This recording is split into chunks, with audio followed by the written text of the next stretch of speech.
the Ashanti, Gadangbe. Thank you so much for share, for Koshi, yeah. So so yes, that's very true, and again, a little balance is that it's not also not completely about age. Now, age is part of it because you see even what happened in the Torah, how a whole generation had to just live and on alive until a new set came. You see, before things can really start to move forward. Just two people in the whole generation were able to pass through. So it's sometimes not about age. You see people who are young, but then they're just not really helping matters with the way they're doing things. Like I said, go on this TikTok now. If this live ends, it will suggest you another one. It probably will bring you 300 views, 500 views, 1,000 views. I mean, live viewers. Now we have less than 100 here. And we'll be speaking for almost 2 hours, you know. So I don't know if that's TikTok's fault, but most times it's always two ways. Most times it's two ways. It's the fault of people also lusting after things that are ephemeral, that are empty. Okay. So I think the first step, we are convergent, we are converging already, we are awake already largely, and some are still waking up. But the first thing is let's keep pushing this information out. Like I said, if you have contrary views, please come up or do me a DM or send us what's that thing called, a mail. People have been sending things like that, and I check it. Okay, this is not that way. That is this way. Okay, I update this way. Then we push out an updated message. You know, all the videos are there on our website. If it is wrong, we will not take away the wrong one. We will do the updated one and refer to the wrong one. So if anybody wants to go that wrong route again, they don't need to go that direction because somebody has gone there and has found that that is not accurate. That is how you advance knowledge, not by hiding the knowledge or fighting somebody who has a different idea than you. Things won't go that way. Those who came to attack you didn't function that way. If they did, they will not be successful. They record every single thing. My God, I've been to countries, especially in the Western world. Everything is recorded. Literally the lampstands on the street lights, they have numbers, they have serial numbers. Come on. It's the difference between so-called global north and developed world and so-called underdeveloped world is just record keeping. That's an order. You see, one of those two things. Both of those two things, record keeping and order. Let me let some more people talk. So the first thing we need to do is just push out information. It's not about pushing a platform, pushing a person. Okay. So someone said, no law to help you, you can help yourself. God has helped us and is helping us by giving us brain, and we use that brain and we acknowledge him and give him thanks for that. So that's how we do it. So push out the information. It doesn't have to be our own. If you see a brother doing some of these things, send their contact to myself. Myself and those brothers will do collaborations and do interviews together. Okay? And we see views, and we don't have to agree on all the things. You see, there are different opinions, fine. We move around, we understand each other, and we push the information. You are in Islam, that's fine. Okay, there's some things you have seen that keeps you there. Okay, you are in Christianity, that's okay. Okay, but there are some things that Christianity will not wait. Islam will not say because you are in Islam, you have not eaten for 3 days, then your stomach will be full. It will take special miracles. As miracles are usually very difficult to control. I know based on my experience. And even God does not want us to function by miracle consistently. He wants you to function by blessing, by principles. That's why I put this word here. A time came, the manna stopped when they entered the promised land. The manna we said we saw in Angola. Glory ways, you're welcome. So the manna stopped. Why? There is principles.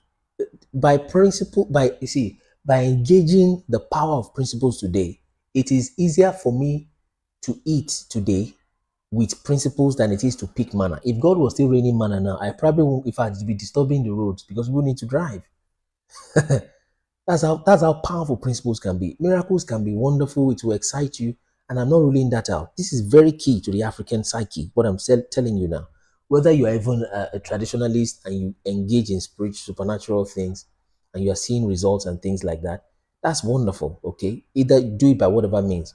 Or do I believe that the legitimate route into the supernatural is through the name Jesus Christ? That's what I've tested and seen. Okay, that's why I'm speaking like that.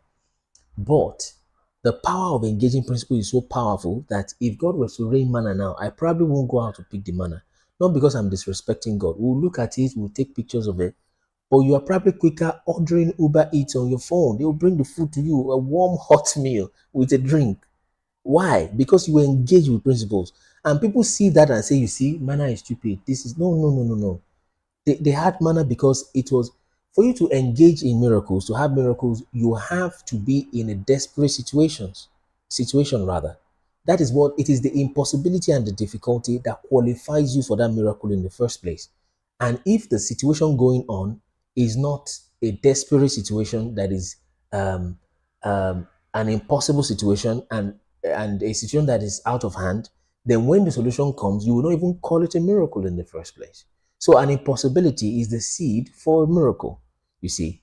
But then when you engage the blessing that God has given you, engage your mind, engage your hands, engage your words, engage your environment, right? Till the ground, put soil in it. If you are a Muslim, Buddhist, you are the evilest man in this world, you are a stupid man, you are a lame man, your hand is cut off, take a seed, even if it's of your mouth, your hand, limbs are cut off. Put that seed in the ground, that seed will respond to you, the earth will grow to you. And that is equity. Unlike the fake equality that these guys are trying to pull up and they say equal, gender equal. No two people can be equal. It's not possible. But equity is more realistic and more practicable. So put anything in the ground, that ground will yield for you. That is principle. So when you work principles, you generate results beyond even sometimes what a miracle seems to be able to do. So, but then there are times will come when you will hit the bottom, rock bottom, or the hard steel ceiling top, and you have worked all the principles, but someone is using a higher power against you. Then you go higher and engage supernaturally. Now you are talking. You see. So miracles and these things, they don't antagonize each other. God just suspend the laws of nature to help you in a moment. You see, to get you through that miracle at that time. But after that miracle, it will still bring you back to the level of the blessing where you engage principles to get your solutions done. Let me not talk too much. Let's have Ika Mani speak. He's been here before, so we'll just give him 2 minutes or 2.5 minutes. Ika Mani, are you ready for us? Hi. Yes, let's go. Good morning. I just want to actually, as I've been here before, and I spoke about the leadership aspect of this issue, and someone just raised some issue about the leadership problem. And I've always thought that that's an issue that have to be addressed because no matter what you do in life, I personally have been in a situation where I know that if I have just few moments before I went on saying what I wanted to say, someone that was going to be on the platform contacted me and said, don't say this. There are people on that platform that want to record what you want to say and go and play it to other people to hear it, just to get me involved in their nonsense that they were doing. So if leadership is not involved, information like this, regardless of the fact that it's very informative and it's awakening, people will not see it that way. They see it as a threatening. It's threatening to a lot of people. So I think when the leadership of our people start to grasp this information and make use of it, maybe we help people more to accept this information, because the acceptance of this information is what I see that is the main issue.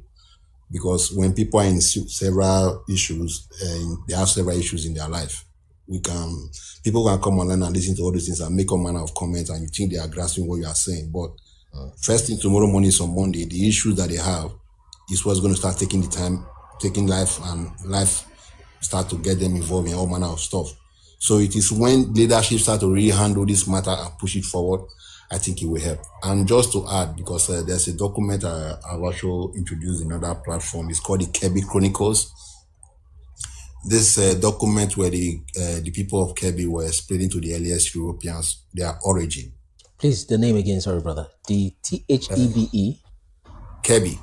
Okay, the Kaabo regular state? Kebi, Benny Kebi, Kebbi. Yeah, Kaabo Chronicles. It's called Kaabo Chronicles. Okay, Yeah. Chronicles. Yeah, go ahead, please. So I think though I've just tried to throw that out so for people to, anybody that's still having doubt in their mind about who we are. I personally, where I come from, I can't even mention things like that. I know how dangerous it would be to my state of well-being, because people in that part, they will never, I know it, I will put everything I own on it, they will never accept the story. You know, so the colonialism and everything have so eaten deep in our life that it is painful to see that, even as regardless of the fact that how much information is out there, it is painful to say that some of our people, you want to, before you can convince them, you show a white man saying this thing. Yes, exactly. You show a white man saying this thing before we believe you. And it's become very, very sad to know Very that. sad. So hopefully I thank people like you. There's other Yoruba guy online that's also saying this. I've also made comments and congratulated him. I've tried all these things for quite some time. I'm tired, but I'm trying to use other means of which I know I can reach out to a wider audience, mostly our leaders. I'm trying to focus Yes. on creating something that you can put in front of them. It's now up to them to go and work with it and read. I'll be honest with you, as somebody has tried to contact me with the Oni of Ife, because I think he's the only one that is quite, I don't want to say open-mindedness, but he has spoke about some things that concern information that I know about. So I think people like him, if this information can get to people like him, and maybe he can forward it to his peers and they look into it and maybe we can get somewhere. That's just what I'm trying to say. Thank you very much, All brother, right. for what you're doing. I Thank you. appreciate Thank it. you so much. Thank you. So, yes, we've said it multiple times even before you came also that we need to, if you guys, and some of these leaders are listening, some of you have access to these leaders. I'll be speaking to some of them later today or tomorrow, but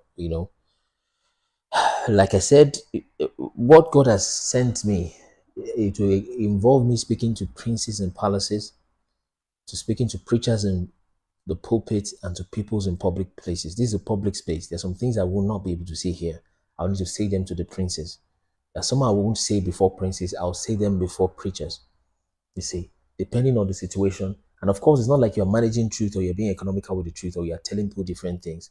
It's just knowing what angle to tell, because what God has revealed to us is very big, you see. And we have to show them the angle that they can begin to relate with. But like we said earlier, go on our videos at mention people. Okay, some of them are listening here. Some of you know some leaders in some thoughts. Share them these videos, tell them to contact us, because the way many of us are, we're like sheep, and that I don't mean that in a derogatory way, but we are like sheep. That's how we are. We just, people just like bandwagons, right? They just like things that are trending, because not very many people are capable of original thought, unfortunately, and that's partly because of so-called modern Western formal education. That thing has literally damaged a lot of people. That's why some people call PhD permanent, permanent head damage. But it's not a bad thing. I mean, I'm educated myself and I've done more than one degree. But then it doesn't teach you how to think, but it tells you what to think. You see. So someone says some preachers are source of our problem. Maybe not. So they may be sincerely ignorant. You see.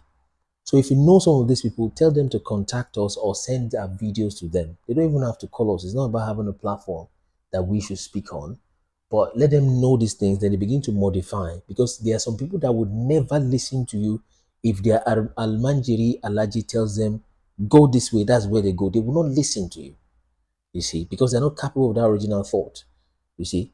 And another thing is, there's some people that will not, if the pastor tells them this way, I'm in that area of things too. Okay, that's fear also myself. So it's just the way people have been trained. When the pastor tells them that, that's where they'll go, you see. And understandably, and they have reasons why they are like that. So at mention people in our videos. If you are listening and you are there, share this video to such people. Tell them to contact us. We are not we would have conversations with them, and we can move these things forward. So this thing can remain this way. Most people just listen. They just keep listening. For some people to get it, may take 5 years of going live like this. We don't have 5 years. Add 5 years to some of those people's lives. I mean, they're already in the later half already of their life, lifespan, as it were. So, so if you're listening to us, such people, tell them to contact us or send their contact to us or send our videos to them, so that they can begin to teach the people these things. You see, when there are people still acting this 21st century, still acting movies, and you're using Jesus as a white man, and you're an African man acting that movie, what are you saying? You see, so it's a full blown attack on the minds, on the culture, on the language, on literally spiritual attacks on the people, bewitching them in every angle possible. So it's a great job, and we need the thought leaders to be there. I'm working within my own sphere of influence, but there are people that I have access to that they will not have access to. There are people that they have access to that I can never reach. You see, I can never reach them. Not because I'm not having few followership or have a website and a few things like that, or because they're just not within my sphere of influence. You see, and I can't have global flow of influence from one angle is very, very likely. So we can, and that's what that brother is saying. We can talk here from morning till night. 90% of people listening here are at a certain level of influence and ability to change things and ability of consciousness. They will hear these things and they'll forget in 24 hours, and that's not derogatory. It's normal. But when you've got children pulling you here, you've got 9 to 5 to do, which I've said on this platform, no human being is ever supposed to pay rent in this world, ever. In this present world we're in, no human being is, not to talk of being hungry. The amount of land in Europe, for example, or even in the world that is occupied by way of resident, that is residential, and people are living in, is less than 2%. Less than 2. That's the amount of land that is occupied and are used as residential apartments. So, and I'm just trying not to exaggerate. It's probably 0 point something, but I can't remember that figure. Someone can even look it up and put it to us. So nobody has to pay rent. There are houses that are built here. You see on the top of the house, 1907, 1874, 1923. The amount those houses were built, the rent you have paid on it has made his money many times over, but they're still paying rent on it. Why do you enslave human beings like that? And dogs don't get to pay rent. Cats don't. So it's a spiritual warfare at the end of the day. But we would not get anywhere really if we don't get these thought leaders to come around. Okay? Tell them to contact us. And some of them are listening. We are not. You can see the way we, do our engagement and all that. We have. Yes, let me just give you 5 minutes. If you come back up again, I think the thing keeps knocking you off. I've accepted it like 3-4 times now. So we need the thought leaders. Connection to which has been blocked or tampered with. I've been seeing you on. So come on one more time. Then I'll just stop and push you 3-5 minutes so you can do a quick talk. So if you know these thought leaders, pastors, religious leaders, traditional rulers, tell them to contact us. Send their contact to us. We can, or share them the videos if you can. Okay, or whichever way. Excuse me. Only that the videos are so cover so many angles, they may be getting the wrong angle and they think it doesn't connect with them. But I tell you, this is literally the masterpiece, of the literal conspiracy, right? The grand conspiracy of the world for the past 300-500 years is this that we're sharing with you. I know that sounds outlandish almost, but then with all humility, it covers many areas. You're not allowed to request. Maybe because of the last flagging that they did for you. Let me try to invite you instead, Ibini. Okay, I think it's just a network, Ibini. I don't think it's... So if you know those leaders, bring them up. Not bring them up here, of course. My brother. Oh, good morning. Oh, yeah, you can. Yeah. So bring them up, connect us to them, and that's the way we can move forward. Let's let Ibini speak, partly because of his network situation. And Nigerian leaders, by the way, many of them don't know. Thank you. I apologize. I just wanted to support. Okay, so I just wanted to support the live. I think that there's something wrong with me connecting on your page. I connect everywhere else easily, but anytime you're live and I come on, I can't even hear what you guys are saying. I can't click on request. I can't join into the live. They're blocking me. This is evident, I've been thinking it was my network. I have all the networks. I have Airtel, I have MTN, and I can't hear anything you guys are saying. It's almost as though I'm blocked from this page, and only this page. I can view anything else. My YouTube is working. My other TikTok pages are working. But when I come on your page, I can't get a sentence in. Or maybe it's the flag. So they're obviously there was somebody that has been. There's no doubt about it. There was somebody that flagged you. Oh, I'm not sure if it was you that was flagged, but I think you were the one speaking at that time when TikTok sent me that notification. So maybe there was somebody I don't know. I'm thinking maybe it's that Elewedu person. If you can remember Elewedu guy, some Elewedu guy that's Elewedu, but I can't. The guy that just but I can't prove it. Yeah, but I can't prove that. So, but it was during that time you just spoke with him that I saw that one of your guests has been flagged. I know. Maybe that's why that's. But let's run. Let me refresh your time. Let's go. You mentioned it live. You mentioned it. I remember you mentioned it. Okay. All right. So this is it, right? For fear of being flagged again, right? This is it. We need to continue to speak online. It's not useless speaking online. It's not useless having this conversation. Every soul we win over is very, very important because we're all interconnected. The most important thing, though, is for the people that are listening to also reach out. Each one, reach one.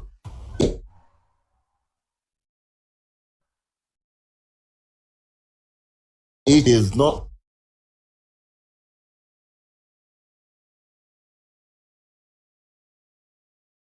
this on your own page. People can think and begin to think.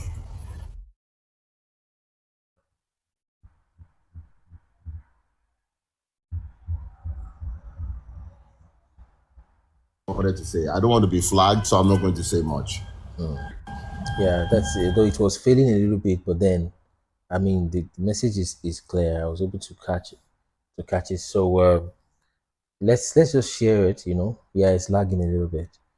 So it might be a mixture of a few factors causing all of the lagging, etc. So, but then this failing, I think, is a network situation because you're already up now and it's just failing.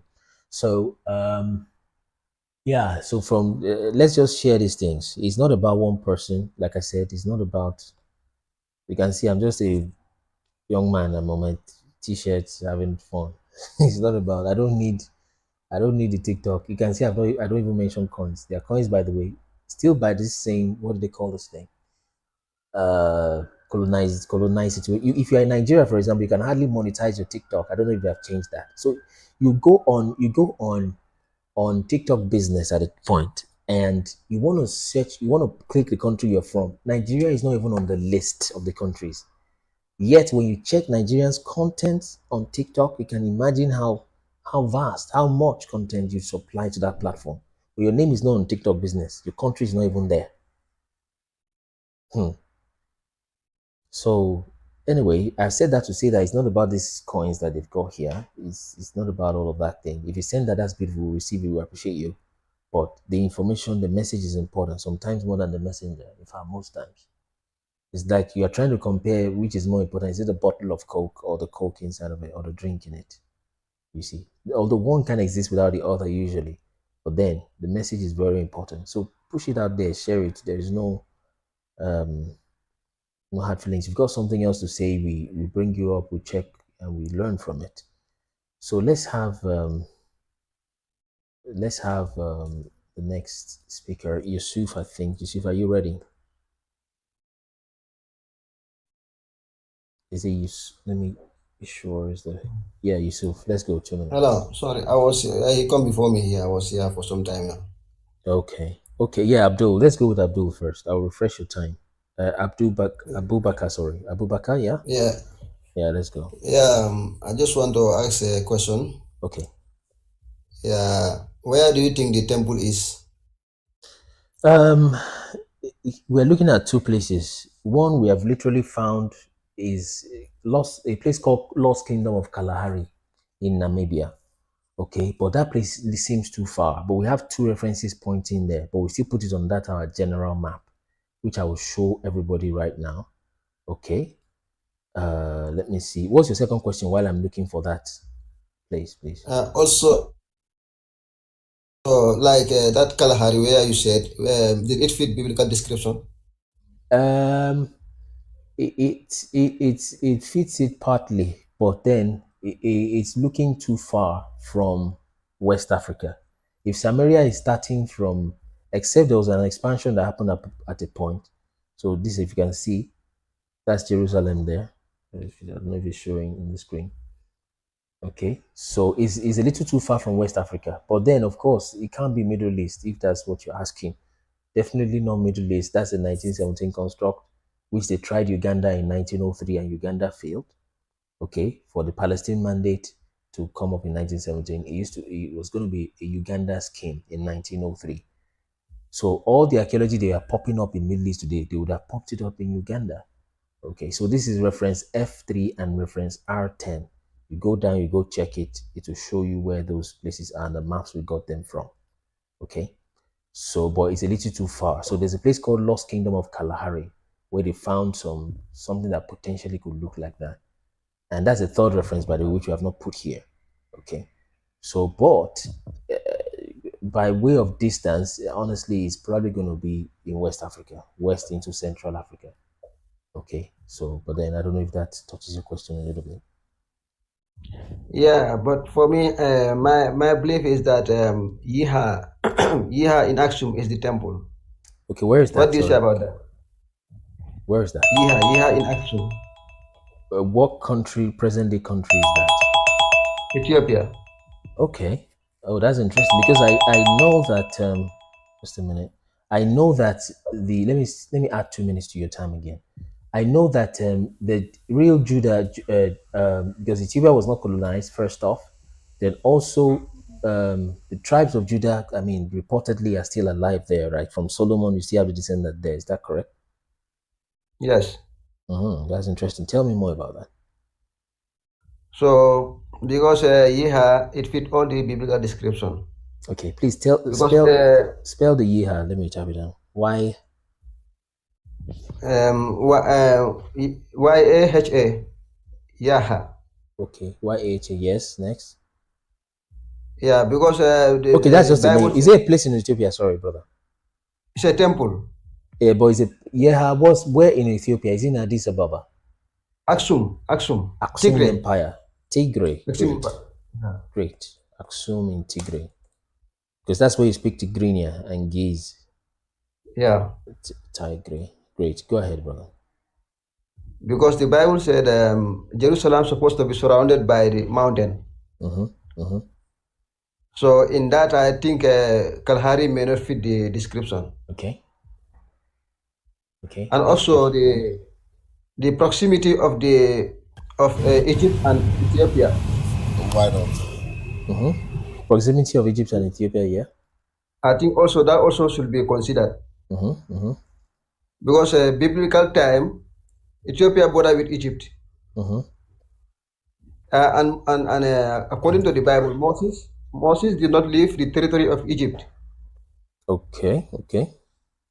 So actually, quick one, brother. Yeah, when Moses left, when Moses left Egypt, had Moses left Egypt, he will have entered into the promised land direct. Okay. So that's why I think Yeha is the temple, and Aksum is the city of David. Great, interesting. And also like Genesis 10:13, where it mentioned Gihon as the Nile. Okay. And also 1 King chapter 30 verse 32. It stated that the city of David is located by the Gihon. And 1 Chronicles chapter 30 verse 32 also. By the river Gihon, right? River Gihon. Okay, great. It says the city of David. Minister, please, you need to listen to this guy. This Abubakar is saying a lot of facts. I was going to have this conversation with you later on, right? He's so close to the truth. It's unbelievable. The land is not far from Egypt. It's not. I'm sure that you and I would have time to talk about. Very correct. Great. See, this is that verse. 2 Chronicles chapter 30 verse 32 says the city of David is located at the west side of Gihon. Just a minute, just hang on, brother. Let me type down the references so that I don't miss that. Okay. First, are we following each other? Can you follow this account so I don't lose that? I apologize, my network it keeps going back and forth. It's crazy. So 2 Chronicles. No, this is something that I wanted to do, right? Where the land. Oh, you keep fading, Ibini.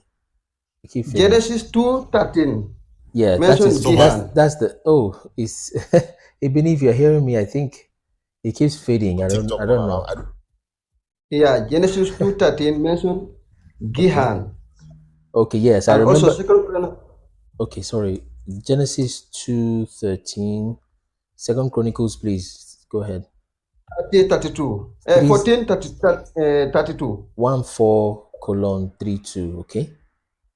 Yeah, and also 1 King Yes, 30, 32. Yes, First Kings 30:32, right? Yeah. Okay, Mention please. the city of David as located at the west side of Gihon, the Nile. Okay, beautiful. West of Gihon. Go ahead, please. Next, please.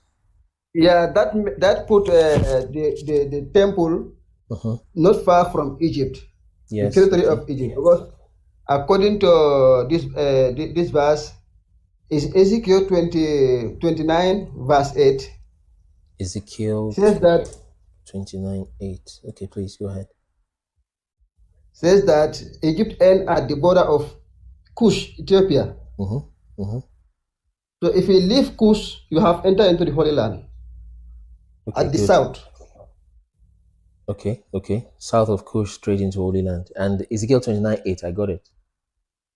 And also it says that as Moses is at that area, he stood on top of the mountain, Mount Nebo, and he can see the Holy Land. Beautiful.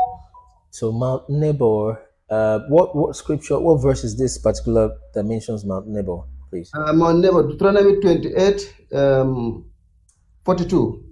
Deuteronomy 28:42. Great. Yeah, 42 to 48.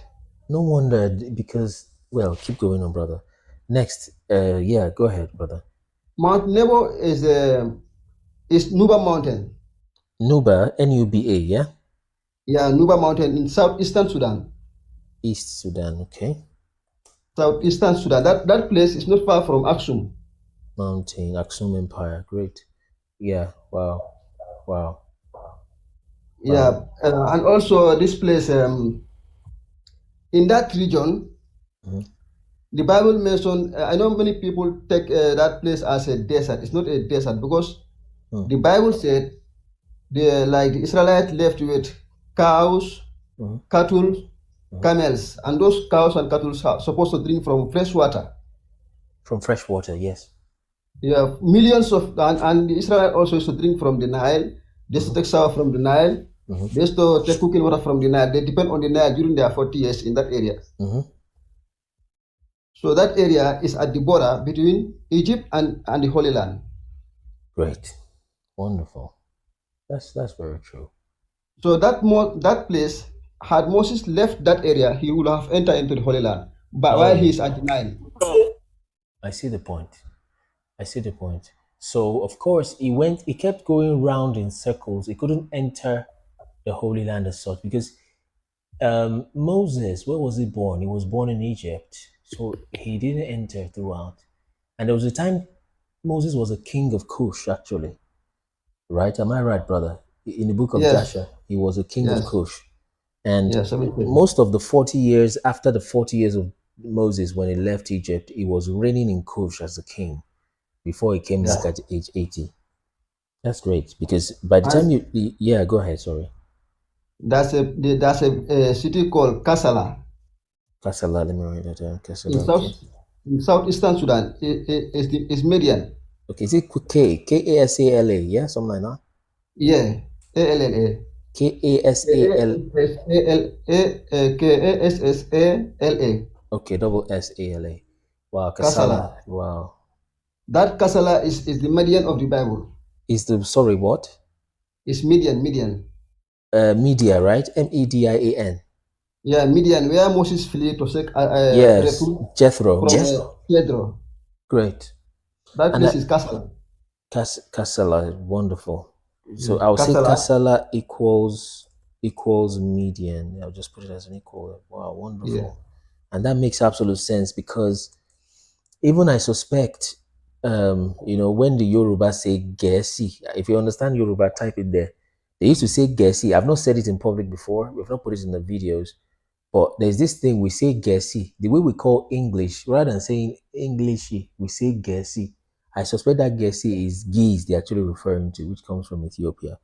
Yeah. Wow, that's great. So and also, that place also is not far from Sinai.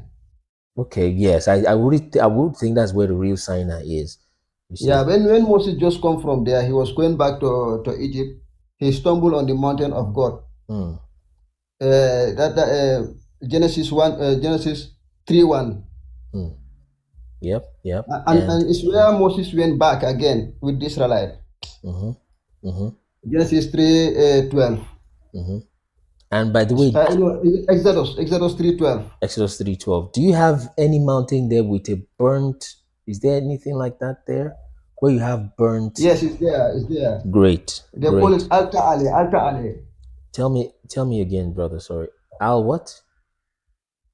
Alta Ale. Alta Volcanic mountain. Ale. Oh yeah, because and I think yeah, and I think it's the mountain. It's written in the Book of Jubilees that there's a mountain that brings forth fire. I think that's what he's talking about. So Yeah, Alta Ale in Danakil region. Dana, what's the name of Dana? What? Danakil Desert. Danake.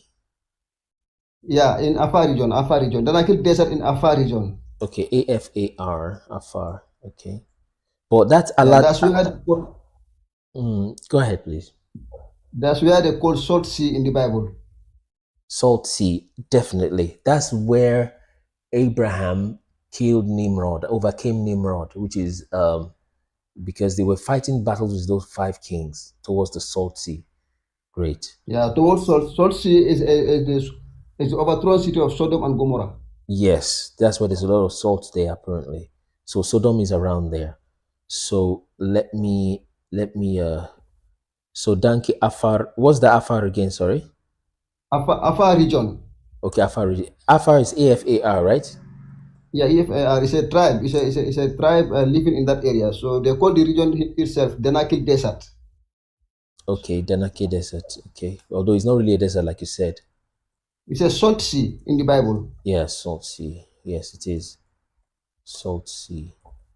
So that's Alta Ale. How do you spell it? ALTAALE? Yeah, Alta Ale. Good. Great. So let me share my screen so that I can keep showing people these things that this brother is saying so we can see them first and full capture. Because I think there's something so powerful about Ethiopia for them to have not been conquered. So it's literally one of the highest places in Africa. Where is Kilimanjaro, brother? Kenya? Yeah, Kilimanjaro is normally known as a Zion, Mount Zion. Beautiful. It's Mount Zion. Mount Sion. So I'll just type that down. Kilimanjaro. Kilimanjaro is there, and also this one is Mount Kenya. Okay, Mount Kenya. Is Mount Kenya same as Kilimanjaro? Not really. No, it's a different. Kilimanjaro is at the border between Uganda and Kenya. Okay, great. But Mount Kenya is inside Kenya. Okay. So which one would we say is the second highest mountain in Africa? Sorry, say that again. Second highest mountain in Africa. Which is Kilimanjaro, right? No, this one, Mount Kenya. Oh, Mount Kenya, okay. But which one can we say is the Zion based on what you've seen? Zion is this one, Mount Kenya. Okay, Mount Kenya is okay. Yeah. Wow, great. So are you guys seeing the screen? I don't know. Are you able to see the screen from there? Yeah. I'm seeing the screen. Yeah, it was wonderful.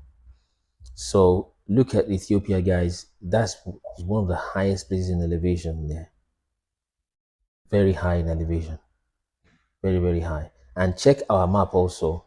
There are some of these places we have put there. So from some of the things he said, all I need to do, we'll get the references, then we'll update this map a little bit, put the references, we'll put it back there for you on the website to download. You see? So that's why we've put Tigray here, like he said, Tigrinya, you see? And the Soa I mentioned, which is the small nation Zoa that this guy went to. Lot went to. He said he went to a small nation. That's a Soa. That's his Sodom and Gomorrah. Yes, and we have references for this thing also. I'll just get references from him. Is what I overthrown cities. Yes, overthrown. They were overthrown. But then that place was it turned to desert, salt sea. They called salt sea. Because God rained sulfurs there, sulfur and acid water in that area, so it becomes salt, entirely salt. It's like a desert of salt. So they call it salt sea in the Bible. Yeah, from there also, it's not that place is not far from the Alta Ale, the volcanic mountain. which they call Horeb. Horeb means a glowing mountain. Yeah, like when Moses was going back to Egypt, he can see that place at the distance. He thought that there's a light there. So when he went there, it was not a light. It was not a light. So it's just a fire. Wow. So that area is Alta Ale. It's called Alta Ale. In that, and also there's a place called Tabra. Okay. Like Numbers 11:1. Numbers 11. Okay. Yeah, Tabara. They call it Dabyahu. Okay, Tabra Dabyahu. What's there? Dabahu Fisahu. Okay. It's where like the Israelites who rebel against Moses, they want to go back to Egypt. Okay. Okay. So God opened the earth and it swallowed them. Kibriot Hatatava. That's like the place where they were contending. Yes. Okay, we put it a little far from there, so we see where we put it a little far. But tell me, that's Tabara. That Dabyahu, it sounds like Hebrew. It's like something about God. They call it Dabahu Fisahu. Dabyahu Fisahu. Yeah, Dabahu Fisahu is there in that area of Alta Ale and also the Danakil Desert. In that area, that place is located there. Okay, is Tabara? Is that the way they call it? They call it. Is it the Bible? Bible? They call it in the Bible Tabara. Okay, okay. Do they still call it Tabara in Kenya, in Ethiopia today? Ethiopia is called Dabahu Fisahu. Okay, Dab means fire. Okay. Fisahu means God, fire of God. Okay, Dabu Fisahu, right? Yeah. Okay, Dabu Fisahu. So Tabara is the same thing as Dabu Fisahu. Wow. So where can we get some of these things? Do you get it from oral history from your parents, or because I don't think? Okay. Ethiopian, they have it there in the oral history. There, that's a. Even when you go to this one also, the man who make this video, revisionist also talk about it. Revisionist, right? Yeah, revisionist. Is that the name of a YouTube channel? Yeah, revisionist official channel. Okay, official. Okay, official. Wow, that's wonderful. Revisionist official channel. Official channel. Yeah. Wow, that's great. So, so most of these things you're telling me are more of oral history, right? Yes, in Ethiopia. Wow. Wow, that's great. Now, the names you've given me, the ones that are not in scripture, that Dabu Fisau, is that Tigrinya or is that Gez? It's Gez. Gez. So Dabu Fisau, it means fire of God. So that means we need to check out, put Gez in bracket there, because sometimes when we have those translations, we can easily make them into references. Like Gez. Okay. Now it's just I don't know, like this one, the preachers. The preachers? They are the only one who understand it, but most of the Ethiopians do not understand it, so they use Amharic. Okay, so the Gears is the language for the aristocratic. Yes. That's those who are in leadership. The priests only the priests understand Gears, right? Okay, so the priests understand Gears and the other people use Amharic. Yes. Yeah, they are similar. They're very similar. I noticed that because it's from the Amharic we got the word Samai, for example. Do you know Samai means heaven? Yeah. It's very similar with Ge'ez. Some are saying even Ge'ez is the original Hebrew. Very, very possible, because there's so much similarity from the things we're picking up. Yeah. Now, if we apply this logic, since Moses is in Egypt, now how did the Bible get to Ethiopia? Because the It's law. the Israelite who took it there. It's the Israelite who took the Bible to Ethiopia, because it was not revealed in Europe. It was not revealed in Arabia. It was revealed in Egypt. So it is the Israelite who took it there, and the Ark of the Covenant also is there. Okay, Ark of the Covenant is in Ethiopia. Beautiful. And of course, that's what the Italians must have been trying to get. Yes. They tried, but they couldn't get it. Sorry, say that again. There are many artifacts there, Ethiopia, which are closed from public. Exactly. And Many. They are closed from public, right? You don't allow them, yeah? Yeah, they don't allow it to be in public. Good. Do they allow, in what, do they pay, if you pay, would they allow you in or? Yes. Sometimes, yeah. Those who go there, they pay, they allow you in, but they will not allow to take video there and also to take camera, to take photo from it. Great. You can go and see it, but you are not allowed to film. Great. Because if Rome, Italy, had gotten into, and that's how they got Eritrea, if they had gotten into Ethiopia then and colonized it, they would have taken that to Rome.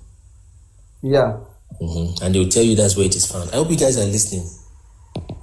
Many artifacts, even some of them they even took some of them to Italy, but they have also agreement with this the Ethiopian government about this relocation of the Holy Land into Middle East.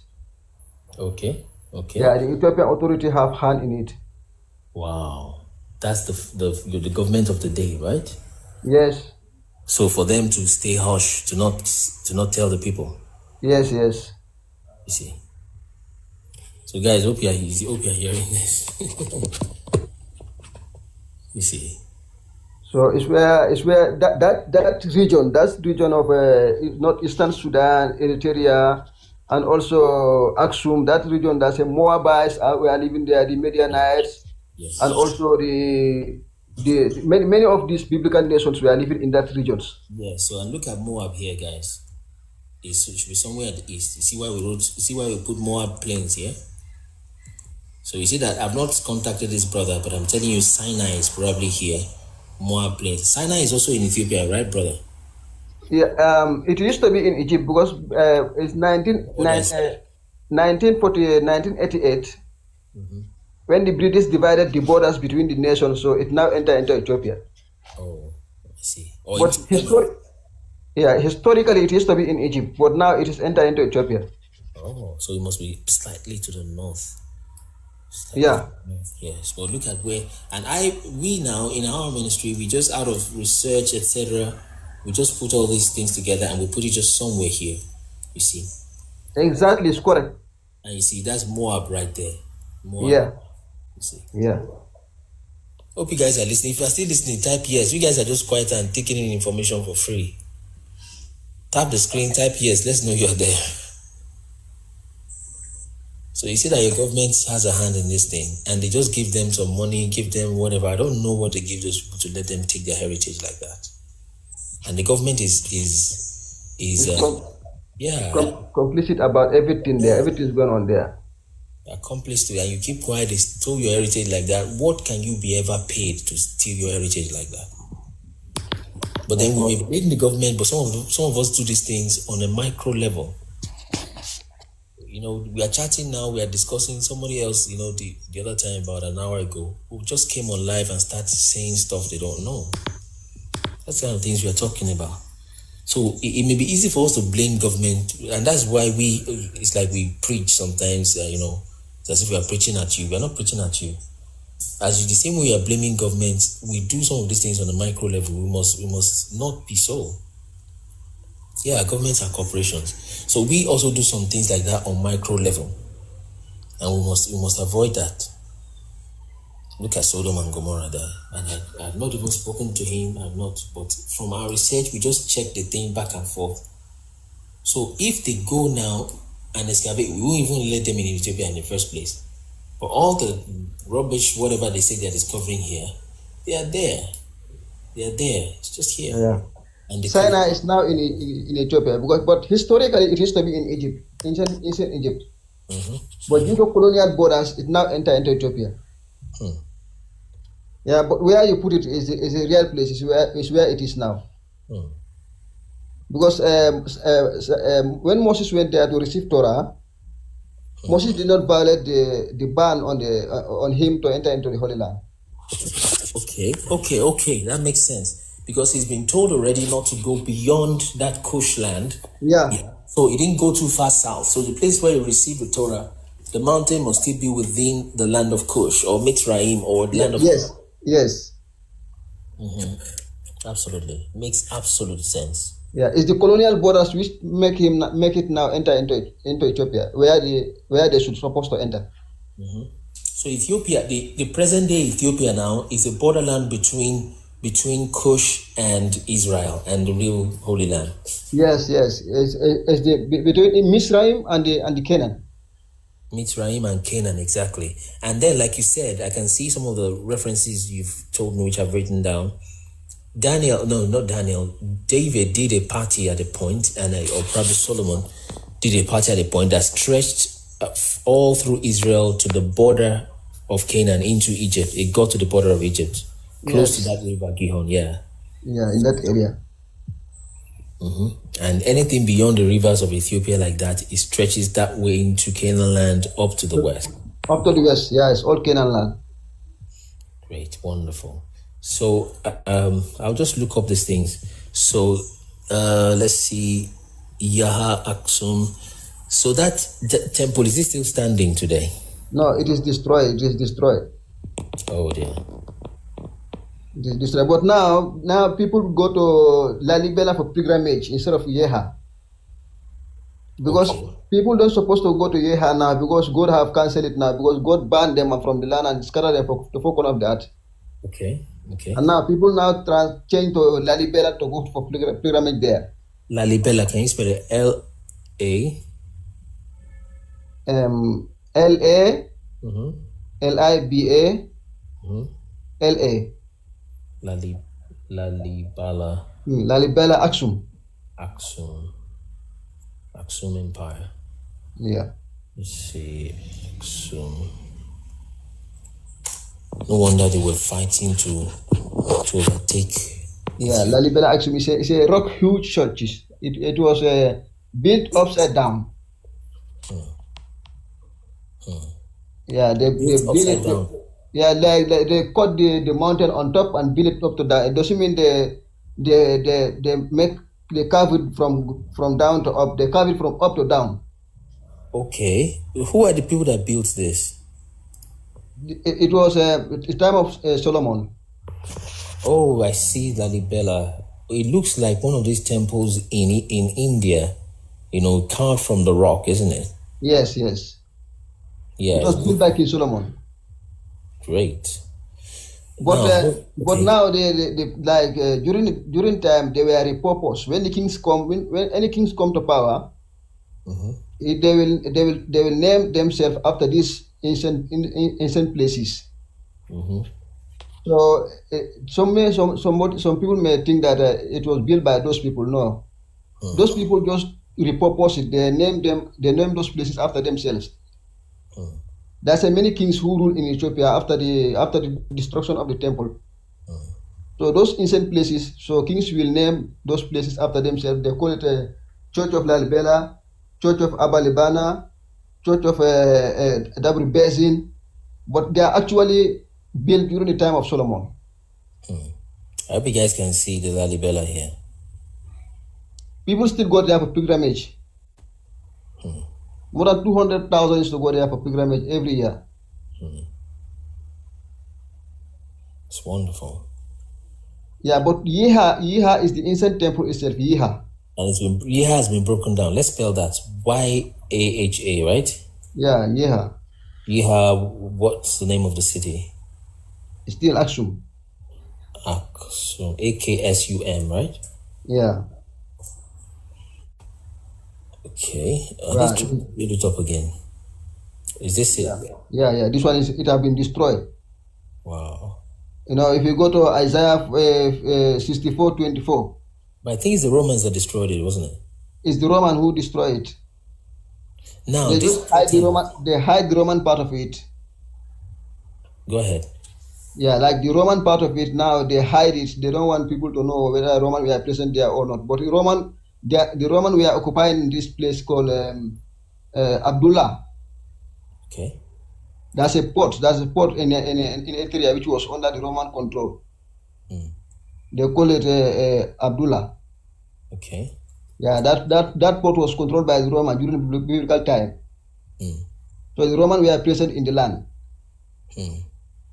Yeah, but that area of the story have been removed from the story. Because that one they may use it. They may some people may tell you that now how did show me the presence of Roman in there, but those places were under the control of Roman. Abdullah ports. Okay, port in it. Yeah, in Eritrea. I see. Wow. Yeah, it's an ancient ruin of Eritrea, ancient ruin. And that's Red Sea, anyways, isn't it? Yeah.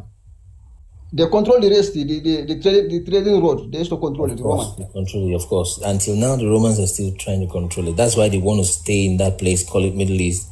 Yes. And that's Suez Canal, so they can take their ships from China through there.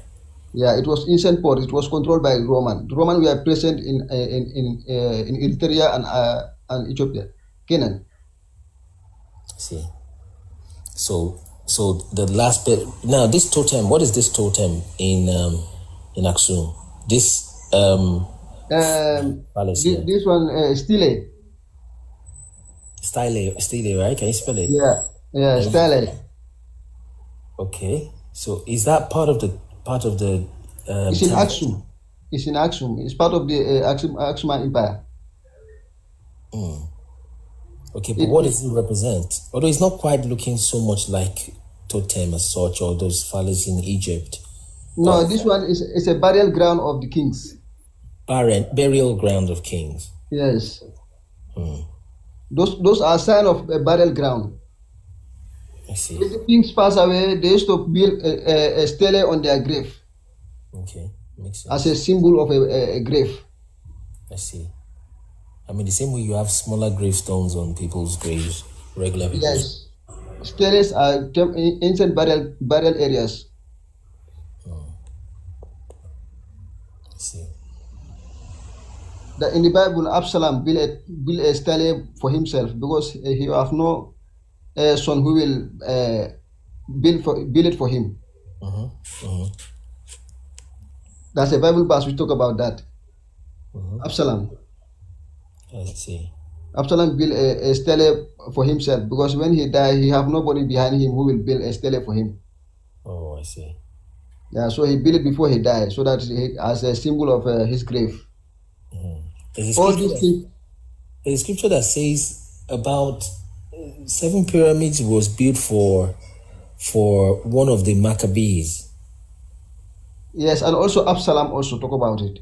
Okay, but the only mention of pyramid in the Torah that I know, I think it was, or not Torah, in the Apocrypha, I think it was for Maccabees. They built a temple on the tomb of Jonathan Maccabees or something like that. I don't know if I've read. It's like they built pyramids also in. Yes, but there's many rock-hewn temple there. That's some temple which are built 9 feet on top of the mountain. Okay. More than 4,000 temples which are built on top of the mountain in Aksum. More than 4,000. I see. And those things, people don't know how they were built. Because of the way they built them, people still cannot understand. They were built during biblical time. So I think this is part of the ruins of the temple. Yes, ruined great temples, one said here. Yeah. This is Yaha. Yeah. This is the temple. Wow. All this is located in Aksum, including Lalibela also. What's Naribela? Okay, I think you've told me that already. Like the confusion where many people get it confused is that like people say like Queen of Sheba went to Jerusalem to meet Solomon and then he took the ark to Ethiopia. That is the social media narrative. Okay. But actually Queen of Sheba came from Yemen. Okay. Yemen, and he came to visit Solomon in Aksum. Okay. That's why there's some tribes in Ethiopia who come from Yemen. I see. Many of them, they come from Yemen to Ethiopia. because Saba itself, Saba is an empire itself. Wow, that's the Queen of Sheba. Yeah, she's Yeah, Saba is empire, and the name of the queen is Bilqis or Makida.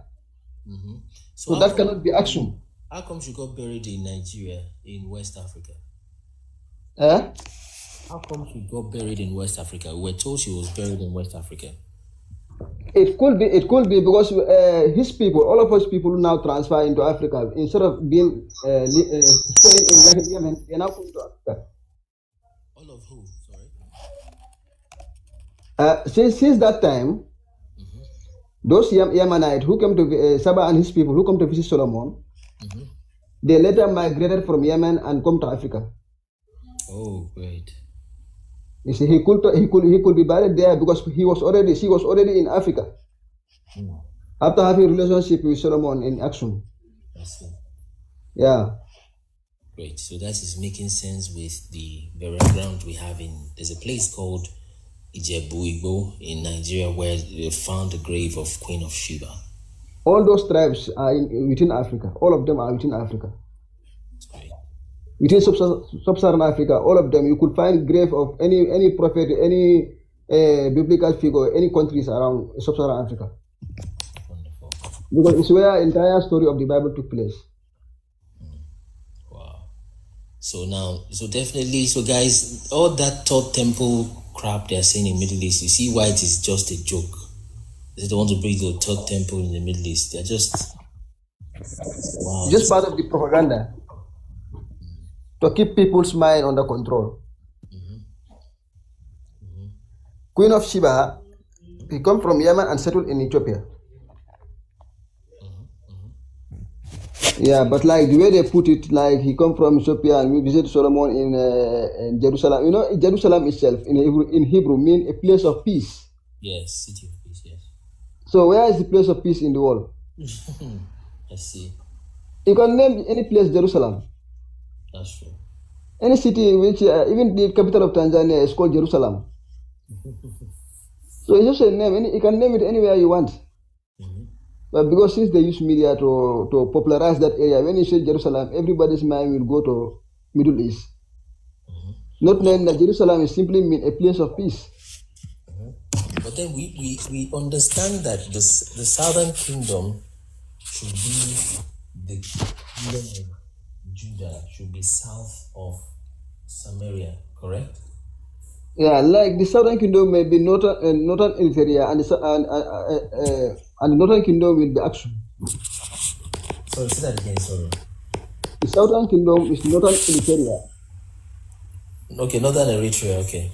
Yeah, and the northern kingdom is Aksum. Okay. Yeah, those areas. All right, we'll talk more in private.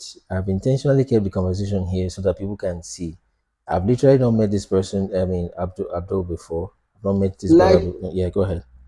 Like Israelites, when they move to a place, they carry the name they used to refer to their place. They carry that name to that new place also. When they are in Southern Kingdom in Imperial, and they were banished from that area. So where they go to settle the next place, they may carry that name and name that place also the same place. Makes sense. Absolute sense. So those who flee from that area to West Africa, they may refer to that place also Samaria. Because they are the same people. That is their old place. Makes sense. So they may decide to keep the name. Absolutely. Yeah, that could happen it could happen that it's in West Africa because of still the same people. Movement, yeah. Still the same people. Absolutely. Yeah, but the original land have been scattered from their original place. They have been scattered from there, and then where they go, they may still keep their names there. Yeah, that could be in that way, south, west, east. They could, all those names can be found there. That's very true. Yeah. So, Abubakar, just send me a DM, because with the things you're telling me, I would modify and update many things. I'll do fresh videos to update those things there. I mean, and as our people are listening, we just want you to open your mind. The first thing is decolonize all your Christianity, whatever religion you're doing.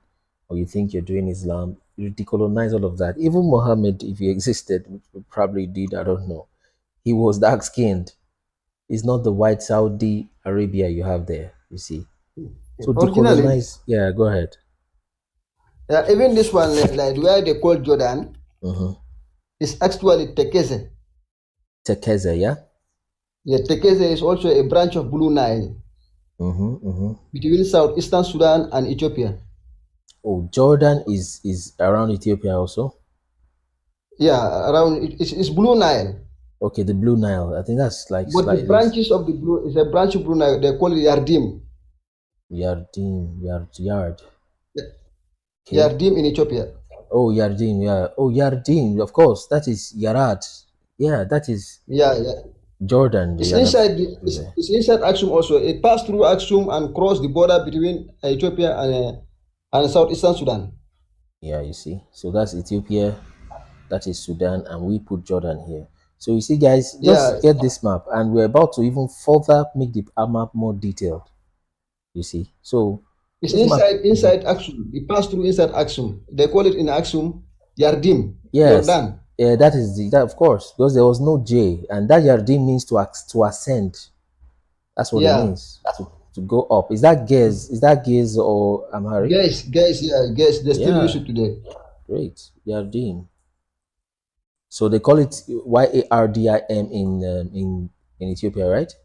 In Ethiopia, yeah. Great. That's why we have Jordan there. Yeah, it's branches of Blue Nile. Yeah, they call it Yardim. Blue Nile, and it then passed through Aksum. Great, and that is why when Abraham left Egypt, he said he went up out of Egypt into the south. You see, he came here. And that up there is the word Yardim. That same Yardim. Yeah, it's where Yardim is. The part that border between Egypt and Ethiopia, that's the area Joshua crossed to enter. Because Moses could not go beyond there. Yeah, when you cross that area from southeastern Sudan and Ethiopia, biblical time, you have left Egypt. You have now left Egypt. You have entered into Aksum. Yeah, you have left. You have left that into Cush. From Cush, then you enter Israel straight, Canaan land. Yeah, Canaan. Yeah. Wow. It's the biblical border between Egypt, between Misraim and Canaan. Wonderful. And from there also you have the Salt Sea. That if you cross that Yardim, you have Salt Sea there also. Yeah. Exactly. And I think there's Salt Sea on our map. Did I put it in the south? Salt Sea is Tekeze. This one, the Nile Desert, where I told you. Okay. Yeah. But the Nile Desert, it is translated as Salt Sea in the Bible. Okay, I think we put Salt Sea a little far. See where we put Salt Sea here. It's a little far, so we still update all of these things.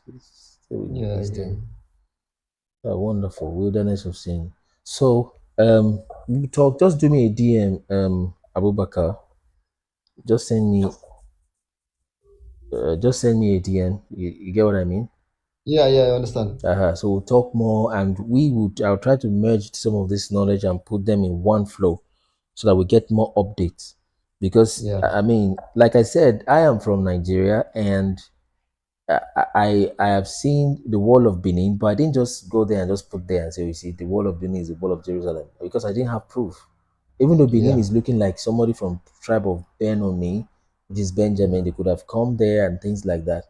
But I'm like, okay, let's get proof before we just also what could be the case is that when the Israelites were scattered, they may still adopt the names. Yes, like you said, and they take those names to those locations. Yeah, they may still adopt those names and keep them. Absolutely. So that could be also the case in the case of West Africa and other places. And does it tell you the full extent of what goes far beyond the west of Jerusalem, far west into West Africa, based on scriptures? Because like as you said, from the river of Egypt to river Euphrates, which is river Para. You know Prague. All Where of is them is Prague? land Ghana, of isn't Canaan. it? Yeah, all of them is land of Canaan. Beautiful. All. So Ghanaians are already feeling afraid whether we have cut them out. You can hear the name of your river there. Yeah, Yemi all of them is Odunlaro. as long So as Yemi, you this step is out Red of. Sea. Eritrea is Red Sea. Eritrea literally means Red Sea. But what they crossed, Yeah. they didn't cross this Red Sea. They crossed the Reed Sea. Is what Reed, they yeah. crossed. Yeah, which is basically still this Nile, correct? Yeah, they cross the Red Sea to the south. Mm-hmm. When they leave the territory of Egypt, they enter into Canaan, which is Ethiopia. From Ethiopia upward, Mm-hmm. Mm-hmm. it's all part of the Holy Land. Great. So, brother, we're going to talk. Just send me a DM now. Try to tap my account so that. So that prior for Fokoshe, I've discovered that that's River Euphrates. So Yeah, tap, and then I believe our other brothers, Edom, is further south because there's Mount Seir, Mount yeah. Zaire. Yeah, we still have our brothers from Edom, from Moab. Moab is to the right there, but this is Seir. We believe Seir should be somewhere around here where you have Edom plains, Yeah. wilderness of sin. It's okay, we're going to talk. Have you sent me a DM? Try to Yeah, send me a DM so that. So, guys, we have tried for today. We should let's read the book of Enoch, maybe 1 or 2 chapters before we close for the day. Even when the Bible said like these places were located at the center Mm-hmm. of the earth, Mm-hmm. the entire like Ethiopia, Kenya, Tanzania, all of those places fall Around into the equator. equator, exactly what I wanted to say. All of them fall into equator. Yes, and So of course, Mount Zion, Mount Sinai, and the Garden of Eden, they face each other. yes, based on what Jubilee says. Yeah. So So you have Zion in Mount Kenya, you have Mount Sinai in Ethiopia, and also you have this one also Lake Victoria, the same area. great, thank you. Let me see, Lake Victoria, and it says those 3 places are precious to the Lord, and one Victoria Yeah. came to give her name there. Victoria, Mount Kenya, because that's the book of Jubilees. I remember that. And Mount Kenya is in the navel of the earth, so that's literally the center, the equator. Mount Yeah. Kenya, and what's the third one now? Mount Sinai. Yeah, and Sinai, which is They call it Dabr Sina. oh, Dabr, Sina. DBRE, Yeah. Sinai. That Sinai is Sina. SEEN. Sina. SI, okay, Sinai, SINA. Yeah. So, but that Dabr, DAB, what? DABRA. DABRA. Yeah. Dabra Sina. Dabra Sina in Amharic it means Mount Sinai. Wow, exactly. Beautiful. Dabru means mountain in Amharic. Sinai means Sinai. Yeah, that gaze, how about gaze? Is it still Dabra? Yeah. In gaze also.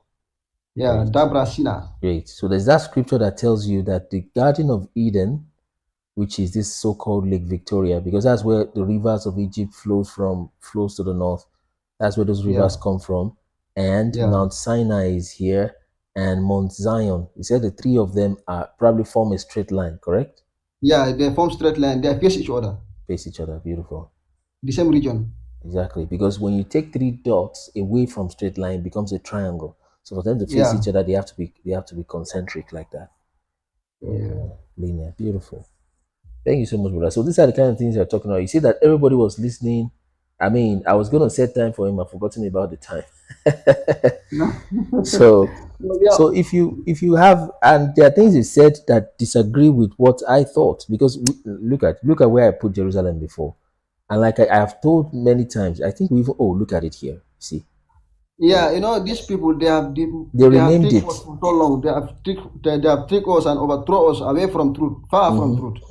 So we are searching for the truth. So anybody, you have something which I don't have. I mean, have something which, exactly. Everybody have a piece somewhere. Yeah, exactly. but to puzzle the pieces together, we have to keep the conversation. Exactly, keep it going, and that's why I started suspecting that this is too far from Egypt. Is too far from the river Euphrates. Is too far from Judah. So it's just these two references. So I just keep it there, but I put a footnote here. We put that footnote and said Southern African references FR and U are from similar sources of renamed places. You see. So If it's you, just if you look at the distance, like when Jesus flee from Herod to go to Egypt, so the distance may not be that too long to south. Yeah, due to if you look at that journey, it's not that long distance. Just from he just left Aksum and enter into Egypt immediately. Literally it's not that walking much long distance. distance like And when you walk for 8 hours, you cover about 40 kilometers really, even if you walk steadily for 8 hours at 5 kilometers per hour. So it's a walking distance. And he told Aksum them is not far from Egypt. And he told them from It's not far from Egypt. Yes. And he told them that he's actually closer by foot, but he doesn't want to take them by foot so they won't be afraid of battles and come back to Egypt. That's why he took them to cross a part of the Nile. And also part of the reason of crossing the Nile is also a judgment for Pharaoh, because Pharaoh is to kill the Hebrew babies in the Nile. It's also another way of judging Pharaoh to destroy him and his entire government in the same place where he is to kill the Hebrew babies. Yeah, makes sense. It's also part of his judgment. That's why God choose that area so that he can destroy him there as a judgment for him killing Hebrew babies in the same Nile. And people say that's why God choose that area. And some people said, oh, they've checked this Red Sea, they have seen chariots there. You can see chariots anywhere. They say they have seen chariots there. It has 5 spoke, it has 7 spoke. We analyzed that video in the part 2 of my interview with 91 podcast. We checked this, it has 5 spoke, 7 spoke. Check the Nile, you will see 10 spoke if you need it. So there's many things in the Nile, but if you are checking the wrong place for so-called evidence, you will find whatever you need to find there. Even when you check between the distance between Egypt and Red Sea, does it make sense? Does it make sense? That's true. And the Red Sea used to be called Erythraean Sea before. Yes, that's what Eritrea literally means, Red Sea. Red Sea. So they just change. They remove the sea of the reed, which is mentioned in the Bible. The reed. They change it to red. One E in English. Yeah, in English. So when you drop one E, it becomes Red Sea. But if you look at the Bible, Moses' mother put him in the basket of reed. Yes, made from that Nile River. And reeds cannot grow in the Red Sea because it's so salty. See? Even though when you cross Red Sea, where do you go? You go to Saudi Arabia. So so. And they're trying to force this land. This is just Egypt. This land is under control of Egypt. So tiny. It's still part of this bloody old place. It's still part of Egypt. It used to be part of Egypt before. And there's no water body there which Israel will cross to get there. There's no water body in this area where they put Sinai here. There's no water body. Except they want to force them. So that's why they try to put a Sinai in Saudi Arabia, so that when they cross this one, which is too far to cross by foot, but then if you cross this one, then you enter Saudi Arabia, so they put a Sinai there. So the idea is they are still forming the law somewhere around here before they now move north to Israel. That's upside down. You see? But still now they keep this place Sinai. They still maintain it. The fake Sinai, they still try to put it there. But there's no water body. The problem where they have problem is that there's no water body where the Israelites will cross to get to that Sinai. That's the problem. That's why they change it to Red Sea. Because if they want to maintain there, people will see it. Where is then Pharaoh will catch up with them. Exactly, because there's nothing to cross here. I mean, you can easily just... Pharaoh will pursue them and catch up with them. So that place doesn't make sense for them. So they have another thing. And there are many things that they did. Another thing is the word desert and wilderness. They mixed it up together, especially in recent translations. There's a difference between wilderness and desert. Yeshimon and Midbar. Midbar is desert. Yeshimon, Midbar is wilderness. Yeshimon is desert. But they mix the two as if it means the same thing.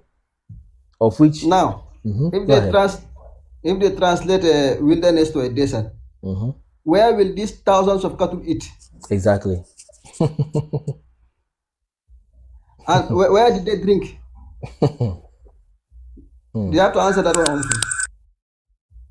And also, when God told Moses to build the tabernacle, he said he should cover the tabernacle with goat sheep and cut and with goat skin and sheep skin, and also he should cover the tabernacle with badger skin. Badger.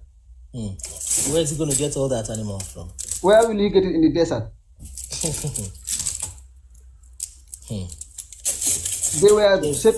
They settled by the Nile, where they used to drink, where their cattle used to drink, where they used to depend on during their 40 years. Yes. By the Nile River at the southeastern Sudan. Same thing. That's where everything took place there. Same thing. When Moses left in that region, he would have entered into the promised land. That's why he could stand on top of Nuba Mountain, and see the Holy Land. So even though where they put Nuba Mountain in Middle East, that place is part of the so-called Holy Land. It means Moses entered into the Holy Land. Wow. That's what they want to say. The Bible says Moses did not enter into Holy Land, but for them they say Moses entered. They say Nuba Mountain. They say Mount Nebo is in Jordan. So if Moses stand on top of that mountain in Jordan, it means Moses have already entered into the Holy Land. Exactly. So it doesn't make sense. Doesn't make sense at all. Because but the Red Sea is the problem. Where they got people. It's where they got people. Yeah. If they don't use the Red Sea, everything will fall. And now they are naming this one Lebanon. Just name this and one even Syria. Though Yeah, go ahead. Yeah, like you can name like Abuja. You can name Abuja, Lebanon. Yes. you can name Lagos, Jerusalem. Of course. You can name Kaduna, Bethlehem. These are just names. You can name any place after this. Exactly, and that's how they went to this name. Even the whole Nigeria was just called Nigeria. Just meaningless. Look, this should not be a big deal for researchers to know this is a fake. But most researchers that are researching on mainstream, they are paid. You know the purpose of creation of this land? Yeah, go ahead. It is meant for tourism. Exactly, money. They use these places for tourist attraction. Yes. That's why it's a taboo for a public figure to talk about this. Oh, really? Because they are getting billions out of tourism every year. Oh, yeah, of course. Of course. But it's not like is it official? Is it official? Lebanon, Jerusalem, you know, those places, they start mentioning those names. No, if you want to know the true Holy Land, you have to look for the description of the land. How did the Bible describe the land? That's how you can identify the Holy Land. Not these names, Jerusalem, Bethlehem, Jericho, Bathsheba, Jordan, Lebanon. No, those are not, you don't go by those names. If you go by those names, you will be confused. You can name anything. You will never find the truth. Yeah, but you have to look for the description of the Holy Land. The Holy Land, like Jerusalem, is surrounded by a mountain. Yes. And this one also, Mount Zion, is a high mountain. There's no high mountain in Israel. There's just hills they've got there. And even when the Bible says Solomon's palace is surrounded by ivory. So where ivory, yes. Now where is ivory? Ivory is elephant tusk, yeah?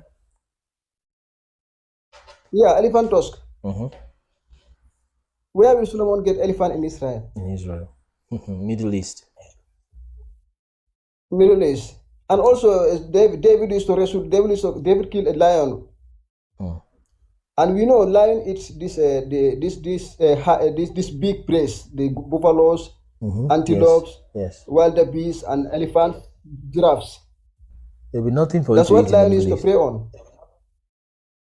Nothing. Lion will. So where did David encounter lion in the Middle East? And also, what did lion feed on in the Middle East? And the Holy Land also is a land of mountains and valleys and waterfalls and streams. It's well watered. It's well water. But then they will tell you that it's climate change. So what about the mountain? Did mountain also disappear? Exactly. I asked them, did the land also shrink? Jerusalem supposed to be surrounded by the mountain. Look, and the Mount Zion also, where they say it's Mount Zion, it's not even a mountain. It's a small little hill. Exactly, it's a hill, and they Did force it to also be disappear? So they just pick one hill So here. even 10-year-old boy can scroll on it where they say Zion. And Zion said, the Bible says Zion is a high mountain. Also, these tribes which are mentioned in the Bible to live together with the Israelites live together with the Canaanite and the other tribes. So where are the other tribes? They in Middle East? The Bible said Joshua did not get rid of those nations. Some of them, yes, they are still there. The Canaanites are still there. 2 Chronicles chapter 8, verse 7. And you go to Judges also, Judges verse 2, 21. It says Joshua inspired many of those nations there. He never get rid of them. So they live together. So where are they? Where are they? And they do not flee. They're still in the land.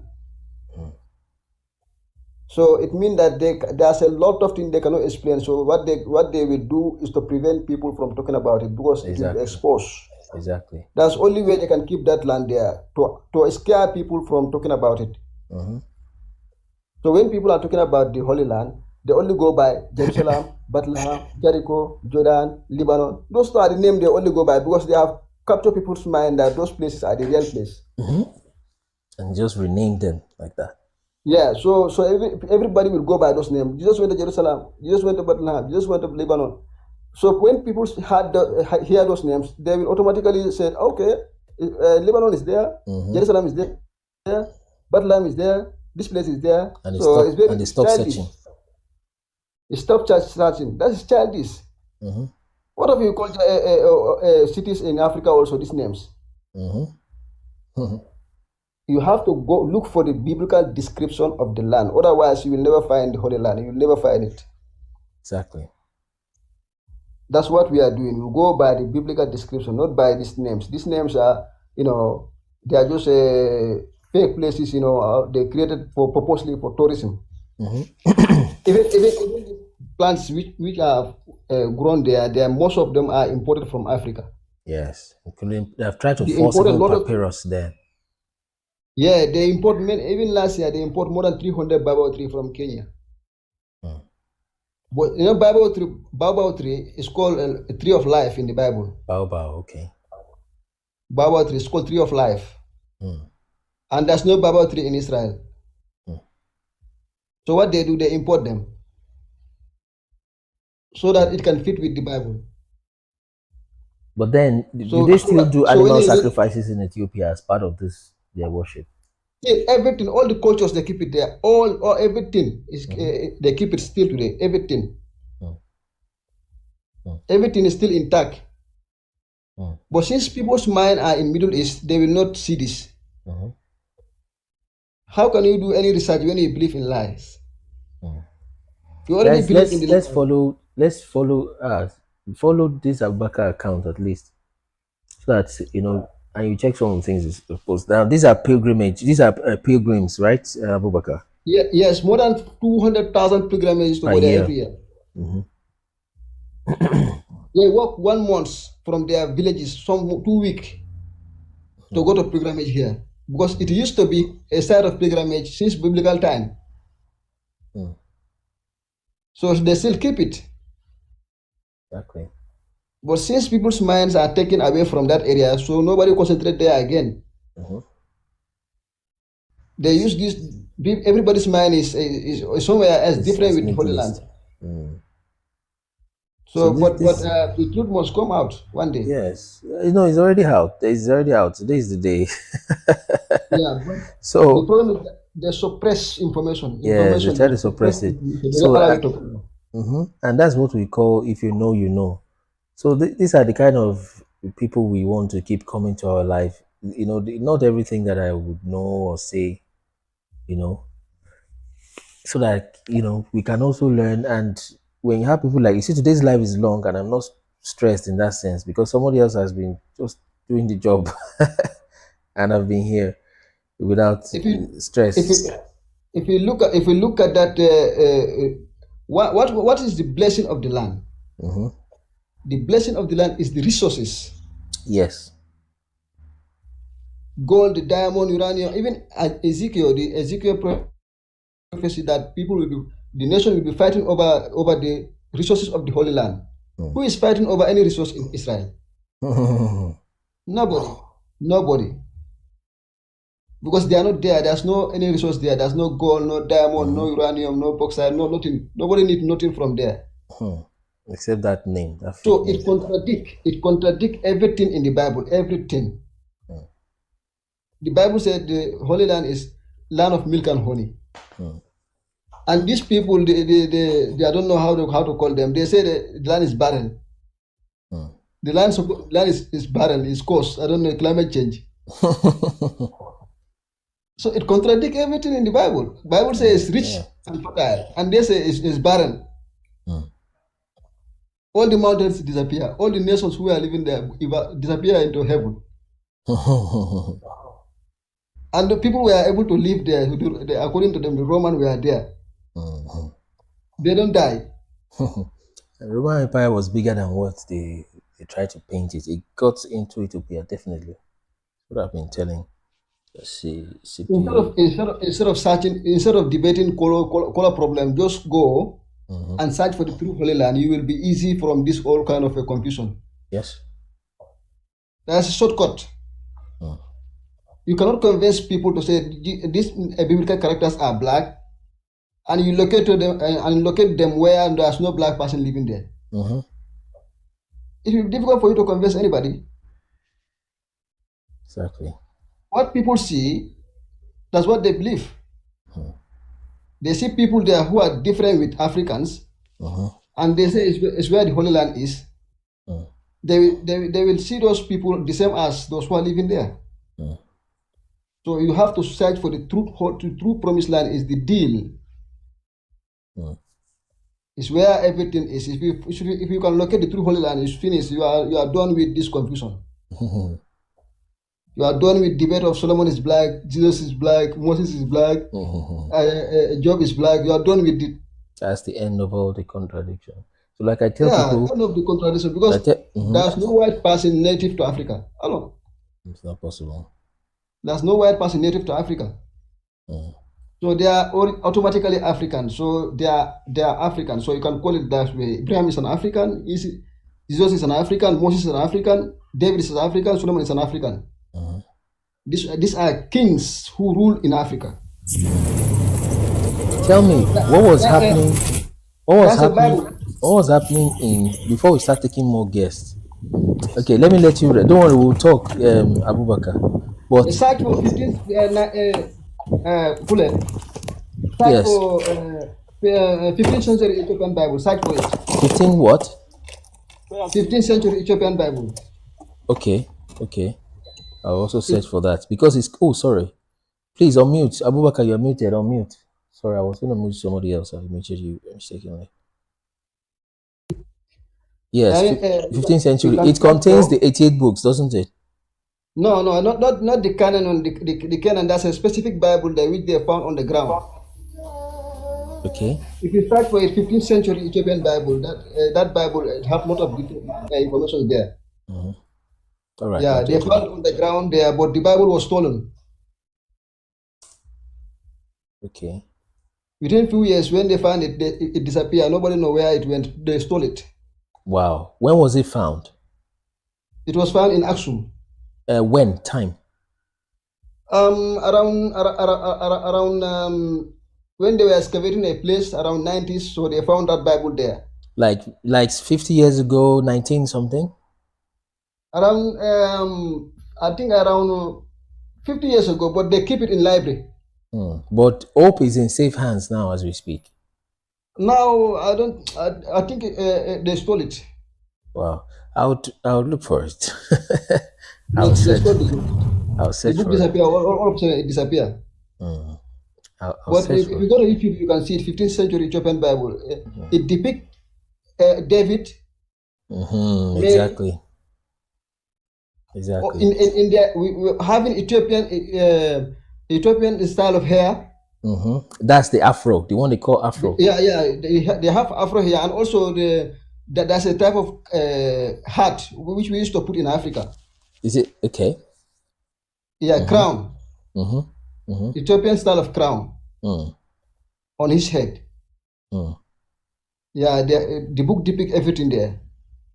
I see. Ethiopian style of crown, the king's wedge king's crown, like Haile Selassie, the type of crown he used to put on his Haile head. Selassie. Mhm. But The then, same, when you begin to say these things, they say, "Hey, he has come. Oh, you are talking about Janjaweed, talking about taking marijuana." They think you want to. the same crown Haile Selassie used to put on his head. It's the same crown King David also used to put. Mm. Exactly. Mhm. Many artifacts there. Many So ancient let's artifacts in let's Aksum. let's take a few. Hope you are still around, Abubakar. Yeah. Thank you very much. Thank you. Yeah, just stay on. So let's do our regular 2 minutes each. I mean, you guys, what do you think? And that's why we've been calling people to come on this live. Tell us what you know. If I have taken the whole pain for years to do all this, and you're keeping what you know, now if you don't know much, it's fine. Stay back and listen. But if you know, you come up, right? And the truth will always make people free. But if you find yourself you are in a place where you're beginning to earn from people's ignorance, you should find a way to resign from that place. God will help you. He will protect you. He will provide for you. Right? If you find out you are working in TV licensing company, chasing after people to pay for the air, you leave that kind of place and come to where there is light and stop working for that kind of situation. Otherwise, you'll be an accomplice to the devil, is what it is. So I can just stay close. Let's fill in those two more spots. I don't know why people keep going up and on and off. Um, so let's fill in those two more spots. I will turn on. Okay, I think Abubakar had to leave. So I'll chat him up. You guys can chat him. I'll chat him up also. So I'll take some of the things he's learned and modify some of our resources there, especially the map. We'll do some, put more details. There are some things I've been doubting, and then now I've gotten, like I said, when I see a location, I wait until I see up to 4 references or minimum of 3 before I put them together and say, okay, this is this place. So because of that Jerusalem in South Africa, I was not sure. I will put a reference beside it and say, hey, this thing is likely it has been renamed, but then just still put it there.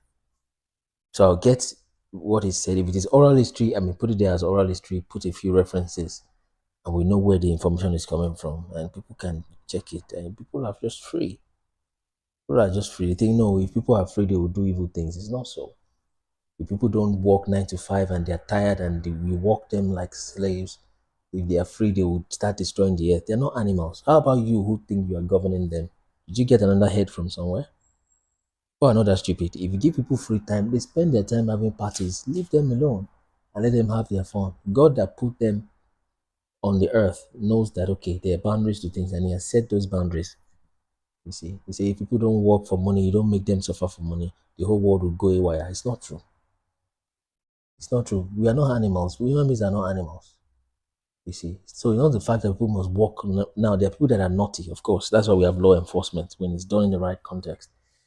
But then you don't mean you then enslave the whole of humanity because you want to create some kind of order. No, no. Let people get their God-given talent from inside and not bind them down. Let's take one guess after the other from the top. Olu,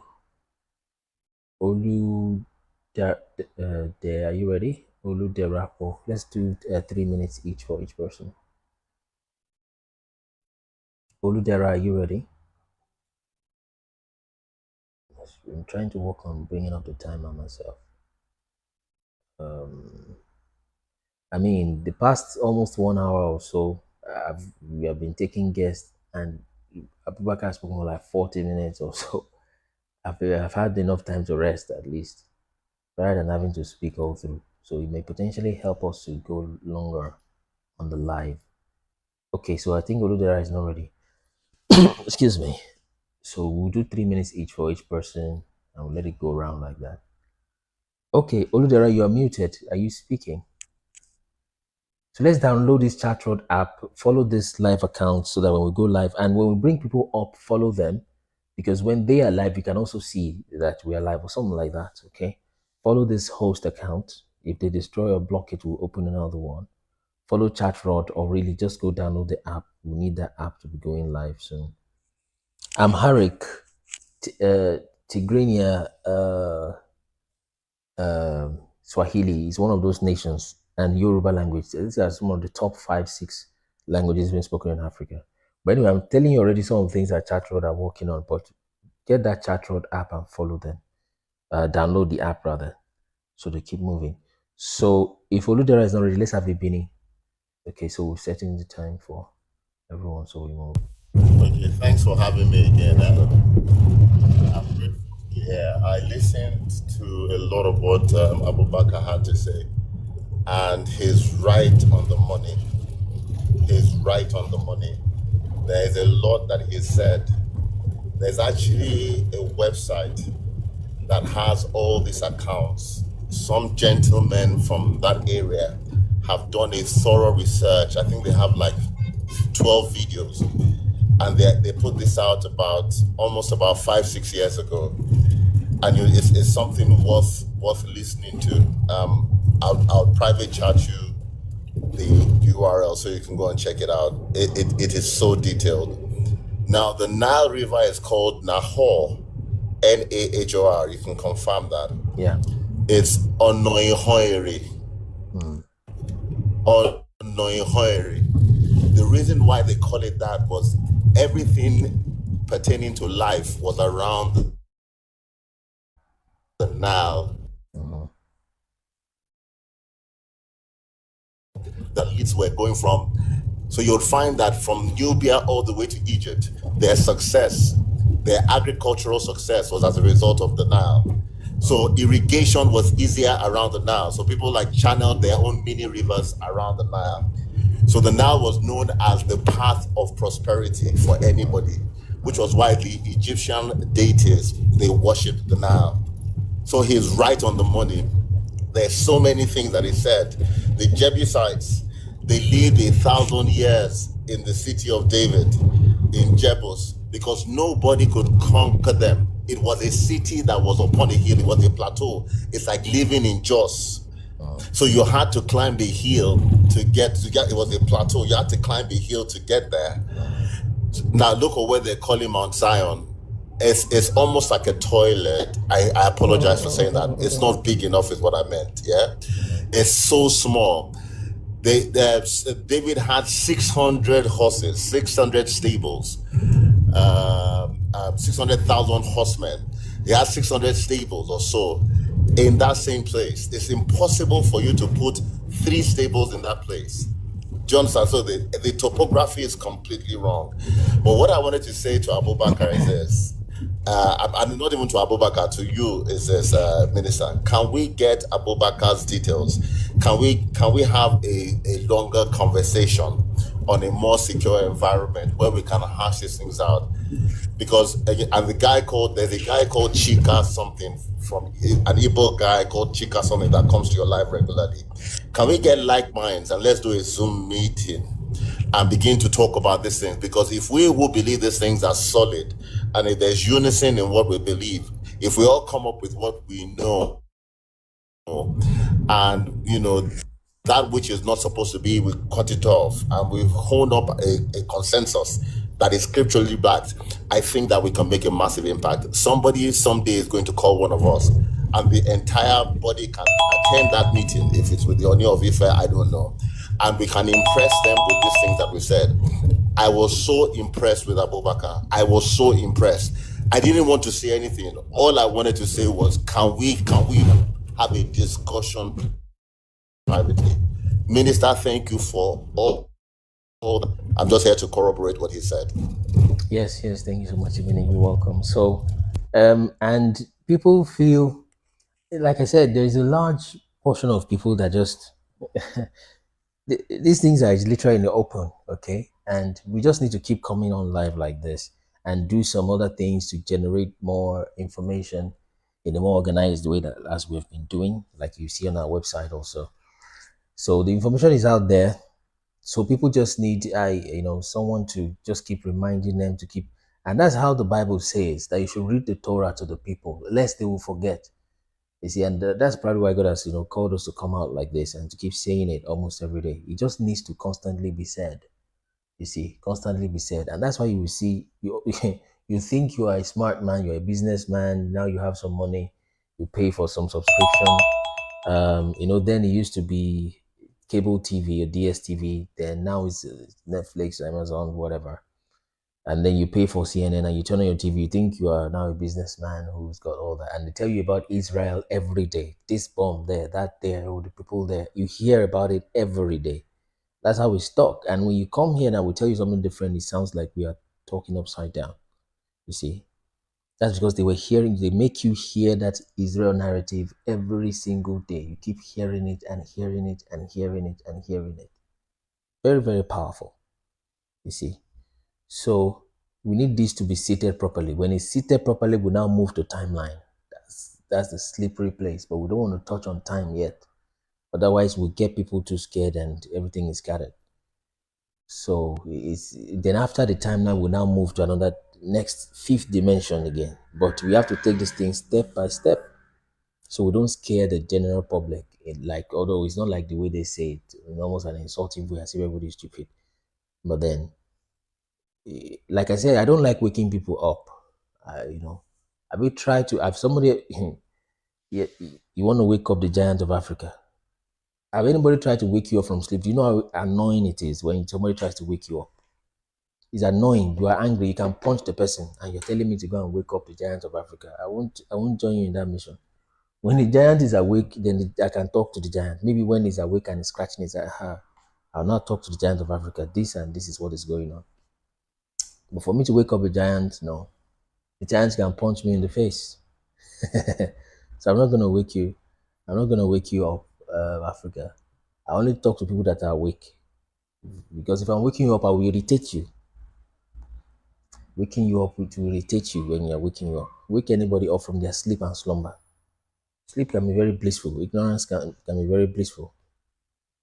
So I won't wake you up. Hey, Holy Spirit can do the awakening. When you're awake, then we can talk. But I won't wake you up. No way. Thank you, Ibini, for that submission. So we have private conversation also, and it's nothing private. So people won't start feeling, oh, they're hiding. There's nothing hiding. Most times they're hiding this from us, hiding that. It's because you are not researching. There's nothing like, especially in these days, this day and age, there's no such thing as they're hiding this from us. That thing is now, see, phrases like, what's that word? Conspiracy theory is now an outdated, phased out phrase. It doesn't exist again. Conspiracy theory is only it's only ignorant people that use that phrase nowadays. It's a conspiracy theory, something that was created in 1999 or 1998 by the CIA. So that phrase doesn't exist anymore. Conspiracy theory. There's no theory anywhere. There's apparently a conspiracy. The next one that is about to phase out now is they're hiding this from us. They're hiding that from us. They're hiding. Who covered your eyes to hide anything with the internet that you have? Nobody's hiding anything from you. If Ibini and I and the rest, maybe Abubakar, Chikazo Media, we are having a meeting. There's nothing we hide. There's nothing we can say that can be open. In fact, our conversation can leak out on WhatsApp or whatever. So nobody's hiding anything from anybody anymore. It's just your laziness that is covering your eyes.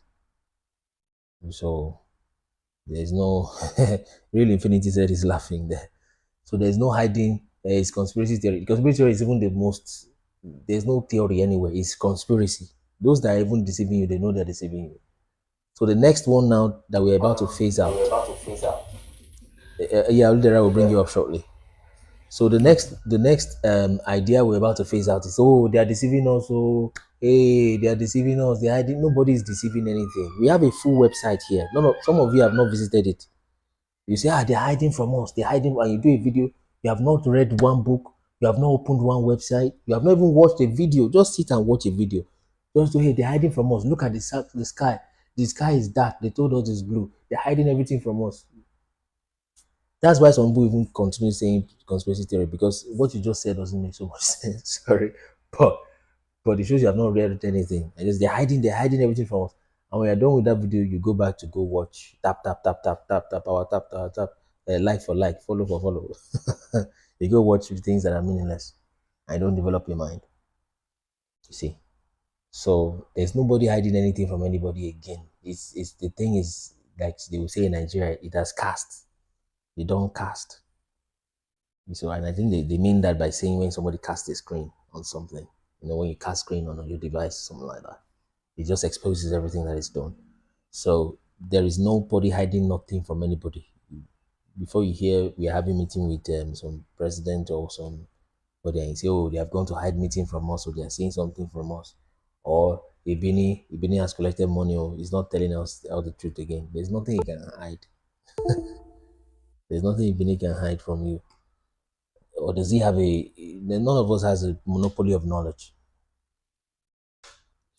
So I'm not gonna wake anybody up unless they punch me in the face. I'm not ready for boxing.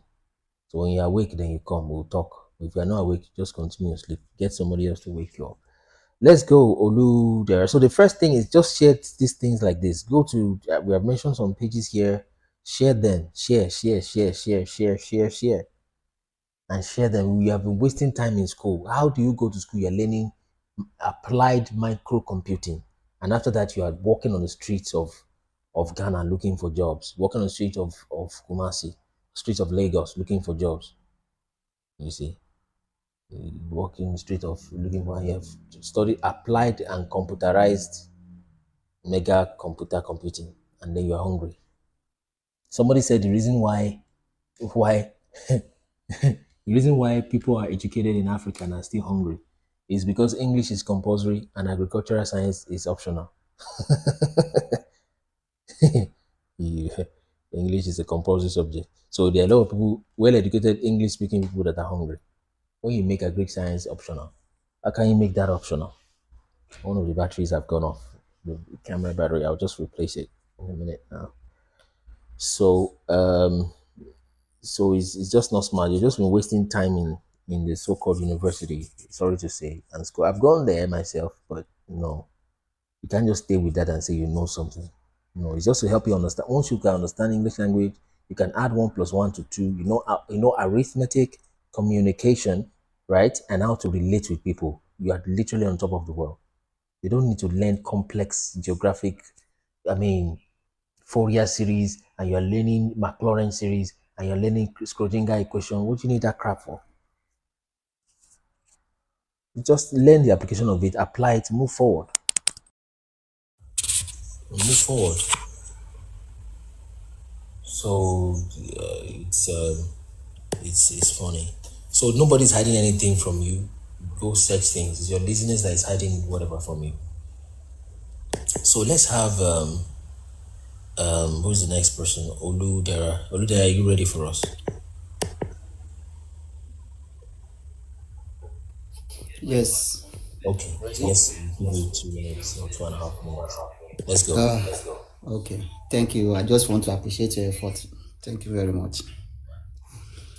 What I just want to say is that the Old Testament, all these things, all these findings are in the Old Testament and not in the New Testament.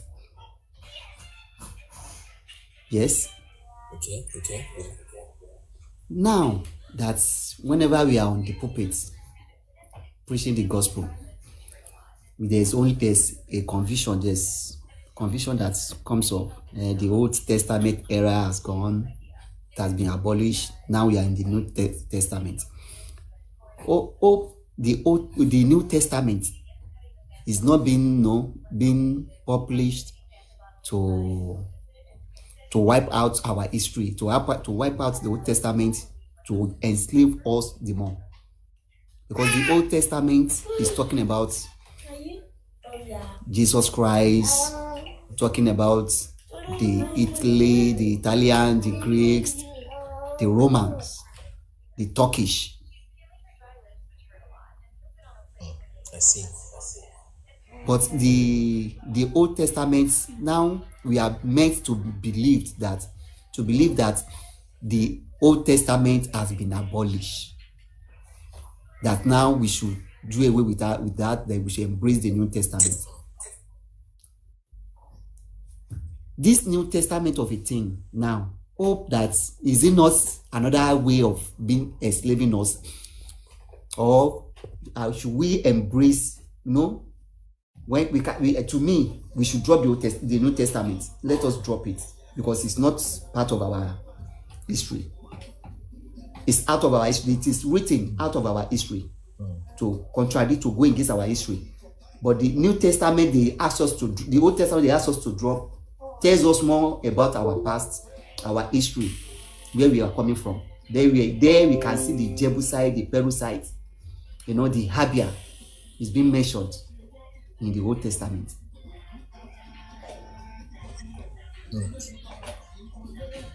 Right?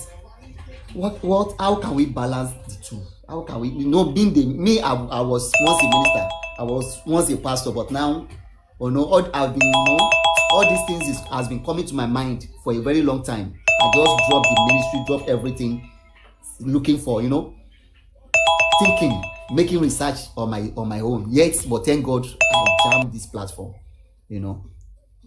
Thank God I jammed this platform. But let us reason together. Let us reason together. Thank you, brother.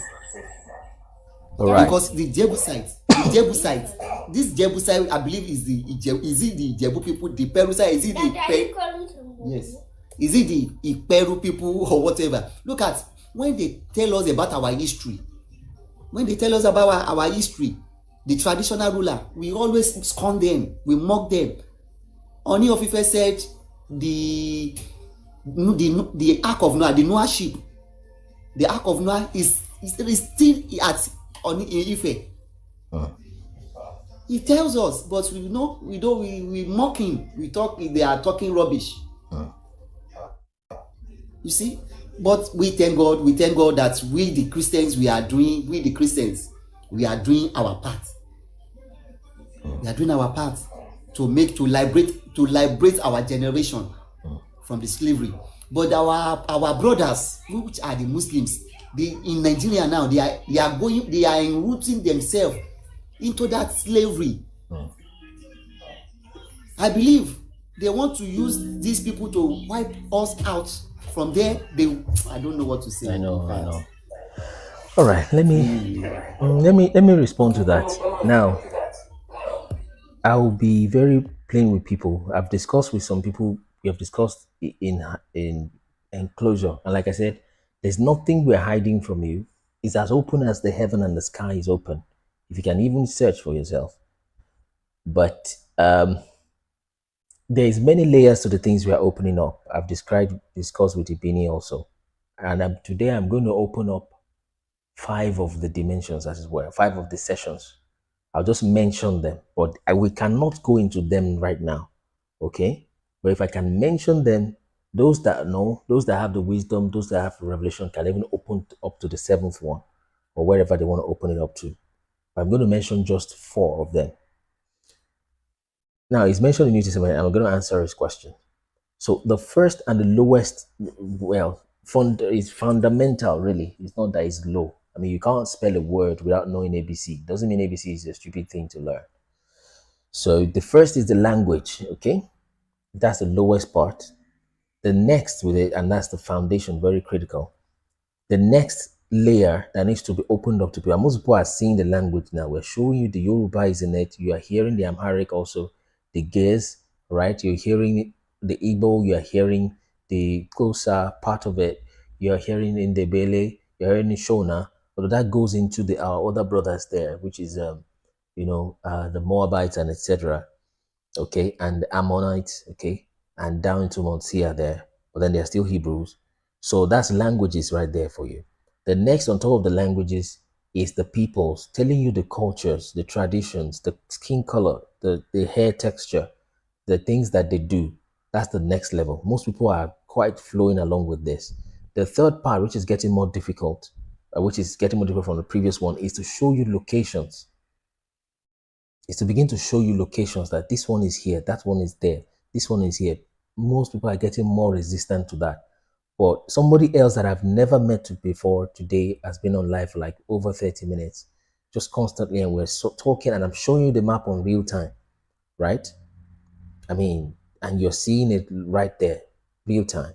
Okay, so that's locations, um, languages, peoples, locations. The fourth one, which is very slippery, and we can't open that up fully right now, which we have opened part of it on our website, but it's only for those who can search for it. You see, and that's why they say these things are esoteric in that sense. It's not like in this case, in the case of light, in the kingdom of darkness, they hide it because it is lies they have there. But here we open it up, just go search, you will find it.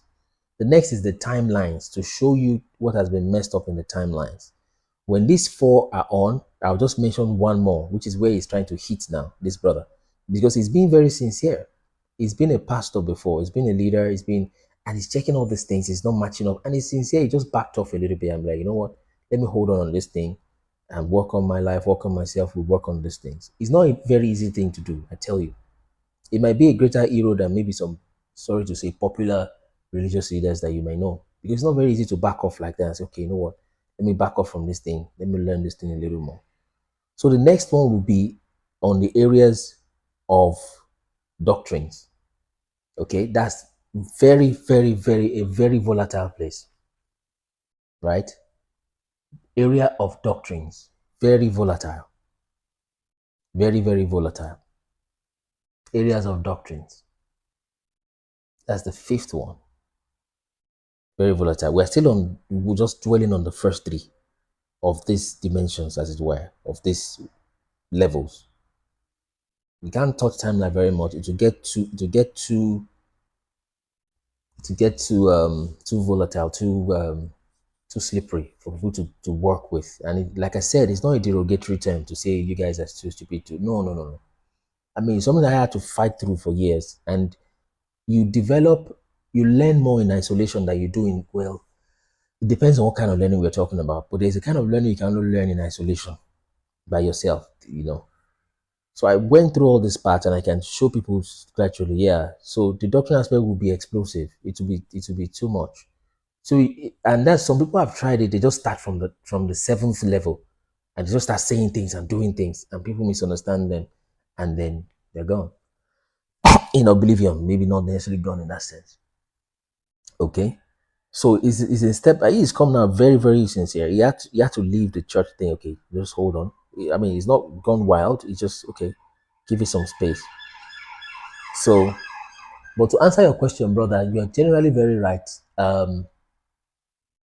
It's I would say it this way, because this is still public places. Like I said, what you say with princes is different from what you say to priests when you're with priests. You know, within the temples, and what you say in the palace is different. Okay, and what you say in public places is different.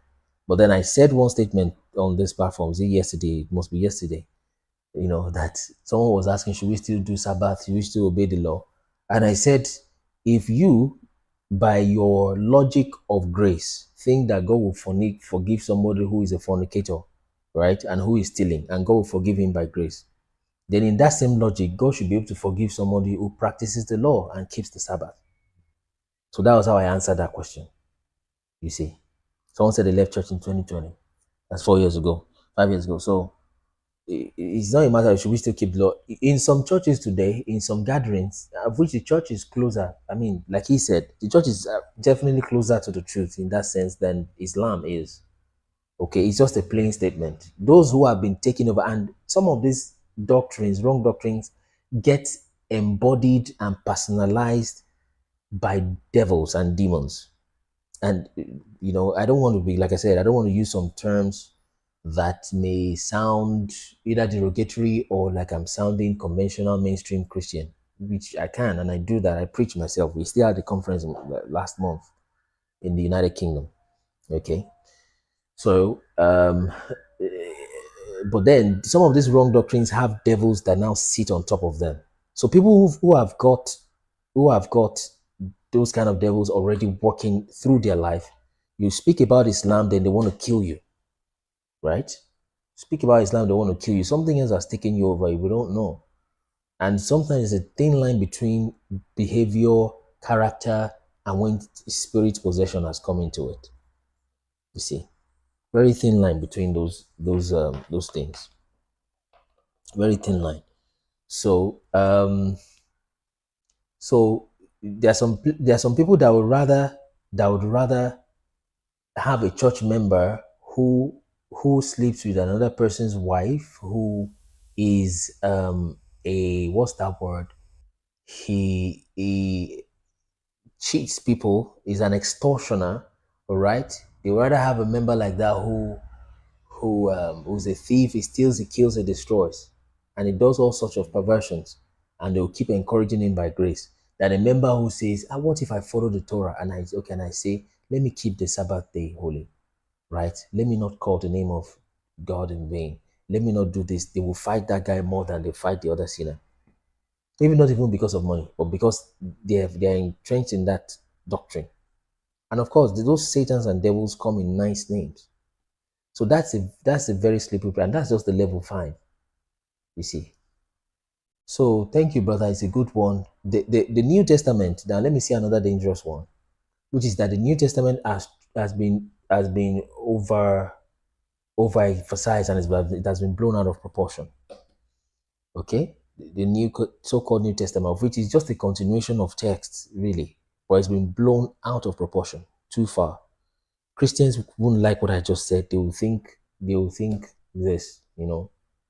But you will notice how God so suddenly, all of a sudden, moved from a potential African father in a Old Testament, as we call it, and he became a European father in the New Testament. Have you not noticed?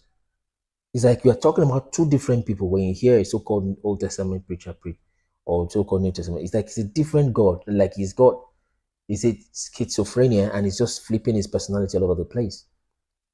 You see, because it sounds contradictory. He moved from an African dad that would correct you and say, that thing is wrong. Listen, I am your father. Sit there. If you don't sit there, I will spank you. That's an African father. But now he became a European father. No, just do whatever you like. You're right. You're right. And you'll be knocking your child's door. Is it daddy, get out? I don't want to see you.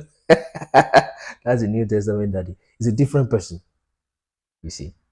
So you can form an idea of God that you like and you worship that God. So everything flowed around that. Everything just kept flowing around that.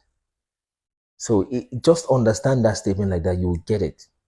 How did the personality of God just so flip so suddenly? How did it flip May so the suddenly? Most High bless. Sorry, I've muted you unknowingly. But then I don't. May the Most High bless you, Minister. May Yes. He bless you for what you just said. Amen. May He bless you. I don't have anything to say. May He bless you for what you just said. That's all. I'm going back off. May He bless you. He that has an ear, let them hear what the Spirit is saying to the churches. This is the most sensible thing. You've spoken so well. I honor you, sir. Thank you. Thank you, sir. So he finds it difficult to hold himself. He just declare what he wants to. So if you now come and start from that level 5, and there's still higher levels, but just come from that level 5 and just start saying things, you would cause troubles. They will kick you out of the churches, some sincerely. So it goes deep. So just understand that how he just automatically just began. He just became a European dad, and knock and say, "Are you all right, Charles? Are you there? Daddy, go away. I don't want to talk to you. All right, whenever you're free." Your father. You're a joker. So the whole thing changed. You see, it came with the culture, and it's so deep. And I mentioned about, our ladies putting on, European hair, trying to bleach their skin, trying to be slim by force. It's because of the idea they've been fed into their minds. Like I said, we human beings are like sheep. So much like sheep. We just flow with things. We are not so many people are capable of original thinking. Not everybody is called into that. And it doesn't mean they are less of a human. It just means maybe their ministry, their workings, their internal fabrication is different. The way they are wired is slightly different. It's not so many people that is called to teach and to lead and things like that. Not everybody will be capable. Most people just follow. Yeah. Yes. So Cello, now I understand that God became merciful because of the intermediary of Jesus Christ. Yes. But also when you read the scripture of Jesus, when he said in the book of Revelation, he mentioned it. He said, I will kill that woman who teaches my servant to fornicate, I'll kill her children with death. You see, he still spoke about this thing and he didn't come to, yeah. So let me leave that topic. It's not time to talk about doctrine or even timeline. So let me leave that for now, okay? Excuse me. But just note those two things that I've mentioned, that there's different levels to this thing. Then number two, just notice and ask yourself, how did God, the Yahweh we know, become so quick from being an African father and became a European father in the so-called New Testament? Then the third thing is that I mean, I've said quite a few things, so just watch on those, and it will help you see what's up happening. So thank you so much, Oludera. You're quite generally on the right path in that sense. So so that is it. I can't touch on doctrine. When people bring doctrinal matters or matters about timeline, I usually don't touch it for now. Okay, but if you can go deeper into our website and search, our website is most of what we have seen is there. Maybe not all, because that's still public domain, but most of the things are there. You see, most of the things are there. So let's have thank you so much, Oludara, for that. Let's have wisdom before we have Benny again. Let's have wisdom. Wisdom, are you there? Wisdom for life or something. Yeah, at the bottom of the page. Yes. Sorry, I'm here. Yes. I'm just going to stay in the comment section and listen and learn. Okay. Thank good. you. Thank you, brother. Thank you so much. Thank you so much for that. I know the scripture says that is let's be quick to hear, slow to speak, and slow to get angry. So that's literally quite understanding. So someone is saying in the comment section, I think it was meant to be the way Yahweh happened to be one of the Elohim entities. Okay, I understand where Temitope is coming from. That maybe Yahweh is one, then that's one of the gods. Then the God in New Testament is a different one, and one God finished his face, he handed over to another God. It's not so. The real God is just one. If you're an African, you will know that there is one God. That idea is coming from the website is kunleministers.org. So that idea of many gods ruling humanity for different ages and one God created human beings is the same thing as Oromila, which is many of these are mythical stories which has some truth in them at the background, but then by this word, what's it called? Chinese whispers, something like that goes over the years. It became stories that can't hold water at the end of the day. Excuse me. So it is what you have with our oral history in Africa. So, but then it holds a whole lot of truth. A whole lot of truth is what you have there. So they tell you about one Oromila did this, one did this, that. So they hold some truth, but it's not the full thing. And like I said, when those people are conquered, they take your scribes, they take your leaders, they take your priests. And usually there'll be something you guys are doing wrong before they're able to overpower you like that. Okay? So someone said it's a powerful representation, but why do we still use God Jesus? It's step by step, right? He said, why are we still using God Jesus? It's just like the word Olodumare, okay? Some people say it's an idolatric name or something like that. The same way God is the name of a European deity, okay? It came from a European deity, but let me turn off that timer. It came from a European deity, and which makes sense, because there must be some deity who were the Europeans calling God before they met Yahweh, if you get my point. So we still use those names, God, Jesus, because that's what people are familiar with. Okay? We use that to start, to begin to explain these things. Lord means Baal, exactly. But if you're a Yoruba man, you know that Baal is Baale. It's not a bad word in itself. That Baal is the same thing as Baale or Baale. So superstar Simon is saying Lord in Hebrew means Baal. So if what you've got is just language, like we said, that's level one. Like I said again, it's not a derogatory term to say that. We're just saying that is foundational. But if you're a Yoruba man, that Baal is Baale. We have Baale, lords of the lands in Yoruba land. When there is, what's the word? contention between lands, you call the Baale to come and attend to it. Please elaborate on that. Elohim concept of meaning of many gods. I'll touch on that, Bingesman. Yeah. So you call the Baales to come resolve that matter. When your husband, you call him Baale, is a bar, the Baba, okay? And you don't Balorili. There's no need for that etymology. But the point is, that's what Baal means. It's not an evil word in the sense, say, oh, that's Baal. Lord means Baal. Lord is just a descriptive term. You can be the Lord. I'm the Lord of this life, for example. Does that mean I'm a Baale or I own any land or I'm Baal in that sense? No. Excuse me. It's just a descriptive word, okay? And it's probably even more technically accurate than saying God. Because from what we can gather, that God was the name of a deity. It used to be the name of a deity before. But Lord is just to Lord over things. Now, the etymology of Lord, I'm not sure I've checked that up. That's Lord in the English language. Okay? It might have come from some Germanic roots. But the point is, those are just languages part of things. In the spirit realm, in the spirit realm, you operate by the encounter and your engagement with that spirit. Okay? Not just the words. These words I'm speaking now, they are spirit, according to scriptures, they are spirit and life.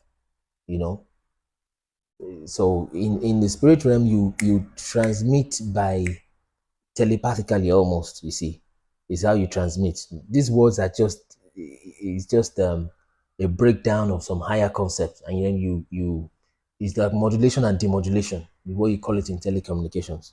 Okay. So you get most of the concepts we're describing are from a higher place that it is encoded, but then through your mind, you decode it and you put it in human language, which is, of course, much lower, okay? And then even languages have strata, because English can be lower than this, and maybe Yoruba can be higher, and all of that, the kind of vibration it releases, or all of that kind of stuff. But the point is, the real concept is not something that can be expressed in words. Words are just to communicate. So in the real sense of it, you are dealing with real substance. This world you see here, this is just physical dimension, and the spirit realm engulfs this whole thing together. Okay, but if we start, imagine now if I start today's live by talking about dimensions and how we are living in essentially a spirit world, and the physical world is a subset of the spirit world, and the real world is a spirit world, you guys are going to be like, just scroll away. So those things have to be taken step by step. When you study Yoruba Bible in its original Hebrew and Greek, you will understand where I'm coming from. Oh yeah, Temitope, just like Ibini also usually says. So yes, so that's that. Elohim, you have Eloha, and Yoruba you say Oluwa. We have touched on some of those things, and they're just there on our TikTok page and on our website also, which I've told you the name. So so that's that. There is one God. There's one. These are the things, we need to hear. So, but then when, like I said, if it's in public like this, there are many different people in different levels. You can make a statement, somebody will just get offended and they go, which is fine if they have to. Jesus did the same thing according to what we read in scripture. He said some things and he did it intentionally. It appears to be intentional to get people off, to cut them off, so that, because there's a difference between when you don't understand something and when you get offended. If you are feeling offended, well, then check and confirm what is going on and modify it. And when you understand, then you move forward. So let's have Ibini once again, or maybe we take Ibini. You wanted to say something the other time. Yes, I wanted to. Can I be heard? I can hear you. Okay, so I wanted to, the gentleman that talked about Elohim being plural. Well, then again, the problem is that the people that wrote the scriptures were not original Hebrews. If they were original Hebrews, there's nothing plural about Elohim, and I hear them throw that into the atmosphere. For example, if you and I were going somewhere now, and Abubakar would ask us, Niboni in-law, where are you going? But in the plural sense, right? Because there are two of us going. If I was going by myself, they'll say, Niboni in-law, where are you going as a person? So we use that singular version for a young man, Niboni in-law. Now, when we're going together, it changes to Niboni and Yinlo. Now, what you notice is that when an elderly person, when your uncle is going somewhere, you don't say Niboni Unlo, you say Niboni Eyinlo. Yeah. It's a singular person going on the journey, but you are giving him the same honor as you would have given two young people. Yeah. That's where they got it wrong. It's just a mark of respect in Yoruba to act as though you're talking to many people when you're talking to an elderly person.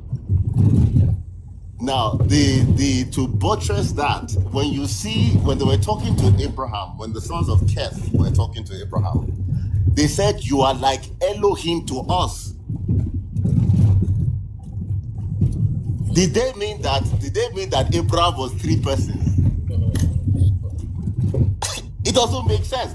When David was speaking in the Psalms, he says, "You are Elohims, but you shall die as men." There was a part of the scripture where it says that I think in the New Testament, to whom the Spirit of the Most High came to, they were called Elohims. They were called gods. The word God is Elohim. Well, we know that it was from the word God actually is from the Syr.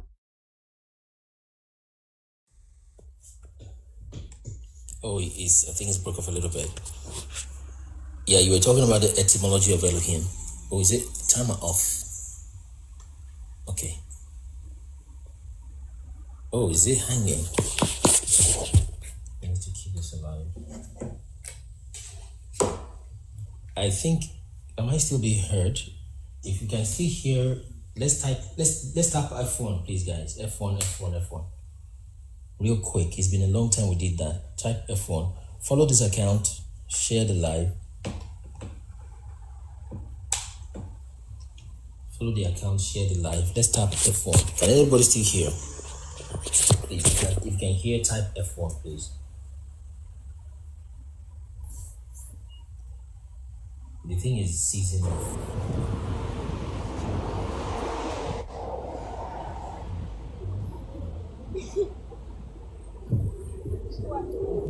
That came to me today, that I'm learning also today. So we should keep those things on like that.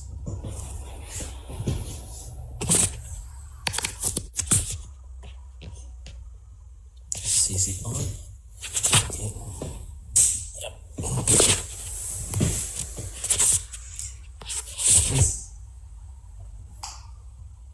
Okay. So we're trying to get Ibini back. So Ibini can re-request.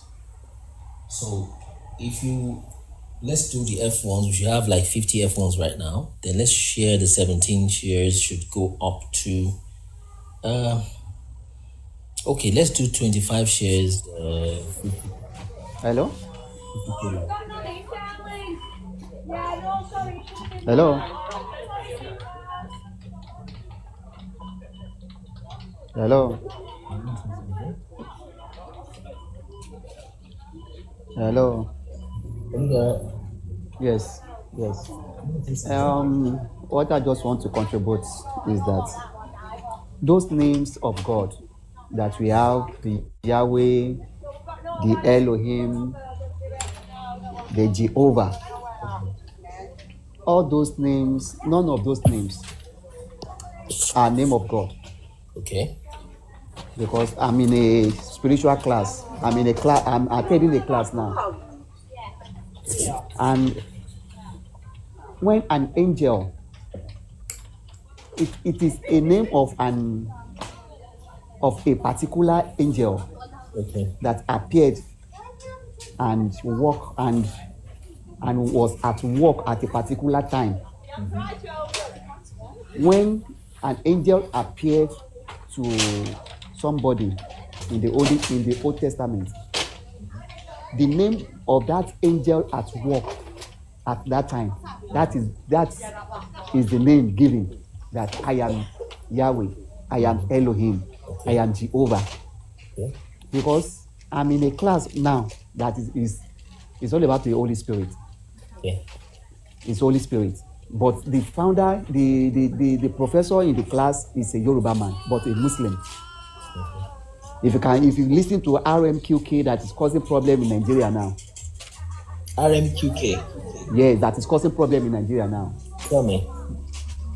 Their main problem purpose is about the Holy Spirit.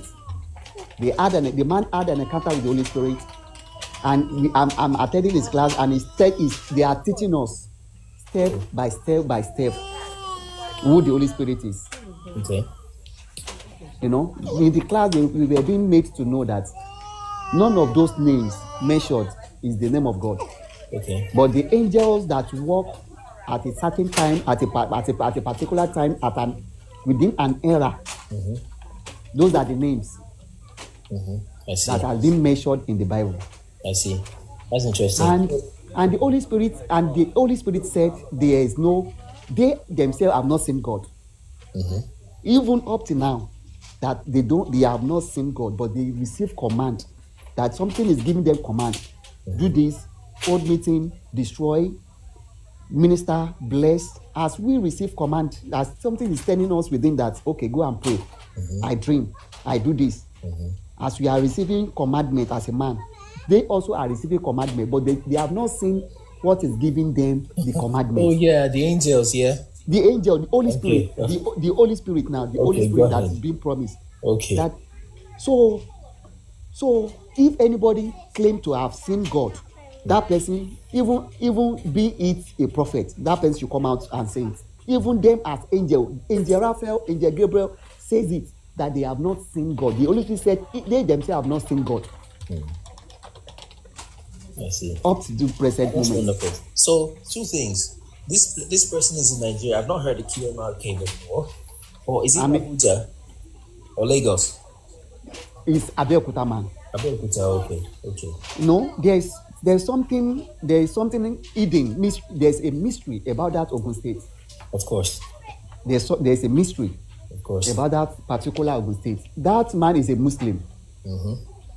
And he said he had an encounter with the Holy Spirit in the 90s, when he was about 20-something years. You right? And he was the one telling us history about Yoruba, that he had Yoruba history of 50,000 years backward. He can tell us the history of the Yorubas 50,000 years backward. But most people will not believe.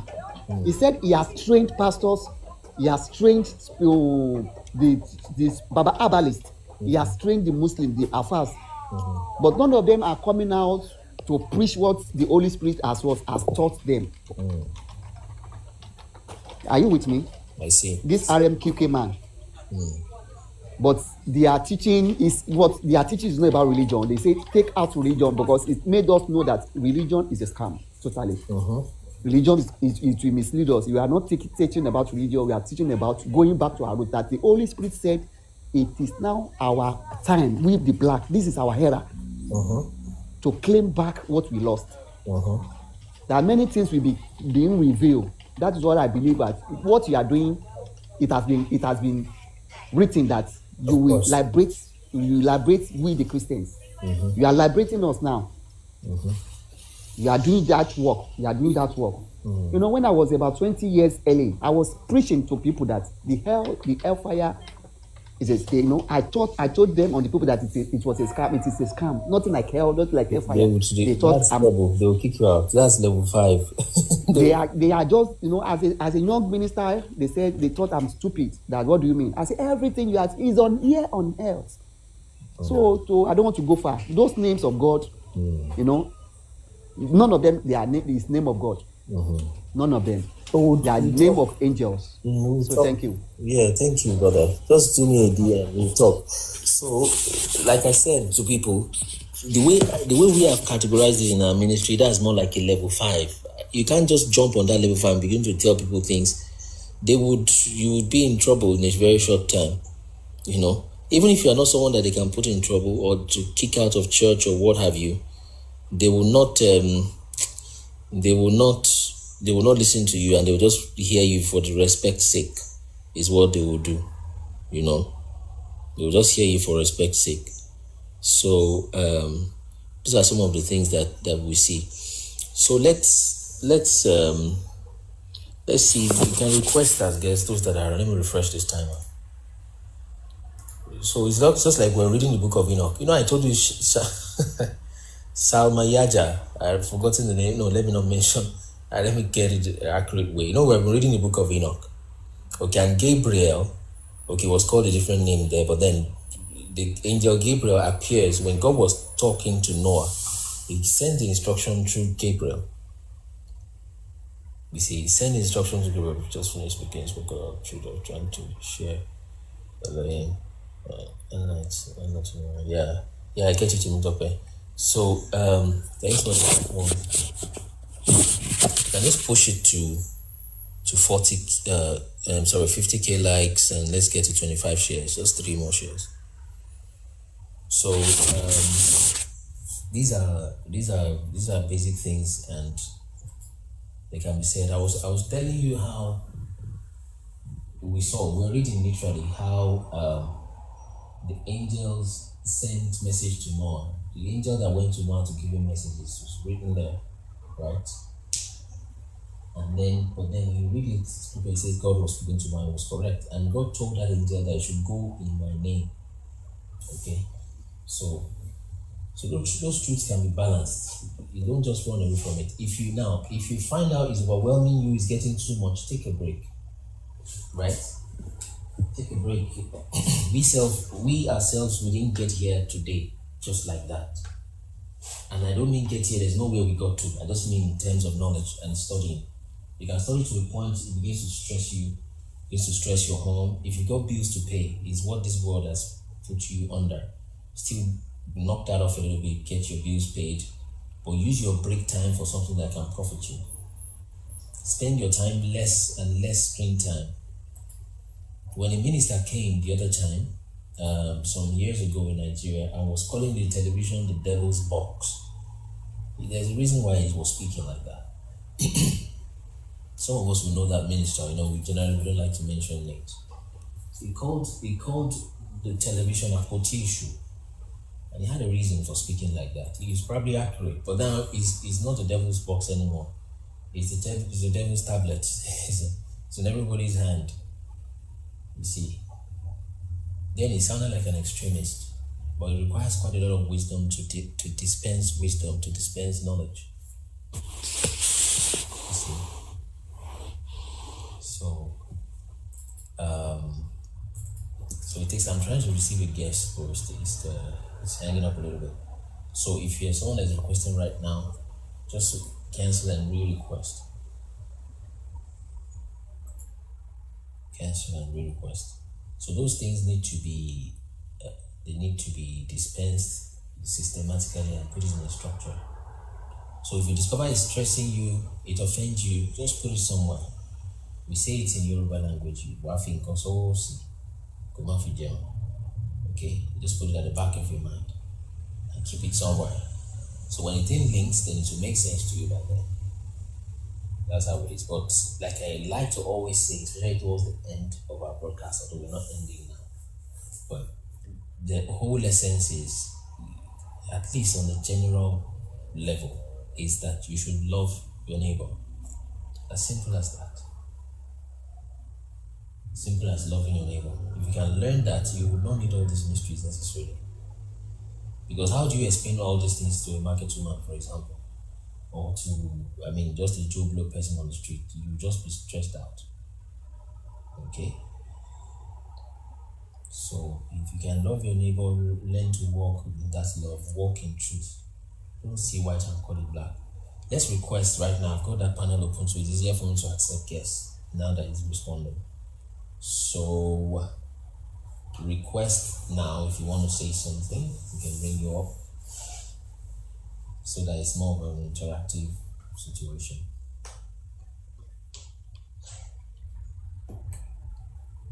So, that's love casts out fear. Fear is the reason why so many of our leaders in Africa are doing what they're doing. Now, that's not an excuse, but it just explains it. It just explains it, what is going on. It doesn't excuse it, it explains it. Okay? Many people are not ready for this discussion because we vibrate at different frequencies. Okay? So, but it's not that complex. Sometimes I don't like using those terms. I've used it a little bit today, but I don't like using those complex words, but it's very true what he said, what Tim Japa said just now. So, so you can request it right now if you want to speak. If not, and then I'll just continue. Then we listen. Okay. I think you can. Okay, Olivia has to that. I don't know where his noise is. Okay. Apologies. Yeah, it's okay. Ibini, are you back up? Okay, not yet. So, so that's how we learn. That's how we learn. Someone who it's only a matter of time. Someone who has 60%, 70% of knowledge and is closed-minded. It's only a matter of time. If there's another person who has 10%, even 2% knowledge, but is open-minded, it's only a matter of time before that person with the 2% knowledge overtakes the person with the 70% knowledge. And sometimes some part of knowledge can be dynamic. So it keeps that person locked up in a place. So don't stop. I still go to church myself, by the way. Okay? I still go to church. Maybe you should just hear that for the first time. I've said it many times. We still host conferences. Okay. And we still do those basic things. All right. So the next solution may not be to just necessarily just kick out of your church and abuse every pastor, like some people are doing. That's not the right flow of things. That's not the right flow. Even your culture will teach you not to speak to elders like that. Okay?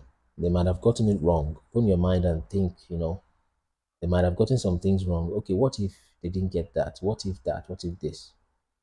So don't just come out and say, okay, you are leaving church, leaving everything. You might, in an attempt to get yourself off the left side of the ditch, you might fall on the right side of the ditch. Is the problem. So, and it's not any better than where you're coming from, if not even worse. So, so it's like that. Let me Oludara, by the way, I don't know, do you know this it's still back and forth. So Oludara, do you know this? I think one prophet Ezekiel have contacted me. Do you know any prophet Ezekiel within your class? Prophet Ezekiel. You know what in my class? I mean, within the RMQK, what's your RMQK stuff you mentioned? Yes, you know what? We have online class. What I do is online class. Okay. I'm in UK.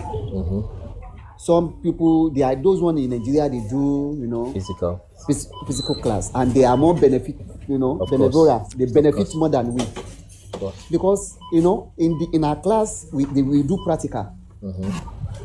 Some animals that are not in existence, that have gone, the Holy Spirit will give us the pictures, bring it. The angels that appear to Elijah, how big he was.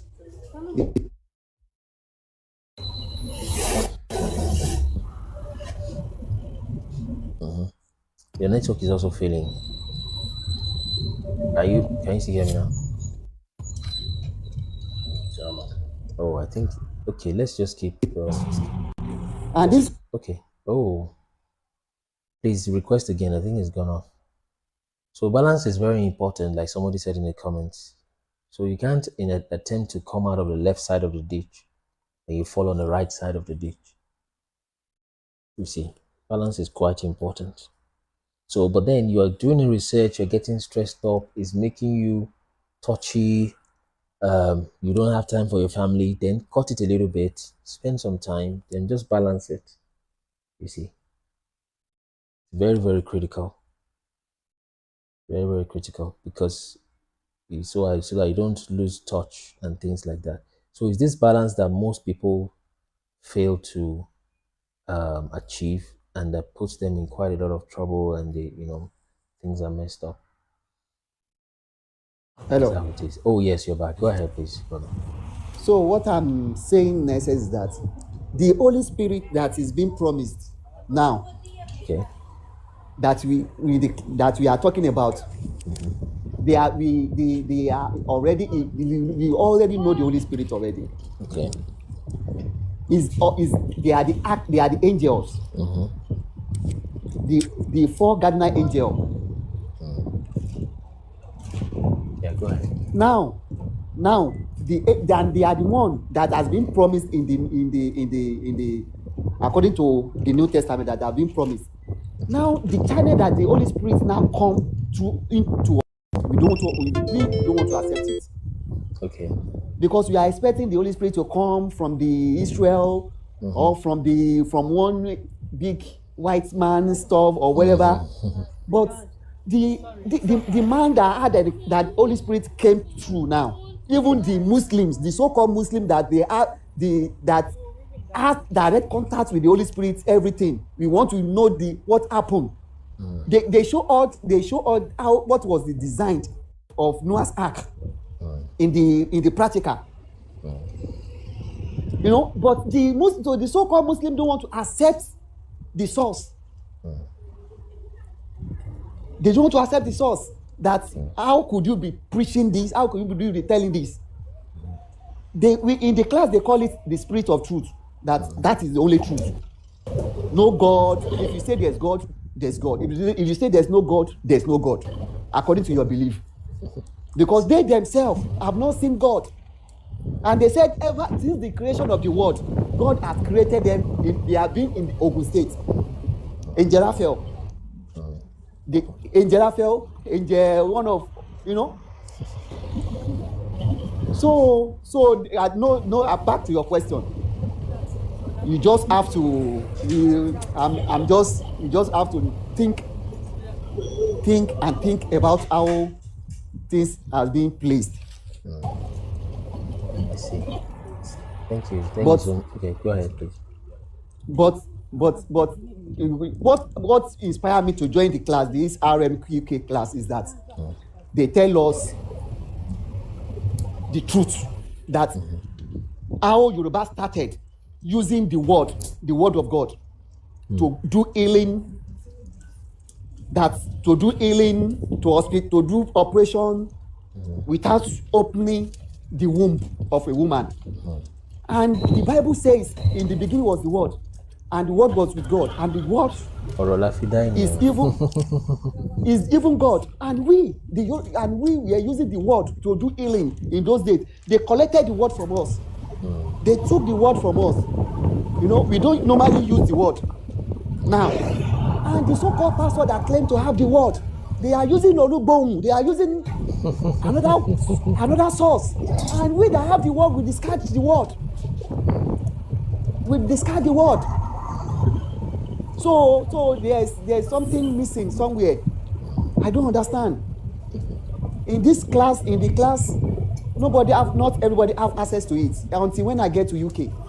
Yeah, before I could have access to the class. You know, they take you to the spirit where we have classes like that. But if possible, you need any question. If possible, you have any question. So the time is up. So we have many major questions. I can link you to the if you want practical, because I want us want us to work together as a team. If you have evidence, if you want some maps, real maps, we will have the practical. They will show you that on the screen, even on your phone. So thank you. All right. Yeah, thank you so much, brother. So like I said, I was just, in the midst of all this, I was contacted by some prophet Ezekiel. Like we get contacted almost every other day like that with people, etc. So, and, he was also speaking along those lines about Abeokuta and, the Yoruba people, some of the things that have been given to that clan of humanity and things like that. So it's wonderful. So thank you so much for that submission. So I think we'll just read some more, and when you see, we told you that one of those angels was weeping, according to scriptures.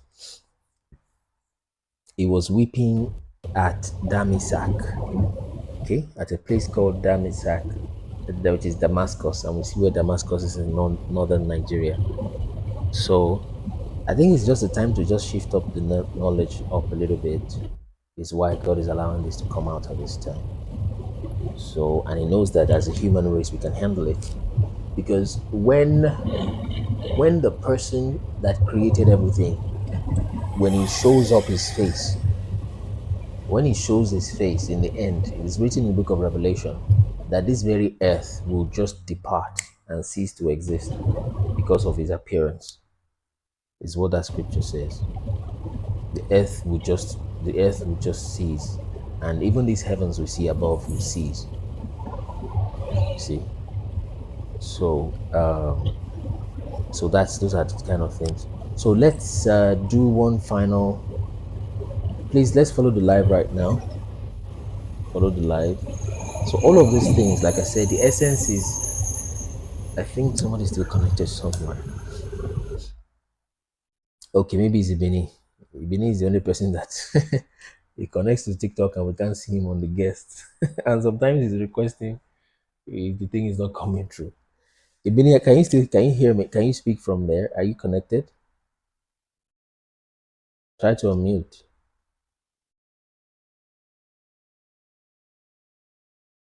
I think as I'll touch on that shortly on Damascus.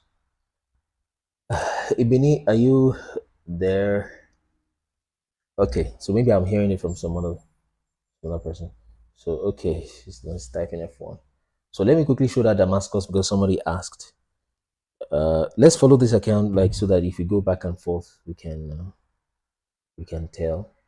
Then sometimes, where is that website? So go on this website, okay, and download some of these things. It's coleministers.org. Someone can type that. I'm not able to access the phone now. So yeah, so most of the things we talk about here are there, okay, and you can subscribe for free, okay. There, it's free to subscribe, except you want to just give something and stuff like that. But then that's where you can get most of these resources. The website is not, it's very simple, okay. Contains quite a lot though, but it's put there in a very simple way you can navigate your way. So yeah, the person asking about Damascus, that will give you an assignment yourself. So go and download that map because it keeps getting redundant. And honestly, for those that have been joining us since we start going live earlier last month, it's Happy New Month, by the way. We are in June. Okay. And happy birthday to those who are born in June. If you are born in June, can you just wave? Anybody born in June? So happy birthday to you. Happy birthday month to you, rather. And probably somebody's birthday today, anyways. Okay, so yeah, so the person that is asking for Damascus, yeah, June 6th, happy birthday, brother. So let's check. The person asking for Damascus, go to our map, look at, I've shown you where to find it in the map, but here are the references. I've shown this too many times, yeah, happy birthday, brother. So happy birth month, brother. So you can go to the map and look at this. The real name for Damascus in Hebrew, you can still find it in public domain, unlike having to search Geese and search Yoruba and all of that. Is Damasak or Demasak. Okay, is the Greek rendition that says Damascus. Okay, so and the time of the Greek is coming to a close, the Romans. Okay, the thing is about to shift back to the original source. So so go search for these three references. You go, this is a 7-page map. You search for those references and you find how it came about having Damascus in northern Nigeria. But the real name is Damasak. That is the Hebrew. Just like this Euphrates is river Pra and not Euphrates. Is this U is where you say true or ink is a Greek kind of prefix. The real thing is Pra in the middle like that. So that's that. So we will read just one or two chapters in Enoch so we can go rest. It's been 5 hours thereabout.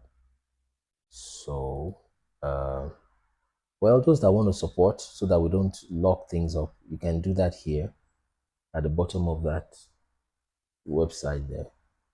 That's if you want to. But really, subscription there is free, and there's different tiers, and all that, just to support a few things here and there, and it helps. It's the spiritual thing when you send your money to places. It's a lot of things. Part of what Anyway, that message around money has been heavily bastardized. But then just call it, in fact, they put it here. There's a link up there also to do things like that. So those things are coming together. You can, when you get on the website, you just click it. It pops this up to you. You can use any method, type any amount you want, whatever, and do some of that. So that's it. And I think it's to take any currency, I believe. That's what those some ask in private, some ask in public. So it's good to mention and respond to those requests. But then usually God gives us whatever we need to do, what we need to do. That's why we don't push that so much. But I think that won't stop people from doing that if they want to. So let's read Enoch. Some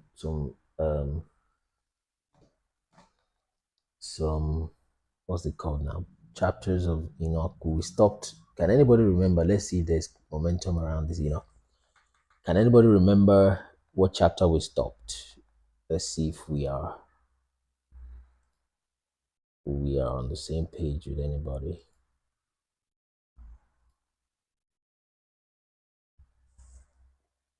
Let's see if there's anybody that can remember what chapter of Enoch we stopped.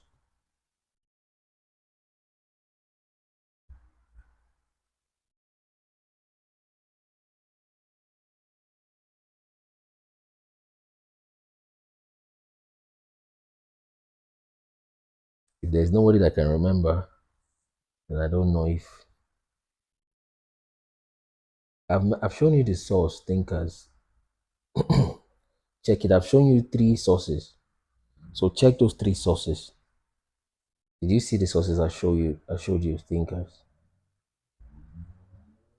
Check them. Check them.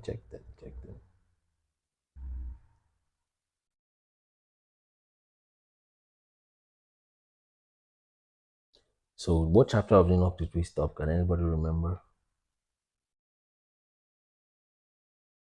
I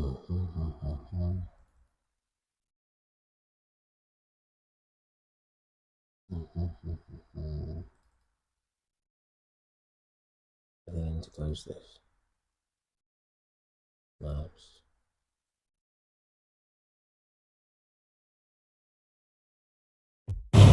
Can you hear me, sir? Yes, I can hear you. Minister? Yes, I can hear you. Can you hear me?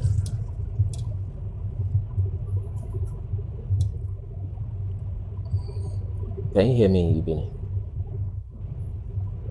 Yeah, I think somebody is saying 24. 24. We passed 24. That was the person missed one day. Another person is saying 24. On the day we went beyond 24, there was not many views on that day. Let me show you Damisak one more time.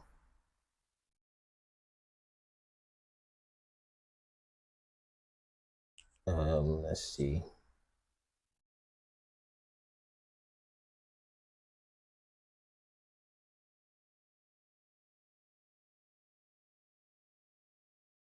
Okay, so go to the map, thinkers that is asking. Go to the map, download the map, and look at S16. S16 is a reference S, and you go to the 16 part of it. Is on page 3, 4, 5 downwards on this map. Go to the website and download it and check it. Okay, so we are getting to a stage where we begin to shed some work over to the inquirer, so we don't spoon feed every single time. So check it. Okay. That's inspired. Did you? I mean, sorry, thinkers. Did you get that? Yes, that's our website, colonialministers.org. You find a mail to contact us from there.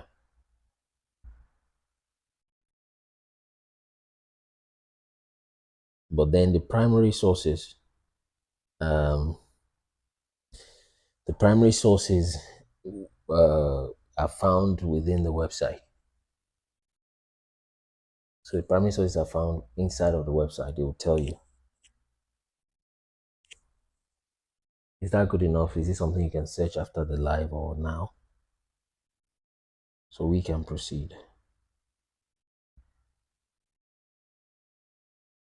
So another reason why we bring these things up, when you see something going wrong around you, you speak up, you speak out. That's part of why evil prevails. It's as bad as the people that are perpetrating the evil, those that are also keeping quiet is also part of it. You see somebody's a kidnapper, is a terrorist or things, I speak out and we check it out. So if it's factual, we check it out and we do what needs to be done to get the person off of that evil thing they're doing. Okay, that's how you get things done. So I've shown this enough. All right. So actually, does anybody know how we have gone beyond? And there was quite some viewership on that day when we went further. Okay, there's quite some viewership. We're actually in chapter 45. Am I right? See, the way we do it, we keep the page open. Speech of heaven's paradoxical divisions of human actions. Right? The course of the moon, path of righteous light, into sinners of darkness, and of Lord of spirits. Okay, the angel does not prevail, neither does the endowed to our representing it. Can someone remind us where we stopped? So from now I'll just type it down. That's what we'll do.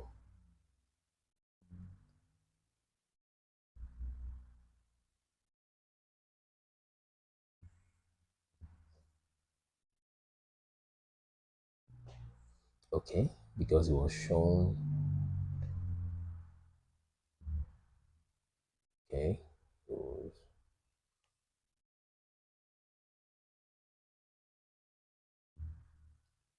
So Ibini, you can mute. Taking as you, how do you come by Damascus and Northern? I've showed you many times. How do you come to arrive at Damascus and Northern?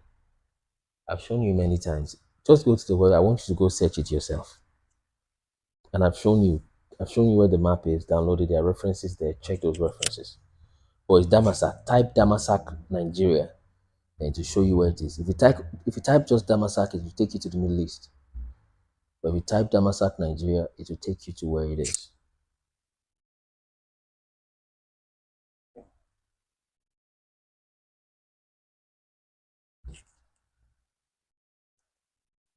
So it's time to remove those who are destroying the earth by way of so-called mining and oppressing God's people. Let's go. Let's go to 43. So I'm sure that this one definitely we've gotten here before. Okay. And behold, another splendor, and the stars of heaven. I observed that he called them all by their respective names, and that they heard in a righteous balance. I saw that he weighed out their light, the amplitude of their places, and the day of their appearance. We'll read for just about 10 minutes, then we'll close for the day, maybe with a final guest speaking, then we'll end for the day. And their conversation splendor produced and splendor produced splendor, and their conversation was into the number of the angels and of the faithful. Then I inquired of the angels who proceeded with me, and explained to me secret things, what their names were. He answered, a similitude of those of the Lord of spirits, A similitude of those has the Lord of spirits shown you. They are names of the righteous who dwell upon the earth and who believe in the name of the Lord of spirits forever and ever. Okay, 44, just one verse.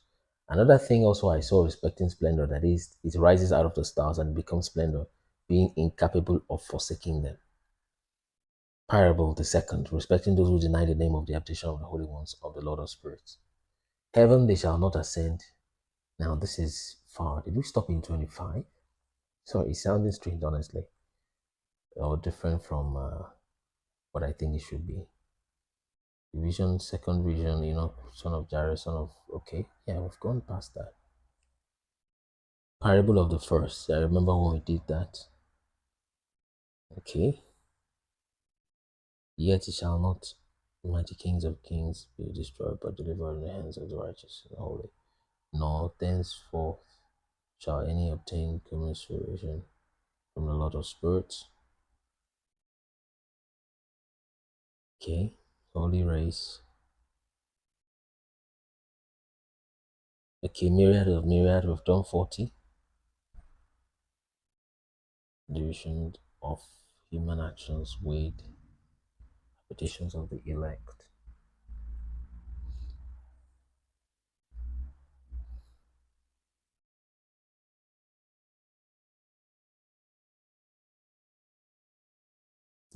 There too, my eyes beheld secrets of lightning, thunder, secrets of the winds.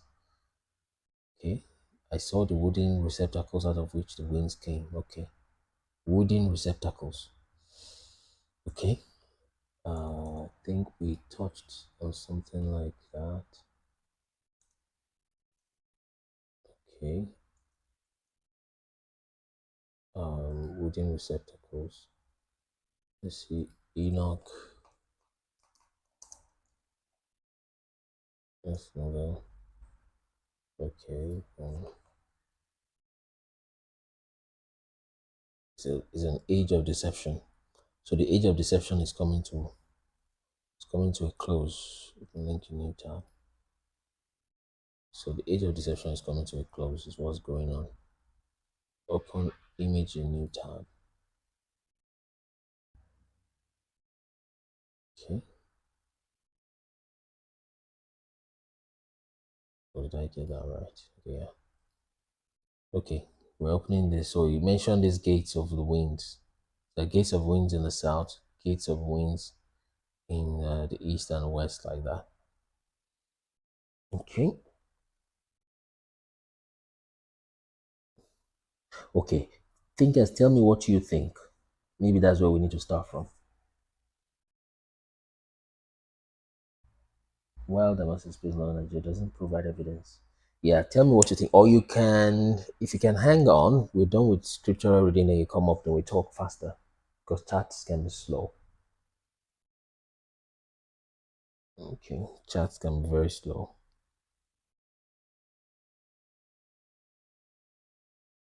Okay. So that's that. So this is all the things that Enoch is describing. Some people have tried to draw that out that way. So let's, this is chapter 42, 41. Okay. Verse, glorious return. I marked the rich progress and teaching progress. Okay. So let's start from 41.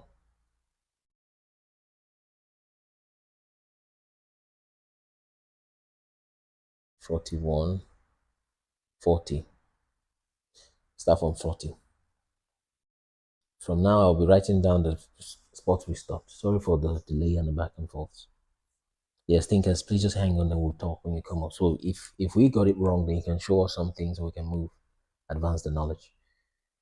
After this, I beheld thousands of thousands and myriads of myriads in an infinite number. This is Enoch 40 of people standing before the Lord of spirits. On the four wings, likewise, of the Lord of spirits, of the four sides, I perceived others, besides those who were standing before him. Their names too I know, because the angel who proceeded with me declared them to me, discovering to me every secret thing. Then I heard the voices of those upon the four sides, magnifying the Lord of glory. The first voice blessed the Lord of spirits forever and ever. The second voice, oh yeah, we've read this, but let's continue. The second voice I heard blessing the elect one, and the elect who suffered on account of the Lord of spirits. Okay. The third voice I heard petitioning a prayer for those who will dwell upon the earth and supplicate the name of the Lord of spirits.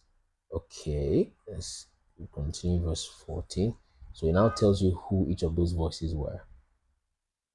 The fourth voice I heard expelling the impious angels, or the giants, or Nephilim rather, and prohibiting them from entering into the presence of the Lord of spirits, to prefer accusations against the inhabitants of the earth. 8. After this I besought the angel of the Lord, angel of peace, who proceeded with me to explain all that was concealed. I said to him, who are those whom I have seen on the four sides, and whose words I have heard? Okay, and written down. He replied, the first is the merciful, the patient, the holy Michael. The first angel is the merciful, the patient, the holy Michael. The second is he who presides over every suffering, over affliction of the sons of men, the holy Raphael. The third, who presides over all things that is powerful. All that is powerful is Gabriel. Okay, so Gabriel is in charge of those areas. And the fourth, who presides over repentance and the hope of those who will inherit eternal life, is Phanuel. These are the four angels in the most High God, and their four voices. So that connects to what the brother was saying the other time about four voices. Although I don't know what their classes is. I have not been there, but this is just scripture here. Okay. 41. After this, I beheld the secrets of the heavens and the paradise according to its divisions, and of the impious angels, literally Satan's. Okay, this is just telling you Satan. He's telling you footnotes, basically. Next, in charge of human actions, and they weigh it in the balances.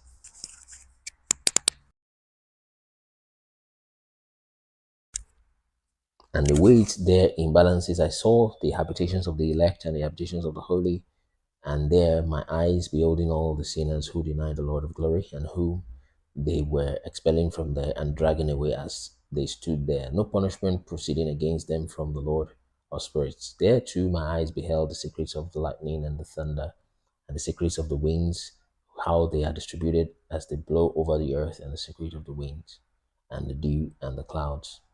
There I perceived the place from which they issued forth, and became saturated with the dust of the earth. There I saw the wooden receptacles of which the winds became separated, the receptacle of hail, the receptacle of snow, the receptacle of the clouds, and the clouds itself, which continued over the earth before the creation of the world. I beheld also the receptacles of the moon. Okay. If I'm still being heard, if you can still hear me, just type yes. Okay.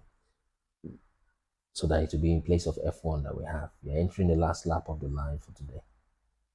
If you can still hear me, just type a yes.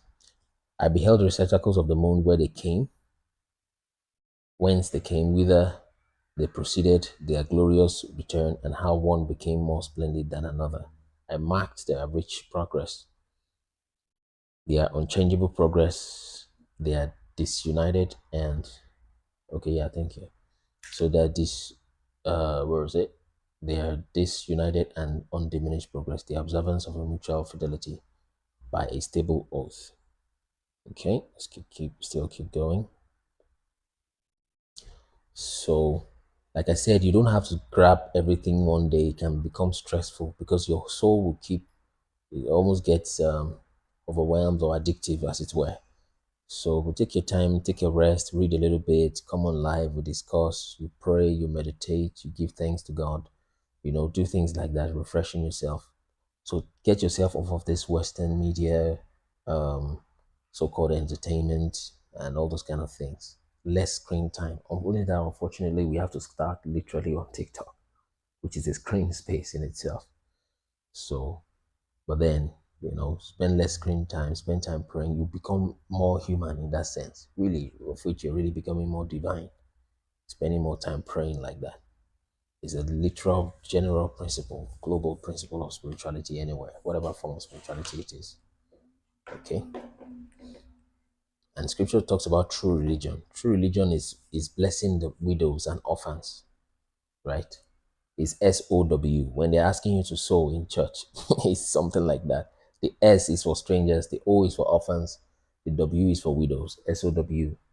That's the real meaning of true religion, according to the book of James in the Bible. You see, so that's what it is. You will see when you begin to function like that.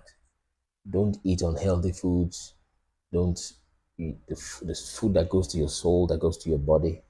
You watch it properly. You begin to become more alive, as it were, and you become more your empathy will come more alive, right? You're not so dead, as it were, so to speak.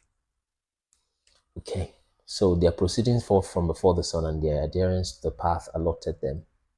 So when you hear some people talking about knowledge, it's not like they're trying to get you crazy or tell you some weird things. It takes step by step. And that's why we have writings like these. Just read scripture and read them, things like that. And you sleep reading scripture, take your time. Okay, in obedience to the command of the Lord of the spirits, potent is his name forever and ever. After this, I perceived that the path, both concealed and manifest, of the moon, as well as the progress of its path, was there completed by day and by night, while each one with another looked towards the Lord of spirits, magnifying and passing with cessation, since praise to him is rest for the splendid sun. There is a frequent conversion to blessing and to malediction. Okay, what's the meaning of malediction? Let's have a quick look. I was expecting benediction. It's like opposite of benediction, the way it sounds.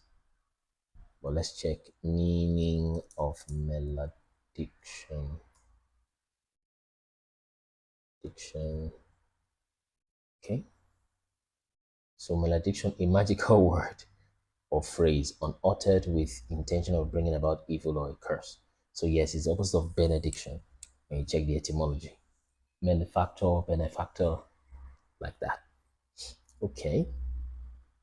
So 6. The course of the moon's path to the righteous light, but to sinners its darkness. And in the name of the Lord of spirits, who created a division between light and darkness, and separating the spirits of men, strengthening the spirit of the righteous in the name of his own righteousness. Nor does the angel prevent this, neither is he endowed with the power of preventing it. For the judge beholds them all and judges them all in his own presence. Excuse me. Chapter 42. Wisdom found not a place on earth. We may need to get to 45. I know we've gone past 10 minutes. Wisdom found not a place on earth where she could inhabit her dwelling, wherefore is in heaven. Wisdom went forth to dwell among the sons of men, but she obtained not a habitation. We have not read this one. He's saying that human beings are stupid. Because ignorance is not absence of knowledge. It's ignoring knowledge. It's probably why they call it ignorance. Wisdom went forth to dwell amongst the sons of men, but she obtained not a habitation. Wisdom returned to her place and seated herself in the midst of the angels. But iniquity went forth after her, and after her return. Now we need to read more slowly, because it's been a while I myself read this chapter 42, or the whole book of Enoch anyways. Okay. So, but iniquity went forth after her return, who unwillingly found a habitation. You see this? He's telling us the state of humanity generally. Okay. And resided among them as rain in a desert and as dew in a thirsty land. They were thirsting for iniquity. Now, an atheist can take this is a foolish thing to do, right? And say, you see, why did God allow iniquity to come amongst men? That's a foolish question to ask. Why not read the whole question, the whole topic, and understand? Otherwise, you yourself are demonstrating the foolishness that has been described. So don't look for every point to try to discredit God that you don't know. You see, it's just not very smart. If you are hurt, get yourself healed. And you have prayed to God one time, you lost a loved one, you thought God was going to answer you. Get yourself healed, okay? Let God touch you. Yeah, a lot of spirits, yeah. So let God's spirit heal you from that hurt. But then the next thing is not to start acting like someone you're trying to fight God. Something else is inspiring you, wants to get you destroyed. So wisdom went forth to dwell, it didn't find a place, but iniquity went and found a place, and they were thirsty for that iniquity. 43. I beheld another splendor and the stars of heaven. I observed that he called them all by their respective names, and that they heard. Okay.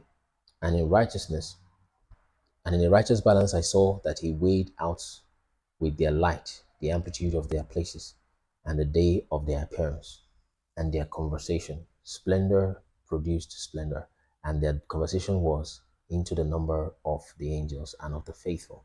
And I inquired of the angel who proceeded with me and explained to me secret things, what their names were. He answered, a similitude of those has the Lord of spirits shown you. See, they are names of righteous and who dwell upon the earth, and who believe in the name of the Lord of spirits forever and ever.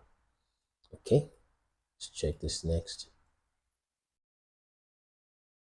Okay, 45. Parable the second. Okay, respecting those who deny the name of the habitation of the holy ones and of the Lord of spirits. Heaven they shall not ascend, nor shall they come on earth. This shall be the portion of sinners who deny the name of the Lord of spirits, and who are thus reserved for the day of punishment and of affliction. In that day shall the elect one sit upon a throne of glory, and shall choose their conditions and countless habitations, while their spirits within them shall be strengthened. When they behold my elect one, this elect one is, we know who this elect one is. Let's keep going. For those who have fled the protection to my holy and glorious name, in that day I will cause my elect one to dwell in the midst of them, will change the face of heaven, will bless it and illuminate it forever. I will also change the face of the earth. I will bless it and cause those whom I have elected to dwell upon it. But those who have committed sin and iniquity shall not inhabit it, for I have marked. So you see, most of this now, there's difference between practical and theory. I've marked their proceedings. There's difference between practicals and theory, but most of the theoretical part, the empirical part of what they are discussing in the deepest, the most esoteric place. And let me tell you a rule of thumb, okay? Because we have touched in different areas today, getting to levels, in our this conversation that may sound scary to some people, and and it's understandable, okay? And yeah, so, but if just understand this, okay, that no matter how weird the knowledge sounds, like people have come here to say a lot of things today. We've been here for these 5 hours, 30 minutes now. So they've come to say a lot of things. Some of them sound weird, some of them sound like, what is he talking about? So as a rule of a few basic ground rules is that it will never ever be about fighting against human beings or destroying people. Fornication will be out of it. Destruction will be out of it. Then also you'll be always, just about almost always be able to find it in scripture. Almost always. Okay? When you start seeing fornication, you start seeing, what's that thing called? Violence. Okay? When you start seeing real fetish witchcraft to hurt people either in spiritually or physically. All right? When you start seeing deception, lies, and twisting things, then you know that you're going to the wrong place. So it's not that difficult to find. Truth is very simple and narrow and straightforward and straight. So most of the things he's saying, even the Ogun State he keeps mentioning, and these places are powerful. Okay, partly in themselves, but partly also how you also interact with it. So so many of those locations are some of the things we are finding now. You see a person that are trying to harness the power of these locations to do evil things. All right. They just know that when they touch this ground, touch that water, most of the waters they're touching is that Euphrates River. They were angels that were bound, 4 angels bound in the Euphrates River. Check the book of Revelation. That Euphrates River is not in Iraq. You were bound with Euphrates River. So you go to those rivers, you use see when someone uses witchcraft to cause people problems. I understand we built, if you're just joining us, please don't feel offended. We built up to this point where we are talking. So we didn't just come on live and start saying things. Okay, there are people that have been here for 3 hours, 5 hours. So we built up to get to this point. Okay. So, but when you use witchcraft, you harness the spiritual powers of a river or of a leaf or of a mountain or of the blood of an animal to conjure witchcraft and to do wicked things. It's as simple and is as same as taking, let's say, a pestle that is meant to make food or a knife that is supposed to be a bread knife, and you stab someone with that knife or you hit someone's head and the person dies. You have just harnessed the potential power in that mechanical device, which is meant for something else, to hurt somebody by hitting their vital organs. Okay, is what you've done, right? So it's no different. It's just at a different level that you're doing it when it gets to the witchcraft side of things. Okay, you're harnessing simple natural power of those herbs, those mountains, those locations, those things, and then you're using it you're perverting the use of it. It's as simple as that. The same thing with technology. Most people are afraid of AI, afraid of this, afraid of devices. Those devices have no evil in themselves. Like I said, if everybody in the world stopped doing evil right now, just stop, like right now, AI will become one of them. It's just so a beautiful a device. However, actually, most people will begin to learn to generate things from the spirit, from inside out. Like we said, technology, I think, was supposed to be from inside out, not from outside in. Okay, it's like, so so the same way you can use that AI, get people's data, use their data to advertise. You're using simple principles for evil things. Take a pestle, take a knife that is supposed to be a bread knife, a fork that is supposed to pick your meals to eat, and you take that fork and you impale somebody with it. You see, you have misused that. It's the same way that you take herbs, take only it's on a deeper dimension actually, areas of sorcery and all that. You just take the powers of those things and you harness it, you speak some words, and the thing will be forced to submit to you because of the place you have as a human being. But you don't know that anyway. Let's not touch on those things too far. So let me read one more, finish that chapter, then so that we don't begin to sound too far fetched. Okay. We'll soon take the last tranche of visitors or guests rather than we move forward. So I know their proceedings, my righteous ones will I satisfy with peace, placing them before me, but the condemnation of sinners shall draw near, that I may destroy them from the face of the earth. So life is not complex. It's sin. It's just sin. Just stop evil. Oh, let me pop up the screen. Sorry. Yeah. So just evil is simple to define. It's not that complex. But evil becomes complex to define the moment you put yourself in the position of committing the sin.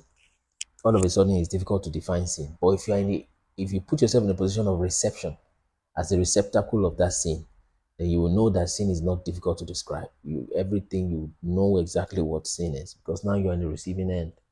You see, but it gets difficult for us to define when we are on the commission end. I need to stop here. I'll write for chapter 46 so I don't forget. Continue from 46 and just write that down. Enoch. I'll just say read. Oh dear. Read Enoch 46. So no matter how weird that knowledge is, if you have the time, pay attention to it, see what the person is saying. Yeah. If it's stressing you out, give it some time. If you can take it, okay, go ahead. But it will not have sin in it. Then it will not have evil in it. Evil is not very simple to define. Just put yourself in the person's shoe. That's all. Then number 3, what's the number 3? Number 3 is that you usually find it in scripture. Okay, generally you find some context to it. Not just context, in fact, maybe to the letter. So where it may sound funny is because you just have not learned it yet. Okay, like they're telling you this place is special. Oh, Ethiopia is special. Oh, Abeokuta is special. And you say, is it Abeokuta that I take? I drive past and we buy bread, we buy things. No, I'm not charging that. I mean, that's just Abeokuta there. The book of Enoch is literally in the public domain, but you can go to our website to also get it. Abraham Ottman.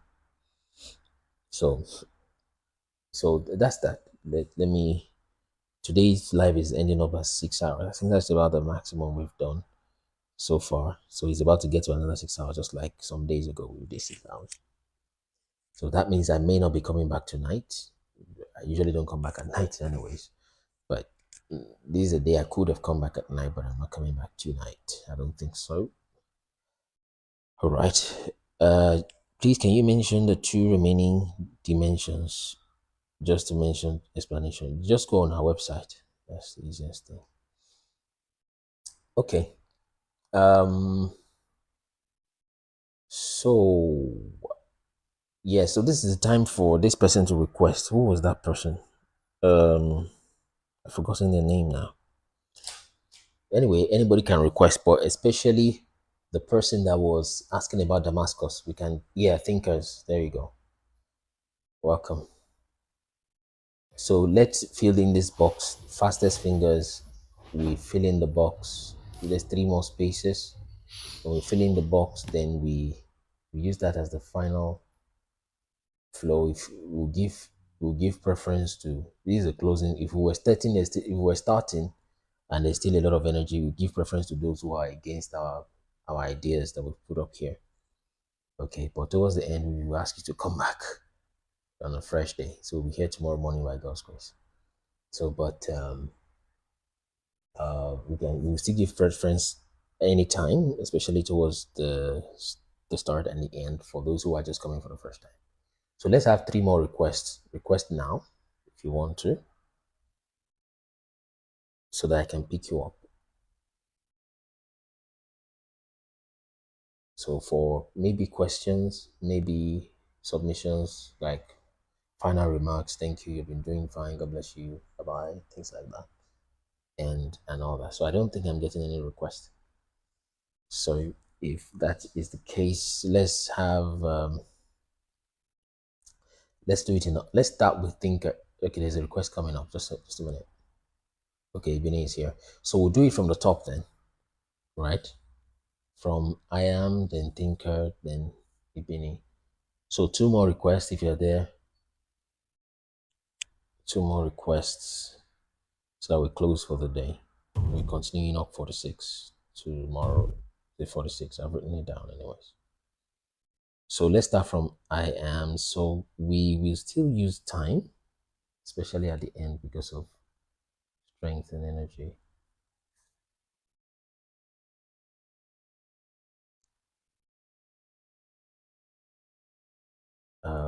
Okay, so let me set a time for I am so that it's easier and we're not.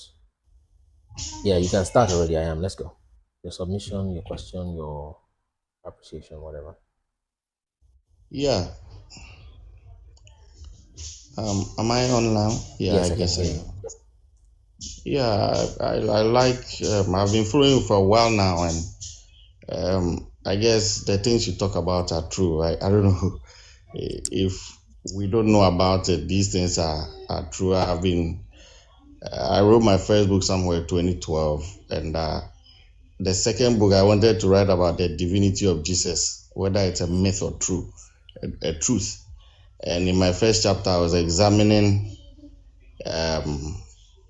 deities, and it sent me into a rabbit hole, and I'm now discovering all that, like you are talking about, and I guess it's a fact. And that's when I also discovered the Book of Enoch, and it actually tells us so much. And see what you have delivered concerning Africa and the Hebrews and all that. I think it's an amazing work. I say keep it up. Right. I wanted to find out if you peradventure looked at the Sumerians. That's one area I have been looking at. And I think going through, I have been able to connect the dots as to why the Oyibo man has been treating us. I mean, once you have pigmented skin, you are black. And a lot of my eyes also have opened living up here in Canada. And it's obvious. I want to conclude by saying,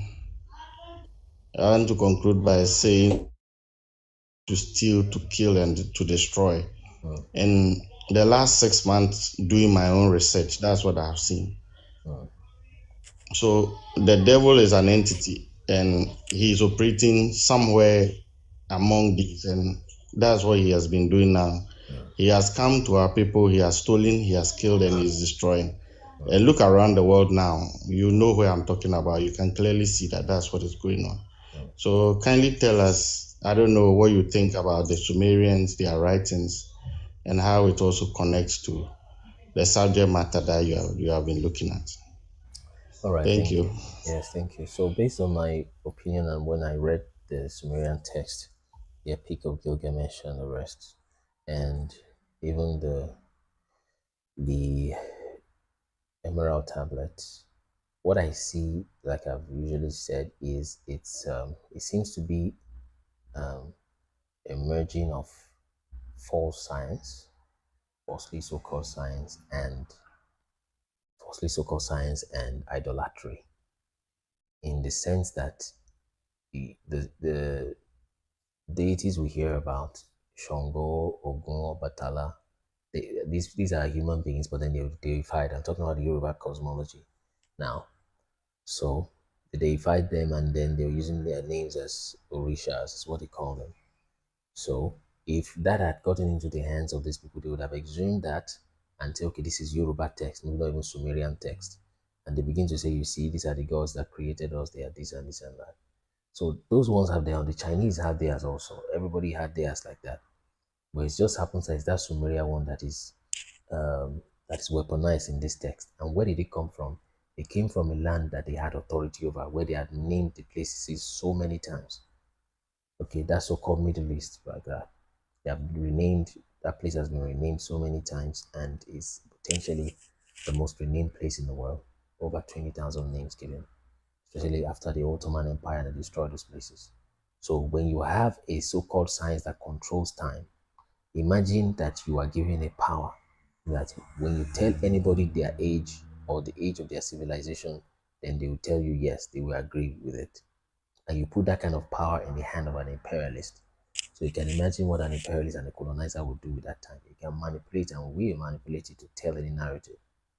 So when they used archaeology to tell Christians that the Bible was 2,000 years old because they found the dead tablet, the Dead Sea Scrolls, okay, and the dated it using radiocarbon dating, and they said, oh, we truly found this text and it's about 2,000 years old. Then all Christians were excited. They started saying 2,000 years ago, Jesus came to do this and do that. Okay. But then after a while, they discovered these so-called emerald tablets also. And they dated it is like 6,000 years ago. Okay. Some even older than that. And then all the Christians became quiet because you have left the actual text. You have stopped depending on it for your timeline. You have gone to take your approval from some falsely so-called science. Okay, now science is not completely false. Okay, science is they give a broad name and call it science. Because someone will ask me if science is false, how come I'm talking to you on TikTok in real time? So science has many different compartments. If I clap my hands and you're hearing a sound, there's a science to that. You can't just say everything science. People think science means truth. It does not necessarily mean truth. Okay, but because they have made science almost into a dogma, to a religion. Okay, and they don't think about it, and that's the same science that they use to tell people to take vaccines and all that they shouldn't have taken. So I think those tablets are, of course, there are stories there in the cuneiforms. The cuneiforms were interpreted and they brought it over. But then again, that's the same place where you have all those narratives. So it's just a simple idolatry story, simple tales under the moonlight, with due respect. You know, it's just those simple tales. that they decided to document, which is great. Yoruba has theirs also. Ask the Igbos, they will tell you their own tales also. They also have Enki and Enlil. They have all of that. Excuse me. Okay, they have all of those stories. But then these then use science to put credibility on it. So then a lot of people are putting their minds up to it and they say there is no God, it's just some spirits that came from far, far galaxy. But once I begin to hear the theme, you begin to see that, hey, what's going on? Once you see something that blows space and time out of proportion, note that falsely so-called science, the idolatry of science is talking. That's one thing science does. It blows space and time out of proportion. So that story was quite popular 3-5 years ago is when it started coming up, this Emerald Tablet Sumerian text thing. Okay. And he used that idea of the earth and humanity, there's 2,000-year-old, 200,000-year-old bones and things like that to verify itself. So far, anyway, that's what I can see, because I may be wrong actually. Okay, I'm just trying to put 2, 3, 4, 5 things together. Look at who is speaking. Look at what is motivating him to speak. Where did he discover that thing? Who told him that? So you can make some conclusions from that. So that's that about that. So I still think that it's just an idolatry kind of story, like you have it in almost every culture in the world. All of them have Noah flood to equivalent.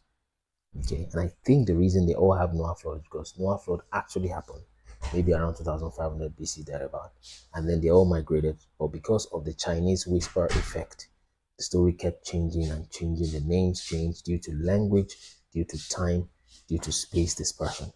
So, and then they all have different mythical stories, and they put any years they like. They say that forefathers are 500 million years old, whatever that means in their language. They put it down there like that.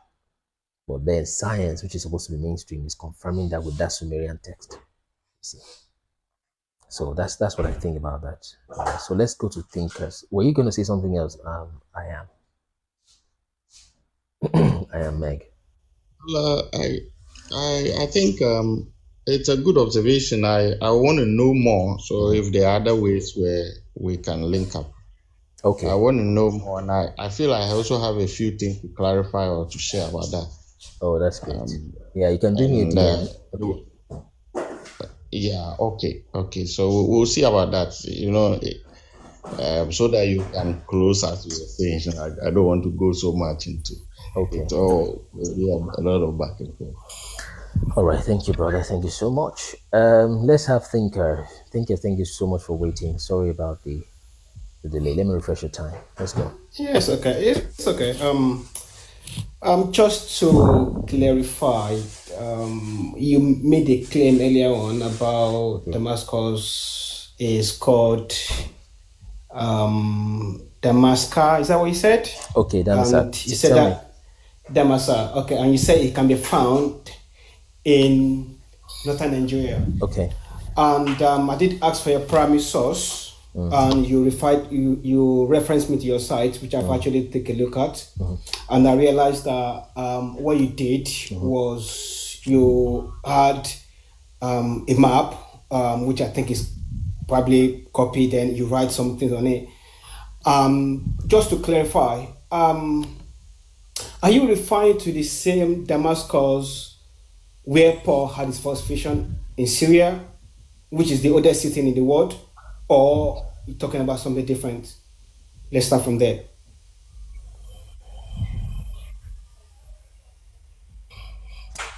I can't hear you. Yeah, that's fine. You can hear me. I can't hear you. Yeah, that's fine. I've popped that back up. Let's start from here instead. I'll get to that part next. But do you know where Damascus is? Or do you still think it probably is in the Middle East based on the best you've found out so far?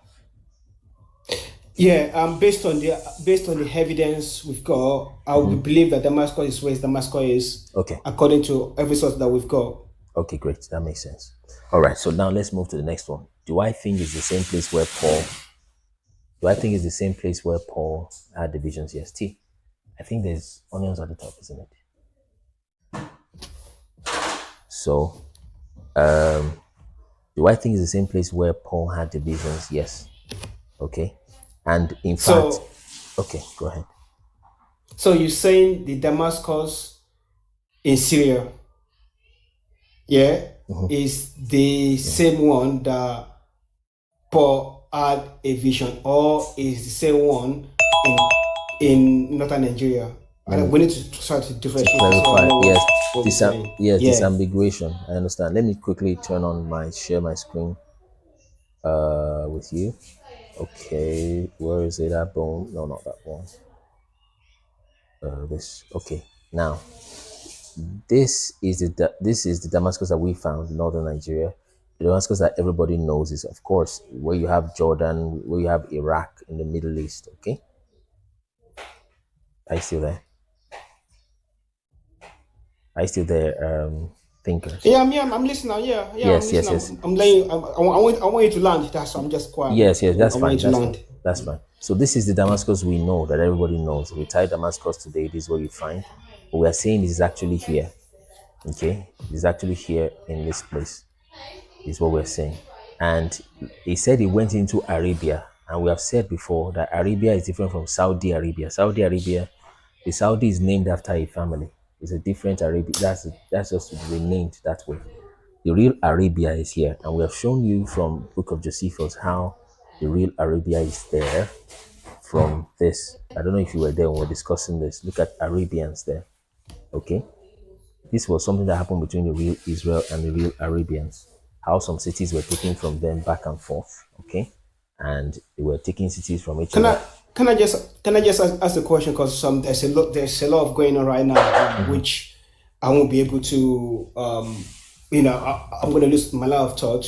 Go ahead. So let me clarify. You claim that the real Damascus is in northern Nigeria, okay, right? Yes. Now,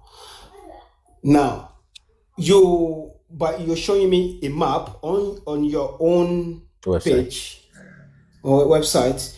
So my question is, how did you come to that conclusion? And two, do you know that there's difference between the Damascus, the name Damascus? What does it mean? What is the etymology of the word Damascus, and what is the etymology of the word Damascus, or the one in northern Nigeria? Thank you. Why don't I take this string? Can you hear me, sir? And we'll do it the other one at home. Hello? We'll swap it around. Okay? Okay, are you listening? Can you hear me, sir? Just give me a minute. Okay. Yeah, just give me a minute. What do we do? Okay, let me just use that mic. The two mics just went up. Check. So, can you hear me this way? Can you hear me? I can hear you, yeah. Okay. So, the etymology of Damascus. Yes. Is it something that you know? No, I'm see, we are learning here, right? Okay. We are learning here. And if you've made a claim, which I do not think is, I do respect your, respect your thought, and I respect what you've researched, but at the same time, we can't just accept anything without any evidence. So if you're going to make a claim and tell me, okay, see these two names, they mean the same thing, and that means that the real Damascus is in northern Nigeria. One, you must be able to provide archaeological evidence that's well supported, not just based on linguistic. The little that I know about the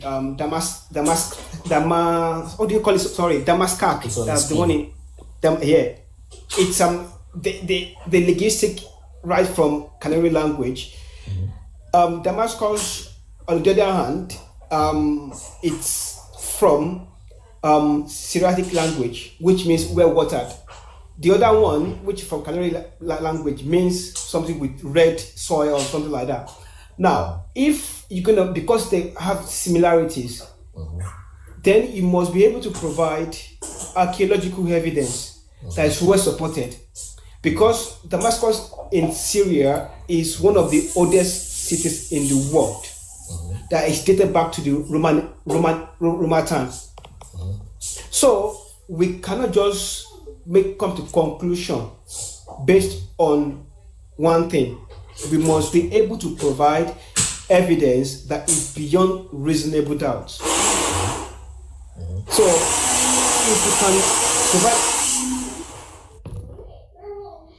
if you can provide evidence that is beyond reasonable doubt, let's say archaeological evidence, that would be great. No, I should do the pay before it's gone. Yeah, you can mute your end. Okay. Yeah, so based on the Damasak, have you been able to confirm that Damasak and the real Damascus is Damasak? Have you been able to confirm the No, sir. You cannot come to a conclusion first without supporting evidence. Not conclusion. I'm talking about one of the precedences. The real pronunciation for Damascus is Damasak. Have you gotten that yet? Are we on the same page on that? I don't know if you get my question. You see this spot? Are we on the same page on that? That Damascus is Damasak? No, sir. Not yet, right? No. Okay. Let's do Genesis 14. Because sorry, because Damascus itself it's in a Syriac language. So this right now that we've got this pronunciation right now, or this spelling right now, originated from the Greek. It was made from the Greek. So because it's English and Latin of the name Damascus originated from the Greek, but Greek itself originated from Syriac language, and the way it was spelled was Darmsuk, which means well water land. Okay. So, and when you check the linguistic definition or meaning of the one in the northern Nigeria, it's not the same thing. Okay.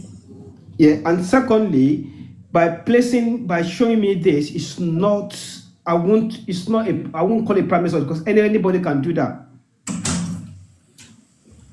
And secondly, does the people of the northern Nigeria, that city, do they think they are the original Damascus? What is their own history? What did they say?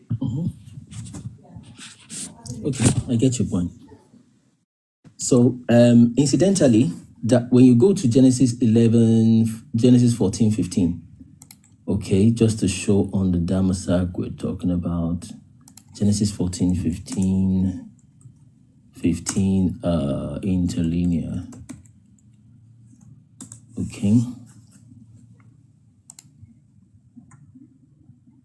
Let's have a quick look at that. Genesis 14, 15.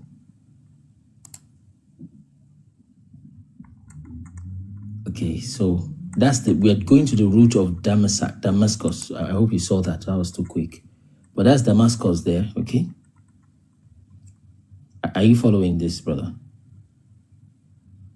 I'm listening to you. I'm listening to you. But do you see this Damascus here?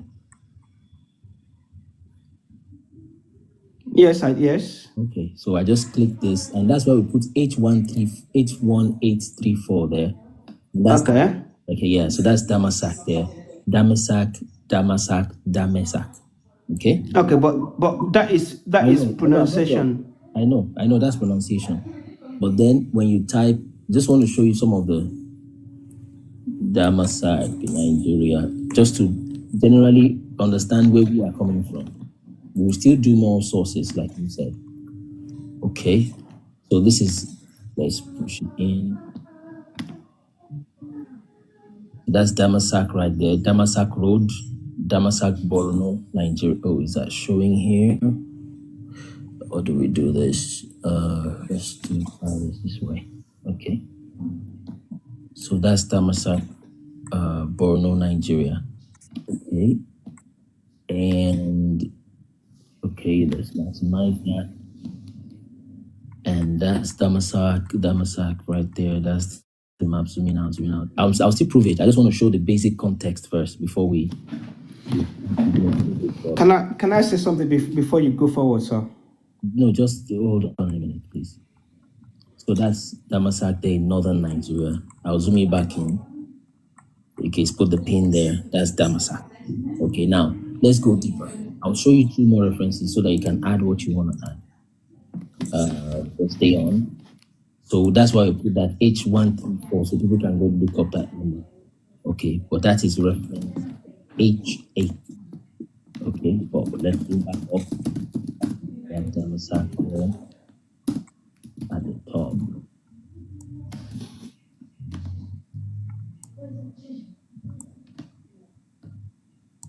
Damasak. Okay, so we'll put S16. That S16 is scripture, so let's leave that part. I'm sure we'll be on common ground on that. So L18. Okay, L18 is also asking you to look it up. Okay. And like you said, somebody brought up that point of where Paul went. You know, Paul went to Arabia, correct?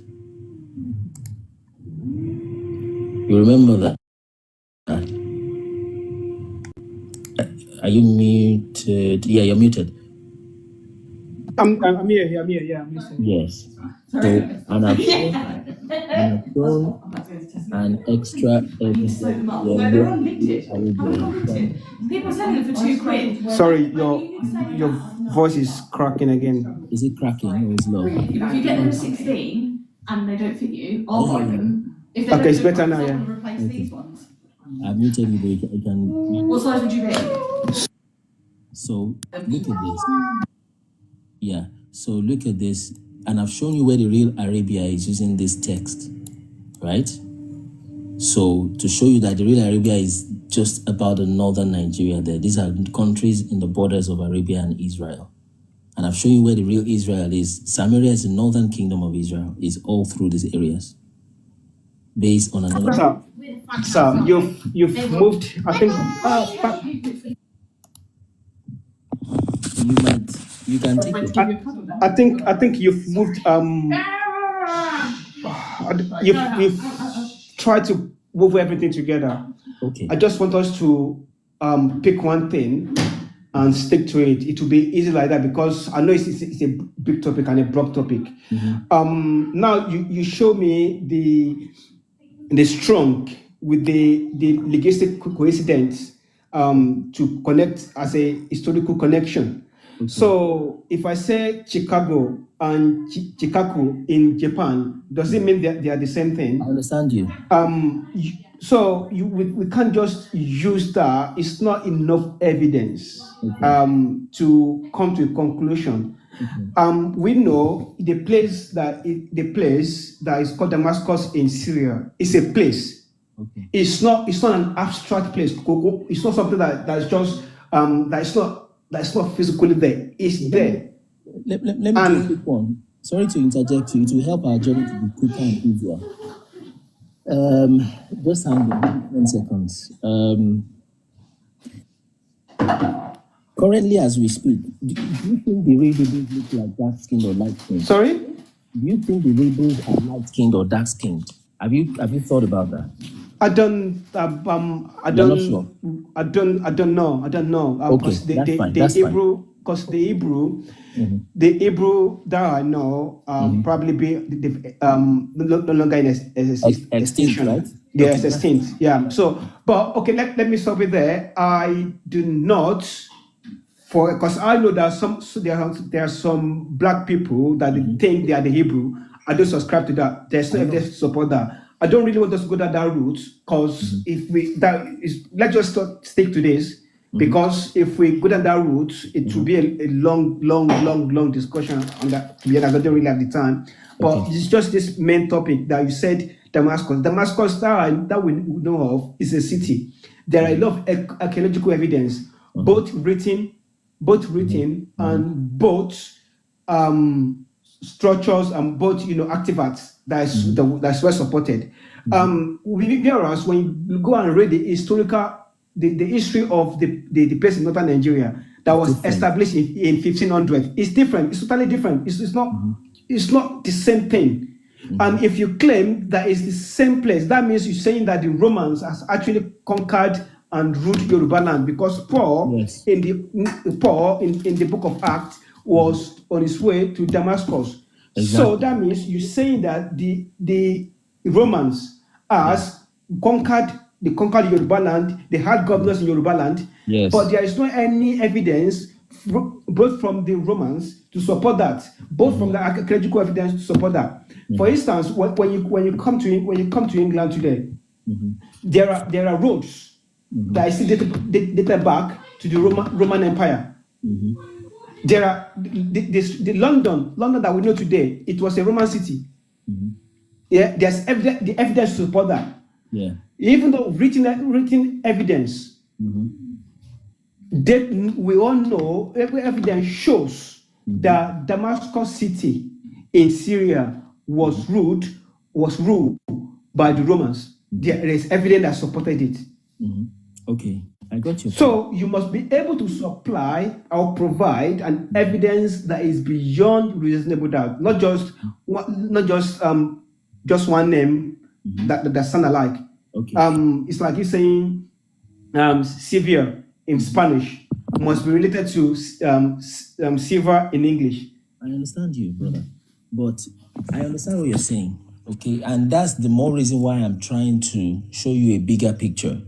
It's like cutting off the nose of a human being and sticking it on a car. And I'm telling you, can you look a little bit away from the nose?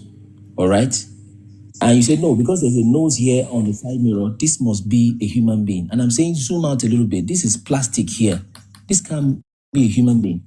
Though Syria was also renamed at a point. That Damascus you see in the Middle East, the country called Jordan was renamed at a point. That's just so. Okay. Let's put this. So you're saying that Damascus was renewed at the point. I'm not going to argue with that because I don't know. But I want you to tell me, when was it renewed? When?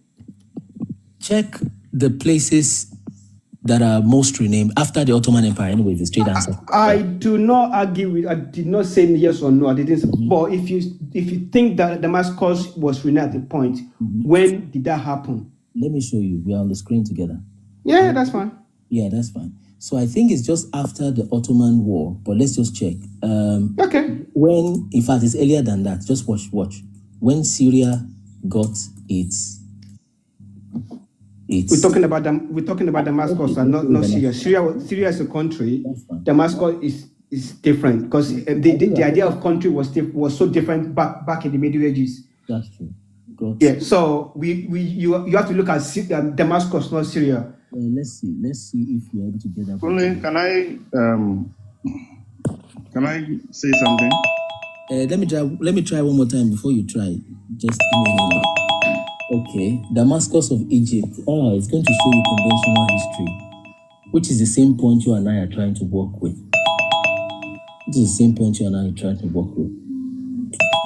you conventional history that you find out there in the mainstream. You see what I'm saying? Okay, so go ahead. So when you say conventional history, I think why I understand that it's not all history that is out there. I understand that. I get that. But we must be able to work with evidence as well. We must be able to work. There are some things that is beyond. It's like there's some things that is beyond just saying. There's the evidence for that. It's like somebody saying that Egypt white people, because they are Arabians. Yeah. Evidence shows that there were black people there. It's beyond that. You can't just make it up. Yeah. So if you I'm trying to save our time and energy before Iran comes up. Can we work from that logic of thinking? Well, what I wanted to put across is on the same subject matter is, you see, if you want the evidence you are looking for, kindly look at the migration pattern. Okay. You will find that the people there migrated southward. So rather than saying that it wasn't so or it was never the case, you will see that the various lands in the sub-Saharan African place or region are the places that these people who have renamed. So you find Judah, and these are in very, very old 14 maps in 1400, 1500, which the colonizers actually used to come, and then they knew exactly what they were looking for. They came in, broke the walls of Benin and all that, because that was actually the place of Judah. So what I think he's trying to put across we're not talking about we're not talking about Judah here. I want to take to this. See, there is. I'm building a point. What I'm saying is that the Damascus here. I've muted both people because just relax. Okay, Thinker, there's something I'm saying. I am sorry I muted you. Thinker, sorry I muted you. So, Thinker, you can unmute now if you want to. But like I said, you cut a human being's nose and you stick it on a car and you are deciding to stay on the nose and you say this is flesh. By the way, that flesh will rot in a few minutes or hours. You're saying this is flesh, this is a human nose, right? And you have refused to zoom out. Minister. No, hold on. You can go to this map. Where is it at? There's more serious evidence or serious claims on that map than Damascus. Where is it at? Where is the map that we have on the website? Where is it at? Okay, so there's more serious claims in that map. There it is. Remove this Damascus from this map. The question is, how do you have all of the Chaldees here? The question is, how do you have Mesopotamia here? But you are sticking on Damascus. It's trying to use Egypt being black and migration patterns. You knocked that off. It's trying to mention Judah, you knocked that off. I tried to use the skin color of Egyptians. If they are Israelites, how come an Israelite becomes white skin also? You're just staying on one Damascus. I've shown you a few. So go ahead. That claim that you made that Damascus is northern Nigeria. That means the Roman also was in northern Nigeria. And that means okay, but there is no evidence. I'm telling you, there is no any archaeological evidence to support that. Have you said there is no any archaeological evidence to support that? See, the way archaeology works generally, brother, apart from the fact it's heavily influenced, okay, which I can't prove in one breath to you.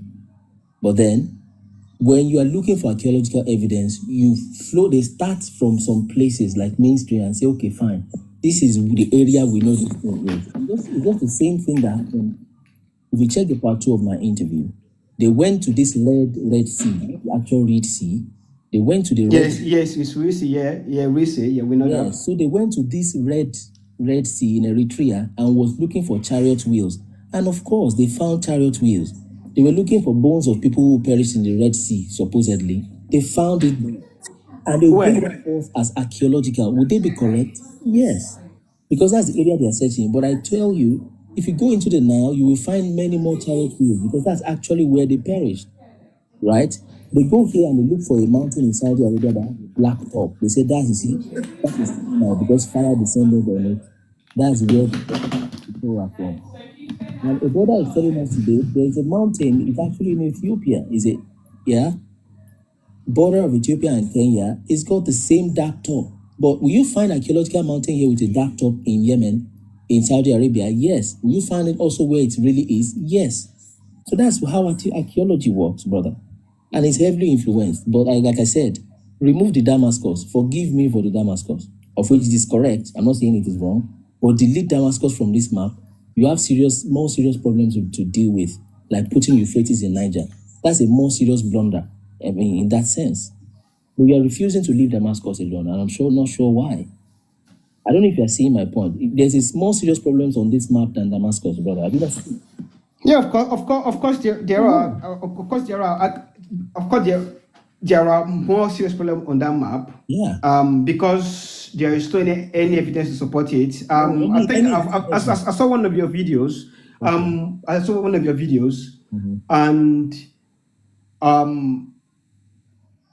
do respect your opinion. Okay. I do respect it. And this is not the first time I'm going to meet people that have such opinion. Okay. But Unfortunately, there is no any evidence to support that. So, for instance, let me give you an instance. Let me give you an instance. Before the instance, relax, brother. Before the instance, the statement you make is not correct. There is no evidence. That's not correct. There's not any evidence. That's not correct. That's too broad. There is no enough evidence to support that. Yeah, that's now, true. This is that's different thing. Relax, brother. You must watch your words. You said there's not any. Now you said there's not any enough. So relax. I understand you have a different opinion. See, we are discovering these things step by step. That's why I brought you so I can learn from you. Okay? And it's understandable if you begin to shift your grounds. So tell me your own point. That's why when you told me the etymology of Damascus, I'm like, okay, do you know it? Can you tell me? I was asking that sincerely, not sarcastically. So now, what are the things you have found? Okay, maybe apart from archaeology, or if it is archaeology, show me. That was why in the part 2 of my interview, 91 podcast, we literally went through one of those videos that people find very interesting. A Caucasian man using British accent to tell you stuff, speaking English. Most people will take that hook, line, and sinker. They won't check it. But when a dark-skinned man coming from Nigeria is telling you the same thing, I mean, you check it 2, 3, 5 times, you see. So, respectfully, tell me what you have found out. Okay, if it is no. Let me put it this way. I haven't made any extraordinary claims. Okay. You guys are the one relocating all biblical events to West Africa.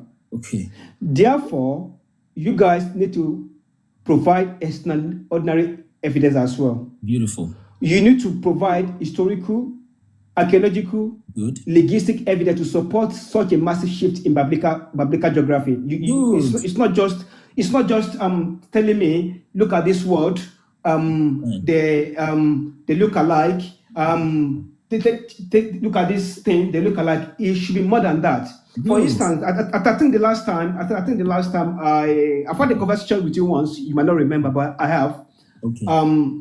Where you claim that because Yoruba do their Isomolo coin 3 in 7 days, and it's the same thing in the Bible. That means that the Yoruba people are the Hebrew. That is not evidence. That is not it's evidence. Just because something aligned. Coincidence. Go ahead. Yeah. So it is more than that, because the Yoruba people themselves never claim to be Hebrew. This Hebrew of a thing is something that is new. In fact, I can check the history for you. It started in 1960s, and it first started in the Americas. And this for them is for them to find. Relevance. It's for them to find some kind of relevance to hold on to. I understand you, brother. So we cannot just use few words. In fact, you can find 100 words, 1,000 words that are the same. It's not enough, evident enough to shape the biblical event. Okay. From where? Okay. Let me know. I got your point, brother. Let me rephrase what you've said. It's called reflective listening, which is that if we are making extraordinary claims, which they are extraordinary, we need to provide an extraordinary event. The burden of proof lies with the person who is making the claim. Understandable. Now, let me run the story for you on thereabout, and I'll put all the evidence before you. Thank God we have gotten you to a place where you can leave Damascus alone. Okay. Now, let me run it from the start. Like you said, we can find 100 words. But let me start again. I usually start with words, as you know, and language. First, we have found about 27 words in Yoruba that match the Hebrew. You said that's fine. We have found close to dozens of practices in the Yoruba people, West African people, Sub-Saharan African people that match the Hebrews. That is still not sufficient. Now, a dozen is not small. 24 practices is not small. You don't take the body of an 8-day-old and cut it off with a razor blade because you're trying to copy a colonialist. That's not coincidence. Okay? You said that's not enough. Fair enough. Now we are showing you evidences. We are showing you maps from different, as far back as 400 years apart, that are showing the same things. Texts that are showing the same things. You said that's still not enough. Okay? Those are 3 categories, not just 3 isolated evidences, 3 categories, sections, okay, faculties of evidence. You said that's not enough. Okay, now let's flip it the other way around. The people that are in the Middle East Who is Netanyahu? He's got a European name. He changed his name. He said that is not enough. Okay, these people that are telling you about the Middle East, what is their track record? What is their proof? Using the text that we're working with, taking them from Egypt to the Middle East, right? That is 40 times smaller. Look at it here. The Israel there is 40 times smaller than the actual Egypt. We have left West Africa now. Let's consider the mainstream. Egypt, present-day Egypt is smaller than the then back-day Egypt. Or even the present-day Egypt is 40 times, 1,000,000 square kilometers. This Israel is 25,000 square kilometers. It's too small. Genesis 13:1 said Abraham went south. He said that's still not enough. When he was leaving the Ur of the Chaldees, he said he went south. But you can still leave this because he said that's not Ur of the Chaldees. Let's stay with the narrative. Yeah? When they were crossing, they said they crossed the Red Sea, not the Red Sea. He said that's still not enough. When they were crossing, he said it was an east wind that blew when they were crossing because they crossed from east to west. He said that's still not enough. When Joseph was visiting his brothers back and forth, they didn't cross any water body. Minister, should we take your evidence one by one? Okay, let's go. Now, this map that you provided. Not from the languages, peoples, land. Okay, let's look at the map and the customs that you said that you claim. Okay, let's start with the custom. Let's start from the custom. Okay. Give me one custom that has similarities between Yoruba people and the Hebrews. Do the Europeans circumcise? Do you know them? They don't. Okay. Do they know them on the 8th day? Okay. Let's one by one. Yeah. They don't. Okay. No, go with your point then, so we don't.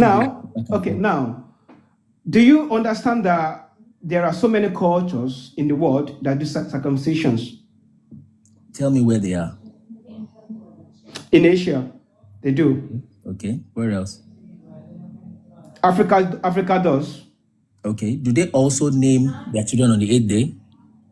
Are they also dark-skinned? Okay. So I'm not going to talk about the race and color because because when you talk the Asia as well, some of them are a little bit lighter, and they still do. Okay. Even though in Yoruba, in Yoruba, when circumcision sometimes it's not 8 days, sometimes it's 16 days, sometimes it's 7 days, and after what you do, when you do Isomoloroko, they use Orogbo. Do they use Orogbo? The Bible use Orogbo in their naming ceremony?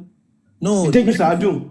No, that's fine. Let's stay with. By the way, you are not even sure what names those things are called in scriptures. For example, what you call a unicorn is actually a rhinoceros. Well, let's not even go there. Let's stay with the things that we know. Now, are Asians scattered all over the world? Do you have 27 Asian words that match the Hebrew? So take all the evidences as a whole. I don't know if you are getting me, brother. It's not about winning this argument. Please trust me. If you look like you're losing this argument, it's really bad. I can also lose an argument, maybe because I don't even have points. And I understand you are clicking your keyboard, searching for things, and that's fine. But take all the evidences together as a whole. The Asian people you have talked about, do they have at least 20 words that match the Hebrew if they're circumcising? Okay, are they also dark skinned? You say there are some of them dark skinned. So are they scattered all around the world? Right? I'm saying. So you took one part of circumcision. Go ahead. Yeah, you took one part. Okay, so just because we can find this in a book, and that means the Yoruba people and the ancient Hebrew are the same thing. But what about other things? What about other processes? What about the uses of Adun? Okay. Is Adun in the Bible? What is the meaning? Orogbo, Adun. Relax, brother. So Adun is one of the ingredients Yoruba people use when they do naming ceremony. Yoruba is not the only person, by the way. This thing has spread over space and time, right?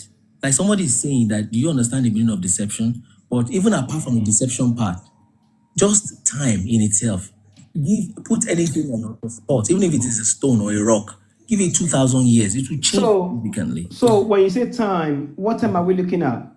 Use the conventional timeline. How long ago? Yeah, I'm not even going to use the timeline that we have found. Use the conventional timeline, which is look at the time when Moses gave them that law Oh, even Abraham. Abraham is about 1,500 BC. Okay? I had 2 people around, you can't blame me. From conventional timeline, 1,500 BC to 2000 AD. That's 3,500 conventional timeline. So any practice from them, they might use, okay, look at Wato in Ghana.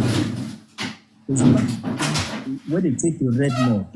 I know you're passionate about Yoruba pride because that's who you are. And it feels like, I know, I can't hear you again. If you can hear me, I can't hear you again. I can hear you. Your background is a little noisy. I'm just trying to manage it. I don't want to mute you. But yeah, thank you. So, like I said, it's not only Yoruba, and you're passionate about Yoruba because understandably, maybe that's where you're from, and it feels like impersonation. What is this person doing? No. No, let me, okay, remove that. So what I find is, Go ahead. What I find is, when you see people, black people, that you're Igbo, you're Yoruba, most of them that actually trace their history to black Israelites, they believe in the Bible. Okay. Now, when you see the Yoruba people, for instance, they've got their own history. They never claimed to be Hebrew. It's some people. It's when recently new generations now claim, can we see the Bible? We are the Israel, because the Bible in Yoruba land is not up to 200 years. Okay. So, like I said, you take a custom, like for instance, now you said Isomoloruko that circumcision that you mentioned, you didn't actually include what follows. And now I'm telling you that in Yoruba land, when you want to do Isomoloruko after Idako, other things you do other things. Yeah, but that is lacking in the Bible. Orogbo, for instance. I know. And this is what I'm saying. And this is what I'm saying, brother. That I'm telling you, I'm looking for a way to turn on my camera, but I've left where I was. Let me see if I can use this camera here. Are you able to see what again? Can you see me? Anyway, I can see your camera. Okay. So this is my point. I'm explaining to you that potentially 2000, when is it? 1500 BC, right? For Abraham, Moses was 1500 BC. Okay, Abraham is 2000 BC, thereabout, about when he lived. 2000 BC plus 2000 AD, that's 4,000 years. That is time. And across space and migrations, these customs and practices must have changed over time. And in fact, it is some supernatural, well, not supernatural, but it's some supernatural providence for those practices to still remain up until today for 4,000 years. And I'm telling you, they will change. And I'm trying to use space also. It's not just time that has happened. Space has also happened, right? Generations, human beings have also moved all through that time. So let's talk about the space. Like I said, it's not just Yoruba language, Yoruba people. The Ghana people are also part, okay? And there's this thing they call Nwato, right? Or the Ga people and the Chi people. I forgot the name of this. If a Ghana person can respond at the background. They take red mud and they put it on the post of their door, on the top, on the left, and on the right. And a Ghanaian rabbi, a teacher of Ghanaian culture, tells you that they do that because they came out of Israelite. It's not something that they were taught by the colonizers, not even from the missionaries. And the reason they use red mud is because not everybody at a point could begin to afford a lamb to use the blood of the lamb, right? But now it is mud. Now, somebody that is Ghanaian can say, are you telling me that Umato, right? Umato festival. We know what Umato festival is. You cannot tell us. You cannot tell us what our festival is. That's how Ghanaians talk, right? And the guy keeps arguing. But the thing has changed from the blood of a lamb to red mud on the sand because of time, because of space travel, because of different generations, and because of even conditions and situations of human situation. You see? So you are better off, a better argument, brother, to say that the Bible doesn't exist, right? Or the stories there are not true. That's a better position to stay and to expect. Sir, okay, let's leave that. Can you tell me the process of burial in the Bible? You tell me yours. What is the point? I'm a Yoruba man. I'm a Yoruba man. I know how we bury traditionally, how we bury people in Yoruba land. Understand what I said about time? This is So when you say time, so when did all this happen? Who changed it? You, brother. Things change over time. Don't you understand? When though? When does this changes occur? What is your height now? You are probably 170 centimeters high. And when you were giving birth to, you were 1 foot or probably just less than a foot. When did you become 170 centimeters from 30 centimeters when you were okay. born? When? Let me ask that question this way. Go ahead. At what point do people, let's say the Roman Empire or the world power, start changing the location of the biblical events to the present day Israelite? And at what time do the Mesopotamia start the changing from where we think it is now, which is where it should be, to Africa? At what point in history? Good, that's a better question. Your life is restricted. Why? That's a better question, but the same answer. That's why I wanted to show you a bigger picture by trying to pull up Syria. Now let me try if we can try that again. It's the same answer though, like I said, but thank you for muting. It's the same answer though, like I said, but it's the same thing, and I'll answer that too. So someone is saying the argument is not needed. Just take your time. I'm not trying to win your argument because it's not easy to be humble in this life, you see. But then I'm not trying to win that argument. It takes time.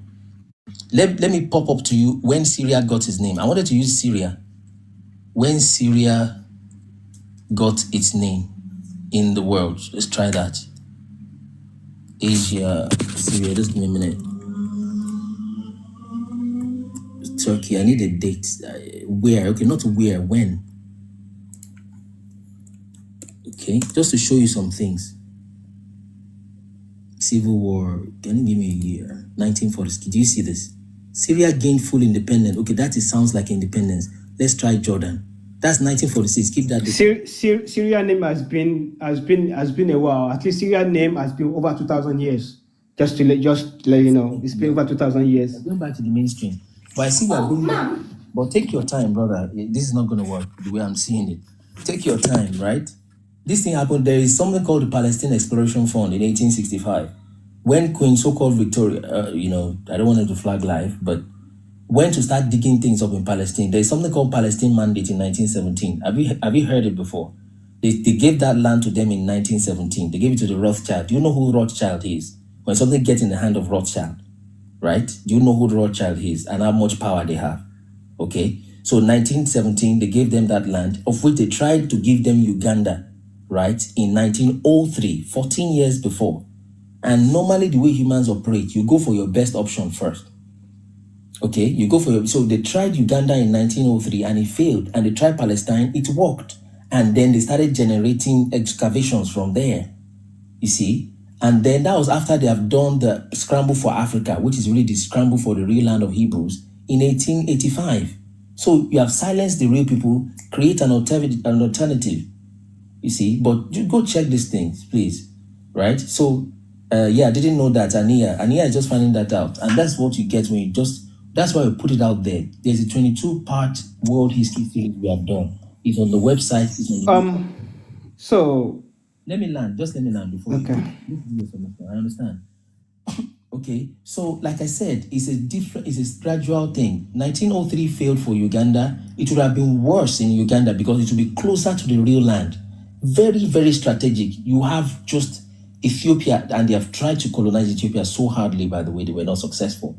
Okay. So it would have been so strategic, and Uganda thereabout is where you have that source of the Nile. They are literally going for the Garden of Eden. If I say Garden of Eden now, you bring up another matter. So they went to that land. They've already named it Lake Victoria. That's the same person that started Palestine Exploration Fund. But long story short, 1917 that one worked, and 1948 they gave them that land. That trouble would have been in East Africa today. So the question is, how come you were going to give them this land in East Africa that's supposed to be the land, but now is in Middle East, right? And now all your evidence is popping out there. So why are you not digging Uganda? What's going on in Uganda now? As Uganda now become a coast land, you see. So 1948, they become a nation. That's when the apartheid was happening in South Africa. And things like that. So it's step by step. year by year. It's a gradual process, the same answer. So last thing before you give your opinion, or let me let you give your opinion before I give mine. So just take more time and study more of the things. You are muted, brother. Mr. Thinking. All right. Okay, so when you talk about the so I said what you're saying doing now is saying that the Europeans changed the history. That's why and after they brought the Europeans there and they started excavating things, which there is no there's no evidence to support that. That's fine. Let's stop there. But the Israelites, the Asian Israelites were people that live in that area, and there's ecological evidence supporting it. Both. Do Israelites really exist, or is the Bible even a story? Is it even true, that Bible thing? There are history in the Bible. There are mythology in the Bible. Because the Bible itself is a library. It's not just one book.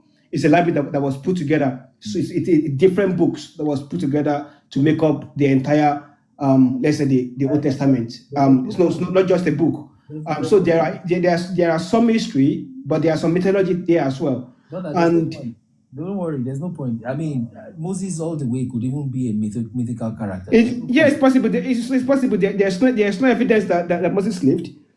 Because if they claim that Moses wrote the 5 books of Moses, it's not true, because if it is true, Moses will be writing his own death. Exactly, you are correct. So if this is mythical, then we have a more serious argument to do, which is even if the Bible is history or not.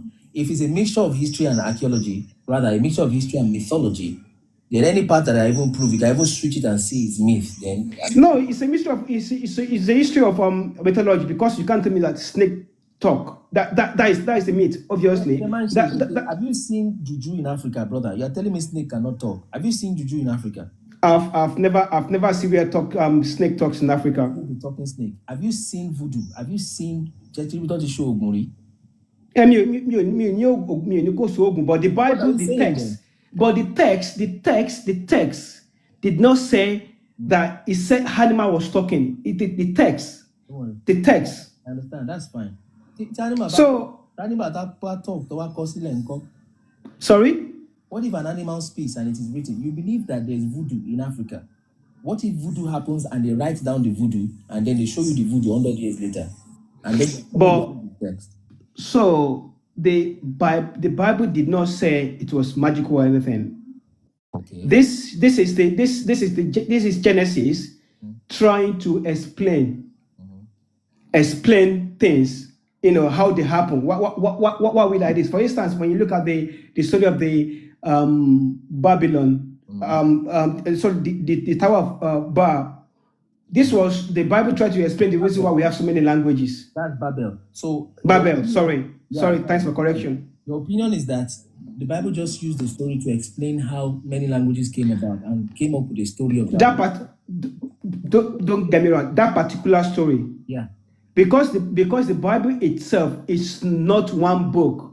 It's a book that was written over many centuries. I know. And some of the books are older than each other. And some of the book was addressing events at a particular time. For instance, the entire book of Moses was written when the people of Israelite was in Elza in Babylon. Okay, Babylon. Okay.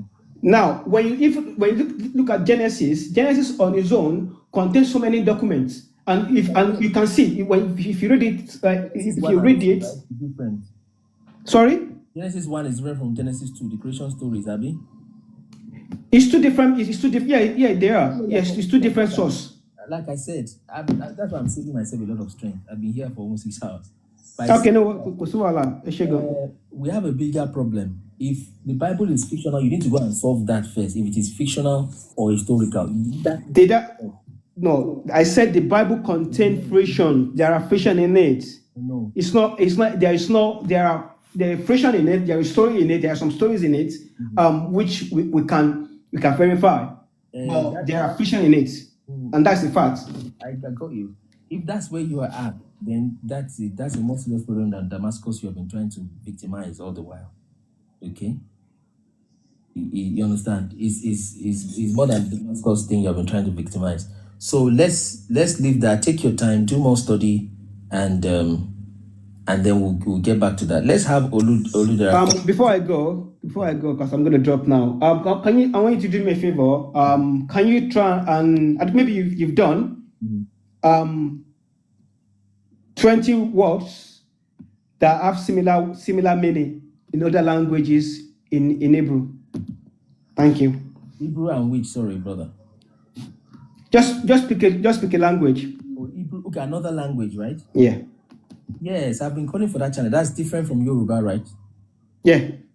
I understand you. Thank you so much. All right. Thank you. Yeah, thank you, brother. So we must be patient. Someone is saying that, we are patient and all that. So we must be patient I mean, there are things I myself do not know, and I will argue more than him because I think I know, things like that. So thank you so much, Thinker. So what he has asked now, Ibini says he's here now. So what is asked is that maybe we should look for, because we have found 27 Yoruba words, or even more than that. That is same with the Hebrew words, okay? We have found those words, and he's saying, let's try for other languages. It will lie on other people to try.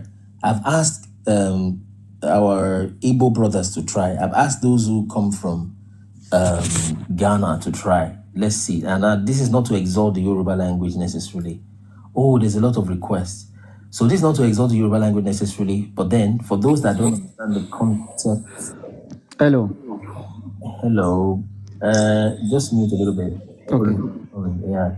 So for those that don't understand the context of the languages, we've popped them up. I mean, just go check. People have just not checked. And that is why we took the time to get these things ready, okay, before we came out.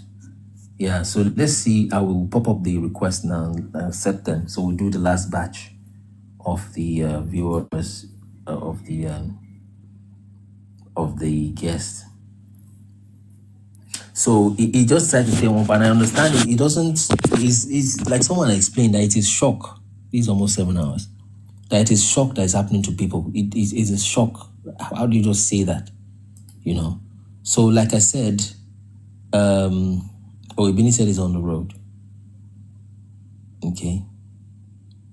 So just take your time, think, and I thank you for the boldness for coming, because when you see a live like this, 30 people, 60 people that believe one thing, some even don't, some just understand it, some just believe it, they don't quite understand it, and then you come before them and argue, quote unquote argue. It takes a lot of boldness, okay, and maybe some sincerity and all that. Okay, so I acknowledge that, okay, but let's spend some time to check. I've learned a lot of things today that, I have to go study myself, especially about the book I'm talking about. Hello. Even just a minute. So even telling us to look at Jerusalem, the real one, because I've been looking for that Jerusalem. I've been suspecting 3 places, but I don't like putting up my suspicion until we've been able to find more and more proof. So I salute your boldness and sincerity to have come up, thinkers. So, but please, brother, go to section, and we would. Is it full yet? There's still more space. So go search some more. Then I must be patient. Very good. Thanks so much for the spirit of patience from God. Yes, you're welcome. So it takes some patience, right? There are some things that even I myself speaking to you, because of what I think I know, when I hear them, I will argue you. But then, of course, maybe respectfully, and I think it was respectful generally. So, I think we're full. All right. So let's have each person. But before that, I wish I could say something. Just because I don't think I still maybe in the comment section, which will bring people. Sorry, I think I was so loud to put it here. So I would say this device is getting hot. I need to cool it. We've gotten some cooling device, but let me use some other form to cool it off. So Let's see. So I want to say something in camera before we have to start accepting the next set of guests today. I'll be ready in about 60 seconds. Can you close that window? Harry, the window. So just give me 45 more seconds. Should be ready in a jiffy. You need to cool down this device. Let's see when it pops up. Okay.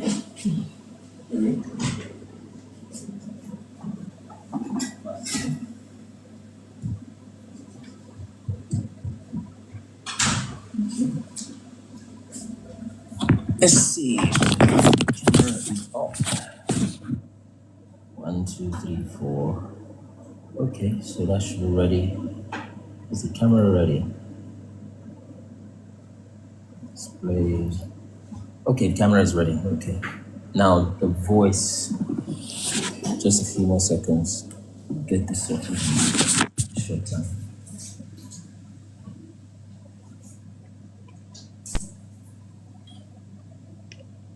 Okay.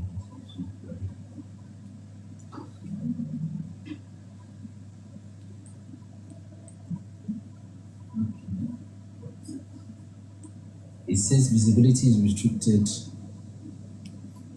on original produced content. No, that is wrong from TikTok. Check. Okay, let's see. Check. Check. Check.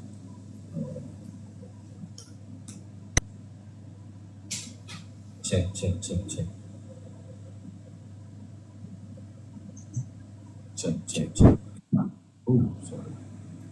Let's see. Check.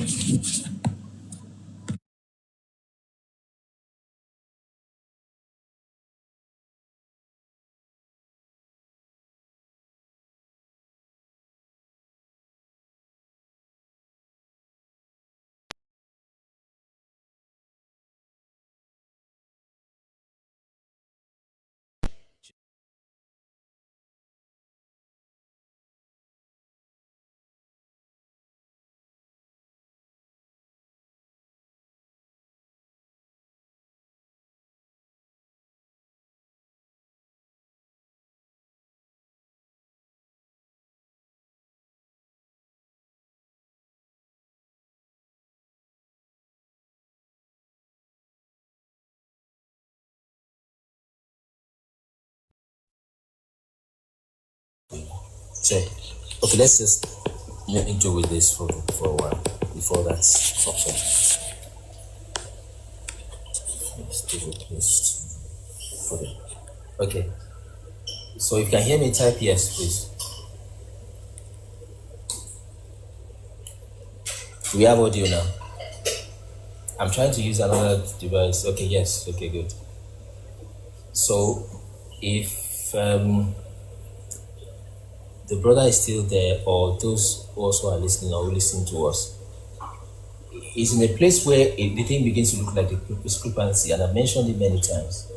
There is discrepancy when you begin to think there's a mistake here, you're not sure what is going on, it's just coincidence. Damascus, Damisag, what they call it, bride price, naming, circumcision, maybe coincidence. I call that the stage of discrepancy. After that, you get to the stage of errors, right? Where you know that no, the Oyibo seem to have made a mistake, to have put this thing there, or to have put that there, to say this. I think they have made a mistake. But then the third stage, when you begin to become bold about these things and like, no, this must be the case, right? It's when you begin to see where they have potential motivations and reasons for them to deceive. Okay, reasons why they must be deceiving people, and why they have put those locations there, why they have done this, why they went to Uganda, why they did that. Then you begin to understand that no, this is a conspiracy. From that point on, when you see almost anything, now it can be overdone, to be fair, where somebody has said Ifa is the binary and it's computing and it's from 0 and 1, it's talking about Ifa, maybe not necessary. Okay, it can be overdone. Okay, but then it's understandable when you begin to take almost any and everything somebody says. You know, that's maybe that is what is going on. So he has not seen that deception yet. When he understands that there is a conspiracy, if he has not gotten to that conspiracy level, it will be difficult. And he is trying to be sincere, I think, honestly. Actually, I don't think he's just trying to go for something. He's trying to be sincere. All right? And that's why when I see sincerity like that, I don't ignore it. I try to work with it. So, so that's what I see with him. So if he has, and I was telling him that what if these archaeological evidences were put there by deception? He said there's no proof for that. I said, no, that one, you say that one. Okay. When you understand history, don't you understand colonization? You see, so that's that. Let's do 2 minutes round. Ibini keeps coming back and forth. Okay, it's network. So let's start from Victor, 2 minutes. I wish if you're listening now, you have contradictory opinion, come earlier. Okay, we start around 10 a.m. Okay, come earlier, there's more energy, there's more stuff. But come sincerely also and all of that like he did, which is wonderful. So let's go. 2 minutes, Victor, all the way down. Victor, let's go.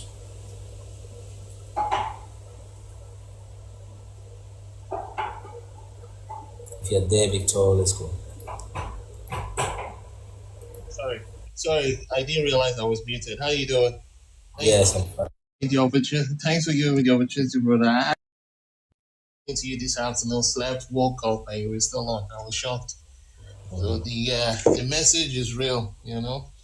And where did you sleep? You know, this I think I went to bed around 1 o'clock because I do night shift, you know. But yeah, it's like I woke up at the right time. I kind of understand where that brother is coming from. He wants you to give evidence of your claim. But what he doesn't understand is it's even in their history. Whenever they conquer any land, especially the black man's land, there are 2 things they do first.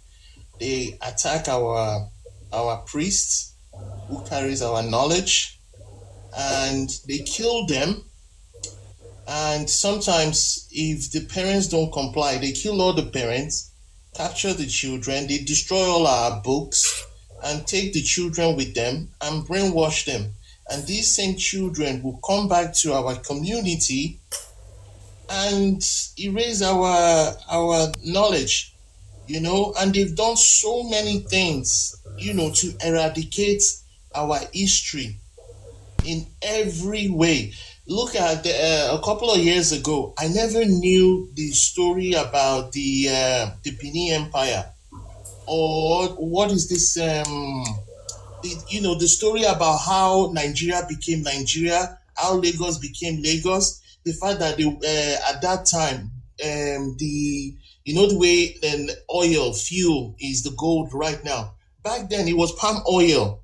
We don't teach all those history in school. Rather, we were teaching. They were teaching us Mungo Park, and they found the river here. They found River Niger, River Benue, which is irrelevant to our knowledge.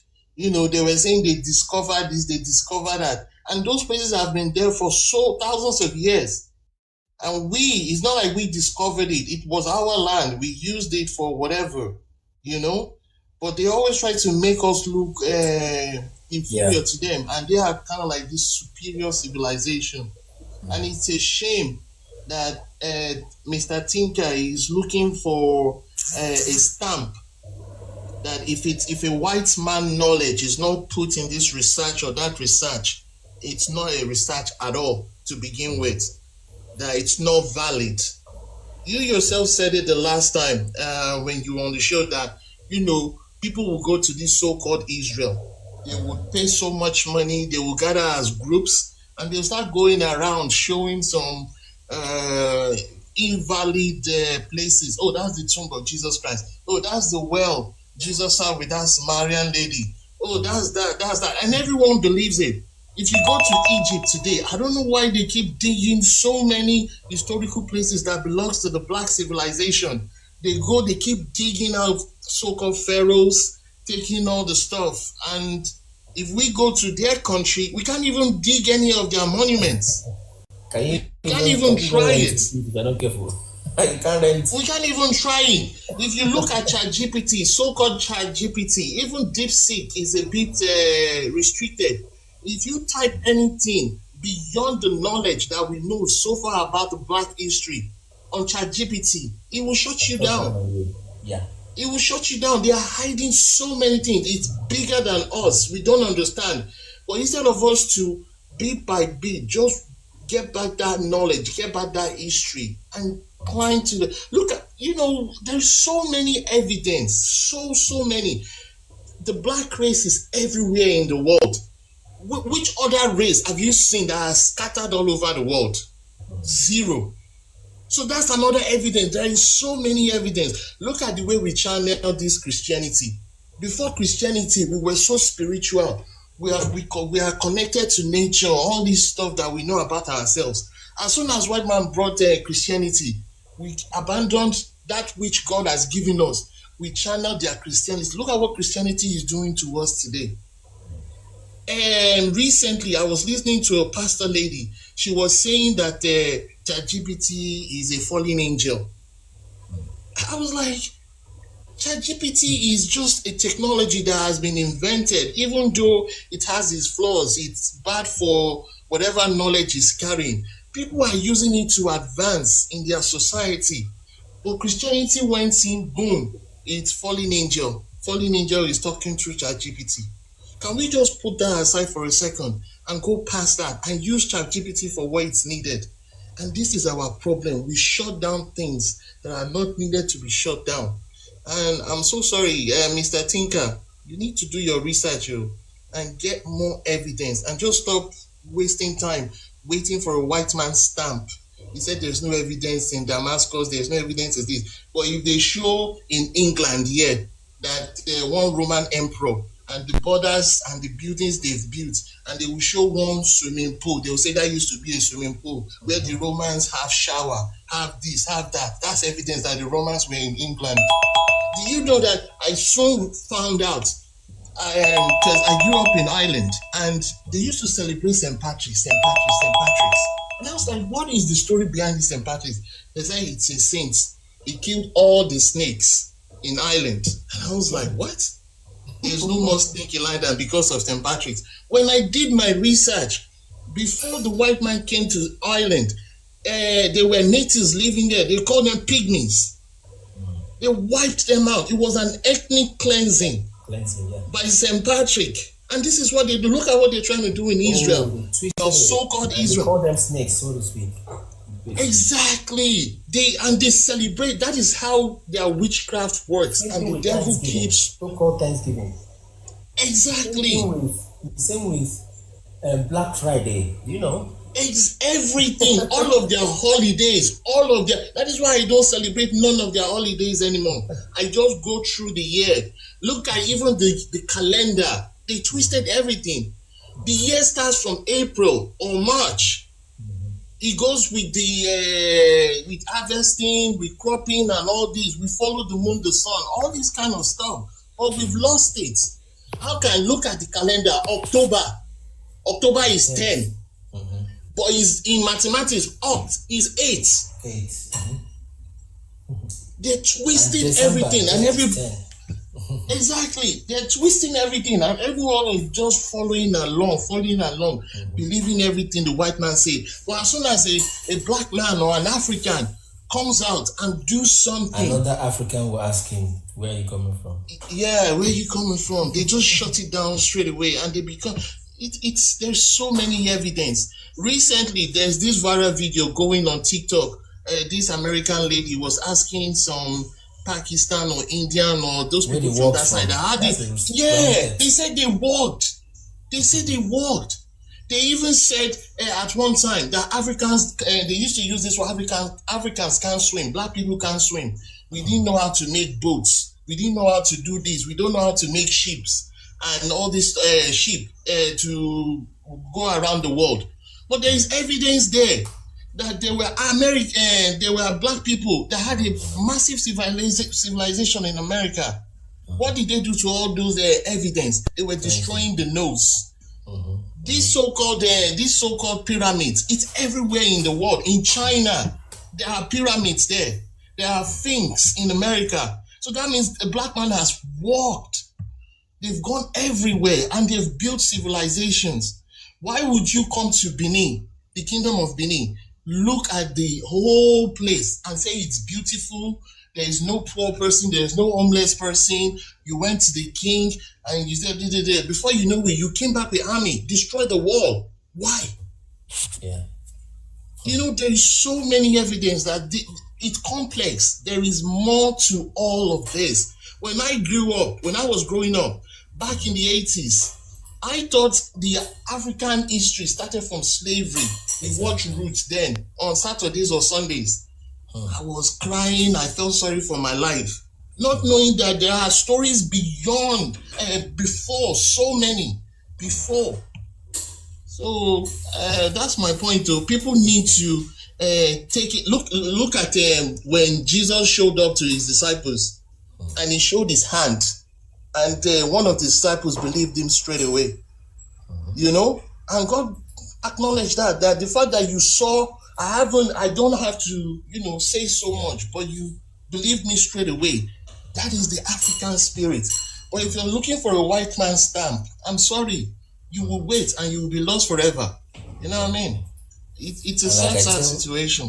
Like I tell people, today a white man begins to tell you this thing, just know it's too late. They have something to sell to you for them to tell you that. And look at, I think it was last year or 2 years ago, the Russian president was trying to channel and challenge the black people. He came out, he opened the vaults. He said all this Christian stuff, Madonna, this, that. It's black Jesus. But what did Africans do? We all kept quiet. We just ignored what Russia did.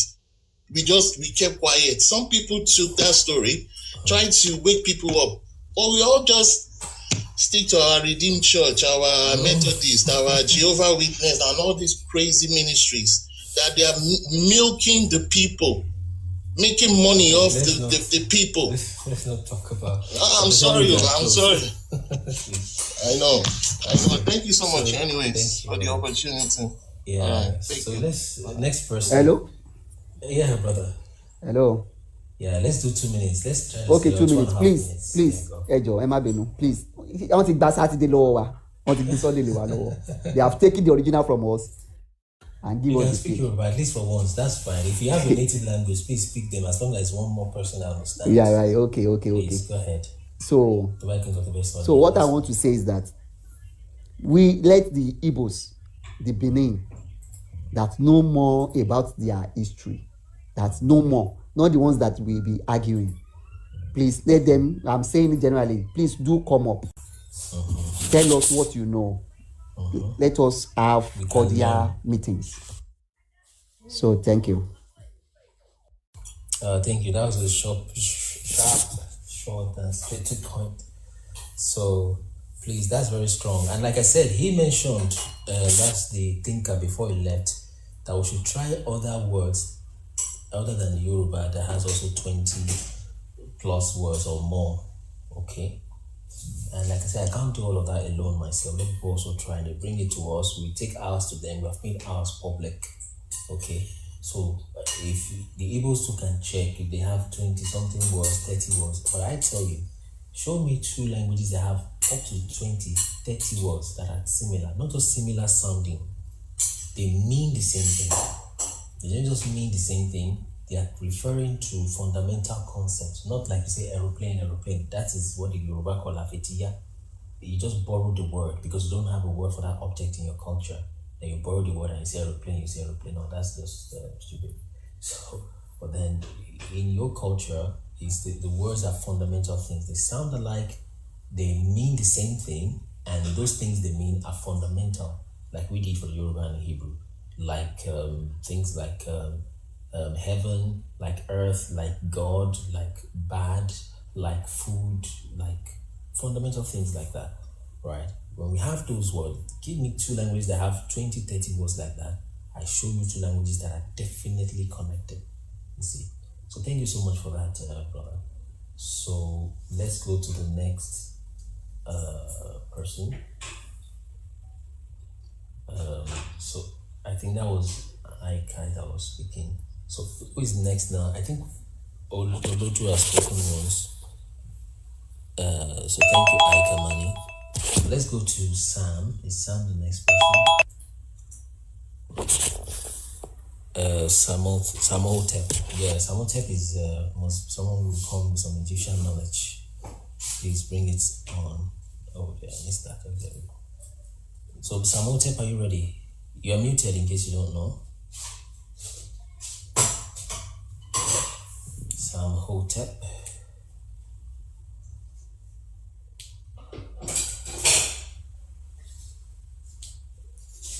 Samhotep. Okay, let's move to the next person. No, let's do Oludera. You can speak one more time, please. Oludera. Yes. Okay. Yeah. Okay, let's go. 2.5 minutes. Let's go. Okay. I don't have much to say that. Okay. According to our saying, there are some words we say as a Yoruba that we don't even know we are saying the truth. That was why I said that they collected Saturdays from us. Initially, Saturdays were the 7th day that we used to rest. And now, after taking that day from us, they gave us Sunday as a resting day. So and it's even almost literal, although they say it like a proverb, like a joke. But but it's true that they have collected the original from us and give us fake. That is what we use the word for. They've taken Saturday from us, giving us Sunday. That is, they've taken the originals from us and giving us the inferior. Yeah. But we don't observe those words. We don't take them as nothing. And another thing, Africans can be so jovial, and it's a state of their heart. Exactly. So, what Mr. Tinker is, what Mr. Tinker said concerning the Roman ruling, the Romans came to Africa to rule the Africa. I thought about it. Is it possible? Because I was thinking about, is it possible that the Roman came, according to the Bible, New Testament, does the Roman really came to Africa to conquer Africa and destroy most of our things, to enslave us? Because what I say there is that the first two, according to what I heard, the first two hospitals in the world is in Africa. Okay. So we built so many things, and an archaeologist in Germany this year, they said the glass industry of 14,000 years in Ile-Ife was being discovered before the skull was discovered. It's glass industry, a glass factory 14,000 years back. So that means that we have our empire, we have buildings, we have civilization, we have so many things that was being destroyed completely. Does the Roman came to Africa to destroy our empire, clear everything off, take all our elders, our fathers, our mothers as captive? Then they left the young one, they took our history, our books, they took everything, and they left nothing for us. The oral history that was being passed to us from our father, now, the little ones, maybe the little ones that were left behind could be giving us oral history. That shows that the Roman came to Africa to destroy our empire, our industries, so many things that we have. Or the Romans does not come to Africa at all. That is what I'm concerned about. Thank you. I see. So, yeah, I understand. Because if you check your map today, where the Roman Empire gets, they will tell you stuff that's not Northern Africa. But then the question is, they actually got to Ethiopia. Like somebody was confirming today, and of course they must have, because you find Ethiopia in those their writings. So if they got to Ethiopia and they are supposed to conquer the world, what stopped them from getting to Uganda? They share borders with those Kenya like that. If they got into Kenya, what stopped them from Congo? If they got to Congo, what stopped them from West Africa? But of course, those that are writing the fake history, they are faced with a dilemma. Is it that they acknowledge that Roman didn't conquer the whole world, but they still, put it in their text? Or they acknowledge that they actually conquered the whole world, well, including West Africa, but then that West Africa then must be part of all that biblical stories. So they find a way to eat their cake and have it back by saying, okay, you know what? We've got this there, right? We conquered the world, but at the same time, we didn't get to have West Africa, but we still conquered the world. But you can't extend it to West Africa because you expose too many things. So definitely they came around and they destroyed things. And like someone pointed out, which is true, what they do is they first take out your kings, they take out your scribes, your prophets, and the next just 2-3 generations, then you're gone. It's just like that word that if not for God, even we the children of Jacob would have been consumed, if not for God. So go to the Americas, wiped out. Go to Australia, wiped out. Even Ireland today that is saying British colonized them. The people that they themselves met there, they wiped them. So the world was apparently dark-skinned at a point. All of the world. So the matter of where the white skin came from is another matter we don't want to easily touch, and you can't do that very safely online. So thank you so much for that, Olodere. So apparently they came, but you won't find it in mainstream. They must have come here. They definitely did come. Definitely did come. So let's move real fast. Is Sam ready? For they must have come. Samotep, please. Are you ready? I think Samotep is someone that Hotep is an Egyptian name, so you bring us some ancient wisdom. Samotep, are you there? Okay, if he's still not there, let's go to Jude C.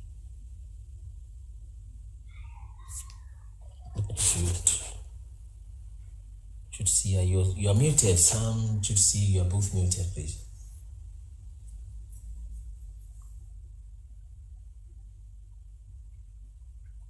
Sam, Jude C, you are both muted.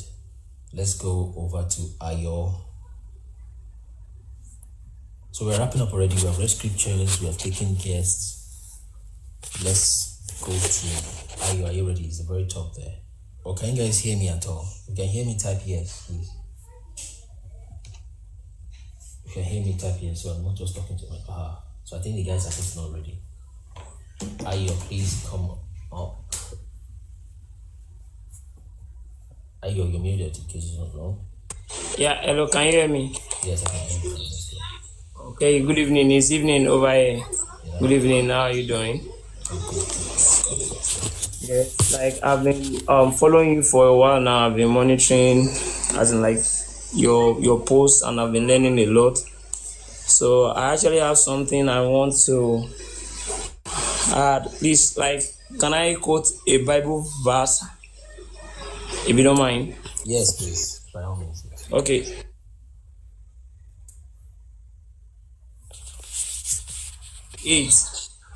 When you go off your TikTok app, when you go off your TikTok app, people won't hear you. So I think you went to your Bible like it's in Deuteronomy 28:48. Yes, please. Yeah. I'm actually trying to, I will not be able to switch to be able to read it out. Take your voice off. You're correct. Yes. So, but actually, that scripture was talking about, if you read Deuteronomy 28, it was talking about the blessings first. Yes. Like God was telling them, if you do this, then part of the curses listed there was that God said He will make a foreigner come and put a chain on their neck. Yes. And that they would take them to a strange land. So I don't think even till now in any history we've seen any place where they took a white man and they were putting chain. The Bible was so specific. If you follow the Bible well, it was saying that they will be naked. And these people, when they were taken away from here, Badagry border, they were naked. Yes. Just the way Deuteronomy this. Yeah, exactly. That's what I'm trying to say, word for word. So it was not just maybe somebody who were trying to calculate things up now. They were stark naked. They were not wearing anything. Then they put chain on their neck And God said they will take them to a foreign land where they don't know. And even so, where they will take them by ships. By ships, exactly. So God said He will bring them, He will steer up.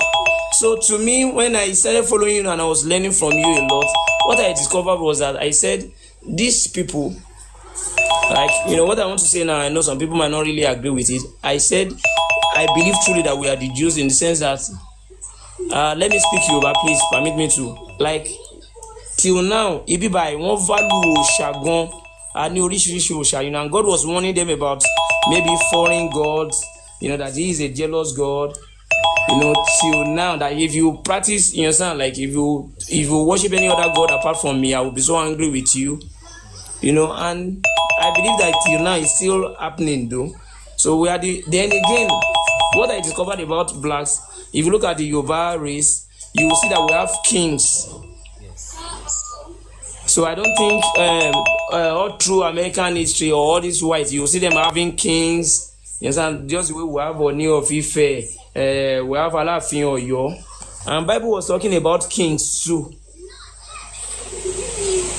So it's a book written for kings that they are first kings. So I just believe that this thing, if we sit down carefully, we will see that someone somewhere sat down carefully, perfected all this, the real truth, and they are selling us fake.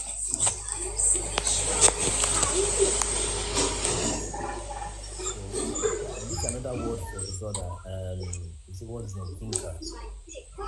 These are the things that make us say, no, this thing cannot be a coincidence. Now, tell me. No, it's never. Sit down and somebody says it's a myth. Some of it. It's not. I've been following you closely. I've been reading. I've been trying myself also to read some research and to see some things. It's not possible. And we don't need a white man. Okay, now for example, I'm hiding the truth from you, and you keep coming to me to ask me, and I know that the truth will set you free. Why would I have to tell you the truth? Then when you mention something that I really love, God told them, what God promised them was that He will lead them to a land that is flowing with milk and honey. And this part of the world till now, they have mineral resources. As a matter of fact, even the white, they are still coming in to still come and loot mineral resources from us till now. If their land is flowing with milk and honey, I don't think till now, see what is going on in Burkina Faso, see what is going on in other part of the world. I don't think if their own land is flowing with milk and honey, they will have any reason to come here. It's not possible.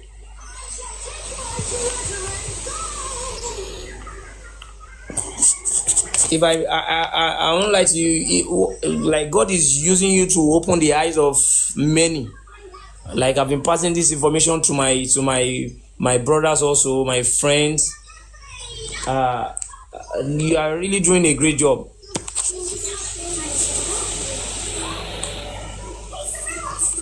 Thank you so much, and I'm really glad that it's happening in our time.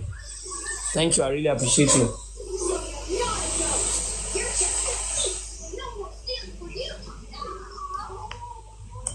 Yeah. Hello? Oh, please unmute. You're muted. I just muted you. Sorry. Unmute. Hello, can you hear me? Yeah, so can you hear me?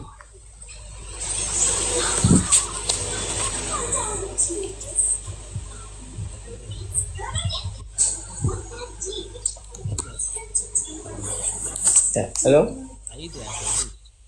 Oh, okay, you can hear me. Yeah, then one last thing. Like I'm just comparing scriptures. The Bible talked about suffer no witch to be alive. There is nowhere else they practice.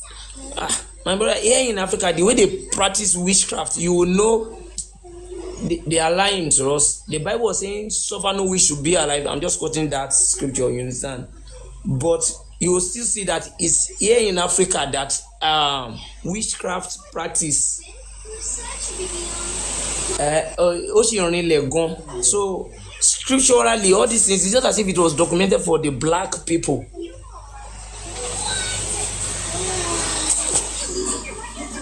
The Bible was saying idolatry is like witchcraft, and that's what is still happening here also.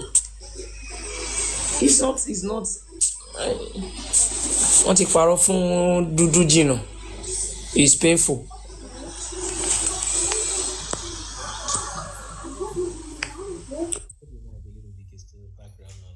So the first thing is just that let's just keep sharing and sharing. It will keep opening people's minds. We don't need to tell people, yeah, you jump, you sit, you fly. Just open their eyes. Like I said, when you are awake, then I'll talk with you. If you are not awake, I can't wake you up. I don't want you to punch me, because when you wake people up, they get angry at you.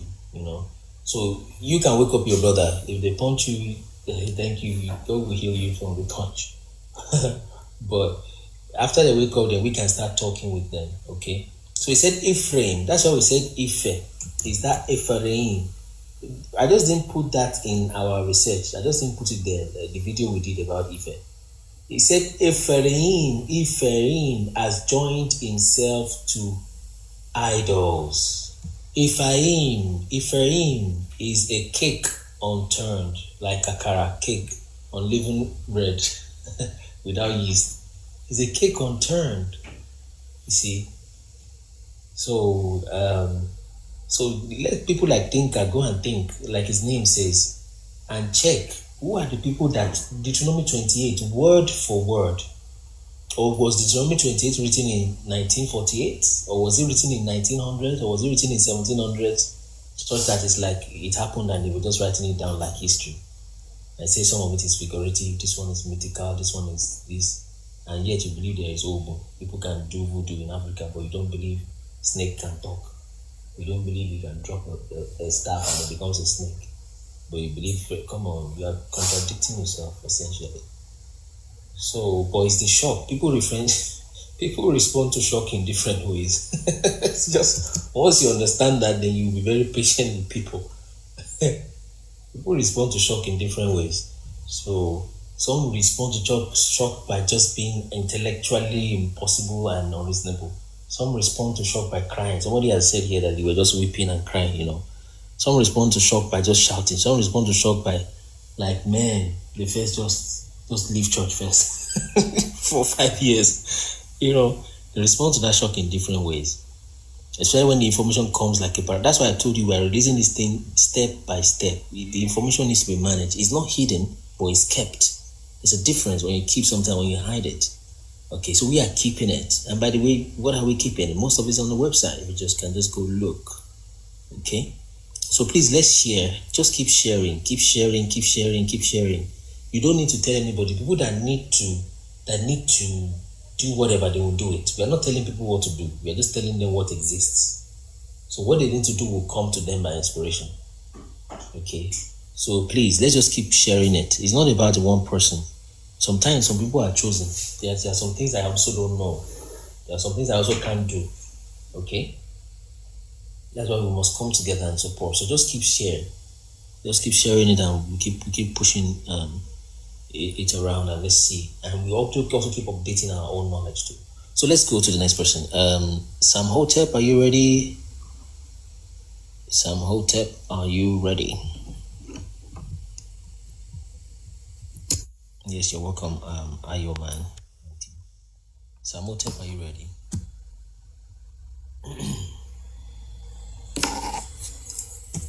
Okay, I think Sam Hotep is busy. So let's return back to... so if Ikamani is done... Yeah. So if Ikamani is... Okay, I should first one go. You want to say something? Can you hear me? Yes, I can hear you, Ikamani.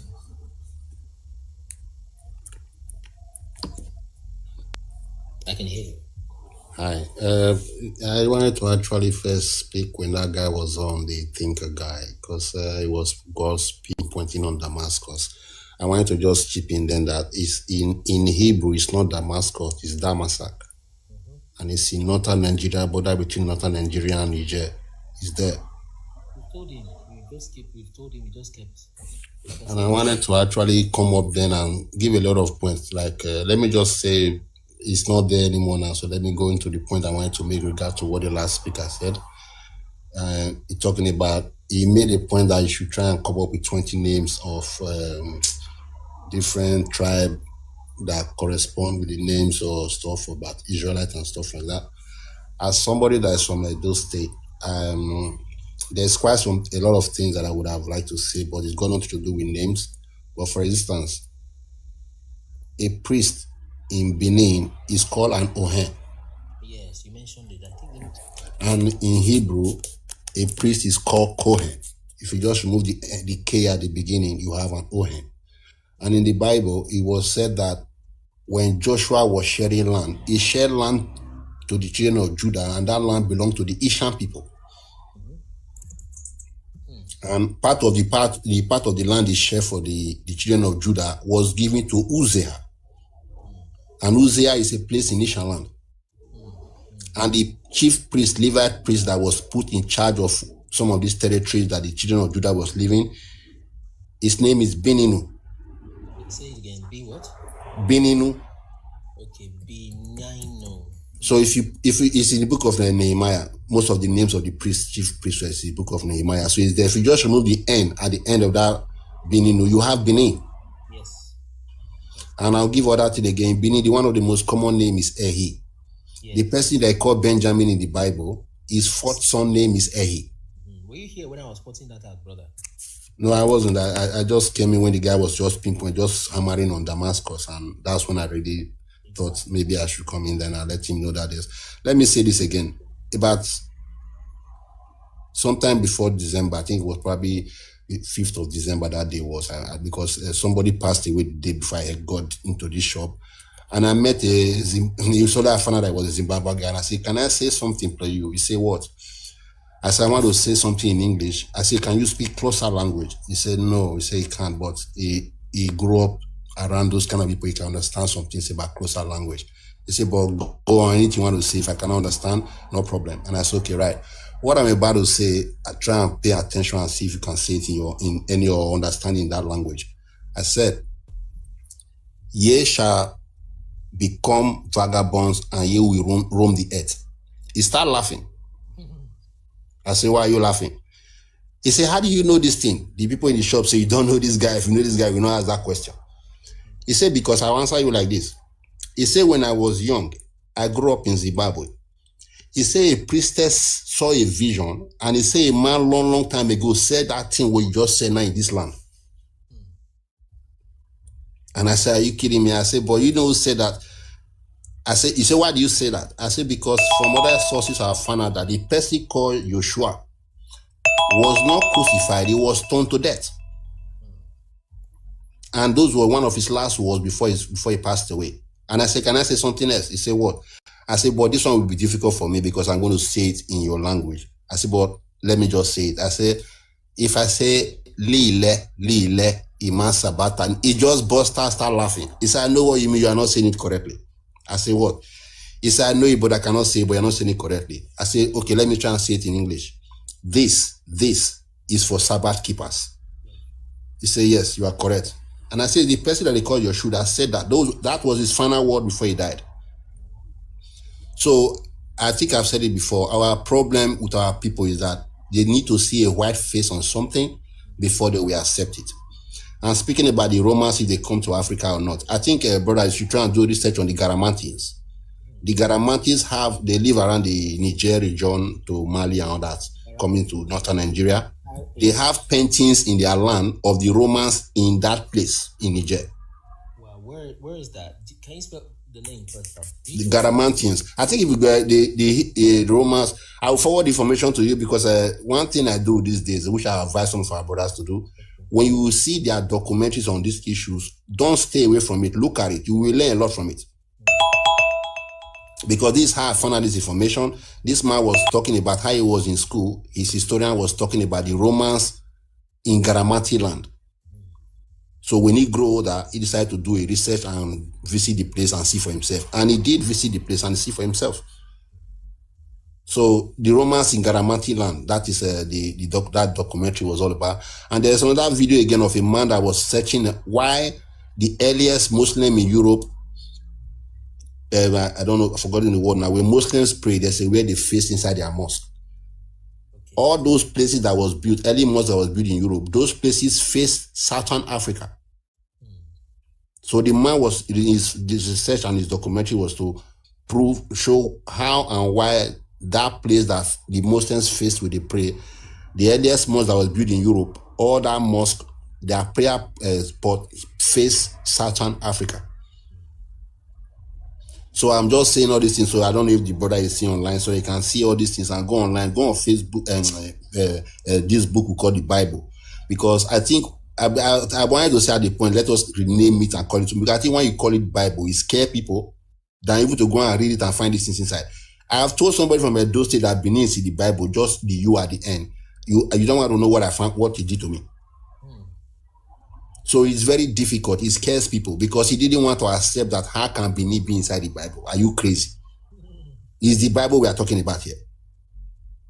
You know, so I think there's quite a lot of things. People need to open their mind up. I don't like forcing people into things. I've done videos on stuff like this from past. I say it, I go my way.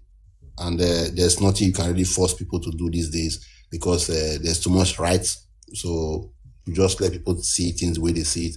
And if they want to take it at face value, they take it at face value. If they want to go and dig deep into it, they dig deep into it. I have a lot of information about this talk, but I want to, like I said before, I'm packaging something that I want to be able to present to anybody that I think is credible enough as a leader, and it's up to them then to know what they do with it. Because the information I'm going to put in front of them is not information that you can deny, because there's archaeological places in our land to prove these things. Talking about Ephraim, we've not mentioned the Akwa Ibom people.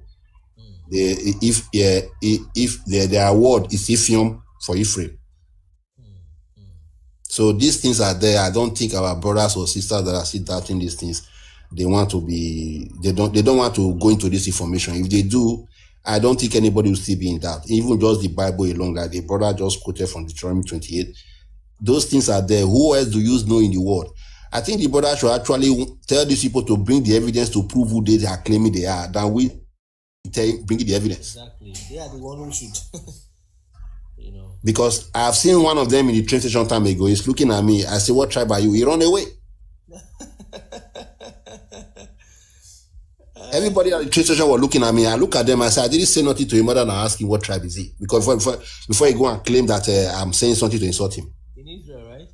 No, this was I'm in England. I was just in the train station. I see him come down from the escalator. He wear a black cap like this. Yeah, they wear always that big round hat, and he walked past me looking at me very strangely, but he couldn't help because I was standing near the ticket machine. So he bought his ticket, the place was quite crowded, so he stood near me.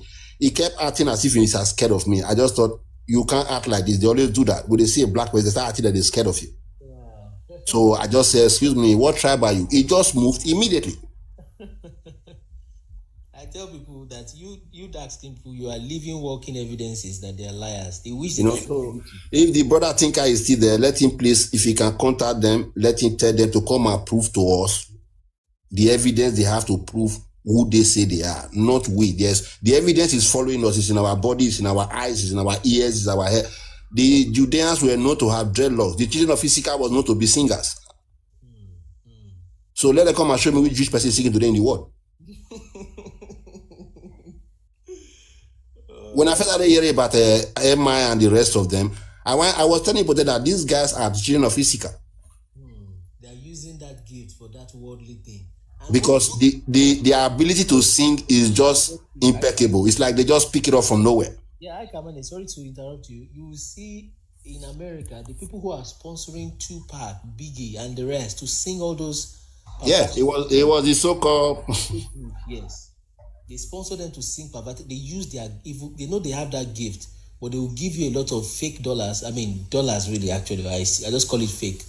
But they give you a lot of that dollars. And the voice for is fiat money. It's fiat money. Yeah, and take drugs. They sing about drugs, about violence. If they sponsor them, those fake Jews sponsor them. I think our brothers need to know that there's, like I just said, I don't have a problem with saying these things publicly. I challenge them publicly. I work with them.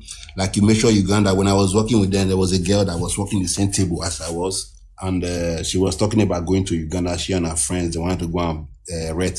She's a Jewish girl. They want to go and rent a primary school building that they be putting money together. They want to go now and settle the building. I just wanted to bust her bubble. And I said, all right, when you get there, ask for the Jewish people in that land. He said, what do you mean? I said, there are Jewish people there. There are Jews there. They are your family member. Ask for them. The next week, I was sacked. Ah, seriously. I'm telling you, they come into the office and said, we are sorry, your probation period is over. I looked at the man in the face, I just smiled. I said, okay, no problem. What was the reason? No reason. And no, when you get jobs on jobs, that will say you are going to be on probation for 3 months. We see how things go. Then we take you on. Yes. You understand? So it was just the 2 weeks left for the period, and they just come into the office the very next week. When I was coming out of the office, as soon as the guest saw me, she looked away. I just looked at her and thought, well, I'm glad that I bust your bubble. That's all I'm interested in. I'm glad that I said it, and I know that I'm being sacked because of it. Because the people that when I was speaking my bag in the canteen, when I told the women that I was leaving, they were shocked. They could, because they know how much I assist them. They couldn't believe that somebody is telling me that they don't need me. But I know what it was all about. I just leave them. So please, people should be confident enough. That's Rothschild you're literally dealing with. Yeah, I know that. I know. Listen, brother, if you know me, you know I don't know if your people they run from me. I know they fear anything. Because you see, I'm just like somebody was saying about this guy online. I said, when you have nothing to hide, there's nothing for you to be afraid of. Yeah. So when I speak to some people, they are saying those who come for you. You know how many people have told my brother those who come for you? I say, I'm ready. Even my own friend, we be say they're born for this country where they follow. He tell me, say, if my government knows a person like you do this country, they'll kill you. I tell them, I may go tell them if they never know. Because that's not going to scare me. That was about 5 years ago, just before the lockdown was really picking up. So I think I don't listen to scare tactics. I told that straight away. Nothing will scare me. I say, if my ancestors let me die, now their fault. So when I come across people like you, I want to follow and listen. I also learn. I also contribute because I know there's quite a lot that I'm not come out here. And what I'm saying, I'm just saying, anybody that's listening to me, I say, if you are still in fear, don't be afraid. Listen, brother, can I take this to another level? Listen, spiritually, let me just tell you this. Whether black people like it or not, they'll wake up. By prophecy, by timing. Exactly. Whether they like it or not, you are going to wake up. But it is said that this time, I told somebody that day, now you be the dry bones. Whether you like it or not, that will tell you you wake up. So I think our people will start to take away fear from their mind and know that this is the time. A lady that I follow her video, she's a psychic medium. Some few years back, this is about 8 years ago, I still follow her till today because of that truth that she told. Because not a lot of white people come out and tell that truth. She said she was going to a trance state, a very strong energy seized her. She couldn't understand what was going on. Then all of a sudden, she got a relief, and then she could ask, who are you? Then all of a sudden, she started smiling. She started to ask him, are you smiling? The force that took over her said, yes, he's smiling. Who are you? He said, take a pen and draw. I will enable you to draw me. The human side started to draw. He started to see the figure. He thought, wait a minute, I don't know your people. I don't hang around your people. I was born in Connecticut. I'm not racist. I'm not a bad person to your people. He said he told her that, no, I know. That's why I come to you. And I know that everything I tell you, are going to tell people. You will not hide it. So this is what I'm trying to say. He said to this woman that we have scanned the world. We have been here for about some years. We have scanned the world. We see how our people are being treated. They will wake up and they will change. Their oppression is not going to work anymore because your oppression, you are oppressing them, is affecting the entire cosmos. That they smile, they don't smile for nothing. Their smile was given to them to heal the cosmos. And as you are oppressing them, that the entire world will be in suffering. So we are here to stop it, and we are going to go around the whole world and pick people among them that will wake them up. So this awakening, people should not play with it. This is not something, this is not child's play. These things for the matured mind, and people should start growing this mature mind to follow this information and know that this is not child's play. The people that know it's not child's play know it. People should look at what they are doing. They are going schizo because they know. I told people all those things they pack and hide in one place and say they are used to go to the fight themselves. It is to fight us, nobody else. Exactly. Because they know that how many people know that we use to scare our leaders? If we don't do this, we'll bomb you. If we don't do that, we'll bomb you. Do our people know that? So this is how our leaders comply. Yes. Yes, because there's military. Well, Of course. there. You know, so I always say, brother, I really appreciate you. And there's one, like I said, there's one that Yoruba guy online, and it gives a lot of information like this. Why I'm saying this is that a lot of people from the Yoruba race are saying this thing one way or the other, but where I come from is quite hard to say this thing. So that's why I keep coming on and giving kudos and appreciating. Hopefully they come on this line and hear it, and they start accepting it, because there's too much in Edo land to prove who they are, but they will never accept it. Just to finish, the first king of Israel, the northern kingdom, his name is Rehoboam. I want you to Google that word and look for the Hebrew meaning. It's Yariba. Okay, Rehoboam. The meaning of your Rehoboam, right? The first king of Israel, northern kingdom. Yes, that's his name. So the etymology. What's the first Rehoboam Bible? First 12. 12. Let's see. Like I said to people before, the name, I feel, this is my own hypothesis, I believe that was that person's real name. And because most of the kings, like today, last we see do it, our kings go by title. They have a real name, but when they come into the throne, they now have a title that they go by. So I think that name that he goes by was a title, and it's not his real name. Wow, very possible. Very possible. Because when you Google it, you see different variation of meanings of it. You see it in Greek, you see it in Hebrew. Just check the Hebrew meaning. It's actually Yariba. That's why they call it Yorobom. Wow. I want to say this, they think you're trying to mix things together. 1 Kings 12:1.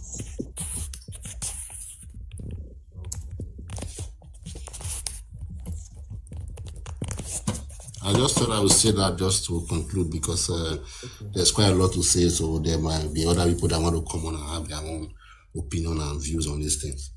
Yeah, we're wrapping up gradually, actually. So thank you so much. So even if you show them this, which I'm about to, they will still tell you maybe it's coincidence, maybe it's, all those kind of things. They don't.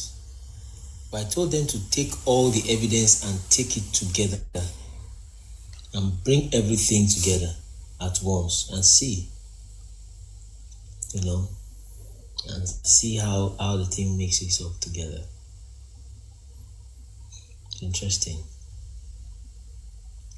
So thank you so much, brother, for that. We'll keep talking. So guys, like we said, the first thing is share, and the first thing that will happen is that waking up, that decolonization enlarge, just like that. Excuse me. So the first will be that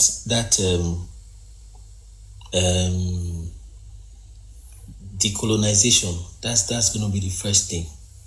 In fact, someone put us ask, okay, what is after we know this, what next? The first thing next is it will change your attitude. You don't know the power of attitude. It will change your attitude. It will just change you structurally from your soul. Your soul will be altered. It's beyond any action you want to take. It is one thing to change your action that you do literally. It's another thing to change the way you will do whatever you want to do. You see? And that's what some people don't know, to change. So those are the kind of things we are looking at. Looking at that, it begins to change you and shift you. So we're really grateful for everyone who has joined us in this live. It's good to have everyone here. We'll be back tomorrow morning by God's grace. I was even saying that I thought we were going to do a little in the morning, then a little in the evening or something. But of course, this is on off for the whole day. So thank you so much for your time. Please, let's get more people. Like I said, as you go now, check our videos, begin to mention people. Begin to call people's name, please. In fact, this is our last call to action for the day. Go to some of our videos, or even more videos, not just our own, and mention a leader, an influencer.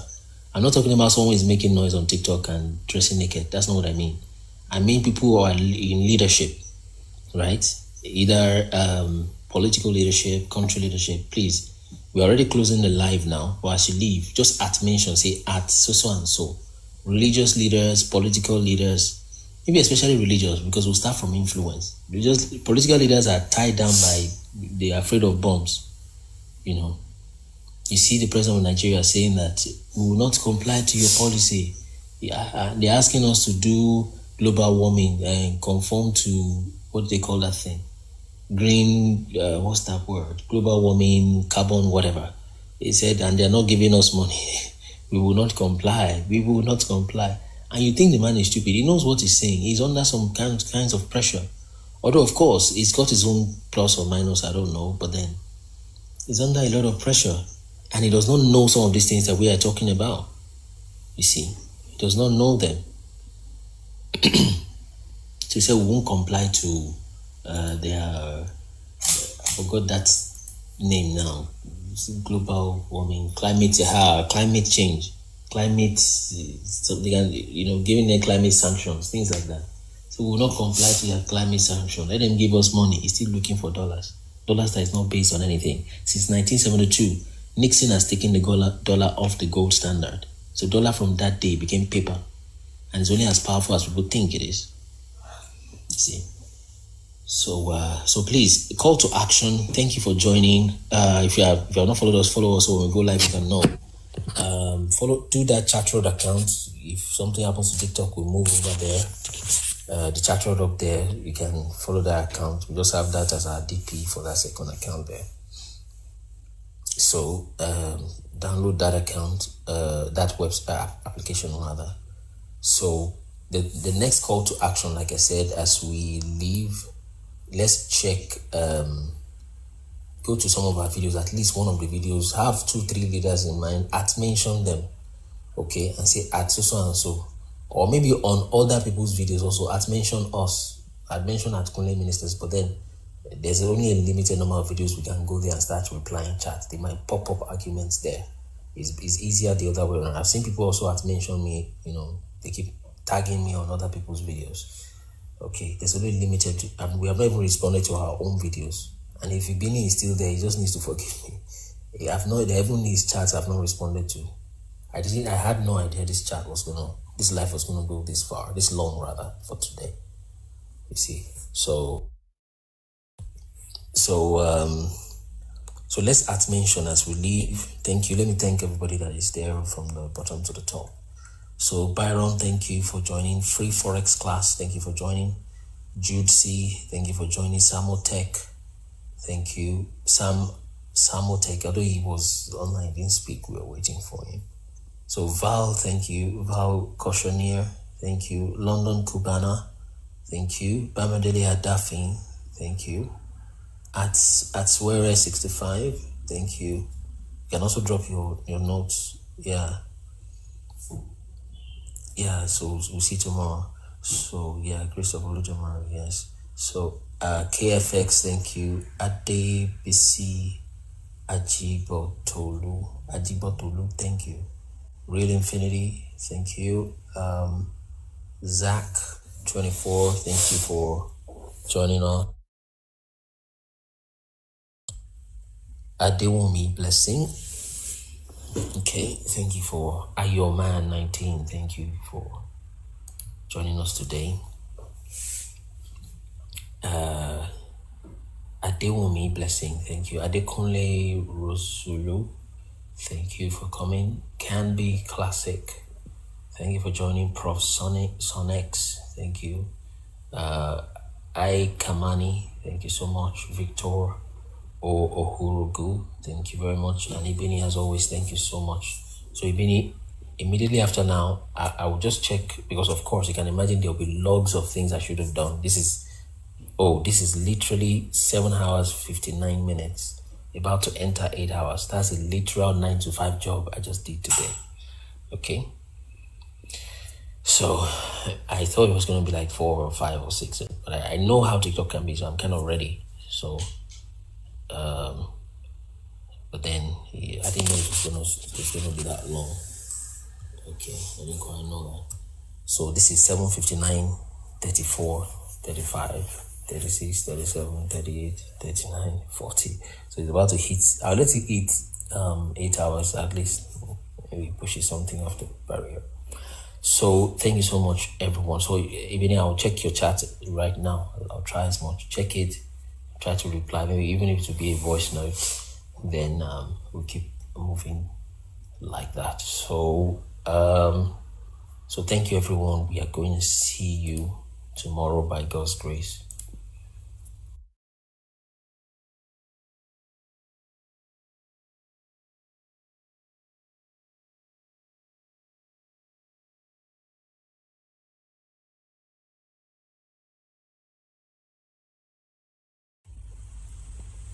Yeah, so thank you so much. Yeah, to God be the glory, absolutely. And also pray for us, support us in many ways, especially in your prayers. Prayers primarily. Well, sponsorship, yes, also maybe. Okay, but I tell you, at every point in time, God would always supply what we need, and He has been doing that. So it's not, money is not the first thing. People have asked, but then if you have to, you can go on the website. Our website, colonialministers.org, is there. Then just, there's this place you can click donate or do whatever. Okay. It helps sort some things. Even though their money is fake money, we can still use it as a tool to fix one or two things. Anyway, so thank you, everybody. So please call to action mention at our pages, share them daily, just mention somebody especially religious leaders, political leaders here, influencers, mention them, let them come and learn and push some of these things. So let it go viral. All we need is just the mind or the heart of an influencer, okay, to understand this thing. They may not be able to explain everything, but they push it on their platform and it keeps going like that, okay? And it keeps going like that, and it just spreads, and we align ourselves with prophecy. That's all that we're doing. It's not anything too complex. So share the videos and mention leaders on our videos. Thank you so much. This is 8 hours 2 minutes, so it's past 8 hours always. All right, thank you, everyone. We will see tomorrow. Thank you. By God's grace, tomorrow morning. Thank you. God bless you. See you tomorrow.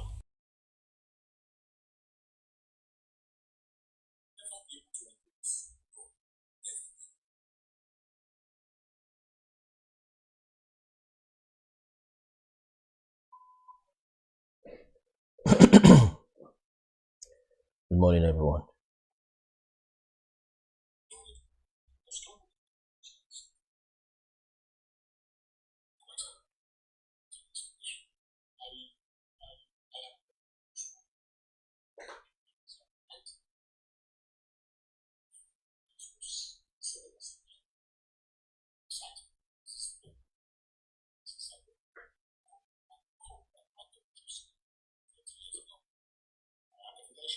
Good morning, user 910.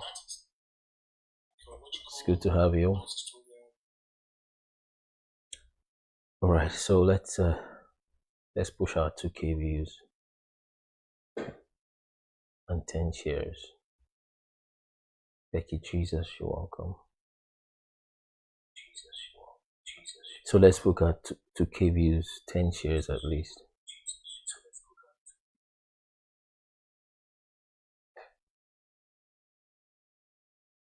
Ten shares so that we start for the day.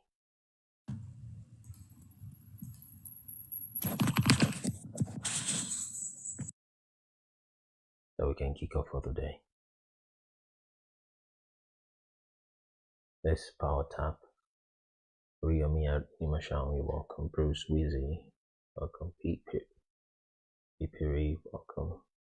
Let's power tap straight up. Let's power tap. Good morning, Easy. Let's power tap already so that we can push this live.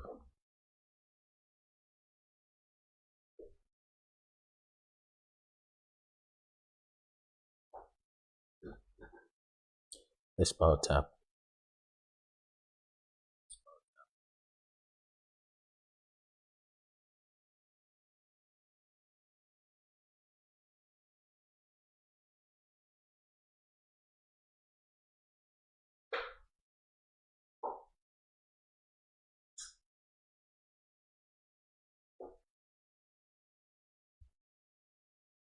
Let's power tap to get. Let's do our first.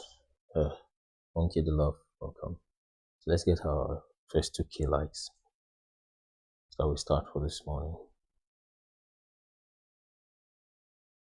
And 10 shares.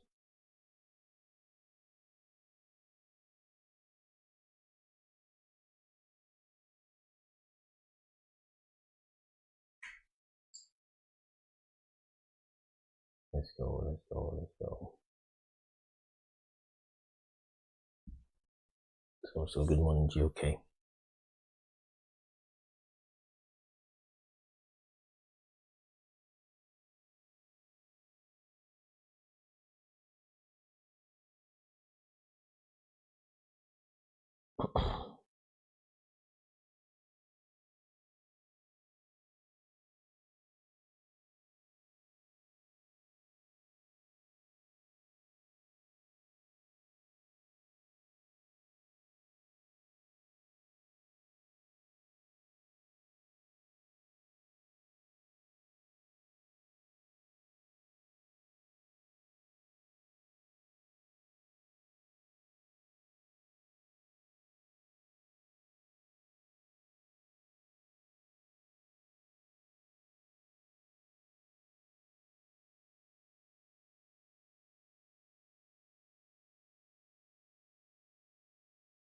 Let's also do some F1 comments. Let's hit 2K likes, then F1 comments. So we start. Yes, good morning.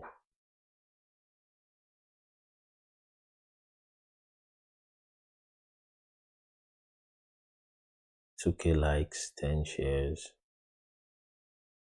then F1 comments. So we start.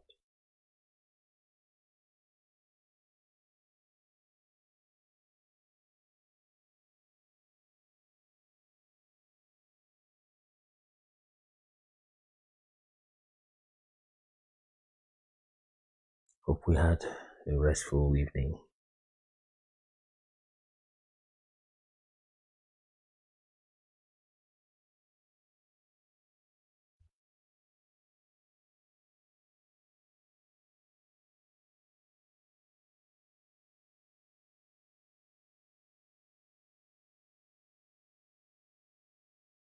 Right.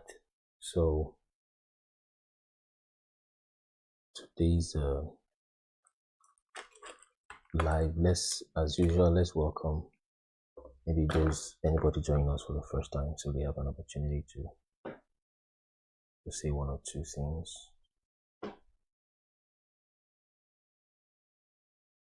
Then let's not forget, at mentioning. If you have any influencer that can post some of our videos, maybe that heard the things we are saying and can post them, you can mention them or tell them to do the DM or let them just post it. They're free to post it. And I think we have changed the settings of our videos so that you can download them.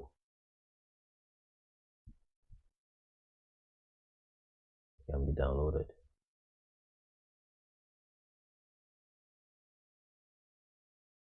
It's very important that we do that. Okay, so good morning. Good to have everybody here. So don't forget our website. Okay, we've got our 2K views, 2K likes rather. So just the 10 shares we need to work on. Just 2 shares. So let's everybody try to share. So let's start for today. Let's begin.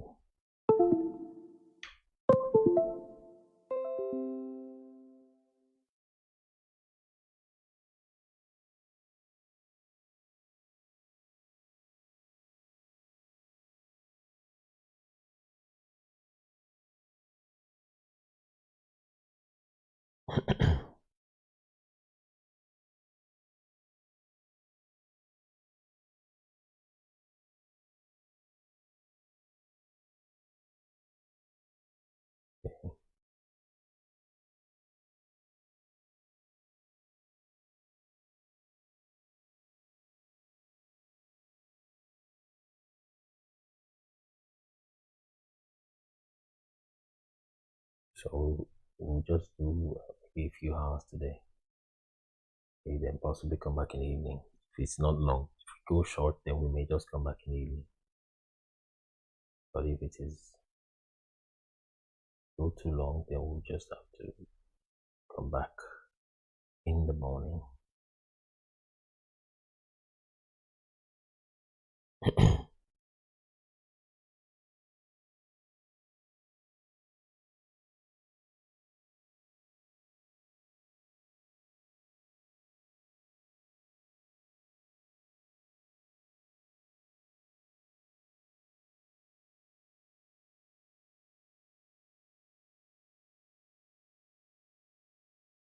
So the people of sub-Saharan Africa, the real Israelites, the Bible is true, and it's not somebody that just put it together to deceive. It doesn't seem so. It seems more like it's just real human history, and that is why we tend to disagree with science on that basis.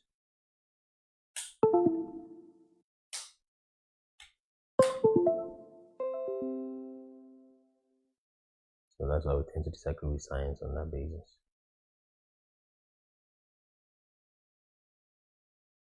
But it can't be true that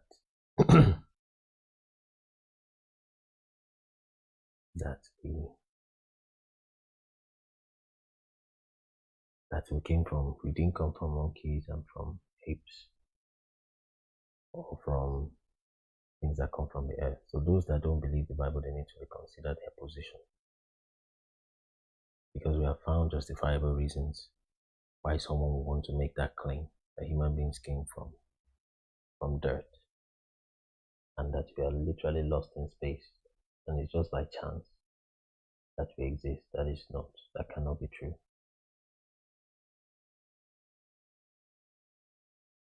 That can't be true, because what science tries to tell you. Let me close the bottom screen so that you can see comments. So it can't be true that we just came from dirt. For those that are just joining, check the topic above there. Then you request to talk about those topics. So morning NOI team, user 910, Enema, you're welcome. Chatrod, welcome. And then the hand emoji, you're also welcome. Geocare, good morning. Easy. Jay, welcome. Erodiger, you are welcome. So, then Dr. Flash here, welcome. So, it can be true that we came from dirt. So we need to begin to reconsider the Bible, especially those that have maybe left the Bible, because I know there was this surge of atheists in the past 2-3 years, and most of that came because they were depending on science and on some Enuma Elish book, some Sumerian texts, as it were, of which the real Samaria is not even there. The real Babylon is not there.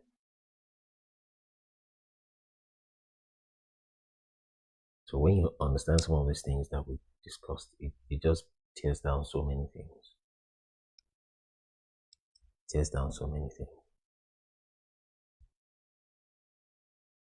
So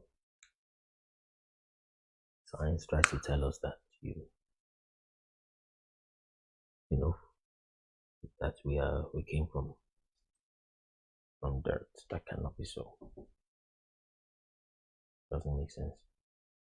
The probability of that happening does not make sense.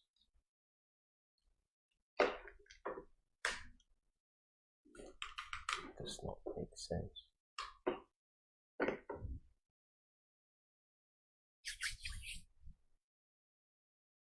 Okay, so we can look at a few locations before we read scripture. So if any, let me see if there's any guest requesting. Okay, we can also start with those that want to say a few things.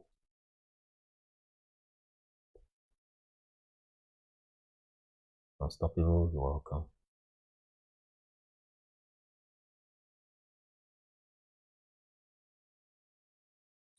So we want to listen to those that have not come live before, especially. So let's do a first batch of guests.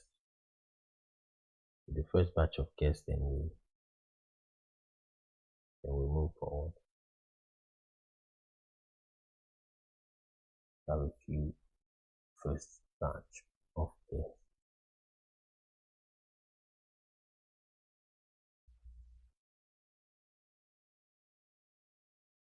So I've sent some invitations out. If you get it, you can just come say hi. Then we continue today.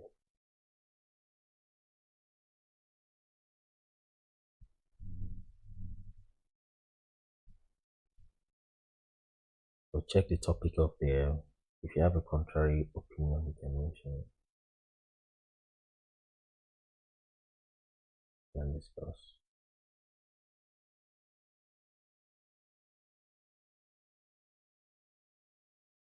So we'll do just about a few hours quickly. So we want people that have not spoken before to speak. Check the topic there. If you've heard it before, if it's strange, or if you. So Lisa, you're welcome.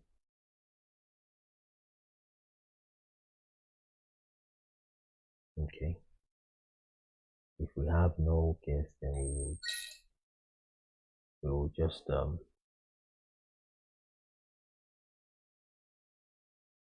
let's see. Okay, that's all found. Yeah. Okay, if we don't have guests, then let's start. Hey, brother, you're welcome. I say greetings, Rabbi. So let's. Good morning, brother. Good morning, Rabbi. How are you today? All right, I am in a noisy place, but I so much love what you're doing. So when I get to a good place, I have so much to contribute and also learn from you. Thank you. All right. Thank you so much, brother, for coming out. Okay. Any other new person that's not, or even if you've been with us before, you just want to say something, or you have a fresh question that is not too difficult. If your question is too difficult, I'll just say I don't know, because I really don't know. So don't ask questions that are too difficult, please. The question is too difficult, I'll just say I don't know. Mommy, you're welcome. Yeah, thank you. Good morning. Good morning. Good morning. Yeah, I've been watching your programs, very, very educative. And actually, I've been on this route for the past 8 years precisely. And I'm very grateful that things like this are really coming up, because at the time I discovered some of these things, it was like you couldn't mention it out so much, because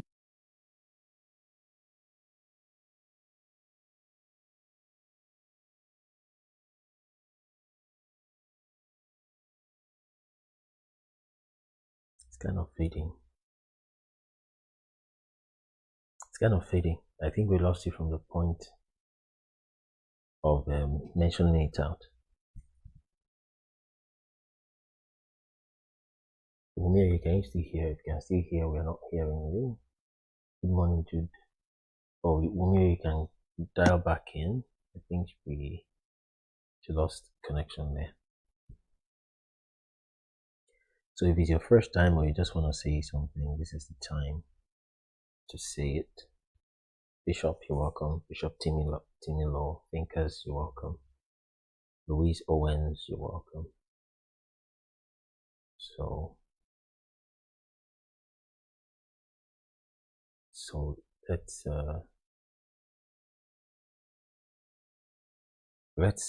request to just do the first greetings. Rume, welcome. King Snow, welcome back. Okay, Homelia is back. See.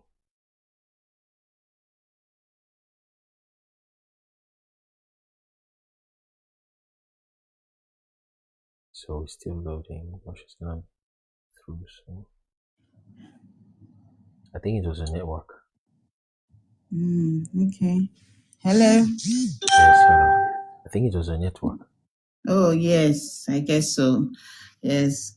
Okay. So what I was saying right now, I was like, what blew my mind was when I started watching your podcast on, I think it was with 91 Productions. Okay. And when you said Jesus had come, and immediately I went back to read the letter because I've read a lot of books, so many. And immediately I went to read the letter and I was blown away, And I went back to the scriptures again. Something about these letters, these books. When you read it and you go back to the scriptures, your eyes are opened. You now begin to realize the missing link, And I was actually blown away and I was like, wow. I was actually shedding tears, And because of the level of deceit in the church, in so many things, the system, And because of this, I find it difficult to go to the mainstream, the church, to sit down and listen to a lot of things which I know aren't true. And I think because of the exposure I have had, I've been investigating for the past 8 years. I have inculcated to my kids, and even my son says things that are so deeper when he begins to say the eater, the bridegroom, and all those stuffs. But I just want to appreciate the work you're doing and the confidence and boldness you have to come out to speak the truth out there, which most of us didn't have the boldness to come to speak out. I remembered a vision I had late last year.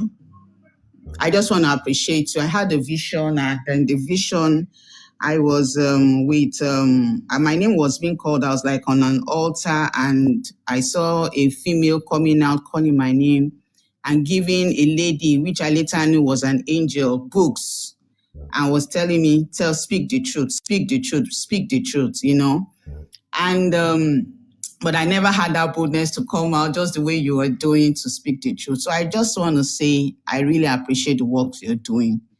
You're really speaking the truth out there, and I know the ones that are being chosen, it's the time for them to awaken from slumber. I really just want to appreciate you for all what you've done. You're doing a fantastic job. Well done. Kudos, sir. Thank you. Yes, sir. Thank you very much. So let's have. All right, Rabbi. let me ask question. This character called Jesus, did it ever exist? Number one. Number two, is there anything like spiritual power? Thank you. That's my question. All right. Yeah. So, of course, the person of Jesus just must have existed. He must have existed. We have to, because based on the writing we have, and then the encounter, and then the writings we have, the encounters people have. The first thing is that scripture. Okay. The number two reason I believe he exists is because of the encounters, people have with him. The number three is because of history. It is too unlikely that somebody does not exist and the years are named after him, because you only name years after kings. Because you have the first year of Nebuchadnezzar the king, the third year of Darius the king, the fifth year of King Shalmaneser, like that. And that is why we get to 2025 today. It is the 2025 year of the reign of King Jesus. That's the meaning of AD, Anno Domini. Okay, because it's really Anno Domini Jesus 2025. Even though we think that year is not quite correct, that's the counting of it. But it is too unlikely that they keep naming years after a king, after a person that didn't exist. It's just too unlikely. There is hardly any king that you keep naming. Of course, some kings you still name after them, even after they are dead or something like that. But there's hardly any king that they kept counting years after him up to 100 years, up to 1,000 years. It's not likely that there's such thing. So I think the reason why they are trying to defame Jesus is just started recently, fairly recently, relatively recent, like maybe 300 years ago. Maybe 250 years ago, when they started trying to deceive the world. Then it is now they start trying to remove AD. They start saying it is now common era, before common era, and all of that. Where were they all the past 2,000 years when they have been naming the years after Jesus? It's because deception just started recently, so it must have existed. Supernatural powers, yes, it does exist.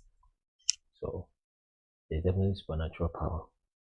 That is why for someone to say there is no God or to say there is no spiritual realm, they just have not searched enough.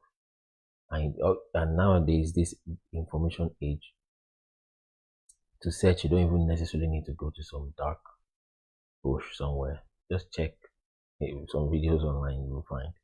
Of course, you see some CGI, which is computer generated images and things like that, but you see some real ones too. And linking those two questions together, there's been so many wonderful works that have been done in that name of Jesus. There's just been too many. And that is part of why we still hold on to that name, even though we know the real Hebrew name is Yahusha. But because of the knowledge of timeline we have, we think that Jesus must have been a new name that he got later, as it was prophesied in the book of Revelation, that he'll be given a new name. So we are thinking that Jesus is the new name. Now, let me pull up that scripture, because I myself have not memorized the scripture in that sense. So let's just do a search. Let me see if that's come up. Okay. That's our website, by the way. You can go there. You want to support, you want to get materials for free, at least for now, it's free. So, we did a conference in Sheffield last month. Very wonderful. Scan the QR code to join as Kunle Ministers Kingdom Dominion 1.0, a prayer, worship, and word conference tag bearer sheet, happening live at the Hope Center Sheffield, where a host of anointed ministers of God will be ministering on Saturday, April 26th at 6 p.m. prompt. It is going to be a night of powerful prophetic teaching of God's word, true worship, and fervent prayers. So come with expectancy and a list of your prayer points into that atmosphere of faith and divine encounters. Scan the QR code to register for free now. So it appears we'll be doing more conferences, because that was 1.0. Scan the QR code to join as Kunle Ministers Kingdom Dominion 1.0, a prayer, worship, and word conference tag bearer sheet, happening live at the Hope Center Sheffield, where a host of anointed ministers of God will be ministering on Saturday, April 26th at 6 p.m. prompt. It is going to be a night of powerful prophetic teaching of God's word, true worship, and fervent prayers. So come with expectancy and a list of your prayer points into that atmosphere of faith and divine encounters. Scan the QR code to register for free now. We'll be doing that conference soon. Okay, that's by the way. So you can go to our website and get some of the materials we've got there. Okay, let's not digress too far. Jesus' new name scripture. Let's see. So Revelation 3:12, Revelation 19:16. Okay. Okay. City of New Jersey. Jesus' new name. Let me put KJV in front of it. KJV. So I don't know that scripture by heart myself. 2:17. So I can't give him and I'll write him the white in the stone a new name, which no man knows. The stone a new name. Do not pass. Still at my temple. So I'll write upon him the new name of my God, the name of the city. Okay. Okay. Revelation 2:17.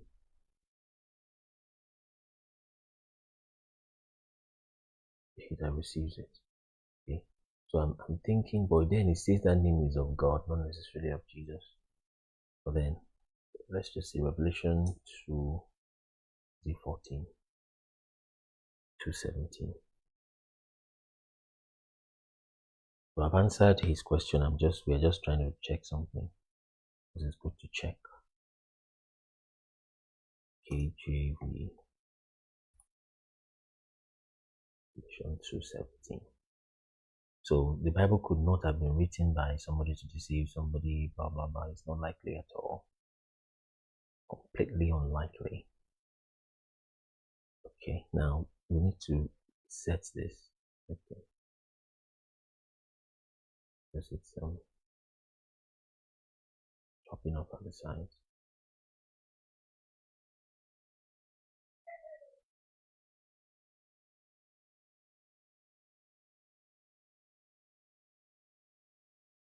It looks like okay, proud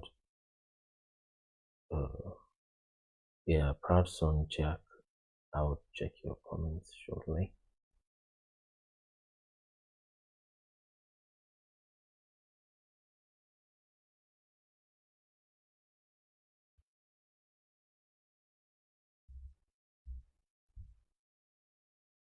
Okay, so let's check that scripture.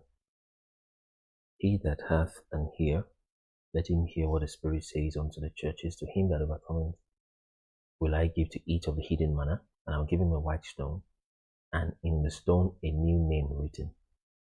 Okay, which no man knoweth, saving he that receives it. So it's a new name that is written. So this may be, let's check the full chapter. Verse 17. So here the Spirit says unto the churches, he that overcomes will not be hurt of the second death. Okay, the angel of the church in Pergamos write, the sharp sword with two edges, I know your works. Okay, so that, because these things are long ago, and it's we believe that many of those things have happened, because he said there that some of the people that he's speaking to, he said, I have a few names in Sardis, meaning a few people in Sardis, the church in Sardis. All those people must be gone now, and how will it be if that's not fulfilled yet? So anyway, he that overcometh, okay, give him a new name written. Let's see, and unto the angel, okay, just went straight to the next church. Okay, so this is one of that scripture that talks about a new name. Now, we don't know if that means a new name for that person or a new name for Jesus himself. In the stone, a new name written. Okay, so the next one will be Revelation 3:12. So I would have discarded the Jesus name in that sense too, because of what people are saying and all that. But because of miracles I've seen, I won't be able to. That's the name that protects me from attacks. So let me use what I know until this. I don't know anything else like before. So I work with what I know. So I understand people got revelation and They say it's Yeshua, Yahusha, and that's technically true. And like I tell people, let me read this before I turn on the camera and we'll discuss a little bit. To him that overcometh will I make a pillar in the temple of my God. Okay, and he shall go no more out, and I'll write upon him the name of my God. Okay, the name, no, this is not a new one. Okay, great. Oh, it's there. I'll write upon him my new name. Oh, so I didn't, but that's why it's good to read scriptures and not just quote. I didn't know that he said his new name. You see, so it's good to always read scripture, and I stay with KJV generally because, like I always say, if there's something you don't understand, then just read the context, read the thing in full, then you will get it. It's not that difficult. I sincerely do not think that we need 300 translations into the same language. That's no longer a translation. That's beginning to look like interpretation. So you yourself will see, if we begin to discuss around this name, begin to talk about the miracles of Jesus, it will change the atmosphere of this life. And that's how the thing works. So, but it's not, I don't think it's so much time to do that yet, based on what the way I'm being guided. So let's see.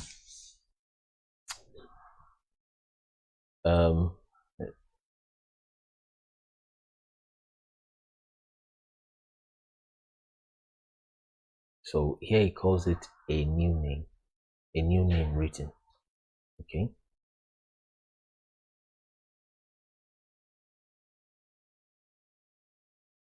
So in Revelation 2:11, he calls it a new name written. Okay, a new name written, which no man knows, saving he that receives it.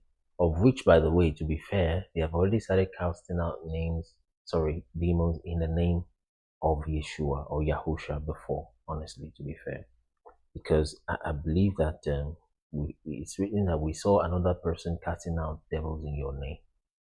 Okay? So, if he is not against us, then he is for us. Bible verse. So I don't know some of those things by heart, but of course, if you have read the scriptures, you still remember some of those things. Mark 9:40.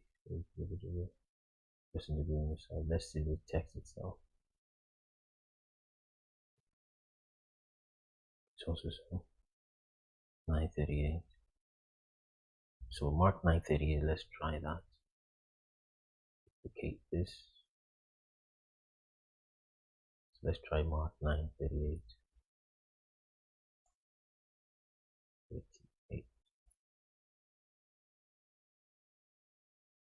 And John answered him, Master, we saw one casting out devils in thy name. So it's very possible that that's still the Yahusha they were casting devils out in. Maybe. Okay. So that's already has been happening with the maybe or potentially old name before he was raised from the dead. But then when he was raised from the dead, he said, this is 2:17, Revelation 2:17. It says, he that hath an ear, let us,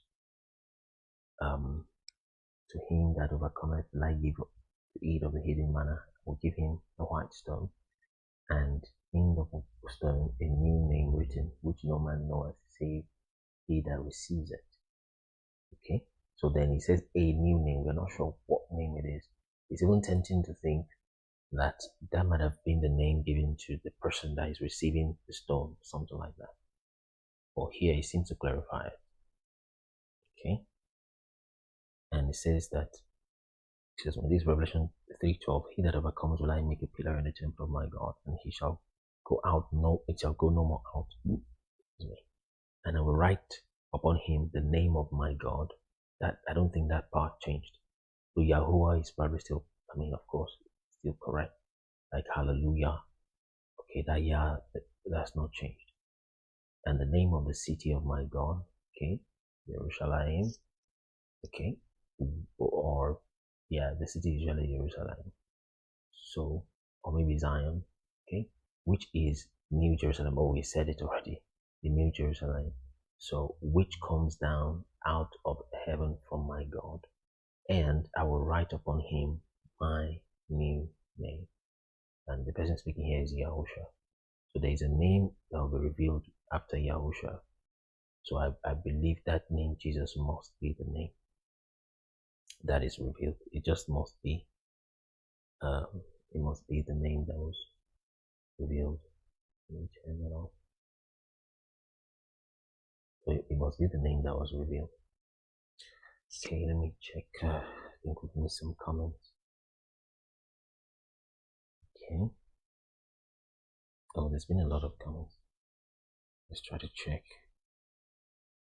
So you can request so that we answer questions and things like that.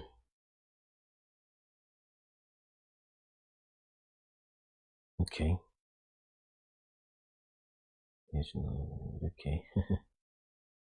Yeah, I think someone is disagreeing with what we're saying. Okay, that's Proud Son Jack. Okay, I think he's disagreeing. Okay, let me check. The common nations are preparing how to defend themselves in this area. Okay. Nations are preparing how to defend themselves. Okay, nations are. Yeah, that's just.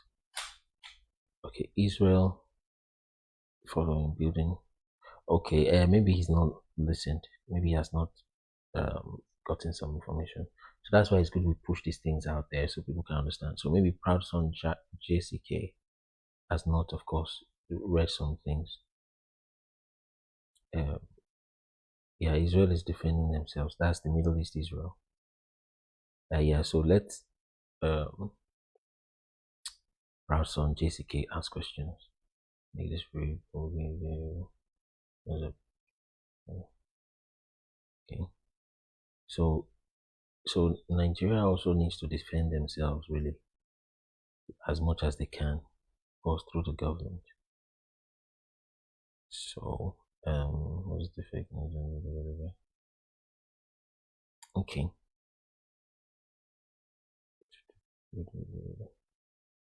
Okay, so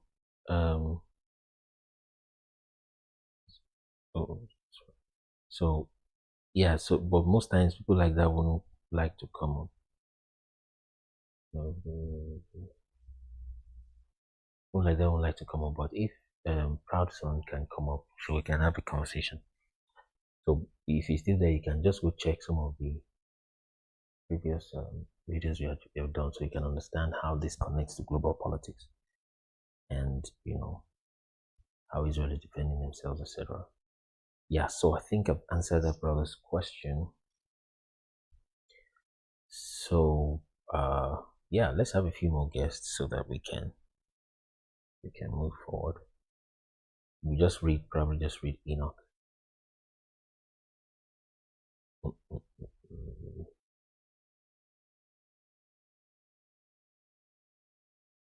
So let's see more questions. So that name Jesus is very powerful.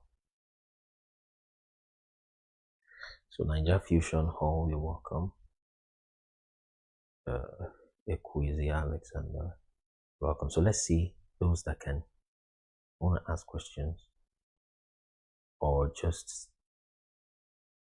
say hi, especially those that have not come up before. I've sent in some invitations, just received invitations, then we get you to just say little greetings, then we proceed.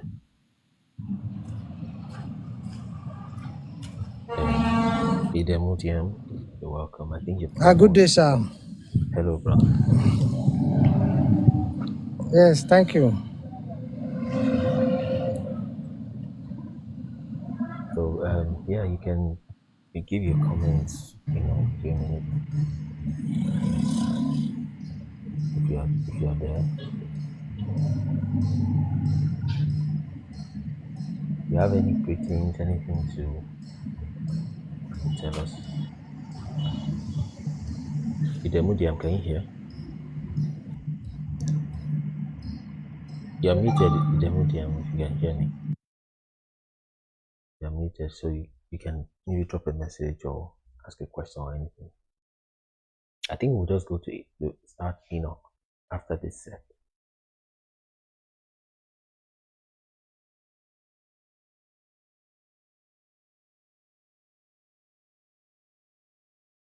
So okay, how about let's have the other person then if Idemudiam does not have. Ekweze Alexander. You are muted. Both of you are muted. You can unmute. If you are just joining, follow the account so you know when we go live.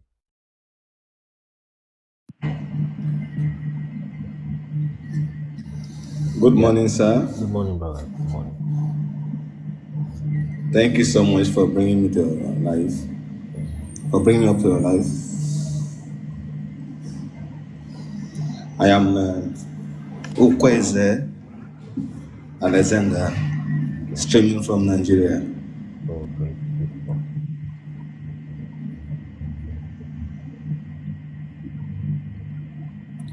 Particularly southeastern Nigeria. Oh, nice. All right.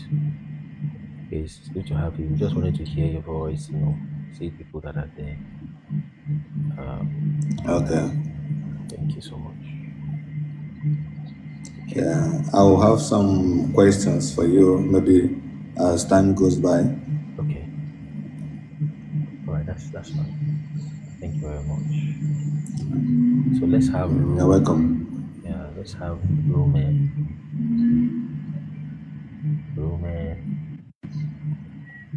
Hi, can you hear me? Yes. Good morning, brother. Good morning.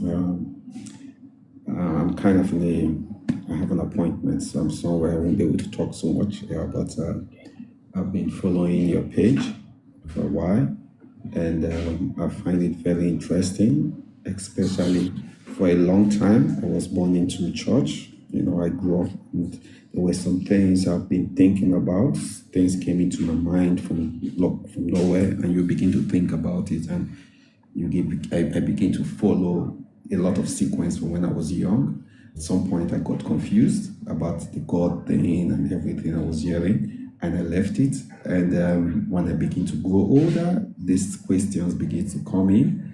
And when I bump into some of your snippet of your page, when I hear you saw you on TikTok talking, and I find the subject matter that you were speaking about very interesting. When you talk about especially religions, and because I've already gone past being a religious person, at some point I had to stop because I find out that everything I was being taught was half truth. I was very upset with my whole background of religion. I was very upset with the church. I tried to speak with my mom, but nobody could understand me because these people I speak with, they are not in my level of thinking. And what I always say to what you were speaking, what you say was not the first time I'm hearing it. These things were inside of me, questions, but I couldn't get people that speak the same language I speak or the things I think about.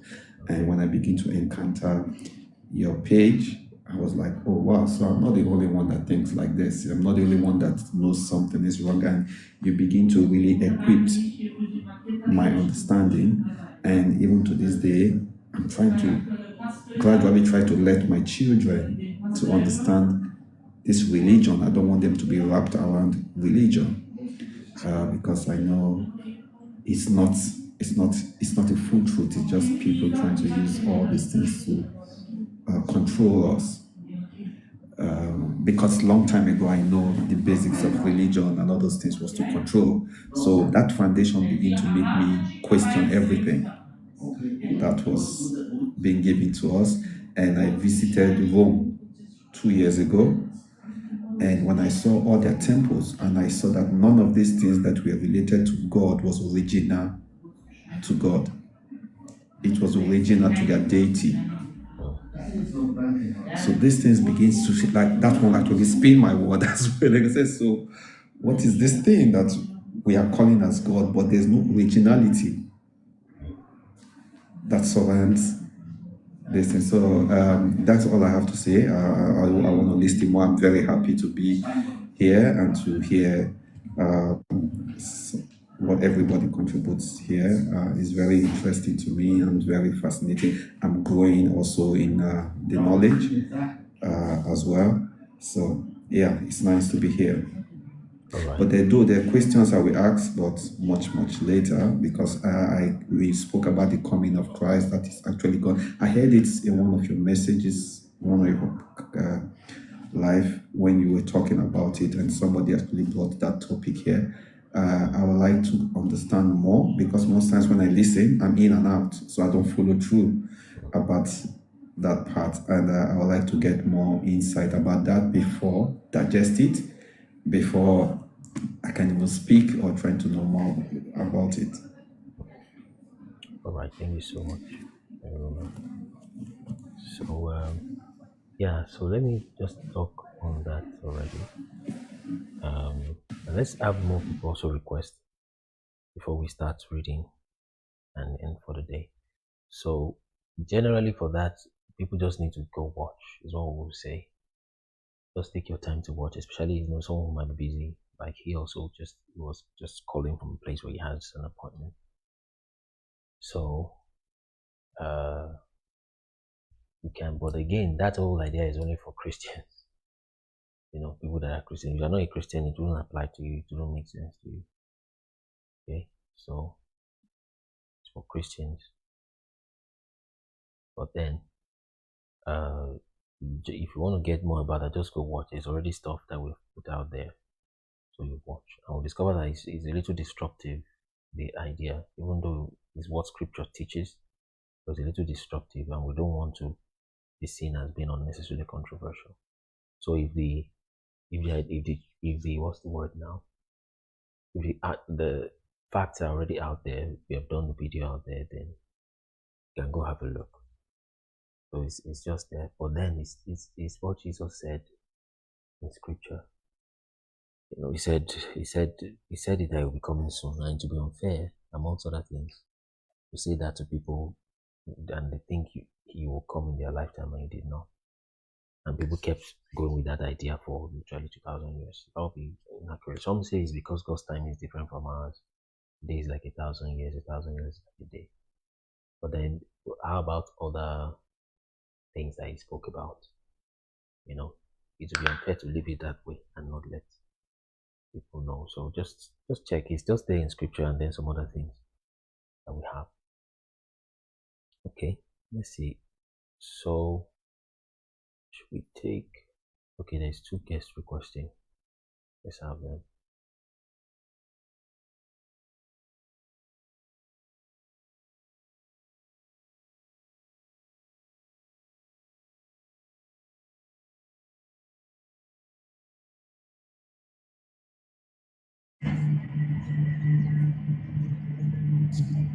Hello.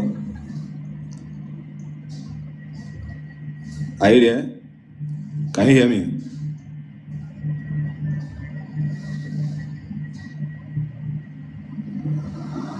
Can you hear me? Yes, I can hear you. Okay. I have a simple question I would want to ask. Okay. One, I want to know reasons why the lessons between the people from Nigeria and those people from Israelites, the connectivity between these two countries. Because at times they'll say the Southeasterners or the Southern people are from the Israel or the Israel. I can't really, I want to know the link between we and them. You understand me? If there is any evidence that proves that these people, the Israelites, have a link with the Nigerian people or the Southern Nigerian people, I want to know, one. And two, I also want to know, because there are so many things I see, like me, I'm from Enugu State, precisely in Nsukka.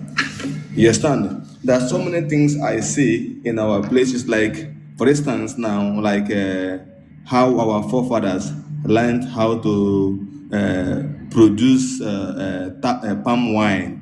So many things they invented, even like this iron smelt that is in our side.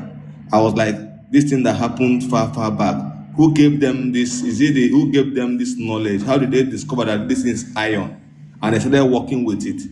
Yes, the technology that they developed during that time.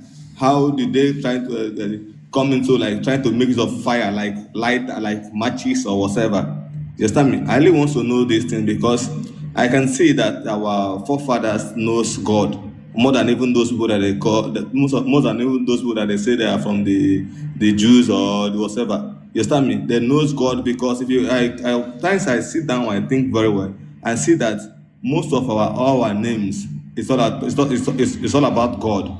You see the white people that came and informed us that this is your name should be this or your name should be that. But our forefathers, our ancient fathers, were able to say, oh, you are this, you are Chukudele, you are Uche Chuku. They were giving those names in time immemorial.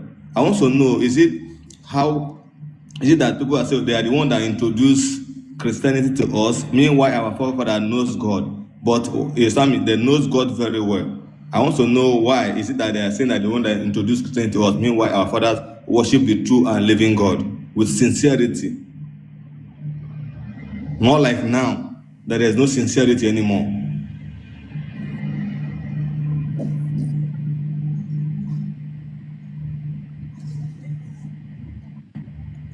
I can't hear you, please. I can't hear you. Seems like your network is. I can't hear you.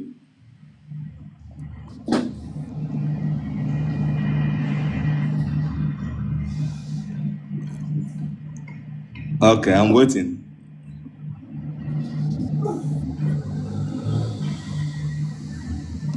Have you heard about Obugad Naguleri? Have you heard? Yes, I've heard about him. What do you know about? Yes. Actually, they say that it's the form of the head or the head of the Igbo tribe or whatever. Okay, that's true. That's very true. And but do you know who that God is? Have any idea, sir? I don't know him. I don't know him in person, but I just have heard about him. Okay, let me show you something. I'm not sure where the problem is, why people don't teach. We don't teach our people things. And you're welcome, easy. So look at this, sir. Are you seeing my screen? Yeah, I can see. So when they say Obugad, this is the person that is bearing God. He is a son of Jacob. Okay. He's a son of Jacob. Obugad. For context, let me show you Obugad. So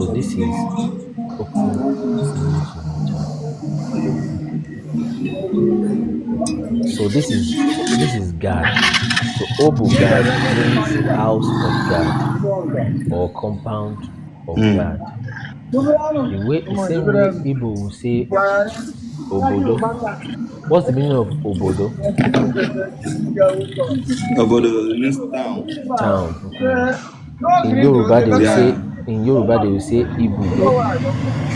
So there are many Yoruba and Igbo words like that connect. So we are the same people. Yeah. So, that's why I say the southern people.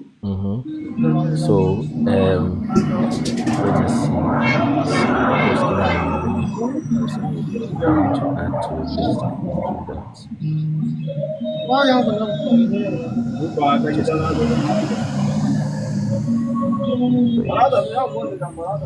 So this is the person bearing God showing on your screen. He's an African man. He's an Igbo man. And he's a son of Jacob. He's a son of Israel. Have you heard this word before? Chineke Umu Israel. Yes, I've heard it. Saying, So they say to people when somebody is misbehaving or you did something, Chineke Umo Israel, why are you doing that? That means, my God, child of Israel, why are you doing that? So, Yes. yes. So they have been saying that thing before colonizers came, and that's because they know who they are. They know who they are. They are children of Israel. Say, Chineke Umu Israel. Why are Yes. you doing that? Yes. So this person now is their ancestors, is God, and that God, let me show you here, is a son of Jacob. Let me mute you so that they can you can. I'll just mute you. So Okay. So I shall mute. yeah, you can mute. Sure. Yeah, I'm muting. So yeah, you can mute. Oh, it is easy. Sorry, let me see if it is. If your mic is fine, we shouldn't. Try to unmute Uku, please. I think it was easiest background. Uku, if you can unmute, because I want to read a dialogue. Okay, still I've done clearing. that. I've done that. Yeah. So now, so this God now, you have shown people the statue. That's the statue of God. He's an Igbo man. Okay. So this is the father of the Igbos generally. So let me save. I don't know if I've saved this before, because most times finding that picture can be, oh good God. Let's put it on my desktop, or let's put it on proofs. Okay, so that is, and this is this timeline. Now, have you heard of Owerri? Of course, you have heard Owerri No, but before. I've heard of Owerri. Owerri, that's the place now. That town. Owerri. Yes. Yes. So the person that founded Owerri, let me type it here. Who founded Owerri? He came from a place called Umueri. The way they spell the name, yes. So he came. His name is Ekwem Oha. He came from Umueri village. They call it Umuri, but it's more like Umueri, and Umueri means children of Eri. I understand. So yes, kingdom. So his children his younger brother, there was a little fight. They sent him out. So he went to found a place called Unwa Eri. Unwa Eri means son of Eri. Abi? Yes, the children of Eri. Exactly. So he left a place. There are some children of Eri there. Then he went to found another place because he is still a child of Eri. He went to form another place. This is that Eri. He is a son of God. This is Arodi. This is Areli. Okay. You see, and this is in the Bible, the children of God. You understand? Okay. So we have also seen that these Yoruba people come from this Ephraim. So which is Ephraim. Yes, Ephraim. When you check this word Ephraim, the real thing you are looking at is Epher. Now this Epher, they pluralized and made it Ephraim. So they are the Epher people. It's from here. So and then so you are very correct and very right. The circumcision we do, the way we name our children on the 8th day in Yoruba, for example, the way they pay by bride price. A white man does not do these things. The way they mourn the dead, the way they do all their things. Now it might have changed a little. Maybe they now add some things that the Bible didn't say they should add because it's a long time and there's been many things that has changed their culture. But they are the real people. They are the very real people. So that is what I found out. So that Ubu God you hear of, you have people passed there before. This is that God. He's here. He's a son of Jacob. But so that means all the things they have there in the Middle East that everybody is traveling there to go and check is just fake. It's to get your money, it's to confuse you, to deceive you, etc., etc. Let's let somebody else also ask us. Okay, go ahead. Yes, and I still have something. Like there's a place, there's a village called Edem. Edem, which means Edem, which is there's a town called Edem in Suka, UNN side. Edem, and whenever I discuss with people from there, they say they are from that garden of Edem they are talking about is here. That's you understand? Edem. Yeah, the same. Yeah, Edem. There's a town called Edem. You understand? And at the point, Go ahead, please. It's where this Kenneth Okonkwo is from. It's almost close to his house. Maybe after Kenneth Okonkwo's house, this Ato, after his house, he moved down. You are going to Edem. You understand me? I see. Yeah. Yeah, there's a town called Edem, which means, and I'm trying to answer why this answering the same spelling with Edem. you understand me? Yeah, Those yeah, things there's are a town there verify. You understand me? And they say that they are the Asian people, and these people, this them we are talking. This is exactly where the place is they are talking about. And there's something I realized from our people, just that now I started to trying to observe some of this. I watched like my mother's grandfather. He lived about 96 years. I realized that most of his things he always used this Star of David. Okay. His yes, clothes, yes. like there's what they put on this wooden chair. I don't know how to describe this chair. Yes, I There's know. this Star of David that has been put on his, we call it Abo in our This is side. it. Okay. Yeah. Oh, is there a name for the Star of David? Yes. I didn't know. I didn't observe, but I do know as a young guy then. And you said up, Agbo. I saw all these things. He always Agbo, yeah, Agbo. What's the meaning of They tell Agbo? me. That's not Agbo. Is what that clothes, that white Okay, wool. okay. It's called Agbo, not that sign. Yeah, that white wool is called Agbo. You understand me? They always use to wrap their body like copper, like the way Muslims dress. It's some of their regalia they put on. You understand me? They don't. Yes. They only need to wrap their body, and I always see the Star of David in most of those abo. I was like, I didn't observe it, but later on I started discovering that this man of 80, 90 something years always use this clothes. Is it that does this thing signify something about us? This Star of David or what? Because these people they like sun. At times you go to his house, you see the reflection of sun. Use it as artwork. And these days there are other people, you see the tattoo, but those tattoo is like signs. There's a symbol. They do tattoo, but even our women mostly our old women like 100 something or 90, they use tattoo. But that tattoo is not. But I forgot to ask this question. That tattoo is signs, which I don't know the meaning of those signs. I see them as they use what we call uri.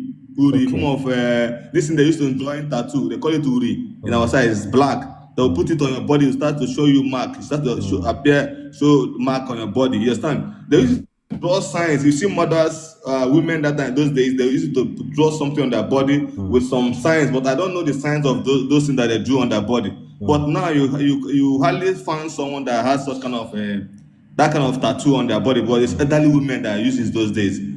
You understand me? Yes. I don't know what the meaning of those tattoos are for, and the signs that they use signs to do it. The symbol like that. But I don't know all these things. But it is now I started asking myself question: what are these signs for? What is this thing they drew on their body? What is it meant for? And what is it saying? Were they communicating? Were they trying to tell us something that we don't know that none of us care to ask? Is there no one to ask these questions now? To know exactly what those things, those tattoos that those elderly women drew on their body stands for, and the language, the meaning of that the meaning of that tattoo, the meaning and all this. I found it difficult. I said I would want to know because I see how our people love God so much. Yeah. They talk about God. Everything is God. You understand me? And I was listening to one commentary about. Shanahan, the man that brought Christianity in eastern part of Nigeria, when they were his documentary, he said that the people that he came to meet here knows God before them. Yes. Even when they're trying to take over the land, those people give them so that they should not kill. They were giving them commandments. Those elderly ones he met, they were giving Shanahan commandments. Don't do this, don't do this. They said they brought education and hospital. They said okay, because they came in with education and hospital. That is why those elderly ones allowed them to settle. I see. You understand me? That's very true. I really wants to that.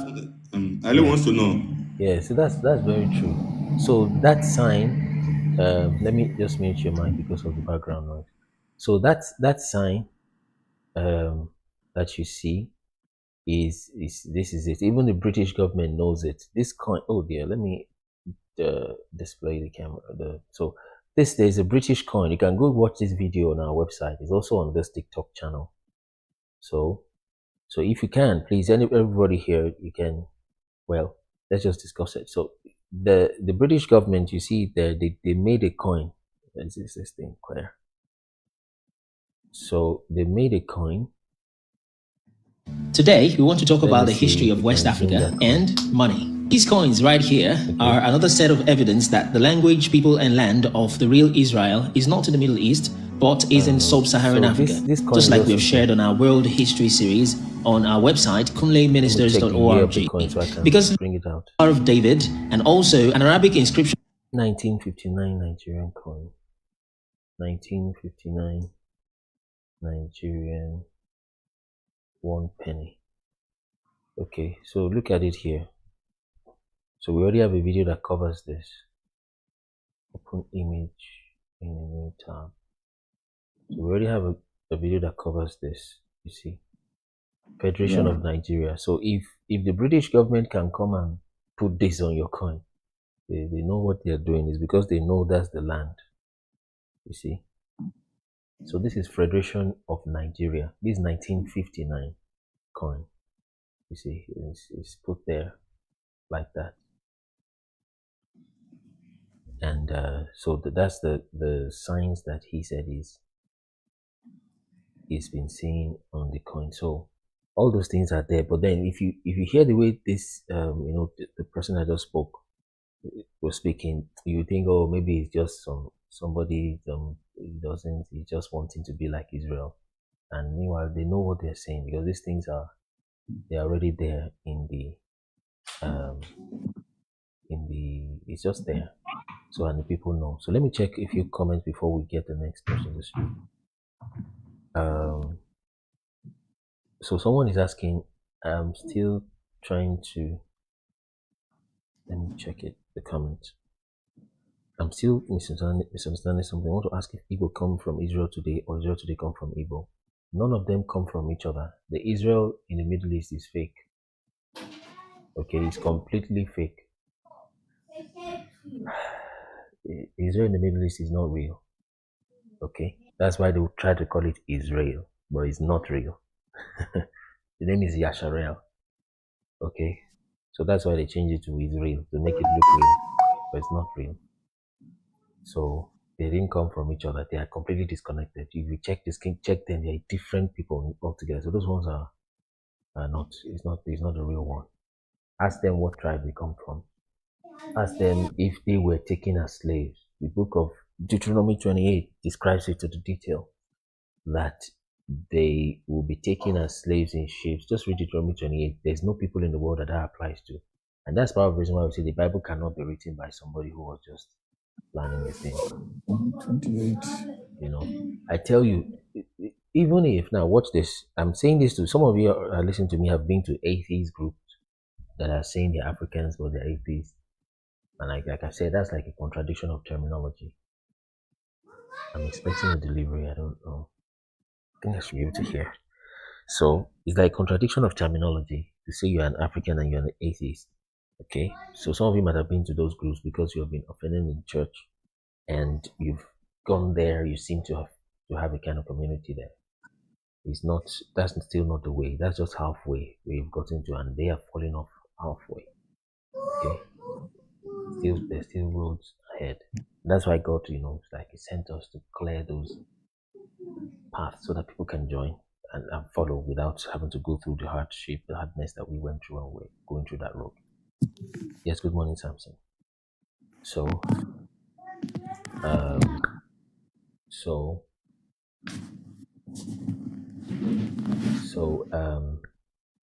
you cannot be atheist, and there was something I was discussing about. I think I missed that. There was something I was discussing. Can I ask a question, please? Can you first help me remind me what I was saying before I mentioned atheist? You were saying that the Israelis in Middle East and the ones in Africa are completely separate from each other. There's no connection whatsoever. Yeah, I said something else after that. So they are not connected anyway. So those ones were just they're basically just put there. it's not so. So you ask them what tribe they are from. Yes, I was talking about Deuteronomy 28. So yes, I was talking about the Bible. Thank you very much, brother. So even if now watch this concerning those who say they are atheists, you're African and atheists and all that.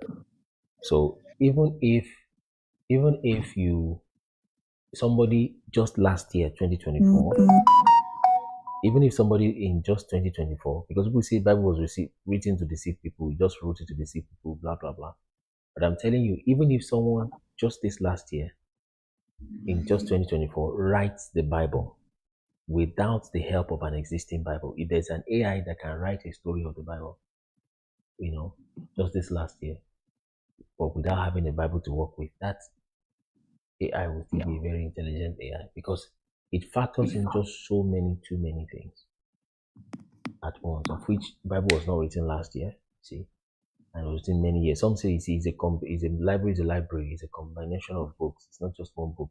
That even supports the case even more. Because if it was written by one person, you can see the person sat down and was trying to play some tricks. But the fact that it's written by different people across different locations, across a long timeline, describing thousands of years, that makes it even more valid.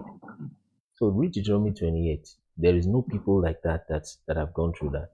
So I think I'll read, after this person wants to speak, I'll read Deuteronomy 28 before, after he speaks. And all. So let's have you, brother. You have another question? I think you've spoken before. So, brother, you can speak. Can you hear me? Can you hear me? Yes. Okay. So my only question is the idea that the letter J came into being. Brother, hold on. I'm hearing something in the background. I don't know where it's coming from. It's coming from user. It's coming from user 910227. Okay, I think he's watching some of our past videos because I'm hearing. So user 910, can you mute if you can, please? So please continue, brother.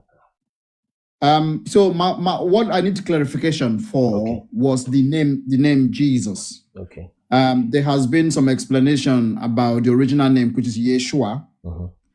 Can you share more lights on that? Because what the person actually, what I was listening to online, was saying was the letter J came into being, I think, on the 15th century. And before that, there was an original name called Yeshua.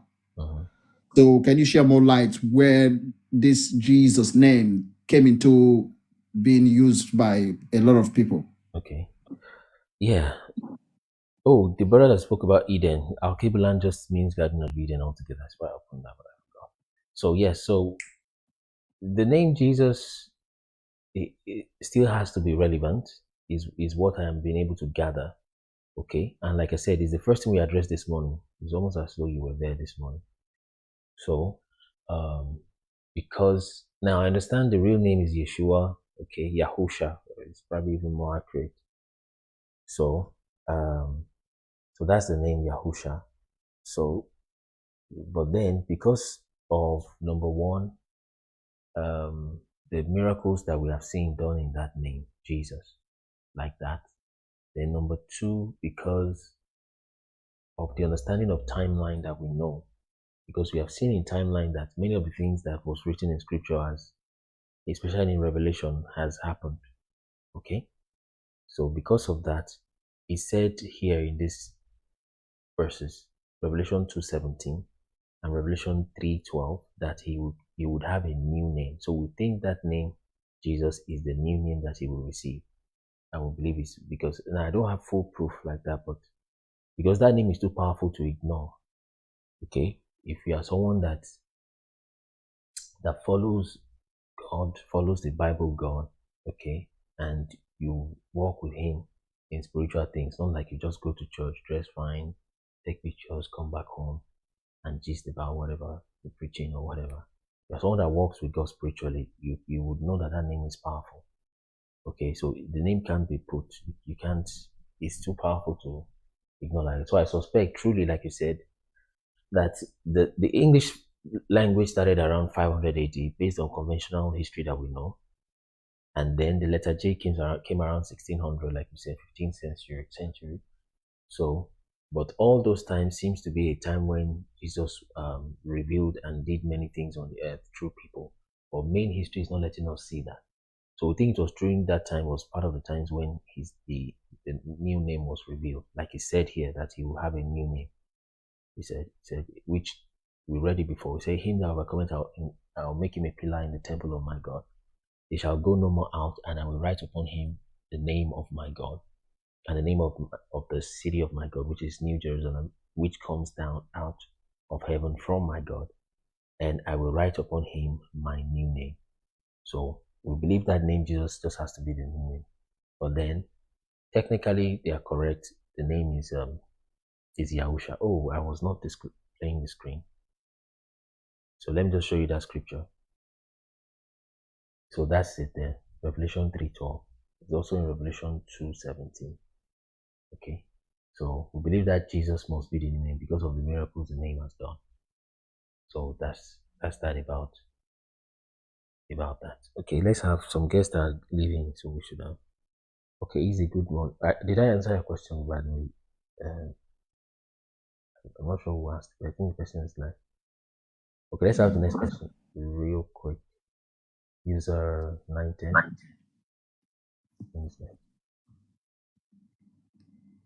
User 910, if you're ready, let's go. 19. User 910. Okay, sorry, my name is Noah. Noah, okay. Thanks, I've been following you for a while, but today I was ready for 10 o'clock and I'm at 10 o'clock. I saw some differences in some of the questions being asked and to some of the things I've known before from some of the types messages here. I get to read the Bible and I get to find out some research on my own and also find out some video, I did a research one time on video on YouTube about Sodom and Gomorrah and exactly where Sodom and Gomorrah is in the Bible and exactly the burnt city, everything I saw on that one. So I'll leave that. That's not a question I'm asking. And secondly, I watched another video about Christ when he was being persecuted and being buried on the cross, and the rope that was used to cover him was taken to Rome, and they did DNA in that on those rope. 23 chromosomes. Exactly. I don't know if you saw the video as well. So that's two. Now they were able to the scientists, they were scientists themselves, because there are a lot of things that whatever the things is trying to put, whatever scientists is trying to disprove about the Bible, they now say it is an unknown force. But I was surprised at this time they were able to say, yes, that really Jesus Christ did this DNA was linked to certain families. That's another one. The third and final one, this is my question, is King Solomon's concubine, the Ethiopian woman, was said to be buried in Nigeria in Ogun State around Jebode. What is the link? That is what I'm trying to know. Okay. Queen Sheba. Yes. That she was in Ogun State in Nigeria and Jebode. That is my question. I want to know what's the connection. Okay, I see. Thank you so much, Baba. So I think it is likely to be true. But if you watch that video, the video looks very rough. It looks like, but the guy, he looks very rough. But then if a white man has done it, you'll probably have believed better, maybe including myself. Although for understandable reasons, but we must begin to be careful how we just believe our, I don't know, we can't say enemy straight away, but people, our enemy has used against us just so quickly. So it's very possible that she was buried there. Very, very possible. because and they said she's a very tall person. Okay, and you see the grave there. It looks rough. I mean, I don't know. Let's try to look at it if we can find it. But I think it's probably true because as it is, there's. I mean, you have to. Bilikisu. She has a native name. Sheba. Queen Sheba. Grave.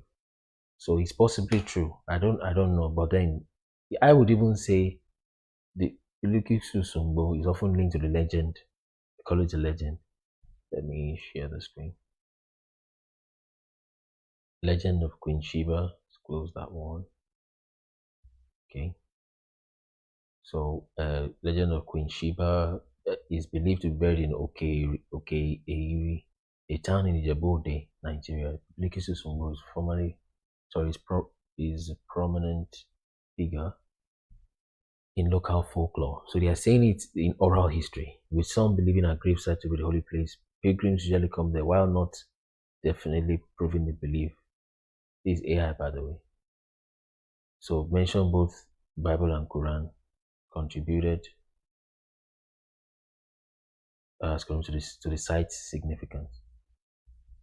So I wouldn't even want white people to come there to dig anything. Otherwise, they would desecrate that place in that sense. So when people go there, they remove their slippers, they remove their shoes. So you look at the place is not super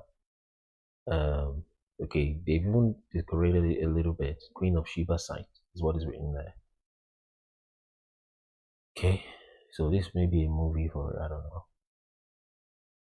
So, oh, interesting.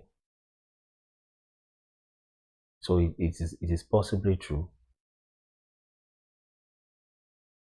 Searching for Queen Sheba, so it is possibly true. So there's Arabic writing there. So it's possibly true what you have there. And it's quite long. So you see, let me open this in. So it's possibly true.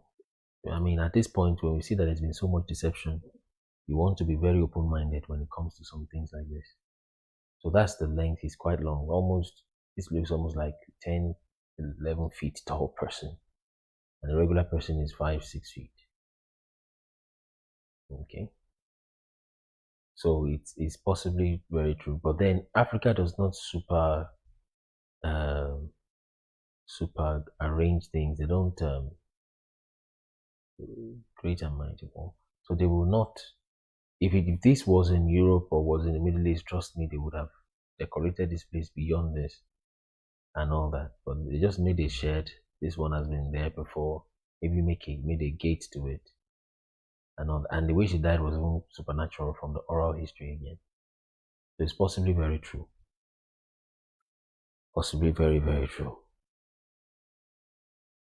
So let's have the next person speak, please.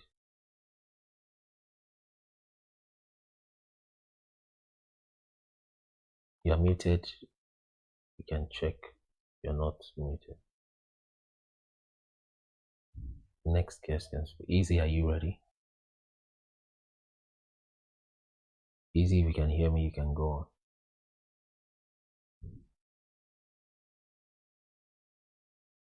Easy, okay, let's have Chuku then. Chuks.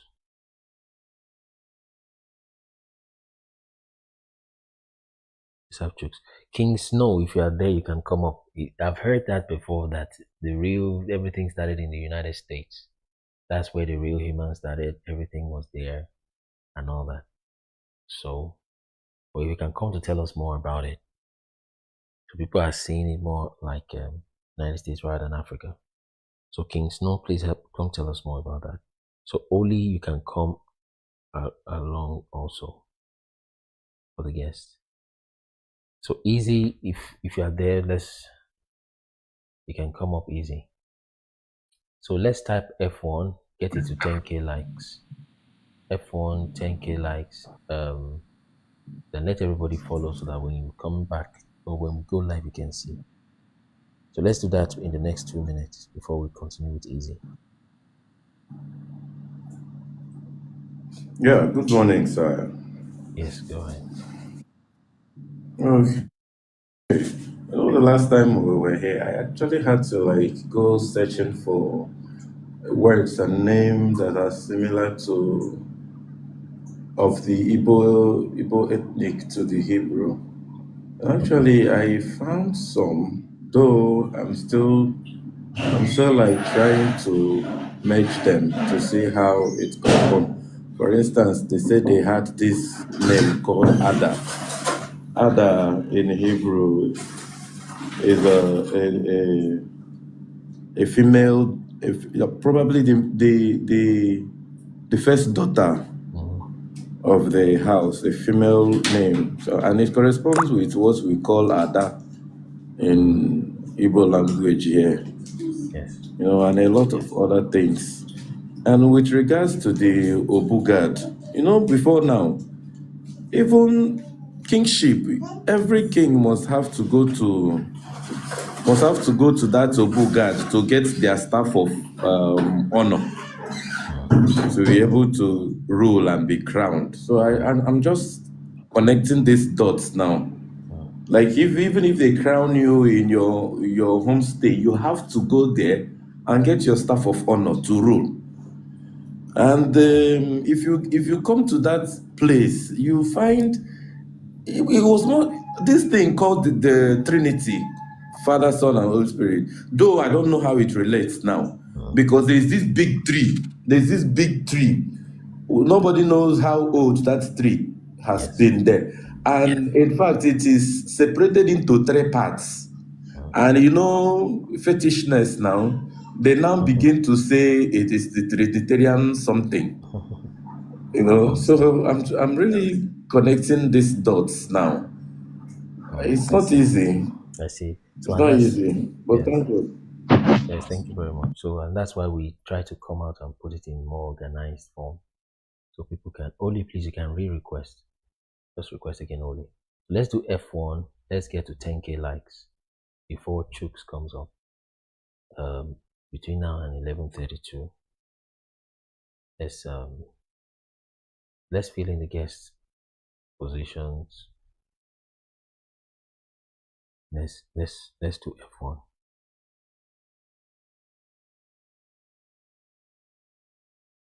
F1. And let's get 10K likes.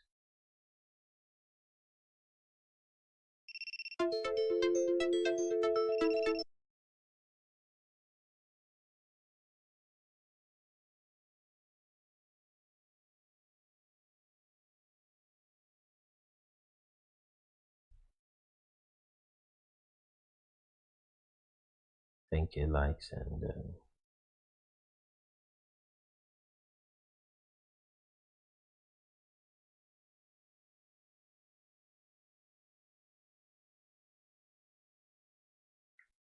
one more minute to 10th 11:32.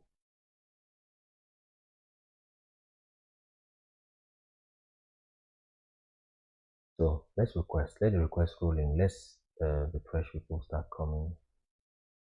Jokes, let's go. Let's give you 2 minutes.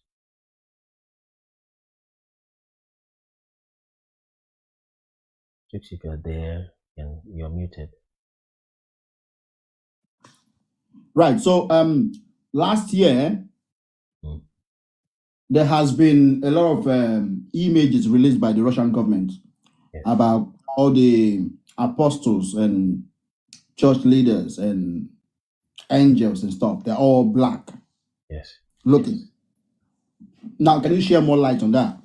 If those images was correct, because obviously the Catholic Church in Vatican has done a very great job in hiding every possible secret out there. And I know for sure that it's not today they started whitewashing all the images.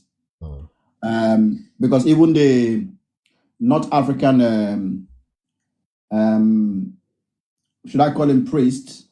I forgot what his name was. If you go into UK British Museum, in the I think it's Sephirist, is actually the one standing in the front door. they already the statue they built, they already whitewashed it as well. So when you're looking at the statue, you can't even tell the guy is from Africa in the first place. But apparently it's from North Africa. He's the guy who helped the UK. Basically, inside London, there's a city called London inside London. Yes, He was City the of guy London. who built the wall that is still standing till this day. But because they whitewashed him. So my question is, those images that come from Russia that Vladimir Putin actually released to the internet, does that confirm, based on your research, that all those images were true, that they were all black? Yes. Thank yes, you. Yes, thank you, brothers. Definitely.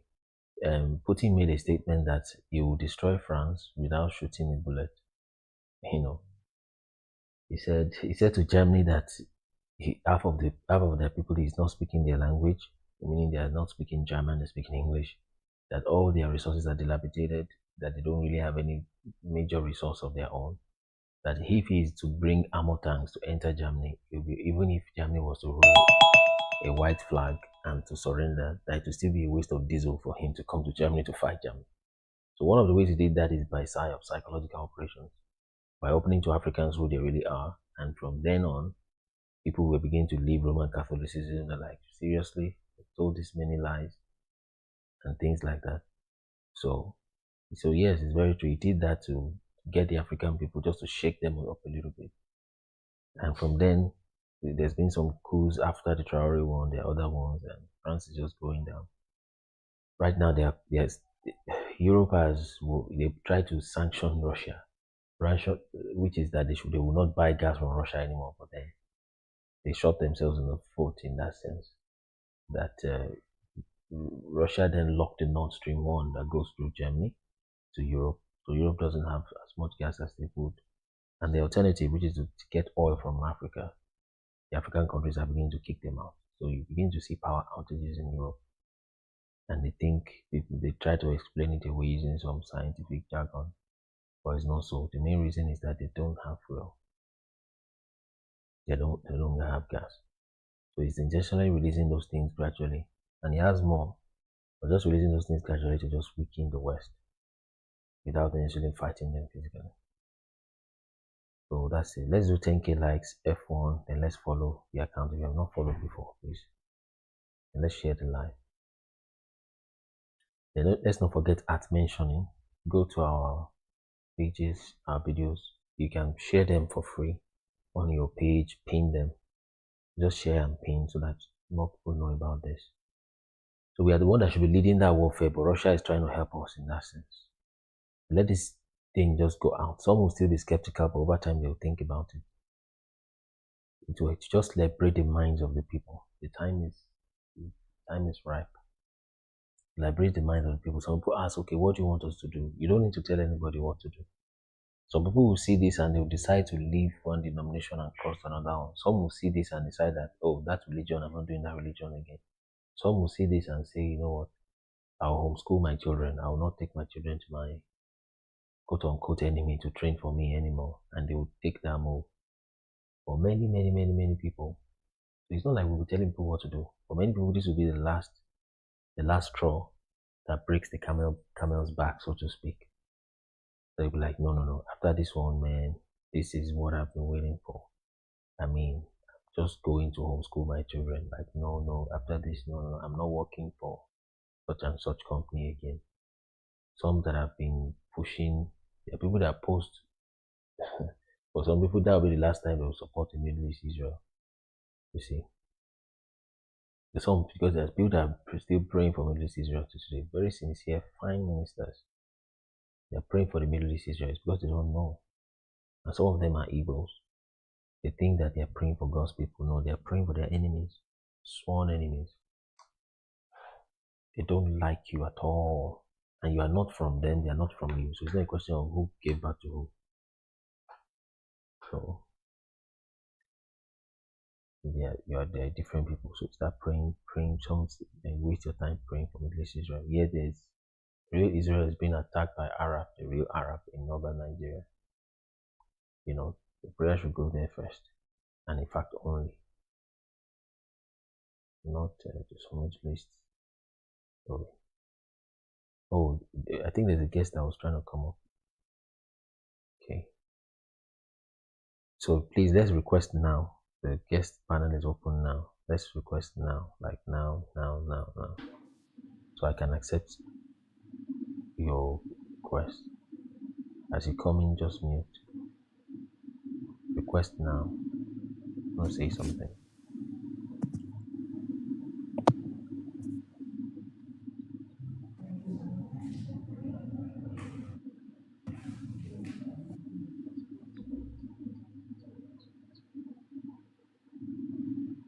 So just request now before it gets full.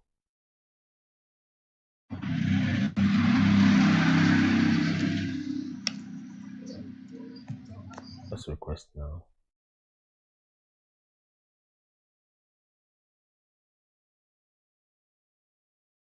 I'm trying to pick up the request, but just request already so that we can pick them up.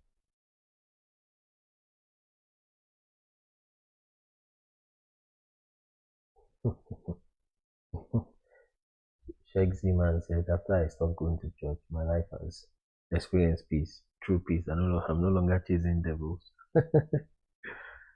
Well, I understand. So, but if you start doing things also, if you start making moves, you don't need church for the devils. If you start doing things that are impactful, it is not you that will be chasing devils, but devils will be chasing you. Trust me. Dangote does not go to church, but trust me, it definitely has spiritual attacks, and of course spiritual backings that you use to keep things like. So, but if we had to change the church, it's understandable. So let's have people come. Is the list full?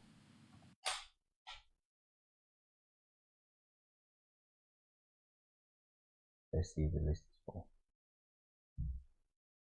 Okay. Alright, let's go. Let's get it to 10K likes. So the first person is Shexy. Okay, Shexy demand. Let's go, Shexy. 2 minutes. Shexy, that's your time. You're muted.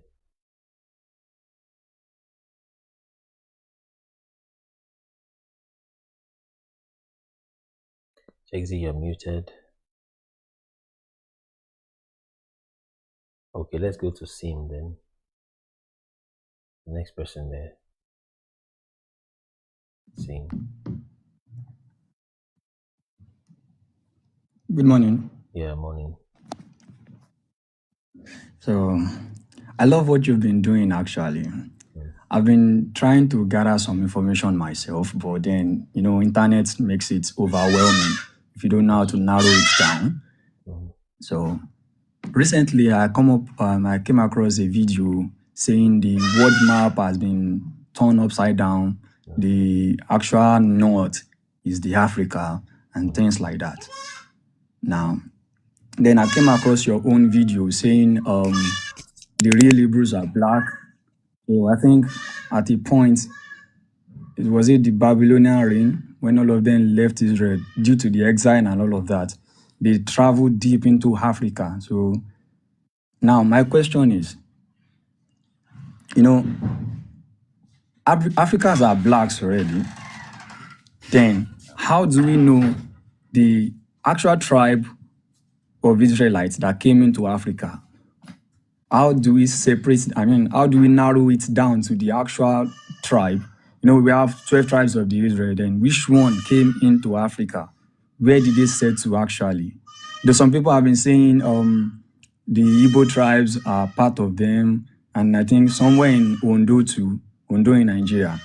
Then comparing the religion, the culture as at that time, 7-day circumcision and all of that. We have that in Yoruba land too. Like a male child will be circumcised before the 7th day before the naming ceremony. Then lepers, they don't stay in the city. They are like pushed outside the community till they get better and then coming back. So we see that kind of culture in the Bible to saying the way they treat the lepers and the circumcision, amidst other things. So I just want you to help me narrow it down. Does the tribes that came in have any relations with the Yoruba tribe and the Hebrew? If yes, which of them? Okay. All right. So it sounds like you're calling from Akure. Are you from Ondo State? Are you living in Ondo State? Sorry. No, I'm not from Ondo. I'm Abeokuta. I'm from Abeokuta. Oh, Ondo State, beautiful.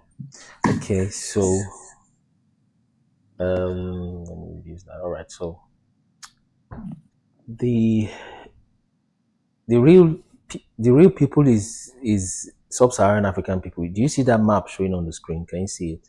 Yes, I can see it. You can see the map, right? Yes, I can. Yes.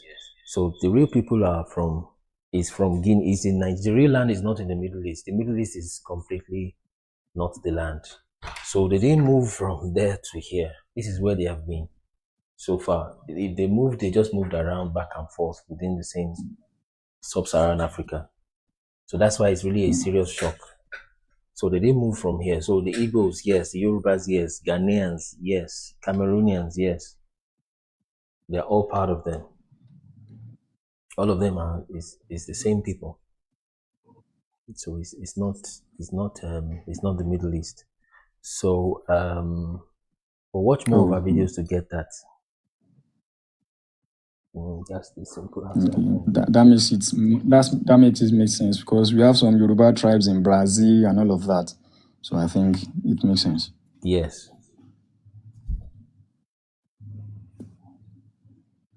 And thank you. Yes, brother. So watch more of the videos, you will get it.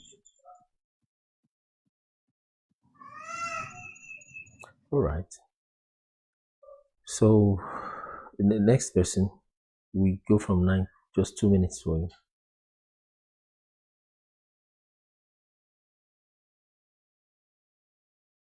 Simply, are you ready?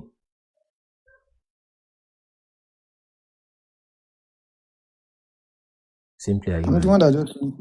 Okay, oh, sorry. Rume, are you ready? Sorry.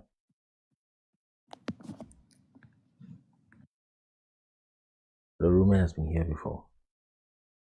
Rume, are you ready? Yeah, so 2 minutes. Let's go. Yeah, I think I will stay within this map about this sub-Saharan, and I'll want to focus on the Nigerian part of it. So when you look at the unification, the Nigerian settings, the geographic of Nigeria and the various tribes. So what people or what section of people, and because we have so many dialects, so how do you know which set of people are these Hebrews? Because we have a lot of dialects, yeah. Okay, yeah, you can mute. So we have checked the languages and their cultures. We have checked there's over 27 words in Yoruba language that match the Hebrew. We can check that. I put Yoruba very close to the center.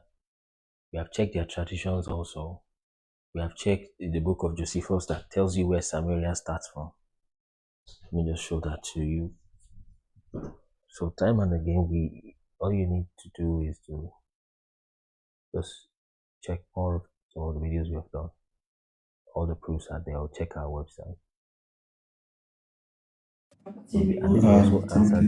Something else, if just to cut in, I'm from the Niger Delta. So, like you said, people that practice those circumcision, practice bribe price giving, practice all those things, as the scripture has put it, and also the people that were taken in slaves, taken in ships, in slavery, according to Deuteronomy 28. So we'll read it.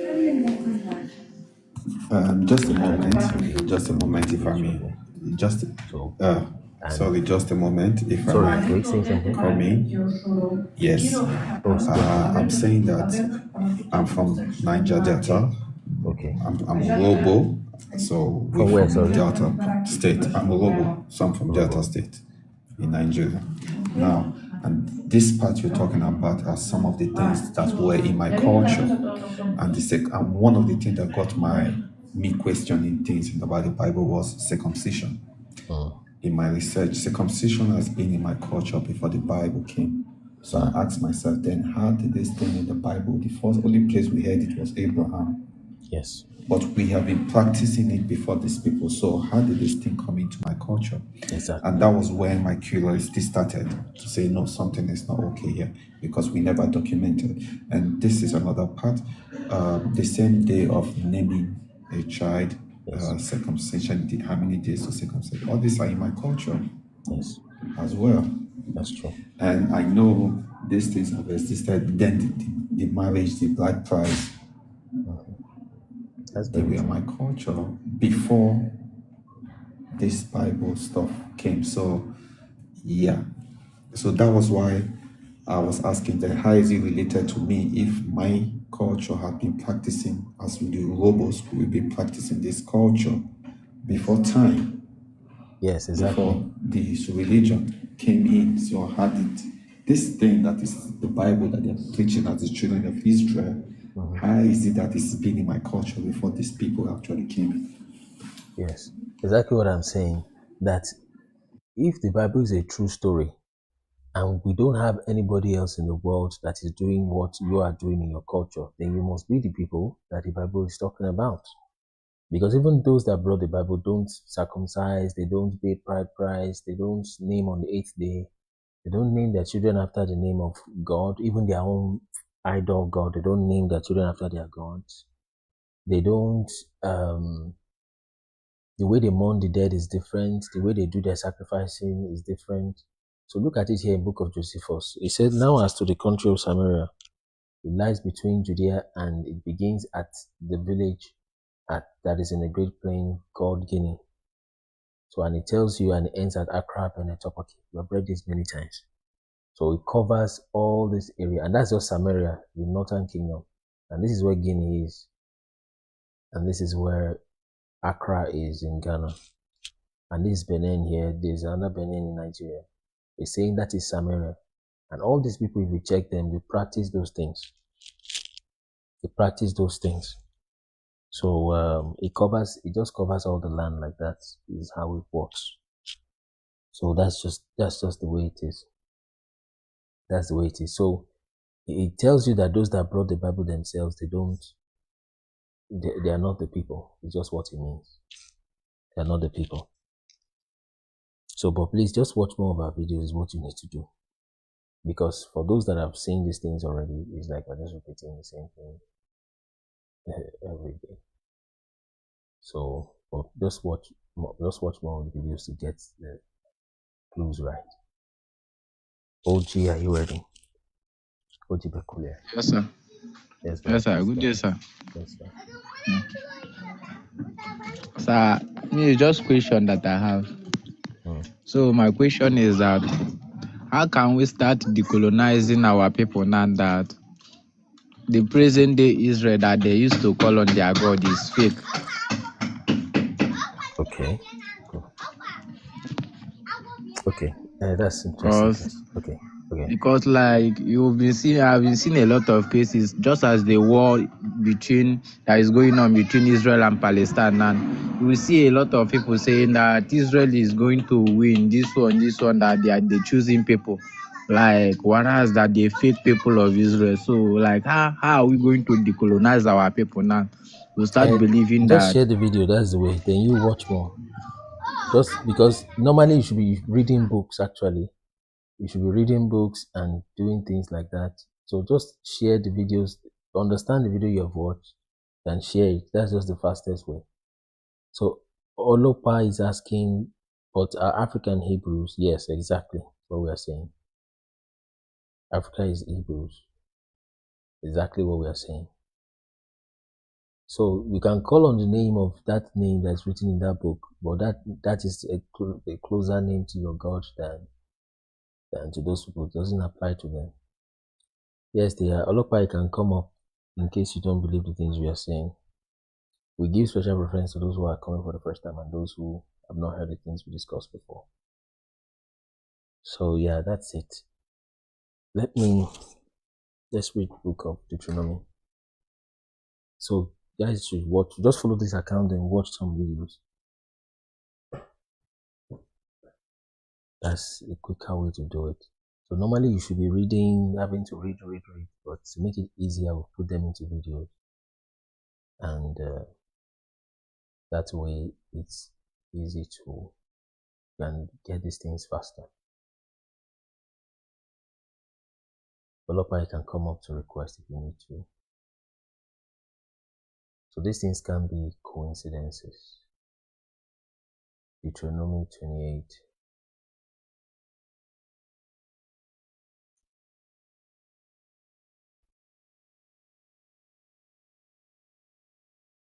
And it shall come to pass, if thou shalt hearken diligently to the voice of the Lord your God, to observe to do all his commandments, which I command you this day, that the Lord will set you on high above all nations. Part of the reason why we lost some of these writings is because they are given to scribes. It's only scribes that write. It's supposed to be a spiritual thing to write. Okay. And when they conquer you like that, the first thing they take away is your writing system, your kings, your princes, your chiefs. And all these blessings shall come on you and overtake you if you shall hearken unto the voice of the Lord your God. Blessed will you be in the city, blessed will you be in the field, blessed is the fruit of your body, blessed is the basket of your store. The Lord will cause your enemies that rise up against you to be smitten before your face. They will come against you one way, they will flee against you 7 ways. They will flee before you 7 ways. The Lord will establish you a holy people unto himself, as he has sworn unto you, if you keep the commandments of the Lord your God and walk in his ways. And the Lord will make you plenteous in goods, in fruit of your body, and the fruit of your cattle, in the land which the Lord swore to your fathers to give you. And this is that land. And he has given you that land again. This is the land. That's why the Europeans are not leaving the land. They're not leaving the land. They don't want to leave it. They tell you the land is useless, is this, but they don't want to leave the place. You see. Lopa, you can come up. Okay, you can't talk. If I get out, you can quickly come up. Okay. Yeah, that's fine. So read those about pushing this narrative. Yeah, you can just come up and just have a little talk. Okay. But then when you come out, I don't know how you will alert me that you're there. So this is the land that is promised to you. This is the Ur of the Chaldees where Abraham left and went south. Okay. That's the Ur of the Chaldees there, the real one. And we perceive that's why this land is called Chad. They gave a meaning in Wikipedia, but the meaning does not flow. It says Kanuri, but we can't find a Kanuri word that sounds like this Chad, and that means lake or any water body, like they claim. That the Lord swore to your fathers to give unto them, and he has given it. The Lord will open unto you his good treasures, the heaven to give rain unto your land in his season. The Lord will make you the head and not the tail. And you will be above only, and you will not be beneath, if you hearken to the commandments of the Lord your God, which I command you this day to observe to do them.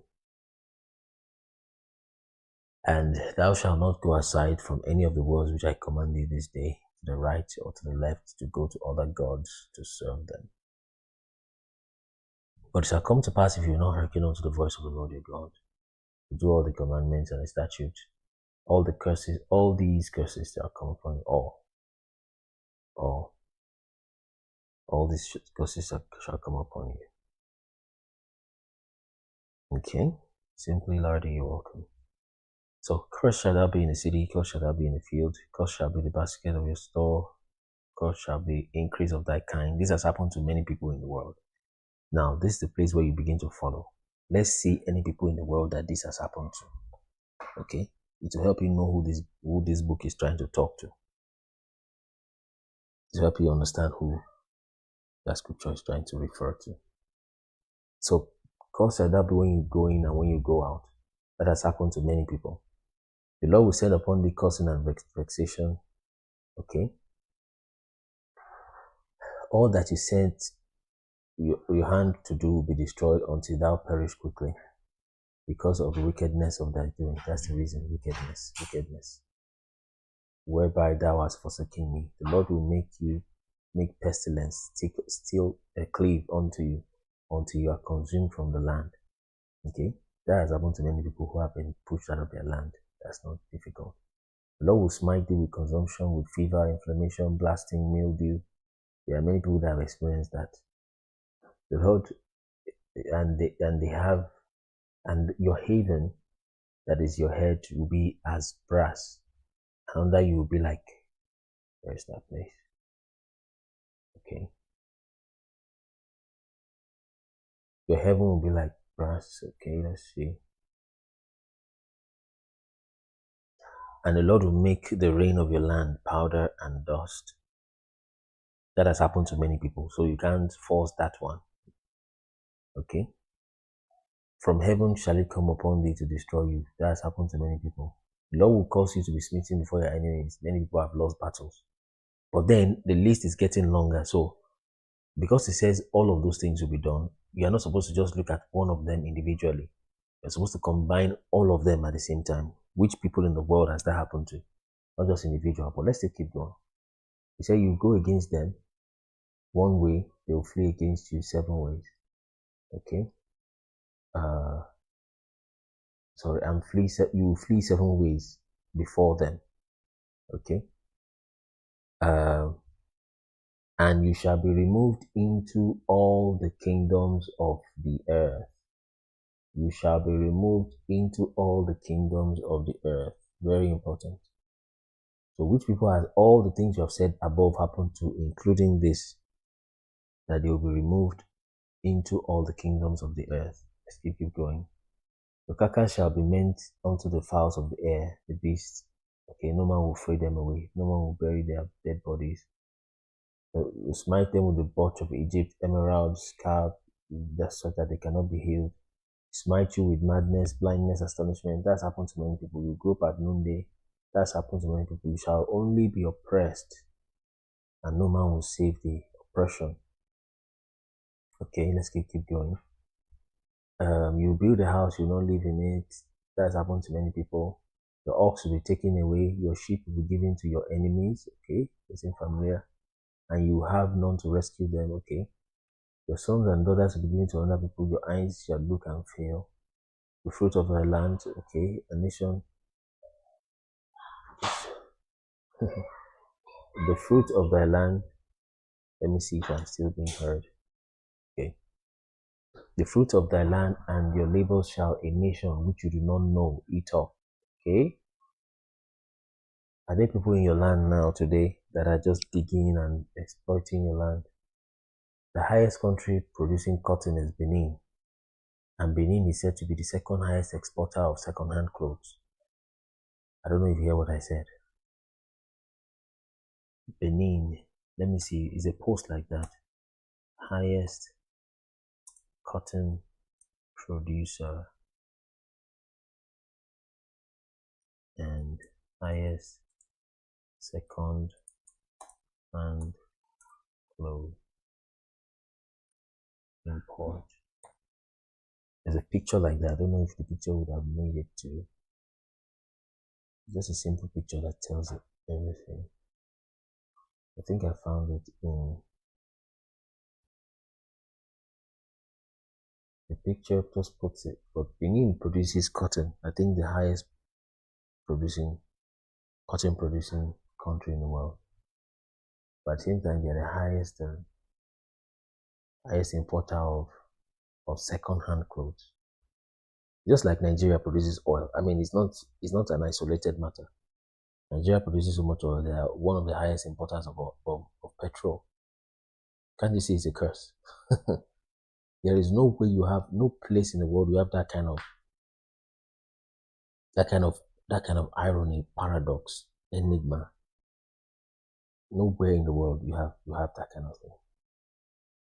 It bewilders anybody that understands it. It's a wonder. Maybe the 8th wonder of the world. And the way they will come back and be another wonder again. The way God will bring them out.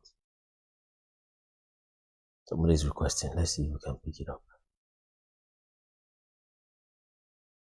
It's a wonder. It bewilders everybody that you are the best exporter. You are the best exporter of crude oil, yet you are the greatest importer of what you normally produce. And they just can't be able to get that refinery together to work. Good morning, Lopa. Let's attend to you real quick. Good morning, host. Thanks for picking me up. I don't know how you operate here, so I don't want to keep talking. But I just have a you can ask some questions real quick. Within 2 minutes, that's how we do it. All right, no worries. My question is quite straightforward. Okay, I'll wait for you a minute. Yeah, go ahead. Yeah, so in this life that I just came across, it says the Sub-Saharan Africans equals to real Hebrews. And so my question is, so are you saying that we actually we are Hebrew, like we originate from Hebrew? No, I'm not saying we originate from Hebrews. I'm saying we are Hebrews. The ones you have in the Middle East are not real. Okay, so because I happen to live in the community of Jews, and where? I live in North London, so there's this vast majority of Hebrews here. I'm Israelite, and I mean, from their dressing, they have their own little community. So the cap. Yeah, Have you greeted them before? Did they answer you? Oh yeah, actually, I speak to them and I work with a couple of them. So what did they tell you? Not about what they tell me. Do you understand? I just don't find any relation. I mean, there's nothing close in our ways, our food, our doings, and stuff. So now my question is, if we are the real Hebrews, what are they? They're Ashkenazi Jews. Say that again? Ashkenazi. Have you heard that before? Ashkenazi Jews. I've heard that before. You know who Ashkenaz is? I haven't made any research on that, so I'm just... That's fine. Ashkenaz is a son of Gomer. Gomer is a son of Japheth. It's a different tribe altogether. You see, so they came from the land of Japheth. And in fact, they came from the land of Japheth. Okay, so at the very best, they are Japhethites. Maybe even different from that. At the very best, they are Japhethites from the tribe of Japheth. Or at least we know they come from that land of Japheth. So, but we did not come from that side. That land is not even the land in the first place, brother.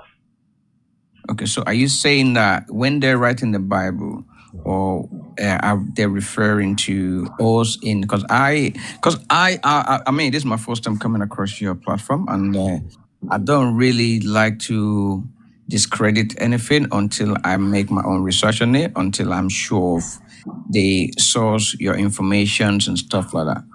You understand? So I just had a quick look on your profile, and I saw like the relatives of the Stoha, the Ruda, that kind of things that you were pointing out on the map, which, I mean, with your analogy, it was making sense. It will make sense to anyone, but I'm just trying to deep in that book of the book called Bible, or even the book of Noah, Enoch, or whatever it is. I don't think they mention anything that relates to my origin there. So that's where the confusion is. Okay. So if majority, like for example, now I compare and contrast, and I look at the names, I look at the food, I look at the way they talk and stuff like that, and I'm still struggling to understand any. You are not connected at all. Like I said, you are different from them. They are completely different from you. That's why some people ask, are we from them or they are from us? Neither of the two. They're completely different people. And I don't want to say, based on scripture, the person that, I don't want to say that, but check our videos so that it's easier to, you understand? So, Yeah. but I'm sure you speak Yoruba language from what I see. Let me show you something in Yeah, I Yoruba do language. speak Yoruba. Have you I'm seen actually. the Yoruba words we did compared with the Hebrew words? No, I haven't seen much of your videos. Like I said, I just came through. Like I this know. is, I mean, I just opened my TikTok and the first thing I saw was a This? page. I see. You That's understand? fine. So, Let me show you and some Yoruba words so that we can start. That would move your appetite. Check about Yoruba. mo gbọ́ Yorùbá dáadáa. Tó bá ní in the beginning ní Yoruba, kí ló túmọ̀ sí? Ní ìbẹ̀rẹ̀. Níbẹ̀rẹ̀. Share and screen me. Let me share my screen. Let me first stop that timer. Let me share my screen with you so that ìyẹn máa whet appetite and get a lot search and go search. Let's see. So irọ́ yẹn ti pọ̀ jù. Most times when I'm talking to people, I don't even know where to start. It's just too much. But let me start with words with you. I like to work with people in the area they can get. Share and risk and words. Are you seeing those words? Yes, I can see. Àwọn tí ìwé mímọ́ sọ pé ó máa ń dàbí àwọn tẹ́ rí yẹn, ẹnikẹ́ni tó bá ní àwọ̀ funfun tẹ́ ń rí yẹn tó dẹ̀ ní irun gígùn tó lóyìnbó yẹn, irun ọkùnrin tó máa ń gùn wálẹ̀, àwọn ọmọ Nephilim ló máa ń rí bẹ́ẹ̀. Àwọn ọmọ tí wọ́n bí tí òun ṣọmọ lúwàbí tí òun ṣọmọ tí Nóà bí, àwọn ló máa ń rí bẹ́ẹ̀. Àwọn ọmọ tí àwọn màláíkà tó wá látọ̀run bá sùn tó wá ń bímọ yẹn ló ń pè ní Nephilim, àwọn ló máa ń láwọ̀ funfun bẹ́yẹn, kò ń ṣe àwọn ọmọ Ádámọ̀ ló ń rí bẹ́yẹn. Tó yé yín? Bẹ́ẹ̀ni. Kò ń ṣe nǹkan tí mo lè máa sọ mí báyìí kó má lọ máa disturb nǹkan tá à ń ṣe. Bereshit in the beginning, Hebrew, ìyẹn ní Hebrew tó ti change, tó ti distort ẹ̀, wọ́n ti change everything. But even at that, I should read this much connections. Ẹ máa gbọ́. Ní Hebrew, tẹ́ bá fẹ́ ní pé in the beginning, wọ́n á ní Bereshit. Only first word ẹ máa kà in the Bible is Bereshit. And Yoruba will say ní ìbẹ̀rẹ̀. In Hebrew, you say Eloha. Yoruba ní Olúwa. Eloha means God. Are you still hearing me? Yeah. Yeah. So in the Hebrew, the first in the Bible, you say in the beginning God created heaven and the earth. Nínú àwọn ọ̀rọ̀ yẹn, ọ̀rọ̀ Hebrew mẹ́fà ló wà, there are 6 Hebrew words. 5 out of those 6 is Yoruba words. This Eloha is Elohim. This heaven, you say Shama in Hebrew. In Yoruba, you say Somo, Abiyawa Somo, right? Hebrew ní earth, Yoruba ní àti. Hebrew ní eret, Yorùbá ọ̀rọ̀ tí à ń pe ilẹ̀ tómi bá ti wọ̀. Nítorí ìgbà tá a fẹ́ dá ayé, wọ́n ní kí omi wá sẹ́gbẹ̀ẹ́ kan. Ilẹ̀ tó ṣẹ́kù yẹn tómi bá ti kúrò, tí ló dàbí ẹrẹ̀, òun ni eret tó sọ yìí. Hebrew á ní enos, Yorùbá ní ènìyàn. Tó bá fẹ́ sọ pé oúnjẹ ní Hebrew, they say òkèlè. Yorùbá says òkèlè for solid food. Àbá, Luke á ní àbá, ìmá nìyẹn. Bọ̀ yìí náà, bà ló máa ń sọ àbí bọ̀. Igbo náà á ní bọ̀ àbí bíà. Like that, one era for something bad, Yoruba nira. And these are not just words that sound alike, but they are words that mean the same thing and they are describing fundamental things. Káwá lọ sórí àṣà. Lórí àṣà yẹn, that's the practices of the people. Circumcision. There's no other people that circumcise. There's no other people that circumcise, that name on the 8th day, that mourn the dead for 40 days, that pay bride price, all at the same time, that have dada, Shetibori, Abe Obudo Kori dada, Shetibori. Yeah, dada, so I know. Oh, can you hear now? So this man even speaking is a Nazarite. He has dreadlocks, you know. So they'll tell you, do you still keep your dreadlocks, brother? Yeah, I still have it. So this brother we're speaking to still has dreadlocks. Oyinbo, a white person cannot have dreadlocks, from the best that I've seen in research and check. So Samson cannot have been from that place. Okay, so they said a razor must not come on Samson's hair. It's the exact same thing they said. Dada is something they have been saying before colonizers came. It's not because of something in the Bible they started saying it. It's been happening. They have been doing it before now. Okay. I'm sorry. So I see your comparison, but there are like for example, now you know the word Uluwa. It does not mean Eledumare. Are you aware of that? So and because it was the missionaries that actually bring that word Uluwa. Really? Yeah, it's into Yoruba because I want Yaloro Ede Yoruba. Ọ̀rọ̀ baálé ńkọ́? Ṣé ti gbọ́ baálé rí? Baálé or baálẹ̀? Baálé. Yes. So there are some borrowed words which, like for example, someone was, I think that one originated from the Arabics or from the Muslim side. Do you understand? How about baálẹ̀ or baálé? So baálé ati baálẹ̀. I mean, I think I didn't see that on your spreadsheet. Is it borrowed? I just want to know. I don't No. think so. Baálẹ̀ is not borrowed. Baálẹ̀ is Yoruba. Good. Baálẹ̀. Kí ni ìtumọ̀ baálẹ̀? What's the meaning of baálẹ̀? It's like someone that's in charge of something. Like in charge of a community. Of a community. What's the meaning of baálẹ̀? Baálẹ̀ in charge of the house. Of house, yeah. Good. Have you heard that scripture that says, "Look unto Sarah, who calling Abraham Lord"? Actually, the scripture that you quoted, I will not say Ashimugbo. But this is Bale. Oh, I've not shown you on the screen. Can you see here? Oh.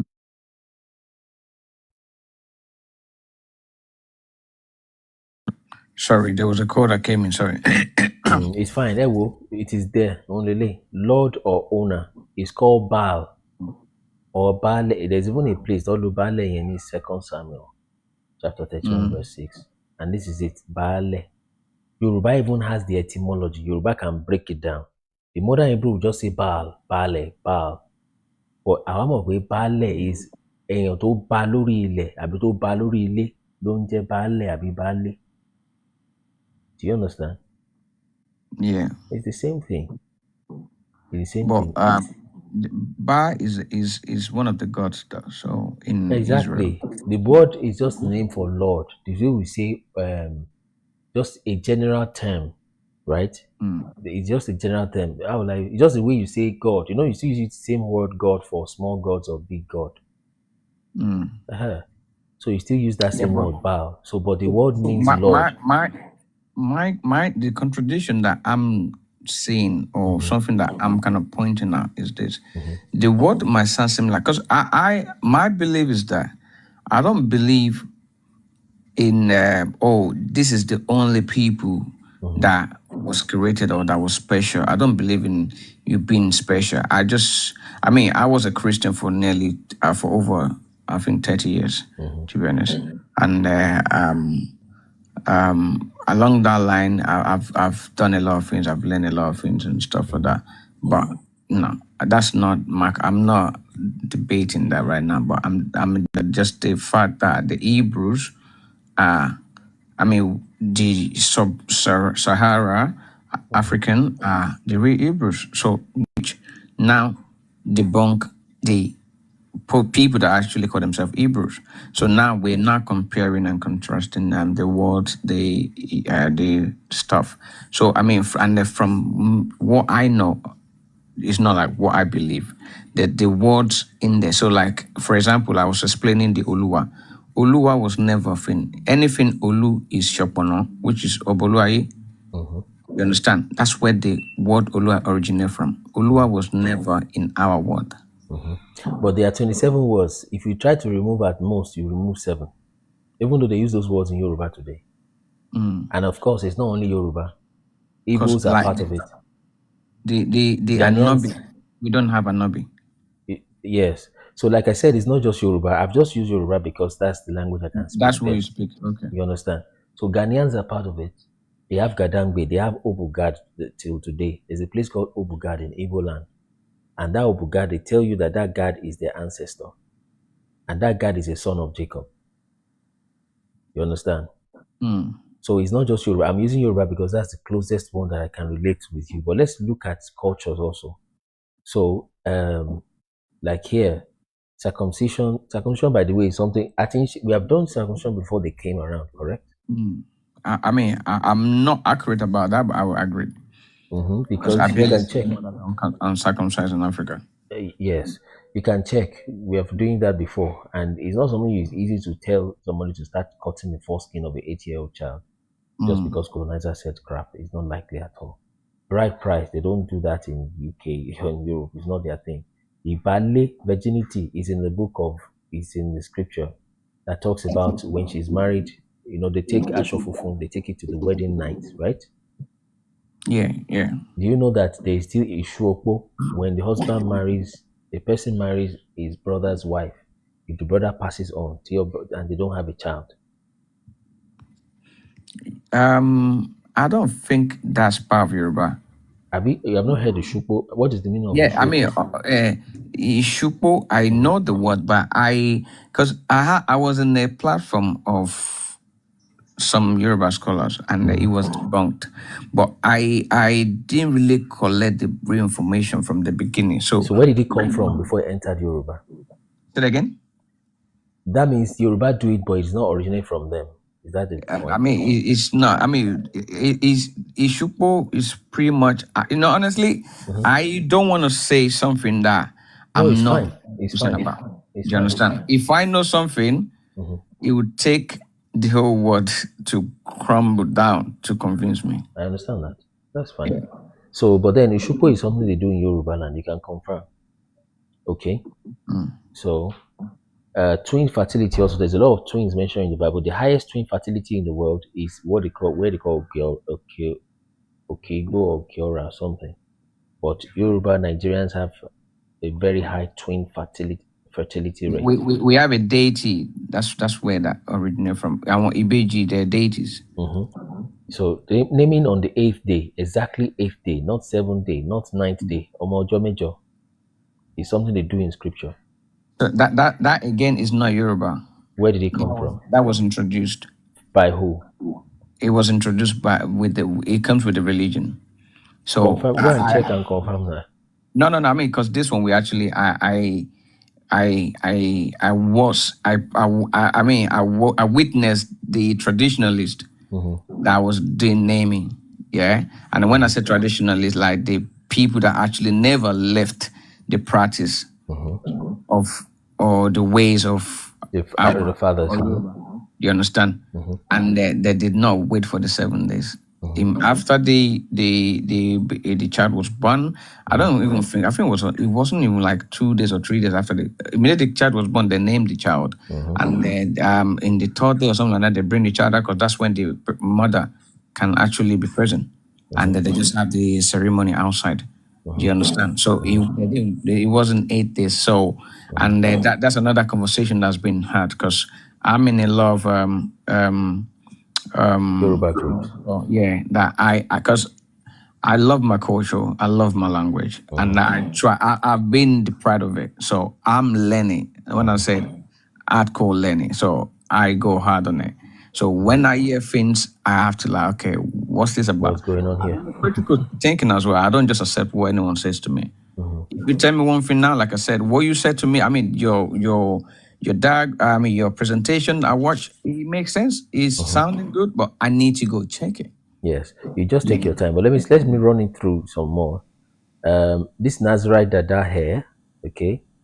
First, the fact that it grows naturally, also that the razors will not touch it, is something that has been there before the colonialists came. 40 days of mourning the dead is an African culture, okay. There's this book that tells you that they found Ephraimites in Yoruba land, in Ondo district in Nigeria. There's this scripture that talks about pronouncement of how to pronounce the she sound. There are people from Ibadan that can't pronounce she. They say si, like my shoe. They say my su. Okay, it's an event that happened in Judges chapter 12 verse 6. Okay, that tells them, it's just like this communal clash that they have. They ask people questions about the community. If you don't know it, then they unalive you. Okay, so there was something that happened in Judges 12:6. that they told them to pronounce Shibboleth, but they can't pronounce Shibboleth properly. And something that I still find in a book in the Yoruba people to today.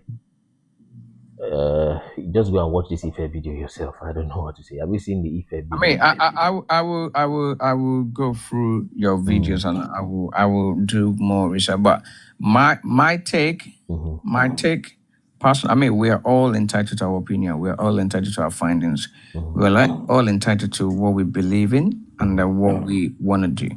Me, I don't think or I know that we are not these people. We are. Even Yoruba, the word Yoruba is not even what we used to be called. I understand that. Have you heard this thing, Kaja Jokure? Have you heard it before? Kaja Jokure, what? You know, when they say Yoruba, maybe they want to say something bad to somebody. You understand? It's like a curse, isn't it? It's a curse, yeah. Look at it in scripture here. And Jezebel was also like that. And the dog shall eat Jezebel. Now, it's not just one event. They use it as a curse, like a bad thing, and say, oh, you this king, I'm going to fight you. And when I fight you, I overcome you. The dog shall eat your bones. It's a common thing they say in Israel, in the Bible. And not the Middle East Israel. When you say Hebrews, the first thing that comes to your mind is TV. Is the people you work with. Is Ashkenazi. And they are not the ones. So you are very correct to say you are not those people. Or you are what the Bible describes. It's your ancestors that wrote those Bible things. And they are the ones. But when did that? So now, when it comes to Bible, I have a different analogy. I have a different view. I have a different presentation. And I don't think I want to debate you about what you believe in, because that would not be fair. I mean, if you come to my house, I mean, if let's say, for example, I host a platform and I'm talking about stuff and you come and you want to debate about it, I said, no. And the topic that you're talking about is not Bible. Do you understand? So but my understanding is this: the Bible was written. Okay, let's say the Torah was 6,000 years old. Bible, 2,000.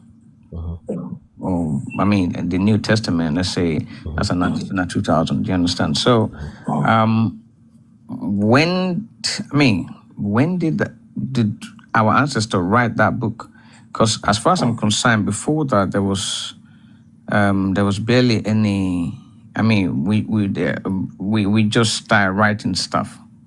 We've been writing longer than that. Okay, so is there any proof that there was I mean, because we have oral history. We have verbal too, but when you conquer a people, you take away their scribes first. You take away, and the writing was not something that common men did. It was a priestly thing. Science and spirituality was not separated in those days. Schooling and teaching spirituality was done in the same location. Not that you go to school and you go to quote unquote church or whatever it is, spiritual place. It's the same place. So character, learning, and spirituality was taught in the same location, same institution, by the same elders. And those are the people that write. And you take them away from a community. Once you overcome a community, unalive their chiefs, unalive their scribes. So common, regular human beings don't write, generally speaking. So, but take your time. Thanks for being patient and listening. But look at this also. Just one more. Yeah, the Guinea. Yeah. So I think I saw that early, but that could be debated too. Okay. You understand? Of course. And how about, have you seen the one on the 10 locations? You have seen that?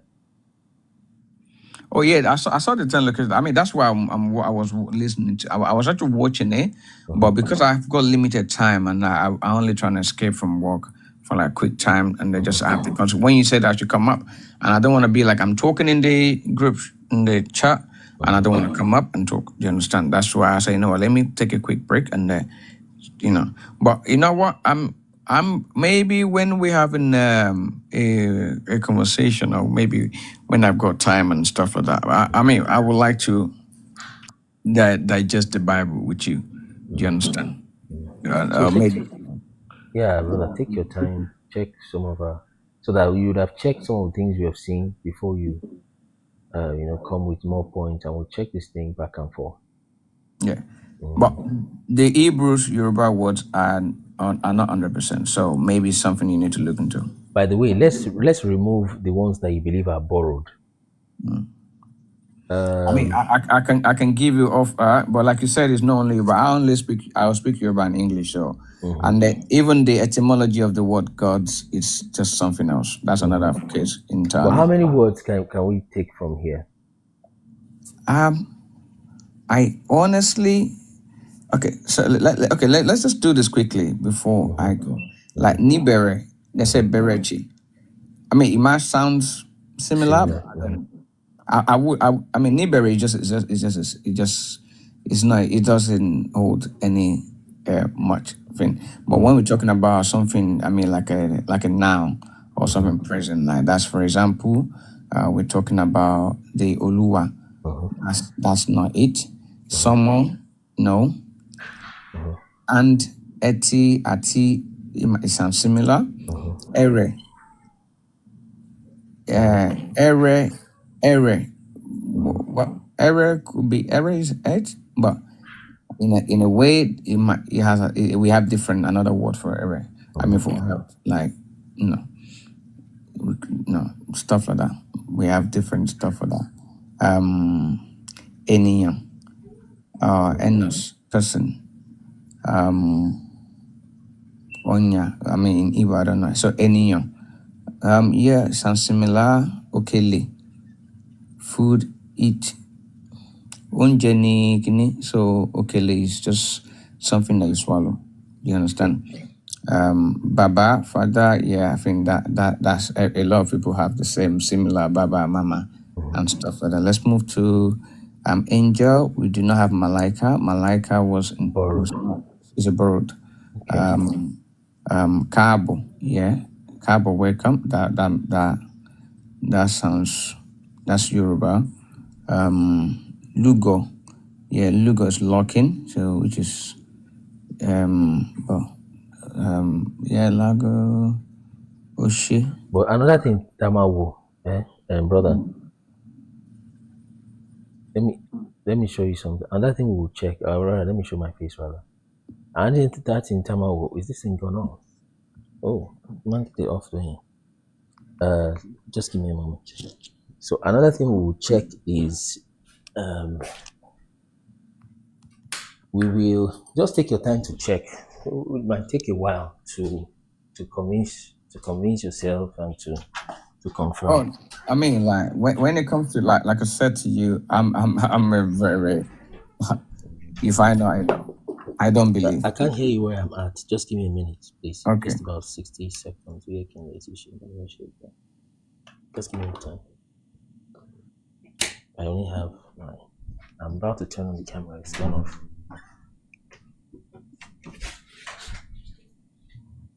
Okay, please go ahead now.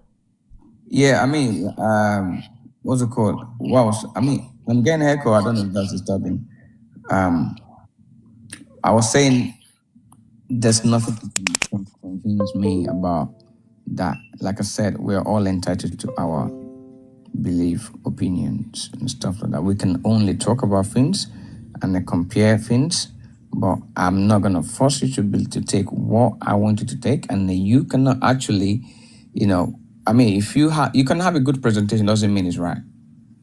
Does that make sense? So if we can agree on that, I think that's true. Yeah, that's true. So anyway, take your time. Thanks for having me. I will definitely go through your page, and I will. Thank you. Yeah, just stay and listen some more. But take your time and still check. Yeah, I will. Really appreciate it. Thank you. Yes, brother, you're welcome. So we can, if people that have contradictory opinions can come around and we discuss.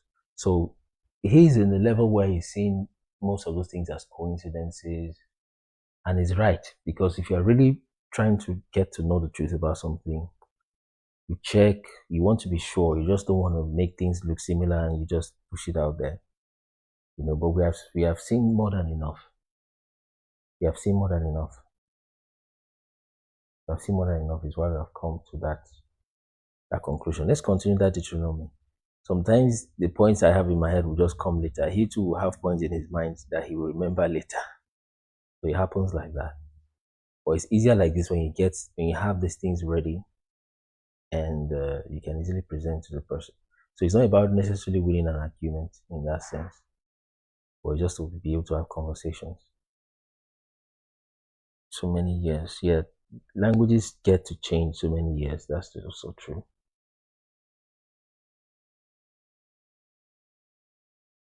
Okay. Okay, maybe have you Olopa, that means you've been discussing with some people on this before. Try to, how will I put it? Try to watch the interview. Maybe that can help you. Oh, people are requesting. So try to watch the interviews that I've done. Try to watch. The coincidences are too many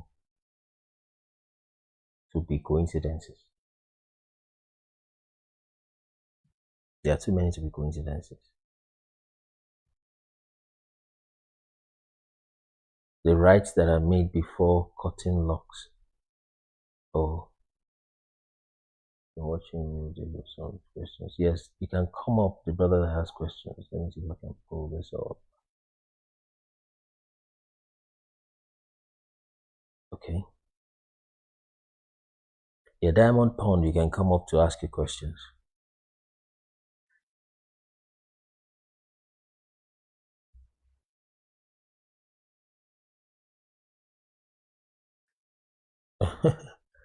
So yeah, so look, I just still check some of the more of the videos.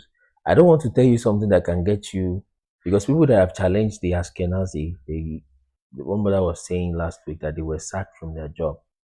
Okay, so you can try it. That place where you are, North London, there's a place called City of London. Tatafo, you're welcome. So that place is the center of something. City of London is not part of the UK, even though it's inside London. So, but so Olopa, ask.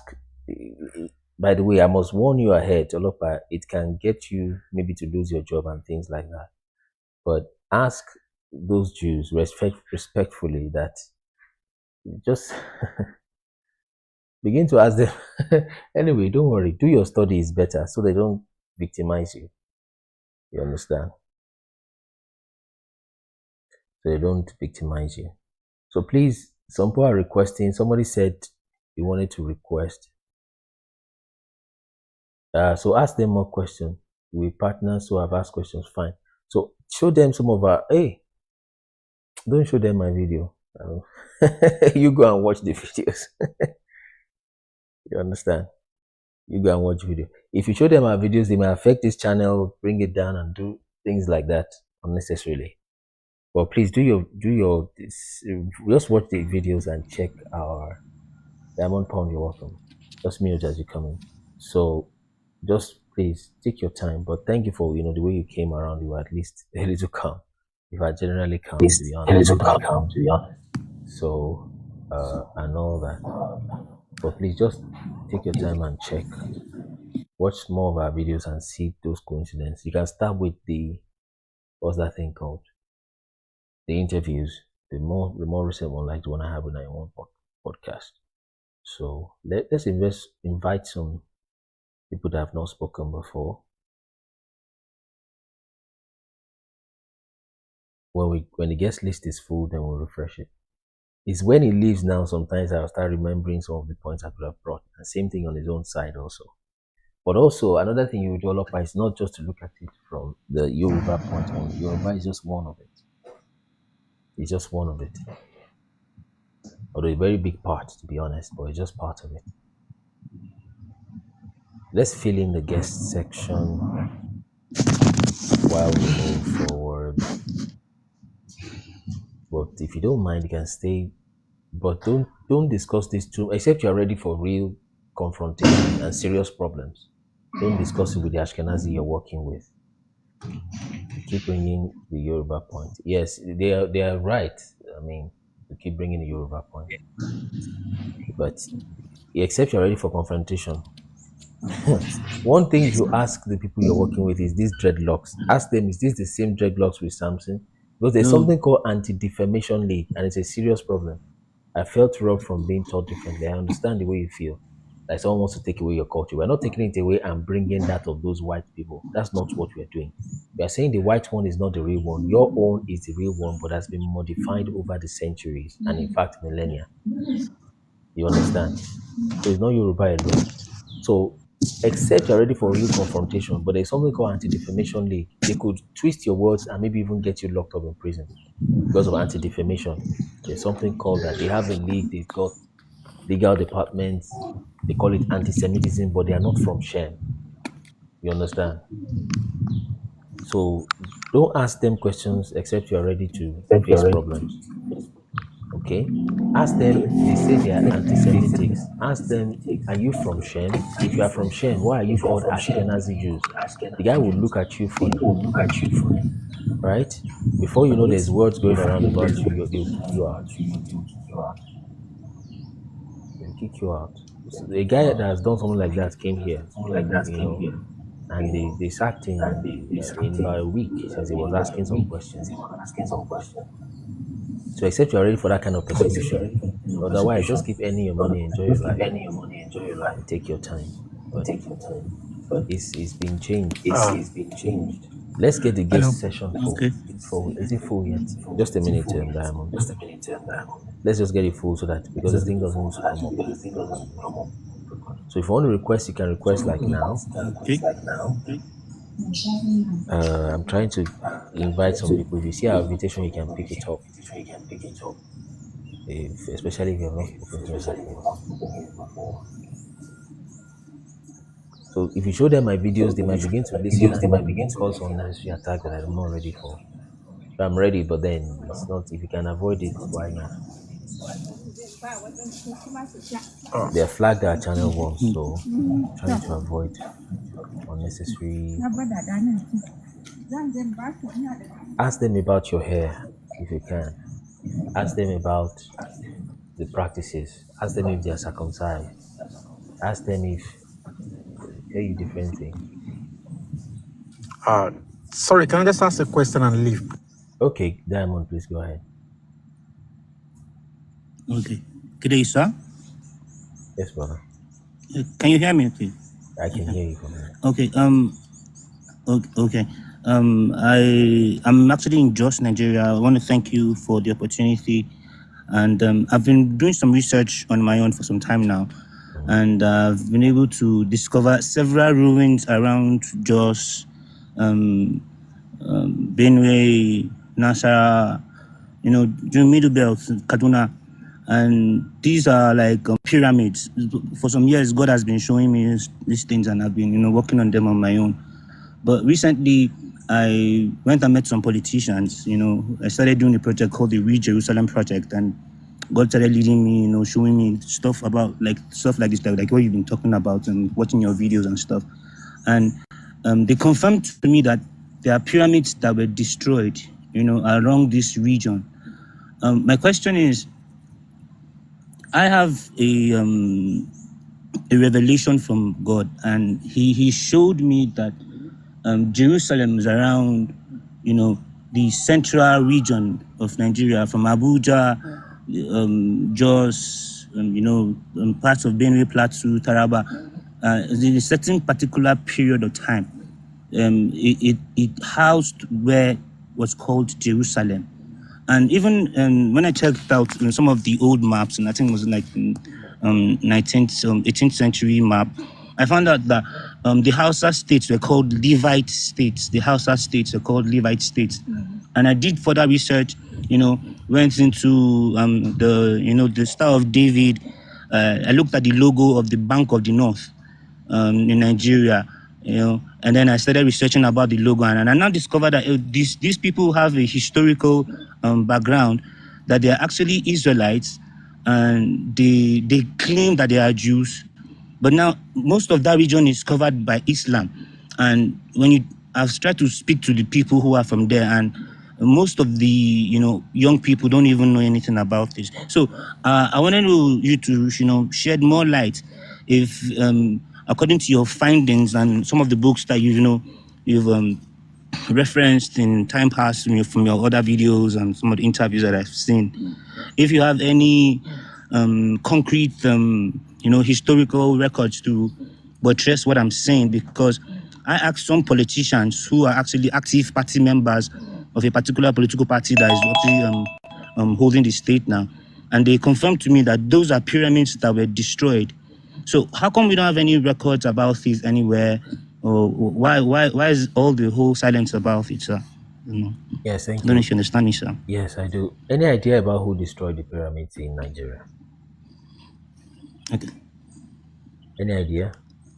I should believe it. I believe it's the colonial people, the British, and even before them, several other people who came. Because if you come to somewhere like Jos, for instance, you will find that in between less than a kilometer or half a kilometer, you discover like 4 or 5 tribes living together, and they've been living there for hundreds of years. And so what's the it's difficult to marry together, the number of tribes, local languages that you have in this place alone. It surpasses every other way in every other place in Nigeria, and some of the tribes are similar. If you look at the language context, they are similar to a lot of tribes like Yoruba, Igbo, and in Hausa. They have a lot of things in common. So I believe the British and some other people who came in time past were responsible for destroying these pyramids that are here. And yes, sir. Okay, thank you. So I'm with you, sir. Yes, that's fine. So the easiest way is to watch our videos. That's the thing. It's a good thing you've started some work around that. So all you need to do is one thing you need to do, just to watch our videos. We have a 22-part series. And check this channel, check the YouTube, check the website. The website is contd.org. So check it to support your work, is what you can do. I've also heard the Hausa Levites thing. The Star of David, we have discussed it this morning, is all over the place. There's even been a time when they've excavated it from under the ground, and they've seen it in Igbo land. So that star is all over the place in Nigerian culture. So much that it's on the 50 penny, 1 penny. Let me just check the internet. Yes, sir. I think I saw that too. Yeah. So the best way to get the resources is to just check. So, and of course, many things were destroyed all through those times. And when the Hausas arranged, they still granite pyramids in Kano till today, or in the Nigeria, in the north. When they want to arrange their granite, they do it and they arrange it into a pyramid. Just type granite pyramid. Let me see if I can do that here. So it means they have that technique and knowledge of how to do pyramids. Is why they are able to successfully arrange pyramids like that. So I've heard about the Levite thing before. Let me type groundnut pyramid of Nigeria. Let's see. So yeah, the screen. So look at for them to, let me see, let's use images. So for them to know how to arrange sacks, so they arrange their sacks and they form pyramids with it in order to store the food. Okay, so that's it. So you see those pyramids, they are literally built almost every other week or so. So they build pyramids every day rather than the actual one in Giza. So is food actually they're arranging like this. Let's open image in a new tab. So they arrange it like that. For them to be able to arrange that way, it means they still have that knowledge. So those are men like that, Hausa men, northern men. They build pyramids of almost every other day. So the knowledge to do it must have still be with them, is why they can build it constantly, continually like that. So there's still smaller ones like this one. But like you said, I have not even heard about that before, that they've been destroyed. So so that's that about the matter. But please, you can watch more of our videos or more. Okay, sir. Please, I don't know. I have one more question, please, sir. Sir, I don't know. Can I ask one more question, please, sir? Yes. Okay. I wanted to know. We are living in. From some of the other videos that I saw, you talked about how Jesus lived in the Tartarian timeline, right? And how, you know, most of those buildings were destroyed, and the technologies that were available in that time, and how we are actually in the millennium reign now. Now, my question is, with that knowledge in mind, and seeing that our people are blind about what is happening, and seeing that the regulatory Christian bodies, a lot of them know these truths, but they don't want to shed light to the masses. They don't want them to know about it. Now, as someone who has been called by God into ministry to, you know, shed light on these things, are you open for like collaborations to do, maybe, you know, documentaries or some other things to enter into like rural settings and, you know, schools and institutions where we can actually, speak to young people and get them to understand that this is our history and this is what they're supposed to be. These people that they are, and this is what they're supposed to be, you know, looking at and observing, and, you know, because from what the revelations that I got, God told me that if the people can understand who they are, if they know who they are, and they have the insight of who they are, then most of the European hold that is on the African nation right now will break. Why? Because they will begin to see visions about what they ought to be doing, you know, inventions, you know, how the society is supposed to be structured during the time of what's his name? During the time of Solomon. You know, our societies were so rich that there were no poor people around. So I want to know, is there a way that are you open for collaboration to be able to get more people to understand these kind of things? Because so many people around here, you know, especially in the north, they know they have little or no knowledge about all these things you're talking about. And I believe it's something that the people in the grassroots are supposed to know and supposed to have a knowledge about, sir.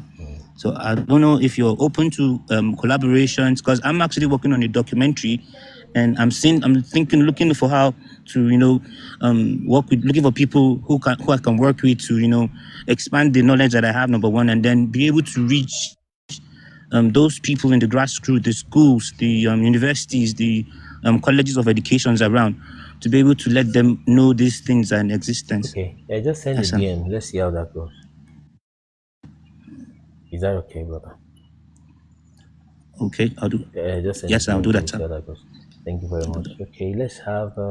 Okay, thank you. I'm grateful, sir. Thank you, sir. Brother. So let's have the next guest. So another thing about reaching out like that, we also want to check, you know, the eventual outcome of these things and what we want to bring out of it. So let's fill the guest room. So Zach King can come up. Apparently, he has a different opinion, but if he can come up, it may help too. Although he's not, he's just joking or something. But if he's serious, he can come up so that we see. So let's go. Triple A, are you ready? Good afternoon. Oh, sorry. Good afternoon. Yes, Mr. Kunle. So I just, I've come across sorry, just a minute, brother. I'm looking for how to send you an invitation, Zach King. That I can come up. Although the way you are typing is boosting the live, the way you have plenty comments. But I'm trying to look for a way to send an invite to you. Although if you send me comment anonymous, TikTok can block you, or maybe if you spam, you can get blocked by TikTok, or the moderator can block you or something. But if you can come up, I think it'll be more efficient. The way Olopa came up and we had a conversation. There's some things I've told him he will remember, and yes, sir. Take water. There's some things he will remember after he has left. So if you can come up, it to be easier. But of course, when you come on, you have to respect for otherwise people can remove you. Those that are moderators or they have control with the account, with the live route, they can remove you. So Zach King, just come up, and Olopa, you can still come up to have that. So let's go ahead, Triple.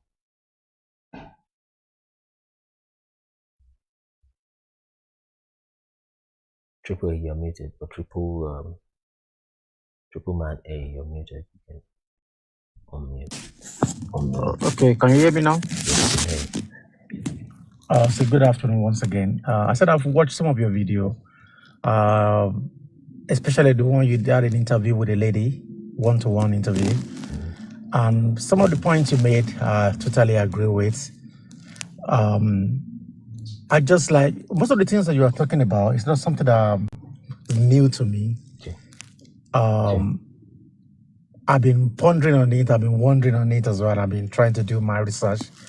It's unfortunate that most of these books that we are referring to today are not written by the Africans. Are written by the white European and the Arabs. Okay, now the issue is this: if somebody has to be skeptic or be objective, the first question I wanted to ask when I came up, it's not that I totally disagree with you, and at the same time, I'm still wondering. I'm still want to be fully convinced beyond reasonable doubt. Now, the first question I will ask you: most of these books that you are using, the knowledge you have right now, what you are saying, come from somewhere, come from a book that you've read. And the next question will be asked: who wrote that book? And another question that will be follow-up. The follow-up question is this: what is the objective of the writer?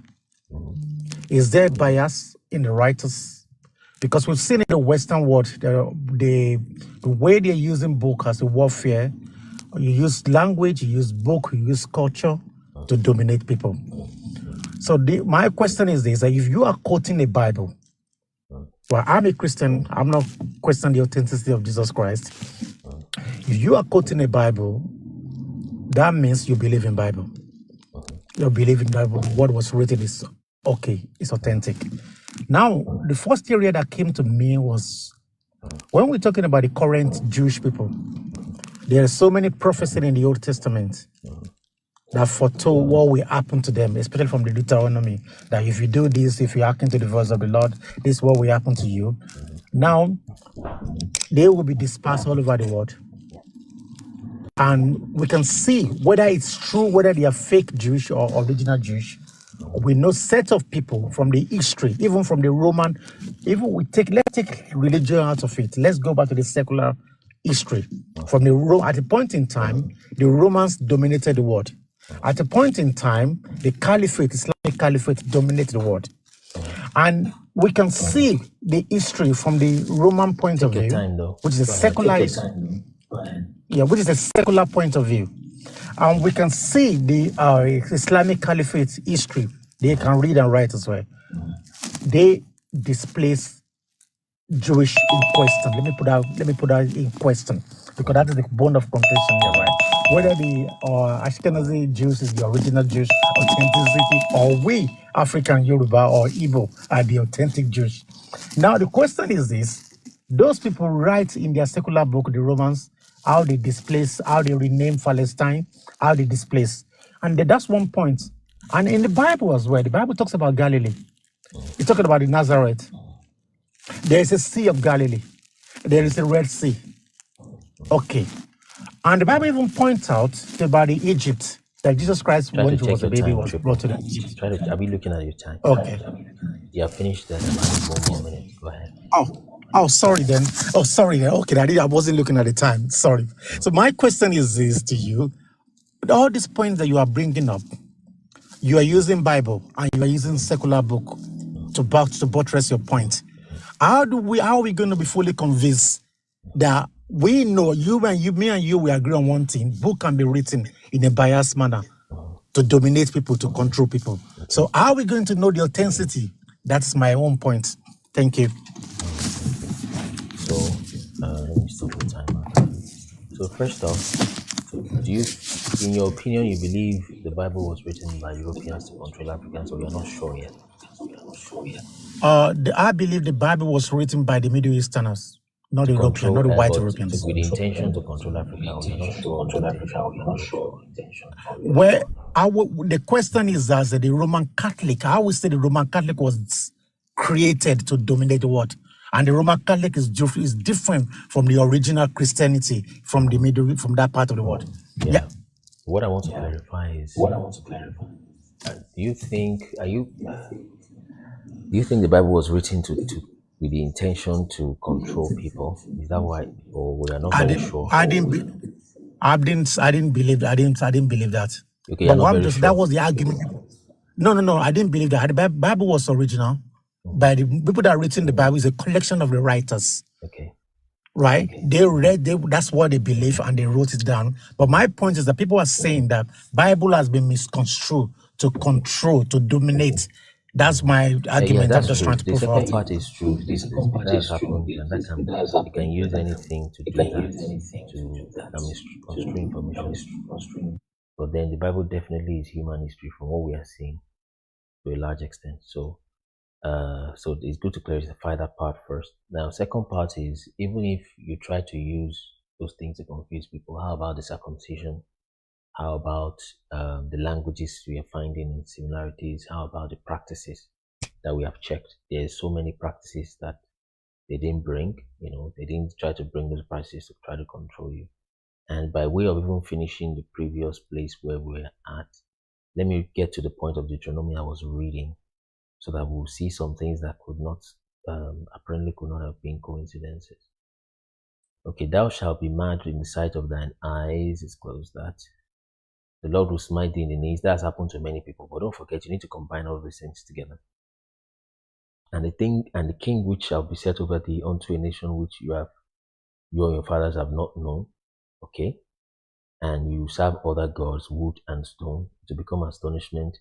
They will carry your seed into the field, okay? And you carry much seed into the field, and you will gather but little in, because the locusts will consume it. There's still many people that has happened to. So that's still not good enough. Let's just go to the key ones that I want to mention. You say you begat sons and daughters, and you will not enjoy them because they will go into captivity. Still not yet. Let's keep going. You'll be at the head. You shall not be the head or the tail. That's happened to many people. Let's go to the key one. He said, and they shall be upon you for a sign and a wonder upon your seed forever, because you have not served the Lord your God with joyfulness. Let's keep going. You will serve your enemies in hunger, thirst, nakedness is a key one. But let's keep going. Oh, okay. I think this is a key one. All right. Therefore, thou shalt serve your enemies, which the Lord your God will send against you, in hunger, in thirst, in nakedness, in want of all things. But this one is very key also. And they shall put a yoke of iron upon thy neck until they have destroyed thee. Very, very important. Okay, yoke of iron. They'll bring you unto a nation that is far, the ends of the earth, a nation as swift as eagle. Some try to use the eagle land in America, but that's still figurative. A nation whose tongue you will not understand, fierce countenance. Okay, keep going. I want to bring another part. Apart from the nakedness, the chains. Okay. Okay. Let's keep going. Tender, delicate woman. Okay, that shall come between your feet. This has happened to many people in the world, but there is no people that has had all those things happen to them at once. Yes, it's that. Okay, let's see. Let's see the part that really hits it, the nail on the head. You will be scattered among all people to the ends of the earth. Yes. Take water. Okay. And thou shalt serve other gods, not that one. Okay, let's keep going. Okay. Now this part is a little tricky. and it's a little figurative. He said, and the Lord shall bring thee into Egypt again with sheep. Okay, with ships. That sheep part is very important. And you will know that going from even the fake Israel to Egypt, you don't need a ship really. So what he's saying is figurative. You see? So that's the last verse. So let me type Deuteronomy 28. 28.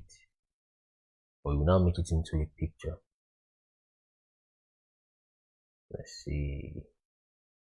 Let me type chains, ships, and naked.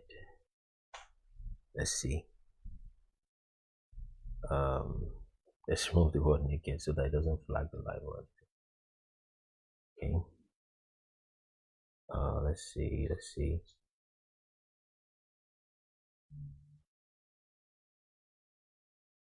Let me type Hebrew, African. I'm just trying to show you the people that were taken, with chains and they were naked during when they were carried. I mean, apparently we're talking about transatlantic slave trade. There is no 28 curses. I don't know why it's so difficult to bring that up. Okay.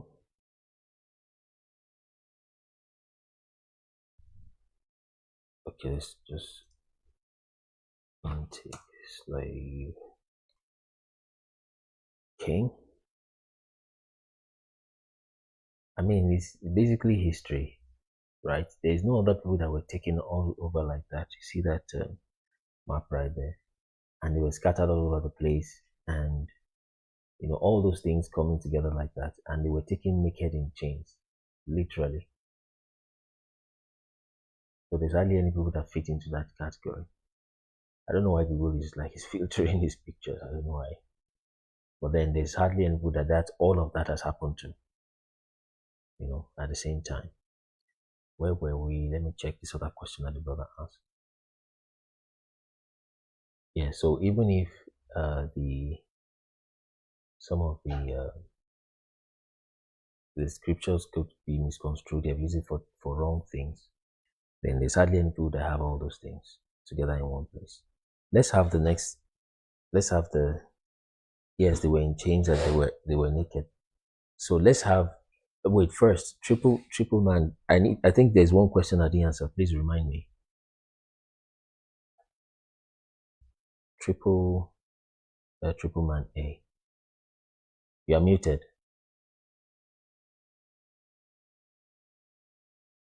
Triple man A, are you still there? Or I've been answering myself rather. Triple man A, are you there?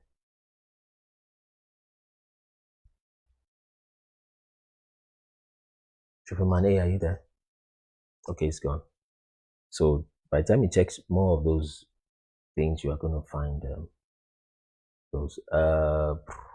Let's have who's next? Who's ready? Let's see who's ready so we can move. Hi, can you hear me? Yes, let's go with Flexi. Let's go. Yeah, good afternoon from here. I've been here before. I just have a few observations or questions. I want to start with one. There's one guy on this TikTok. Yeah, I've known him for a while. He's been talking about. He's also been drawing maps, especially what we call Southern Africa area region. The guy will come up with Google Maps and very old maps, and he'll be able to point around the temple. I don't know if you've seen it. I'm just curious. And he will come with names of the old names, especially in those Namibia, Botswana. He's always referring to those places. I don't know if you've seen it, but I'm just curious. That's just by the wayside. What's the name of the person? I have to check. I've forgotten. I have to check. He's an American. He's an American, an African American. I have to check. I could type it later.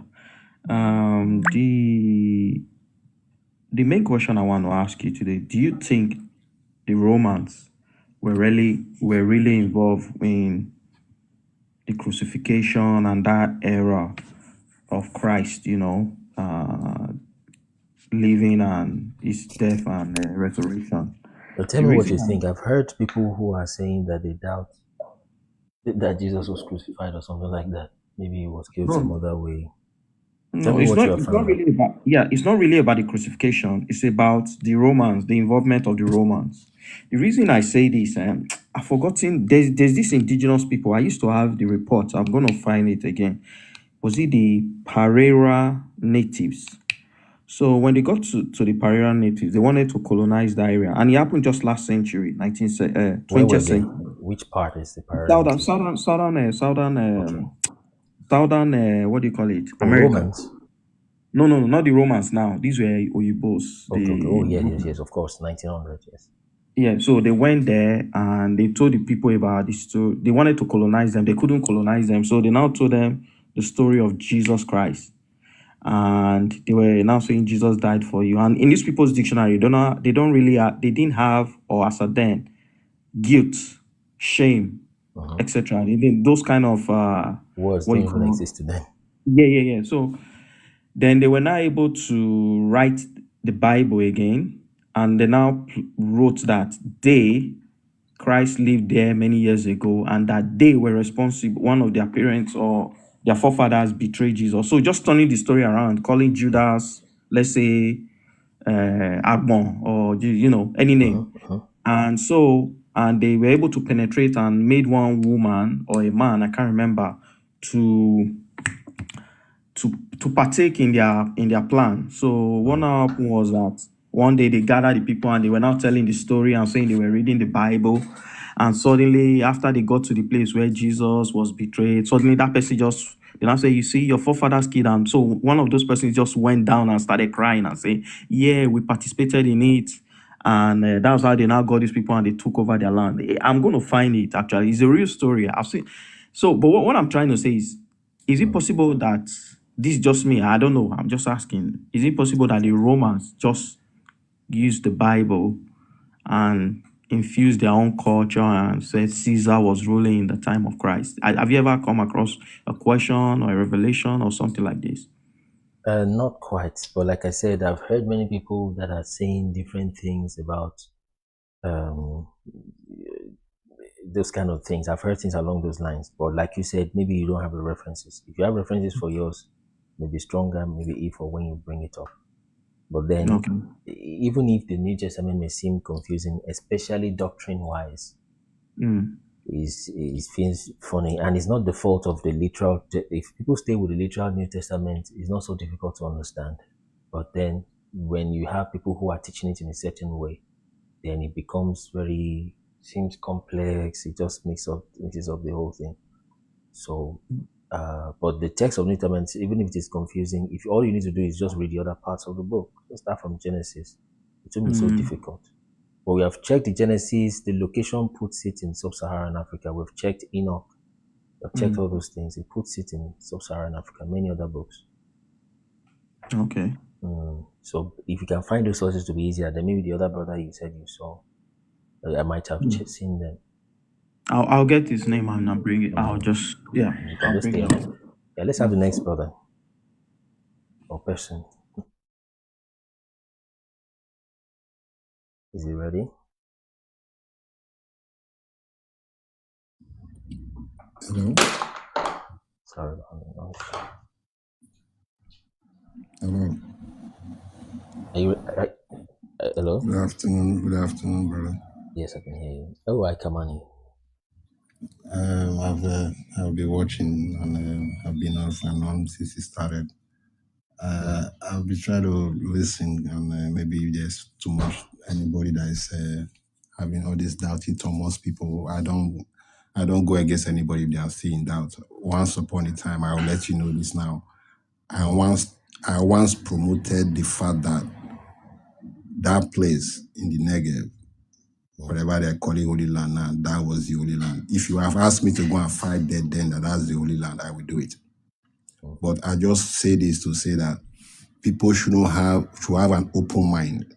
Don't cling on to things that you know, because we are getting into a revelation period when people will get to know more and more things that was hidden from the past and all that. So there's no point in trying to hold on to something. And I think most of these things is got to do with fear.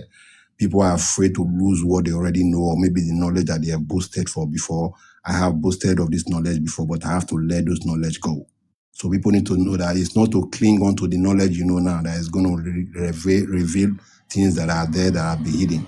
Is to let go of the one you know and have that ability to look into things again, and don't be shy or afraid or to give up anything that you know before. So I've been listening since I've been thinking that maybe there's quite a lot of that in Thomas and stuff like that, so I can throw more light into. When Putin came out with a picture of the person they called Jesus, a lot of black people was online screaming their head off, but I was quite shocked that that's how it ended. Because when you want to put this in front of black people, you have to be careful. You have to wonder, my brother, ask yourself a question. I once asked black people this question that I was with.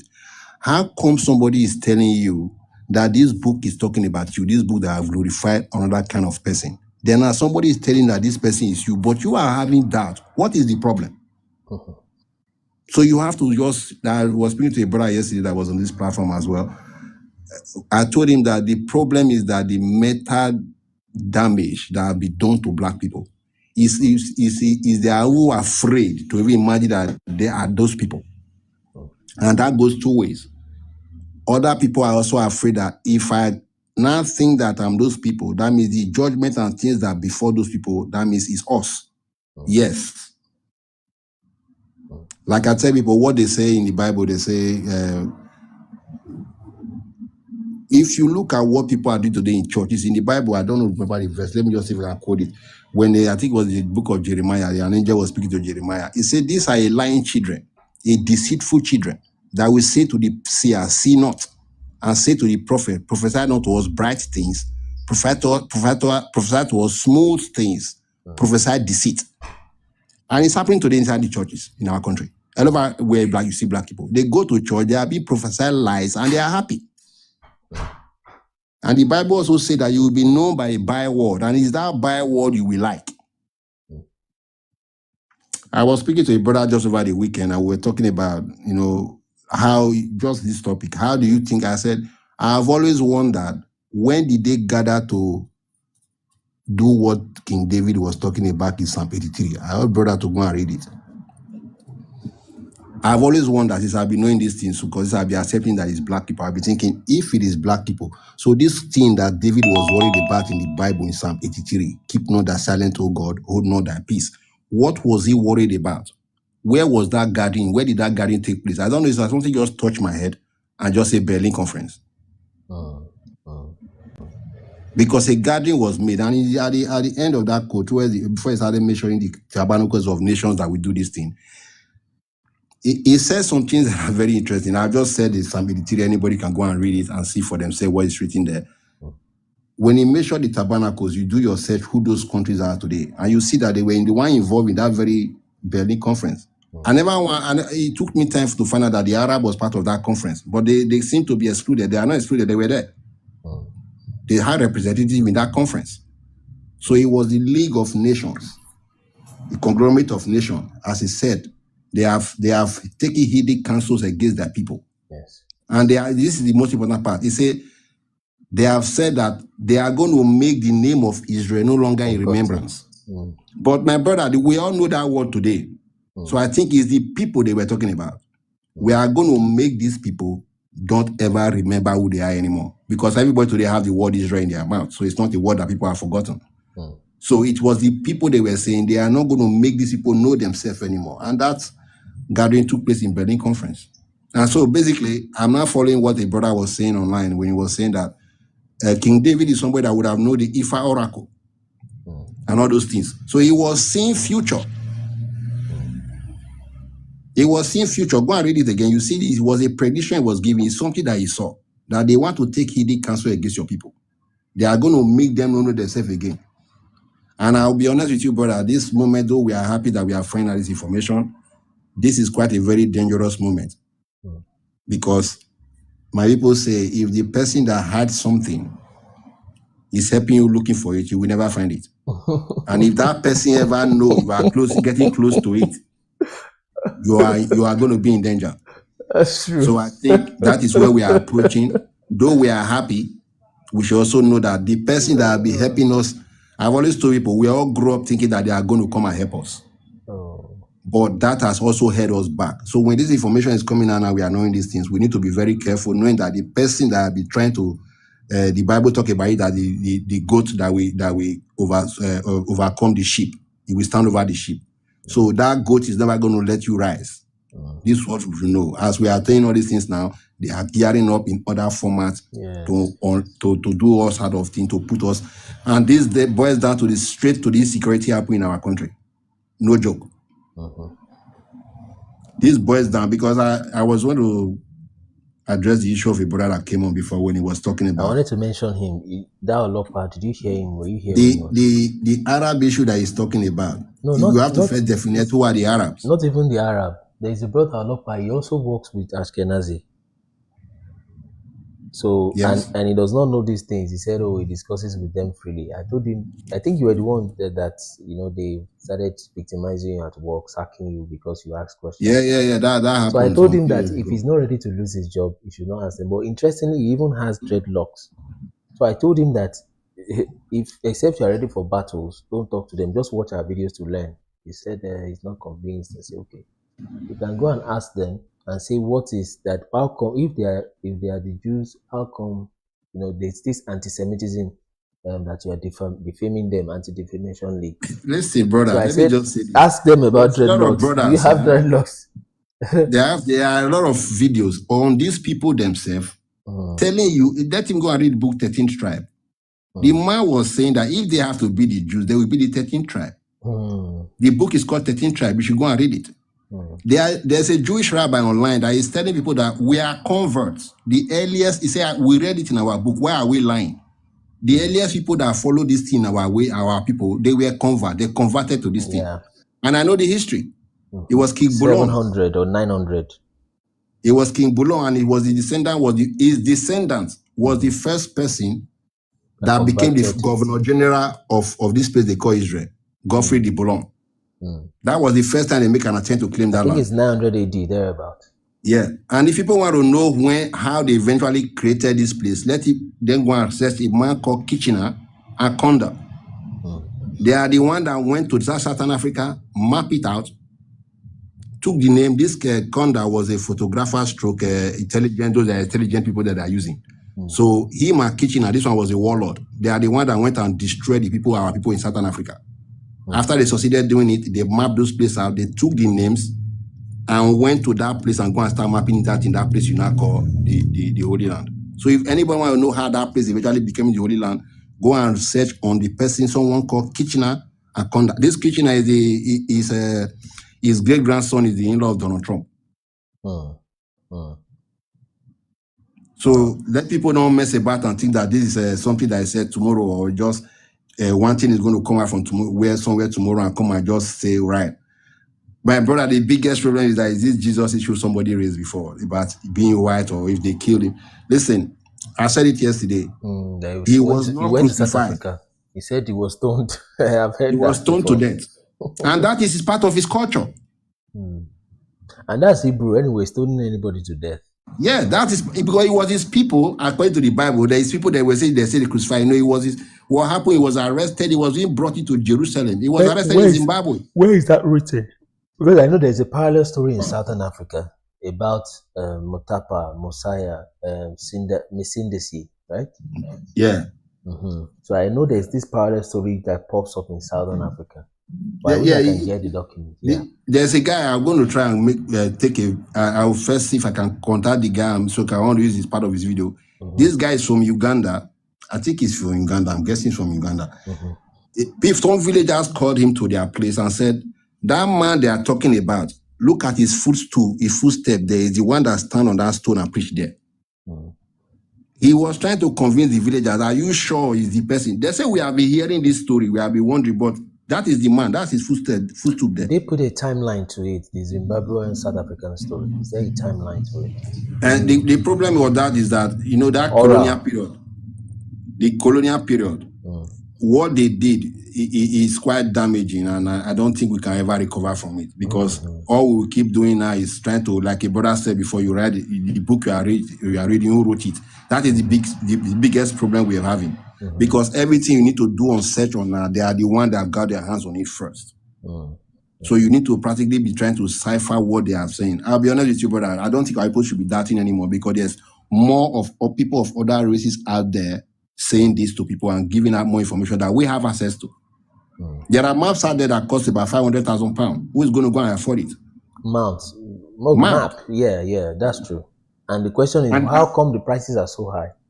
Just imagine. So how many black people are going to come together and put money together? That's why I was telling people that people like Kanye West, they can afford it. That's why he can speak very boldly. They have access to those information.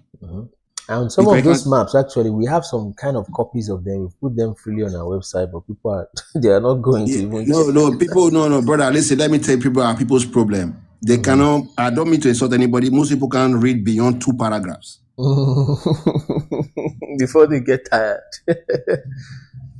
I was speaking to somebody. He saw this is you are saying is just jargons. I think I mentioned the document before. Yeah, the Kaabo Chronicles. He was saying, I say, Google it. If you don't Google it, I don't leave you this place. So you don't know I don't talk rubbish. By the time you Google it, as he's scrolling. I say, you see how long the document is? I start reading. And let us see. That's an ongoing point. Because you think I just come here to speak for nothing. So please, let us know that there's information out there and let people go and get those information for themselves and take time to know it. That's all I'm going to say. Copilot, Microsoft Copilot. So that's interesting. So it's good to have you. So brother, can I just say this before I go? Let me just drop this as for any dark Thomas that I see out there. The person, King David married a Shona woman. Before he died, he was given a woman to take care of him. Yeah, he was given a Shona woman to take care of him. And that was the woman Adonijah was trying to marry to. Yeah, the one that was a virgin. Yeah. So another thing again, the land of Terah, Abraham's father, is between the borders of Burkina Faso and Niger. It's still there. Anybody can go and do the research. Faso, Niger. Okay. Is the border is there? The land where of is Terah. it written? Because what you have said now is just what is on this map. To look as if you have seen this map before. Okay, let me show you what we have.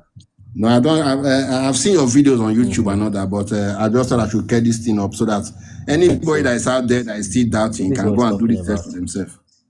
So let's if just do me a DM, brother. Let me know where that South African story came from. I've been hearing it.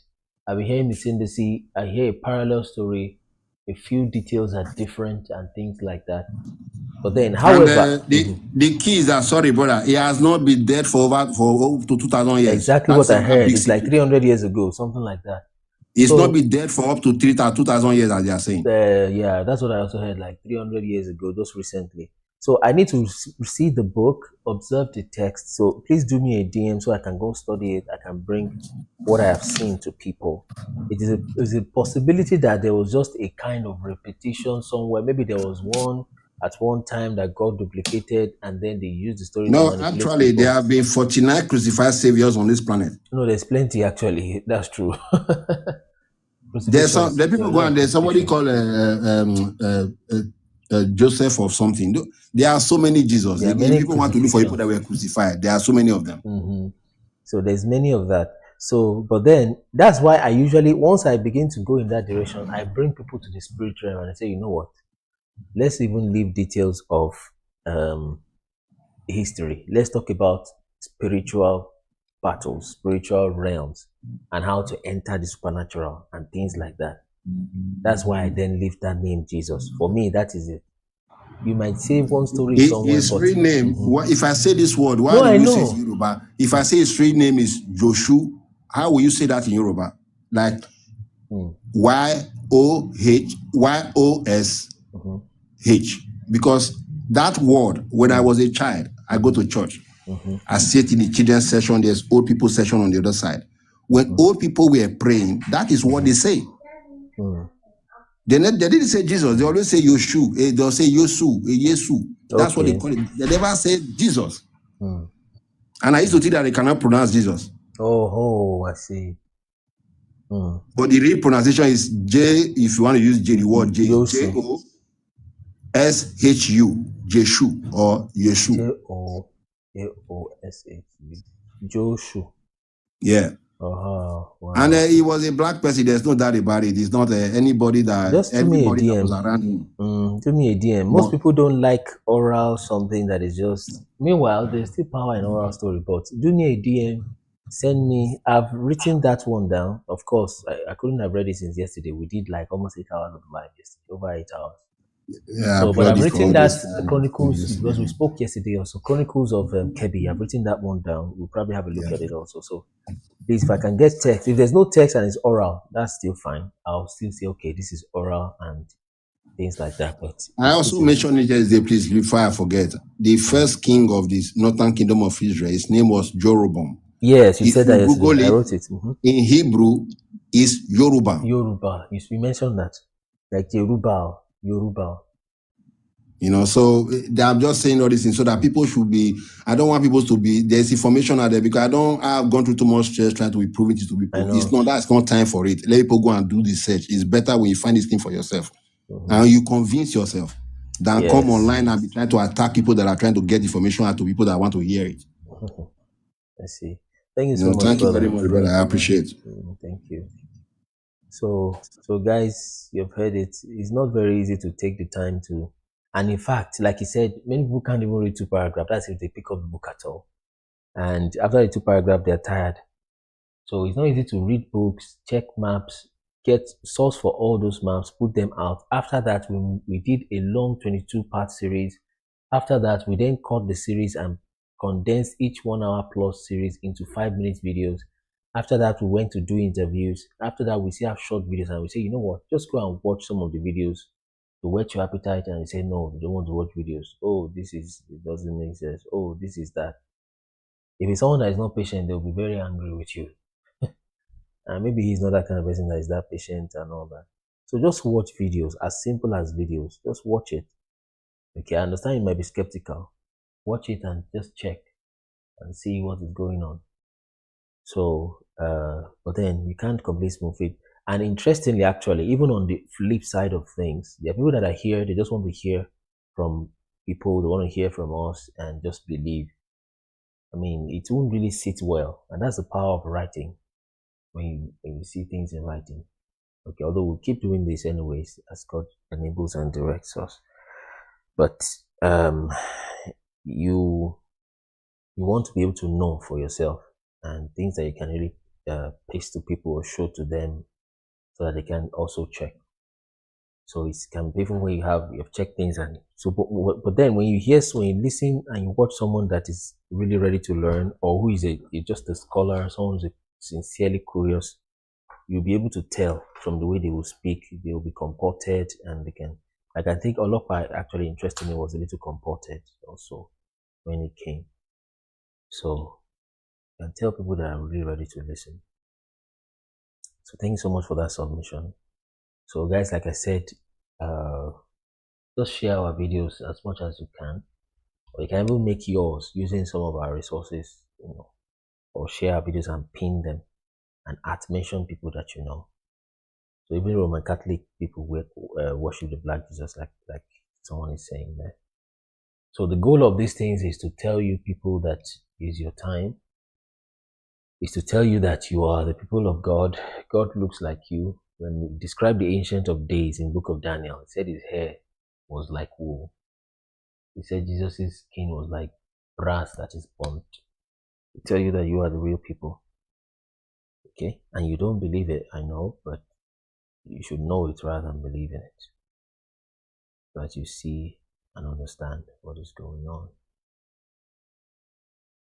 Okay, let's have Flex. I think Flex has spoken already. All right, let's have another set of guests.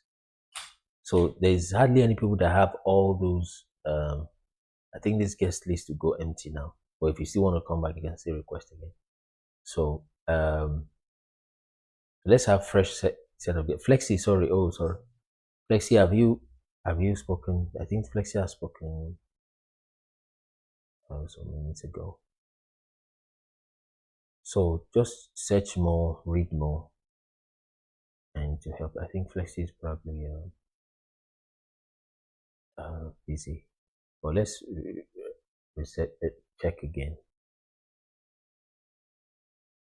There was a proverb that the brother said that struck me, which is that if he said, I think it's a Benin proverb because I think it's from that southern Nigeria. He said, If somebody that stole something is helping you to look for that thing, then you'll never find it. That's very instructive. Yoruba will say something similar that ìkòkòrò tó ń ṣe ẹ̀fọ́ ìdí ẹ̀fọ́ ló wà. Ìkòkòrò tó ń jẹ ẹ̀fọ́ rather. So if someone that stole something is helping you look for it, you never find that thing. Very, very true. Very, very, very true. So people don't understand that there's a conspiracy. So let them search more. Let's have some more guests before we read the book of Enoch, then maybe try to wrap up. I wish we could do a little practical now. I wish people could, but don't forget, I hope you guys are maybe sharing the videos. And I wish. You can mute Freddie. So I wish you guys are sharing the video. You can share them. You should share them really. Just helps. Just want the people's minds to be free. People's minds to be free. Okay. There's a few things that's as powerful as somebody sitting down and working those principles. For them to be free. They should begin to drop colonialist minds. They need to do that. So this thing is prophecy. It must happen. All we are doing is just aligning ourselves with prophecy. If there was no prophecy, even we would not be here. If I've dropped you mistakenly, you can request again, or if you still have something to say. All right. Let's see. So as you come up, you can please let's request. There's like 3 more slots. You can mention where you first heard about our channel, where you're calling from. Turn on your camera if you can, please. So let's request to come up live. I'm sending your request. I'm sending invites to some names I've not seen before. So I can come say hello.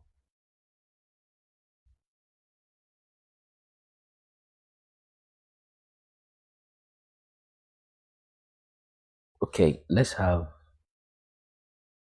I don't know if Jason has come up before.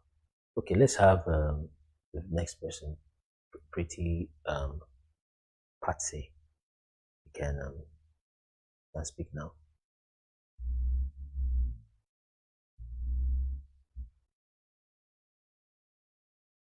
You are muted, pretty Patsy, in case you don't know. Yeah, so you have 3 minutes. Let's go. Your network is failing. Still failing.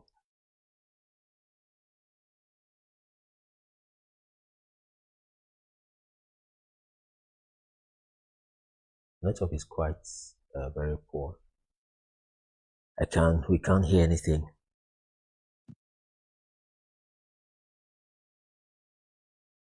Yeah, there's a lot of dark people in China.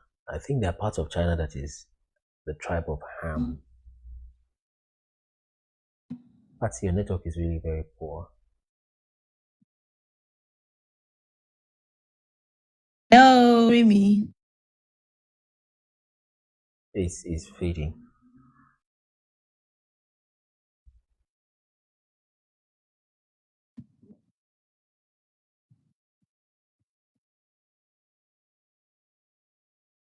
Network is really very poor.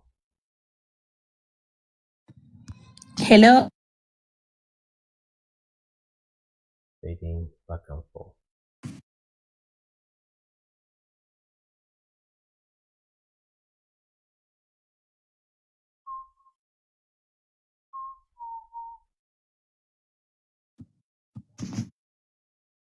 It's very bad. We can't hear anything from here. I think the network is just so bad.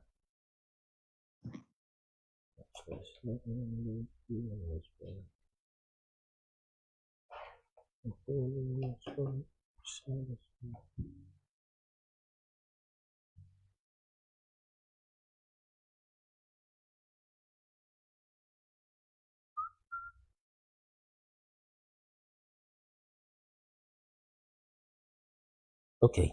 If you can see here, we can't hear anything, Patsy. Pretty since you started. So if you can cancel and re-request. And Lumi Fred, you can please come up. Yes, his network is really very bad.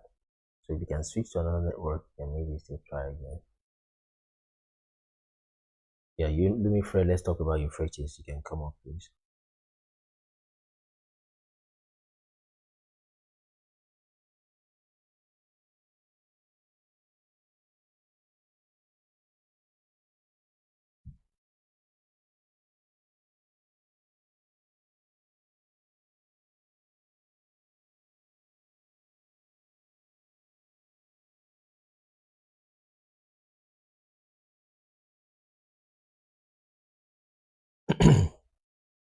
So you can type the questions in the comments.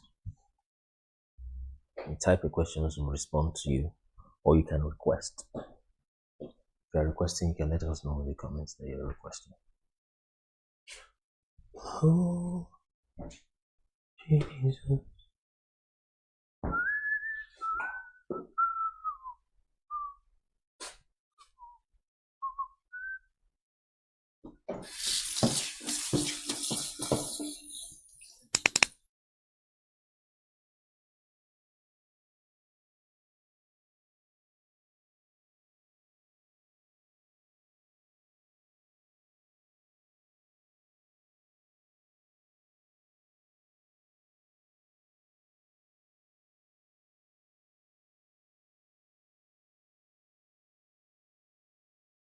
Okay, let's do some F1.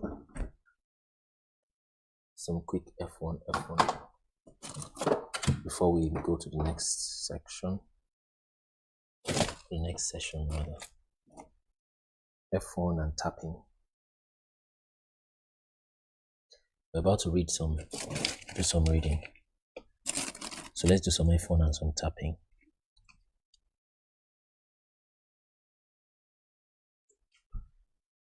So someone has also mentioned that how do we trust even the books I'm reading?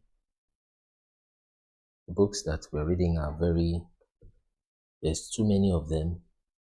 I mean, even if you want to try to fault some of them that they might have been written for some reasons, there's some of them that are not even religious books at all. They contain some of these facts. Okay, so it's too unlikely that they were written just to confuse, to deceive. Some of them are just simple neutral books.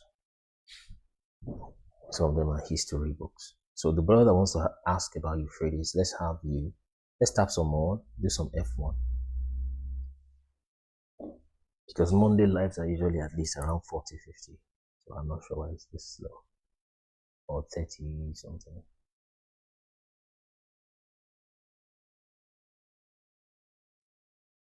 Andre Godwinton. The guy handled. Okay. Andre Godwinton. What about Andre Godwinton? What about him?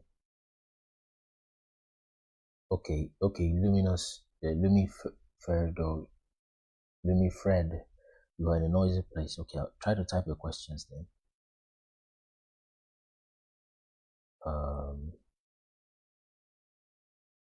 Let's do 20k likes and some shares.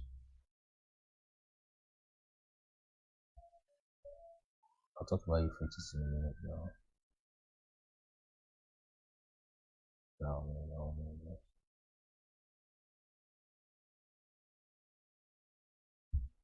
Yeah, Euphrates. No, it's not Euphrates, it's Ephraim. Ephraim to Ileife. Not Euphrates to Ileife. Garden of Eden is probably in Uganda because of that river they call Lake Victoria. And that's where the 4 rivers flow from, and the Nile comes from there at least. And it says it's in the east. And the east of all that land is Eastern Africa. I want to know about the River Pra through the Garden of Eden. Okay, yeah, River Pra, I've shown you. just there. Let me try to, or should we crop this instead? Let's see if we can crop this.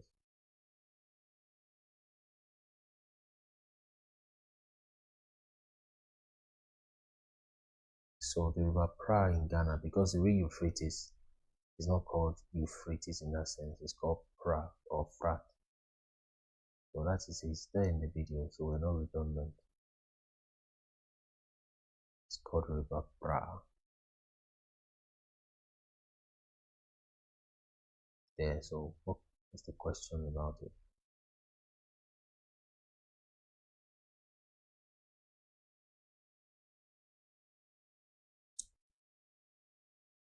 Garden of Eden is very likely a bit around Eastern Africa,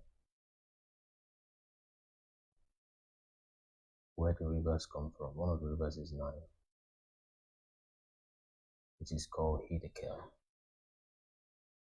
It's called Tigris.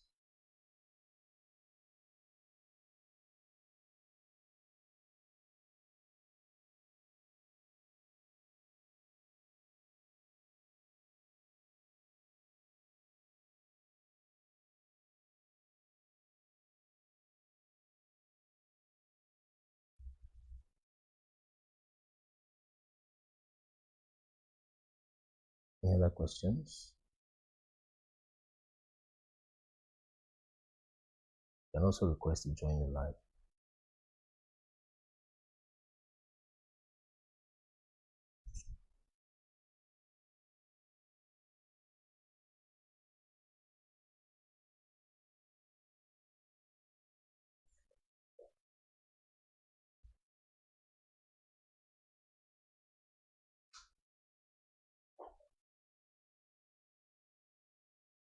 Request to join.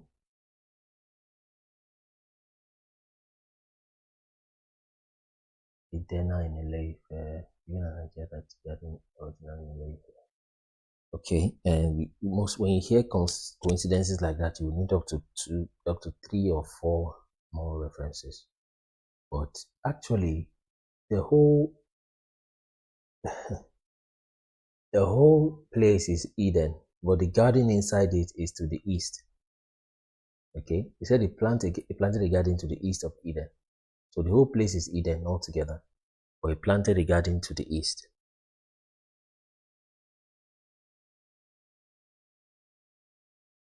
If you get that.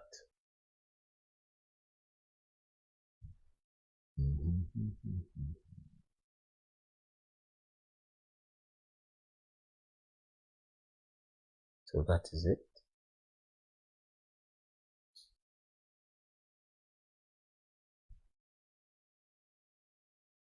All right. So we'll read 46.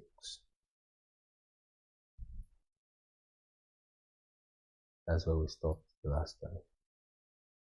Just read a few chapters, then we end for the day. No, not yet.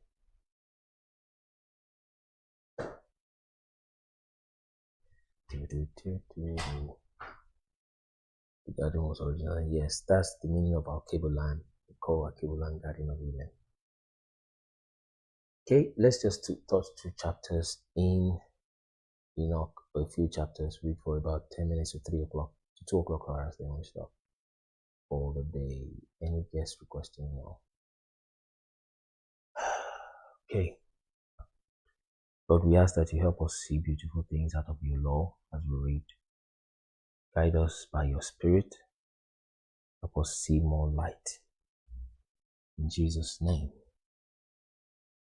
Amen. There I beheld the Ancient of Days, whose head was white like wool, and with him another whose countenance resembled that of man. His countenance was full of grace. Okay, now this is important. I've read this before, but it's coming out fresh. So why do I believe so? Africa is blessed with many natural resources. Yes, some believe the garden was in Africa. Yeah, resources is one of the things. There I beheld the Ancient of Days, whose head was like white wool, Now, there's a difference between saying his hair was white like wool and saying his hair was like white wool. I wish I can ask questions. Can you guys tell me the difference between if I say his hair was like wool or if it's like white wool? I think the one concentrates on the color, the other one concentrates on the texture. I think that's the difference. One concentrates on the color, the other concentrates on the texture. So this one is talking about the texture, not just the color. Talking about the texture of the hair. Talking about the texture of the hair. It's like white wool. Do this properly. Hair is like white wool. And said there was somebody beside him. His face looks like a man, like the face of a man. Interesting. Let me just set this thing right so we can continue.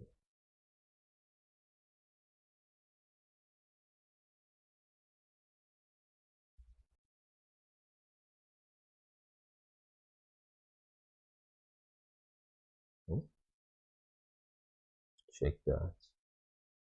All right.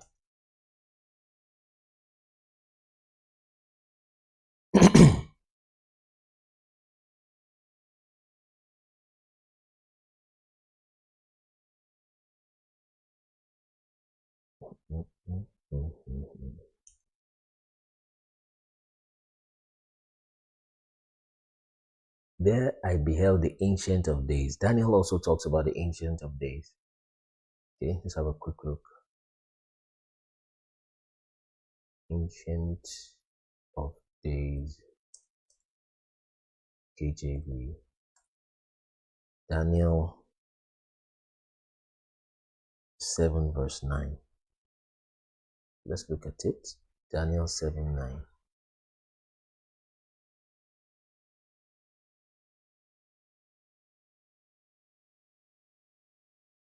Okay, see if we get something. Verse 9.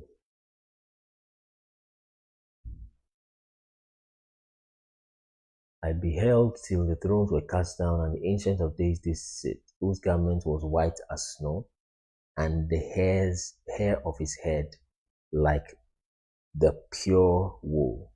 So you see, he's not talking about the color of the hair, but the texture of the hair. This is very, very powerful. You know, I listen to a lot of people and I let them speak. Some are saying they have not seen the Most High before. We don't know how it looks. We don't know that. Maybe some Nephilim, maybe some Anunnaki. He said the hair of that Ancient of Days is like wool. Which race in the world has hair that looks like wool? Now, this is not even a matter of Jesus Christ. This is the Most High himself, the Most High. So many people have not seen this, or they've heard it before, maybe they have not read it recently. If you guys are still hearing me, type a yes so I know I'm not just talking with myself. There's a reason why we read these things. If you can still hear, type yes, yes, yes, yes. Let me see how many yeses we get. They also boost like comment. Hair like wool. Hair like wool. If you can hear, if you're still here, type yes if you are following. Wool. Images.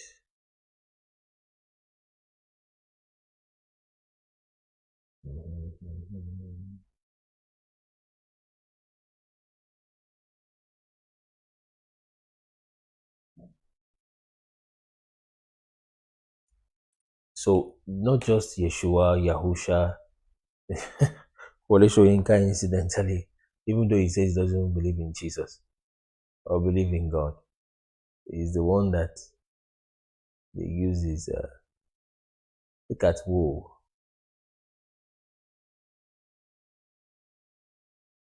Hair like wool.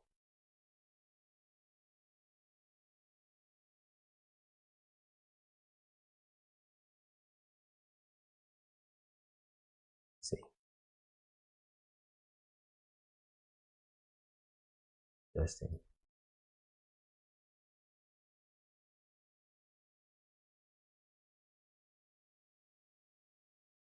So I beheld the throne. So this Ancient of Days, they know him. Daniel knows him. They know this person.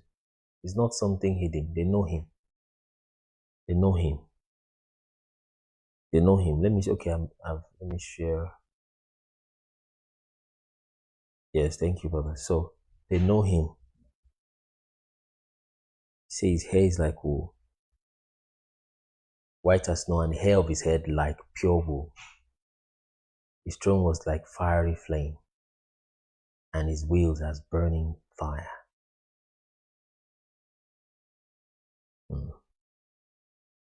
There I beheld the Ancient of Days, whose head was like white wool, and with him another whose countenance resembled that of man. So his countenance was full of grace. You see the book of Enoch saying this, like that of one of the holy angels. Then I inquired of one of the angels who went with me and who showed me every secret thing concerning this Son of Man. So there is a Son of Man. However, Enoch does not blow up the person of Jesus for some reason. He doesn't super blow it up. But let's keep reading. Who he was, whence he was, and why he accompanied the Ancient of Days. This is very, very powerful. This is Enoch. I mean, how close can you get? And someone say, oh, it's not scripture, it's not this, or can it be this, and all that. So he asked him, who is this person that is with the Ancient of Days? And he answered and said to me, this is the Son of Man, to whom righteousness belongs. With whom righteousness has dwelt, and who will reveal all the treasures of that which is concealed. For the Lord of spirits has chosen him, and his portion has surpassed all before the Lord of spirits in everlasting uprightness. He's a special person.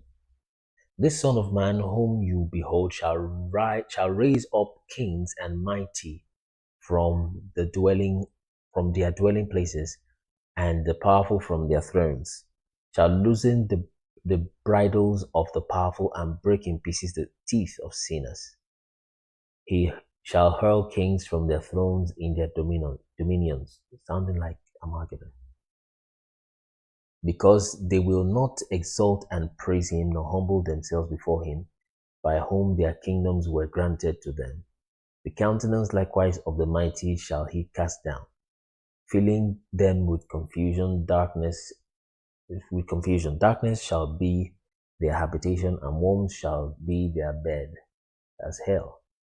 Nor from that their bed shall they hope to be again raised, because they exalted not the name of the Lord of spirits. They shall condemn the stars of heaven. They shall condemn the stars of heaven, shall lift up their hands against the Most High, and shall tread upon and inhabit the earth, exhibiting all their acts of iniquity, even their works of iniquity. Their strength shall be in their riches, and their faith in the gods whom they have formed with their own hands. They shall deny the name of the Lord of spirits, and shall expel him from the temples in which they assemble. And with him the faithful who suffer in the name of the Lord of spirits. 47. In that day, that's the things that Jesus will do, in that, which honestly we believe he has done. But in that day, the prayer of the holy and the righteous and the blood of righteous shall ascend.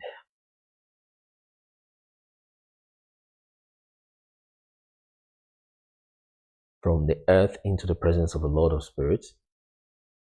In that day shall the holy ones assemble, who dwell above the heavens, with the united voice, petition, supplicate, praise loud, and bless the name of the Lord of spirits on account of the blood of the righteous which has been shed, that the prayer of the righteous may not be intermitted before the Lord of spirits, that them who he would execute judgment, and that his patience may not endure forever. And at that time I beheld the Ancient of Days while he sat upon the throne of glory, while the book of the living was open in his presence, and while the powers which were above the heavens stood around before him. Then were the hearts of the saints full of joy, because the consummation of righteousness was arrived. The supplication of the saints heard, and the blood of the righteous appreciated by the Lord of spirits. Book of life, or book of the living. In that place I beheld a fountain of righteousness which never failed, encircled by many springs of wisdom. Of these all the thirsty drank, and were filled with wisdom, having their habitation with righteousness, the elect and the holy. In that hour was this Son of Man invoked before the Lord of spirits, and his name. So the Son of Man has a name. His name in the presence of the Ancient of Days. Before the sun and the signs were created, before the stars of heaven were formed, his name was invoked in the presence of the Lord of spirits. They invoked his name of the Son of Man. A support shall he be for the righteous and the holy to lean upon without falling, and he shall be the light of nations. He shall be the hope of those whose hearts are troubled. All who dwell on earth shall fall down and worship before him, shall bless and glorify him, and sing praises to the name of the Lord of spirits. Therefore the elect and the concealed one existed in his presence before the world was created and forever. Sounds like in the beginning was the Word was with God, and the Word was God. In his presence he existed, and he revealed to the saints and to the righteous the wisdom of the Lord of spirits, for he has preserved the lot of the righteous, because they have hated and rejected this world of iniquity, and have detested all its works and ways in the name of the Lord of spirits. For in his name, someone can type the chapter we're reading, what we're reading, so people can get it. We're reading Enoch 48 now. For in his name shall they preserve, works and ways in the name of the Lord of spirits. For in his name shall they be preserved, and his will shall be their life. In those days shall the kings of the earth and the mighty men who have gained the world by their achievements become humble in countenance. For in the day of their anxiety and their trouble, their souls shall not be saved, and they shall be in subjection to those whom I have chosen. I will cast them like hay into the fire, and like lead into the water. Thus shall they burn in the presence of the righteous, and sink in the presence of the holy. Nor shall a tenth part of them be found. For in the day of their trouble, the world shall obtain tranquility. In his presence shall they fall, and not be raised up again. Nor shall there be anyone to take them out of his hand, to lift them up. For they have denied the Lord of spirits and his Messiah. The name of the Lord of spirits shall be blessed. So the Ancient of Days and the Lord of spirits are one person. The Son of Man and the Messiah is one person. And they're staying together. Someone can write, well, we're just reading Enoch anyway, Enoch 48 now. Wisdom is poured forth like water, and glory fails not before him forever. For potent is he in all the secrets of righteousness, but iniquity passes away like a shadow, and possesses not a fixed station. For the elect one stands before the Lord of Spirit. So the elect one is the same thing as the Messiah, same person as the Son of Man. But the elect one stands before the Lord of Spirits, or before the Ancient of Days, and his glory is forever and ever. So Enoch has been seeing this since 3500 BC there. Actually, the person of Jesus Christ is great. I think he actually pushed it more than I thought. I forgot about it. And his glory forever and ever, and his power from generation to generation.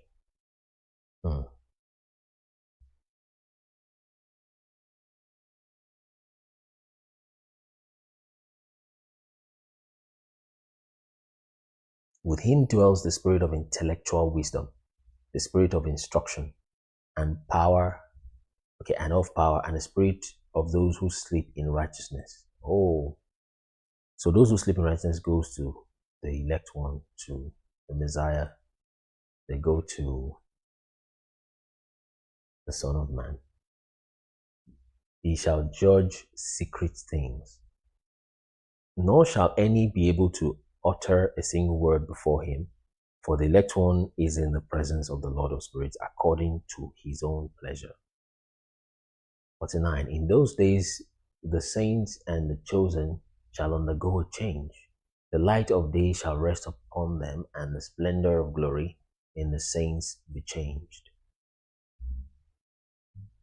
In the days of trouble, evil shall be heaped upon sinners, but the righteous shall triumph in the name of the Lord of Spirits. Others shall be made to see that they must repent and forsake the works of their hands, and that glory awaits them not in the presence of the Lord of Spirits, yet that by his name they may be saved.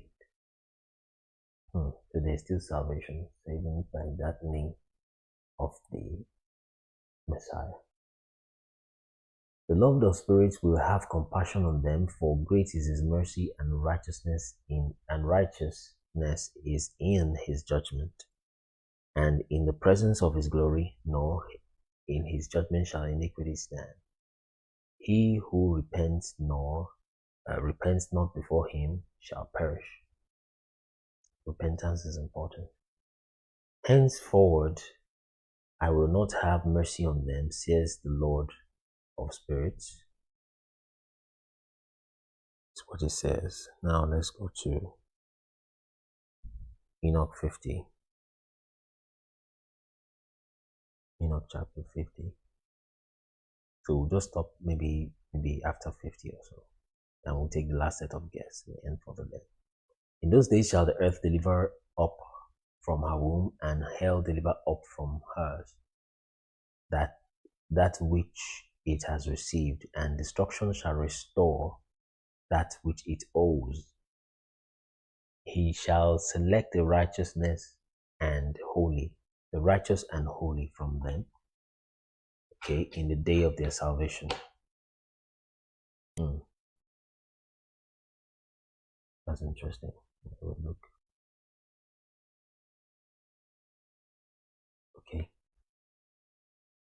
In the day of their salvation, as the day of their salvation has approached. And in those days shall the elect one, I think that's the Messiah, the chosen one, the anointed one, a Mashiach, yes, the elect one, sit upon his throne. There is no other person who's given thrones except these 24 elders. Well, the saints also reign the throne. While every secret of intellectual wisdom shall proceed from his mouth. For the Lord of Spirits has gifted and glorified him. In those days the mountains shall skip like rams, the hill leap like young sheep, satiated, exalted. The earth shall rejoice, the righteous shall inhabit it, and the elect possess it. We have to read because of context into 51. After that period, in the place where I have seen every secret sight, I was snatched up in a whirlwind and carried off westward. Let me see if it tells us what that time is. Because there's millennial reign and then there is new heaven and earth. Then my house bears secrets in heaven, mountain of iron, mountain of silver. Okay. Let's read this part, it's important. Yes, 51 is important. Don't forget who the elect one is, and it's telling you about a day. Is it the millennial reign he's talking about, or the new heaven and earth? I think he's talking about the millennial reign. So I only mention this kind of, especially this millennial reign part, if we run into it. But I don't want to push it too much.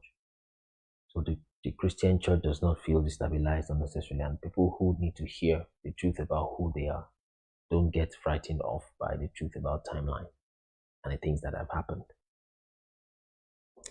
Okay, so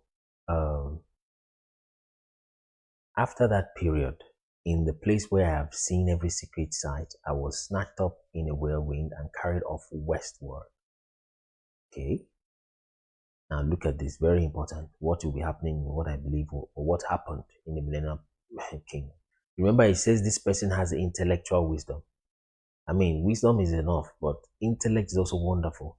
But for the person to have intellectual wisdom, look at this.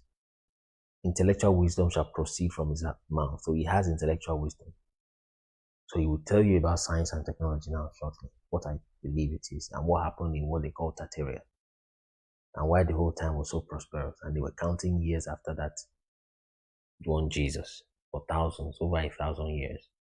There my eyes beheld the secret of heaven and all which existed on earth, a mountain of iron, mountain of copper, mountain of silver, mountain of gold, mountain of fluid metal, which I think is mercury, and a mountain of lead. And I inquired of the angel which went with me, saying, what are these? Listen, guys.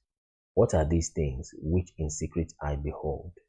He said, all these things which you behold shall be for the dominion of the Messiah, that he may command and be powerful where?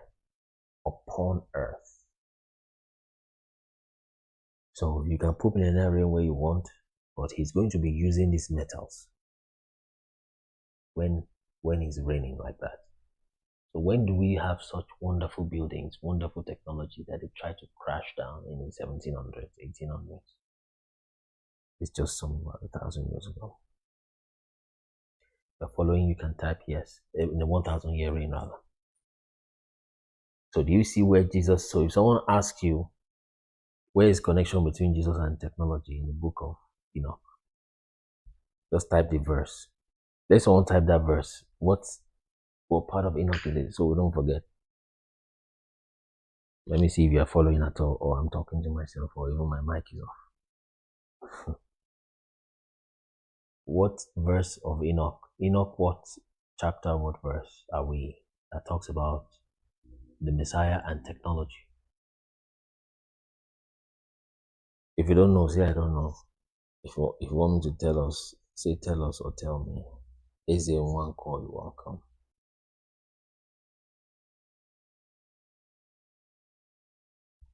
Okay, yes, exactly. Enoch 51 verse 2 and 51 verse 4. So all it takes you is just to read this book for 1 or 2 hours. No, and not just Enoch, any book, to understand and to know for sure that this thing could not have been written by some colonialists, just quickly wrote something, some shabby work. It's not shabby at all. People gave their lives for these books to be translated to common man language, to common English, and then into modern English like that. So it's not a joke at all. It's a serious matter. Excuse me. It's a serious matter. So this doesn't sound like, I mean, bring any literature person. In fact, why am I even talking about literature? Anyway, long story short, it was not written to, not something written to deceive people. It's too, human beings can't make that up.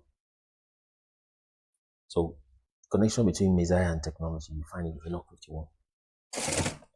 Sorry, excuse me. It's one of the closest we can find. Enoch 51 verses 1 to 5.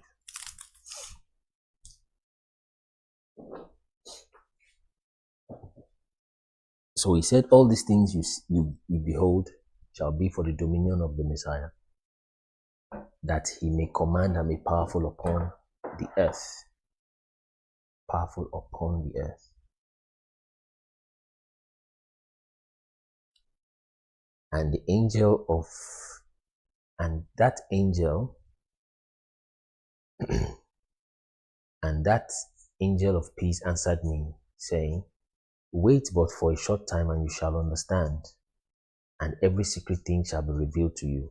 So they also showed Enoch timeline. Let me show you something I would not show in public. Just a quick one, if it's going to open up on time.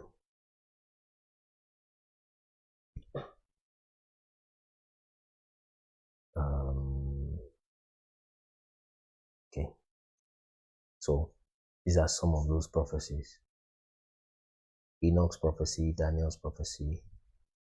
We have put them in timelines like this. We have not published this really. He told him when we get to chapter 84, he started telling him secret things and telling him timelines and things that will happen. It's part of how we got to know about this return of Jesus situation. They tell you when Jesus returned, what the timeline is. You see. So it was speaking to him. He represented Adam like a cow. Let me zoom in one more time.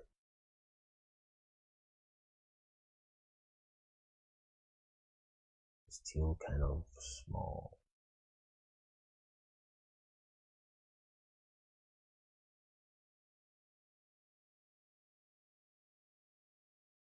Remove this one.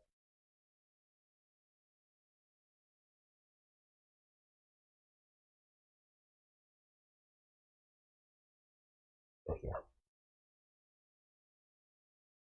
So I usually don't show this in public as well. So Enoch, white cow, was telling him some prophecy using some analogies. So stars acting like horses. He was speaking about the fallen angels, which happened in Enoch's time. Excuse me. The blue is the second dream, another dream. So we put that as blue.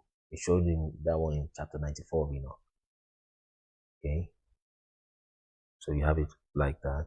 Let's see if you miss any word. Not yet. We'll put it in line with the regular timeline that we know. It's slightly too big.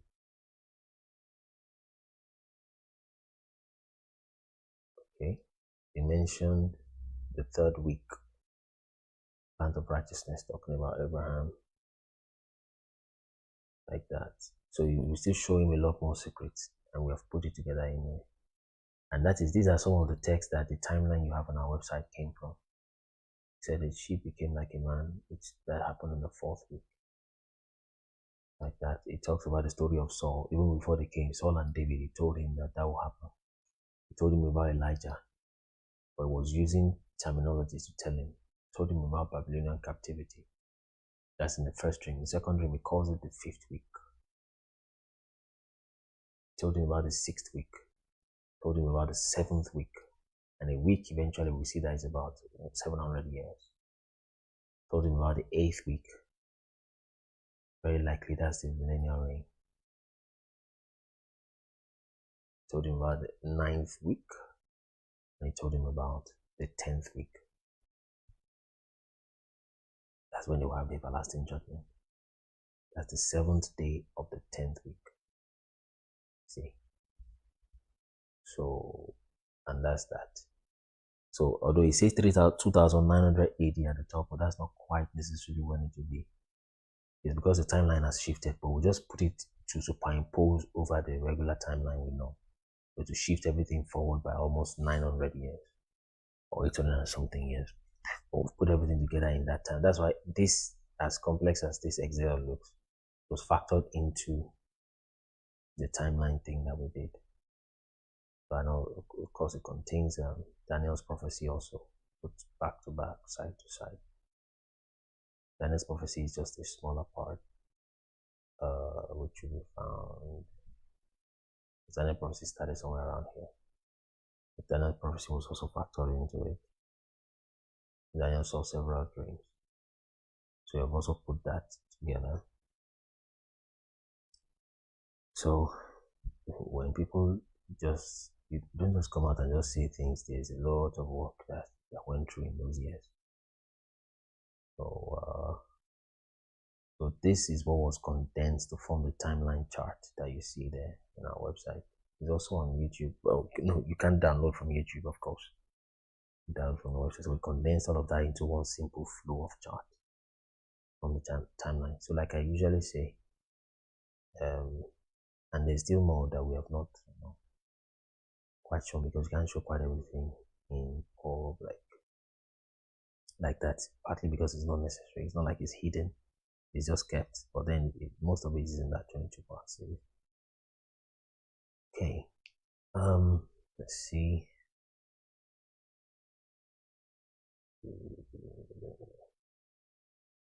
So when people just decide not to check for your, and would have done some of those things in books, but people won't even read books. The book we wrote, it's not many people who have read. So an angel of peace answered me, saying, wait for a short time till you shall understand every secret thing shall be revealed to you, which the Lord of spirits has decreed. Those mountains which you have seen, the mountains of iron, the mountains of copper, mountains of silver, mountains of gold, mountains of fluid metal, mountains of lead. Let's count the number of mountains. Iron, copper 2, silver 3, gold 4, fluid metal 5, and lead 6. All these in the presence of the elect one shall be like a honeycomb before the fire, and like water descending from above upon these mountains, and shall become debilitated before his feet.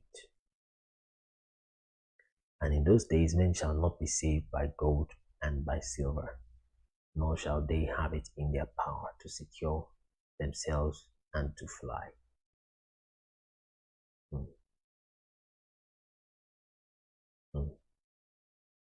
How do you fly with silver and gold?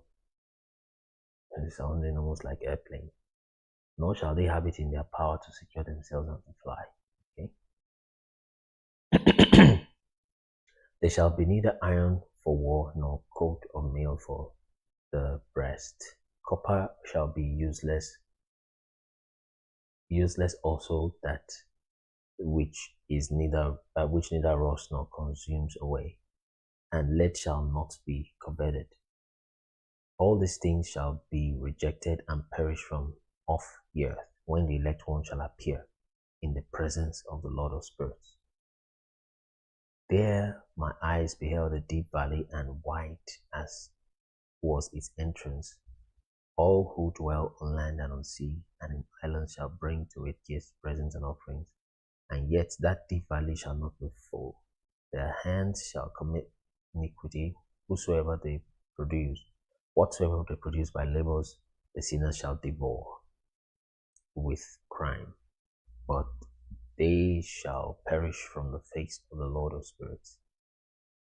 They shall, and from the face of the earth, they shall stand up and shall.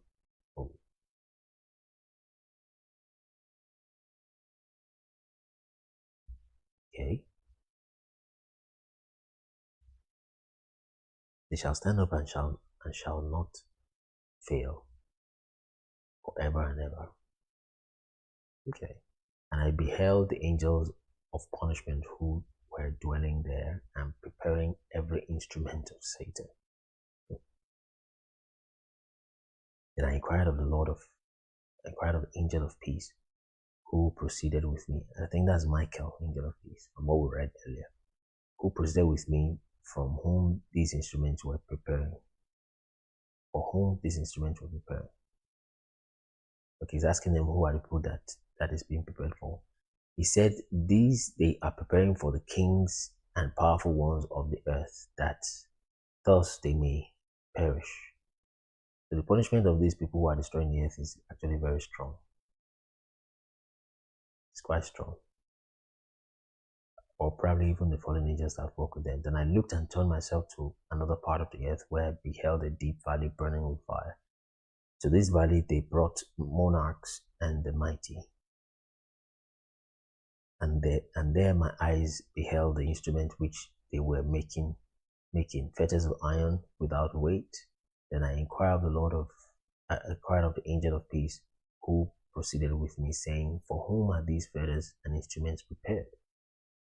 He replied, "These are prepared for the host of Azazel, his fallen angels, that they may be delivered over and adjudged to the lowest condemnation, and that their angels may be overwhelmed with hurled stones, as the Lord of spirits has commanded.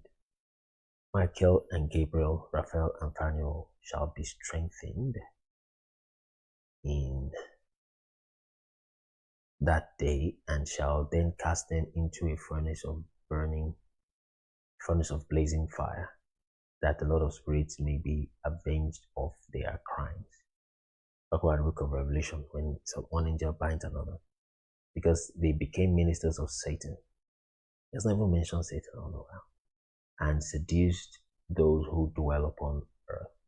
In those days shall punishment go forth from the Lord of spirits, and the receptacles of water which are above the earth shall be opened, and fountains likewise which are under the heavens and under the earth. And all waters, now it's talking about the time of Noah, it's come back in time again. And all the waters which are in the heavens and above them shall be mixed together. The waters which is above the heavens shall be the agent, and the water which is under the earth shall be the recipient. And all shall be destroyed who dwell upon the earth, and who dwell under the extremities of heaven. By these means shall they understand the iniquity which they have committed on the earth. So we'll continue 54 later. So that agent is literally male. Okay, male or female. Okay. Water from above, then the ones under will also come up. Alright, so we'll talk about this 54. It's talking about when God began to regret that he even destroyed the human beings. You know, almost humanifying God, if I can put it in that sense, personifying him. That is, he's got feelings, he understands stuff and things like that. For reasons like we often do. Right.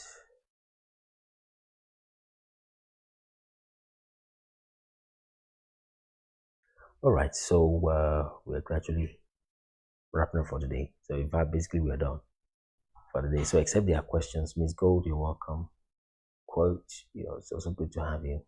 So let's have the last comments, last set of guests, then we'll close for today. Come back tomorrow by God's grace. Miss Gold, Benny, Ruben, Raj, thanks for joining. So let's have one guest request. Let me see who that is.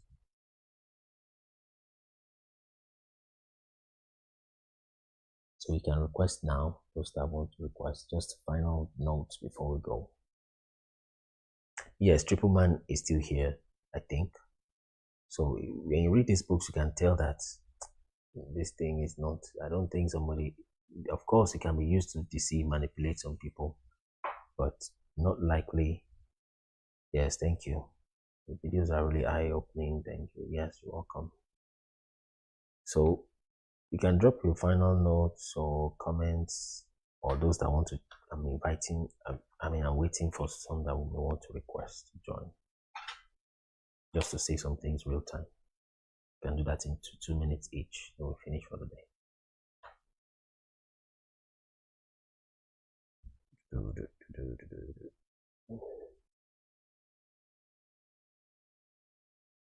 This guest panel takes time to open up.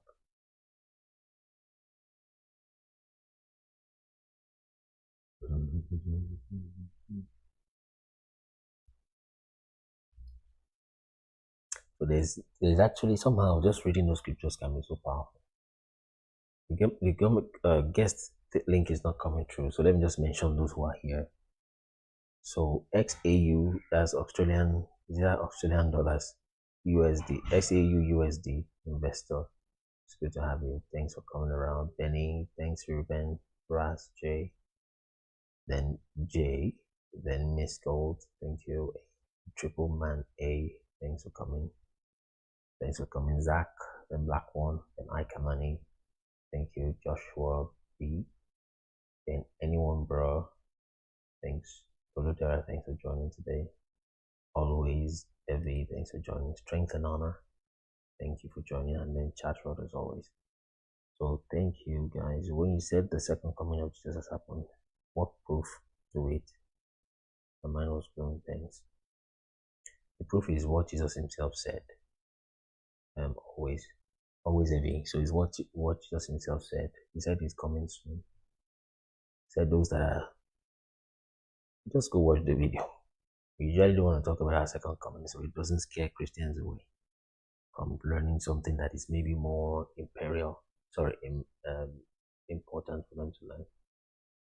But just go watch the videos and you see the proofs there. It's just there. But another reason we don't push it is because that doesn't necessarily change the way you engage with God. It does not change the way you pray. It doesn't change. Many things don't change. And I know Christians like to blow, or teachers of gospel try to blow the New Testament out of proportion and grace and all that. It's the New Testament, everything has changed. Not very much, not very, very, very many years changed. Because you did already have my perspective about everything has changed. Yes, it changes your perspective. One of the things it lets you see is that, man, there's so much responsibility on me as a human being. There's never a time, maybe except in the new heaven and the new earth, which is still coming. There's never a time when you just sit down and everything will just be fine, nothing will bother you. The devil was just released some years ago. So there's war and fighting to do. So in the new heaven and new earth, of course, they said there will be no more pain. And that's wonderful. They said there will be no more pain. So that clears everything. They said there will be no more sin, and anything that sins will not be allowed into there. So it tells you how powerful human responsibility is. You would think that God would override your will because Jesus has come, or you just open your mouth and food will drop in it. No, it's not so. It's very surprising the way when I saw it. So Jesus coming to this earth as a child, or Jesus coming into your heart as a believer, or even coming the second time to take people away, it leaves too many things the same. Very many things the same. So that's it. And the books that we read also, you can check all those things. But we only touched about 16, 18 of the, especially in part 2, we touched like 2 more to make about 17, 18 reasons. 15 of them are scriptural or scriptural directly. Reason 16 is the book Epistle of Apollos. Then 17 and 18 is some history books or thereabout. So, but there's still like 3, 4 more you can go check. One of it is all the buildings. That was when I began to see that, oh, this Tartaria thing that people of the world have been seeing and they have been suspecting.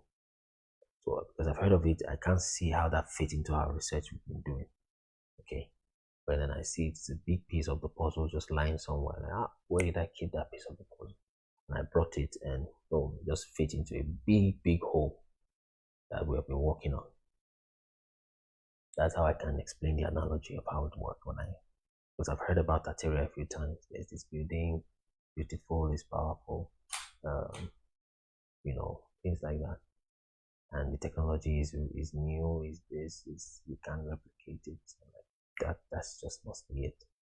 And of course that brought more questions, but at least, as long as you keep renewing your questions and you're having newer questions, then it suggests strongly that you are making progress. Because you may not be able to completely answer all questions. As long as you keep renewing, because more answers will bring you more questions. But as long as you keep getting fresher questions, then you are probably advancing in knowledge and in your study. So that's always everything. Thank you for the question. All right. So I think that's all for today. You can look for the app, download it now. The 14 of us that are here, I want us to do something as I end this live. Just 2 things. Number 1 is to, maybe if you can, because some of you your TikTok channel may be, what's the word called? It may be a business, so you may not be able to do this, but you'll be able to do the second one. So the first one is look for 1 or 2 of our videos, maybe your favorite or something, and post them on your channel or repost it. I think is where you can, and pin it on your channel so people can see. Then second is to mention people, popular people that you know, that you think should hear this or might be interested or can help us repost, just to free and decolonize the minds of the people, so that we can get the word out. So please do that as you leave the live. At least 14, 15 people. They can repost the videos. Black One, you're welcome. You have a question, want to say something? Black One, you can unmute your mic. You're muted. Just about to. Hello? Yes. Hello? No. Good afternoon, sorry. No, I'm a woman, please. Yes, good afternoon, sorry. Good afternoon. Female. No, I've just been listening to you. I enjoyed everything you've been saying. But I need to keep listening, that's all.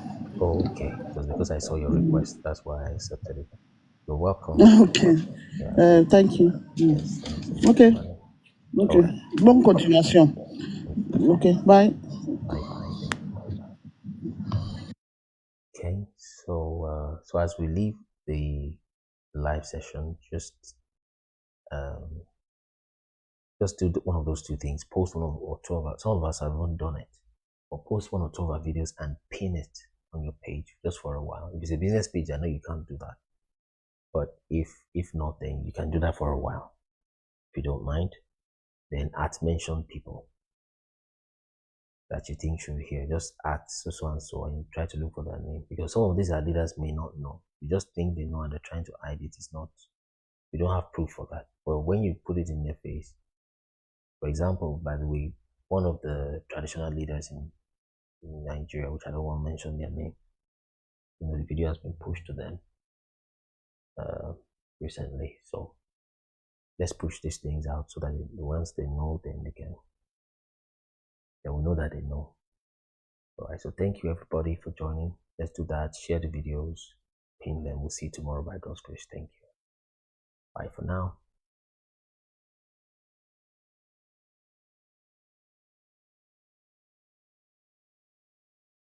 The 10K likes or 5K likes, sorry.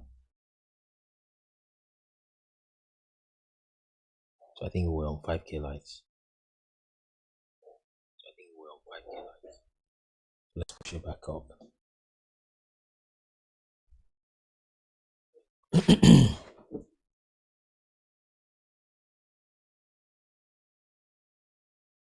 Let's push it back up. Let's push it back up. There we go.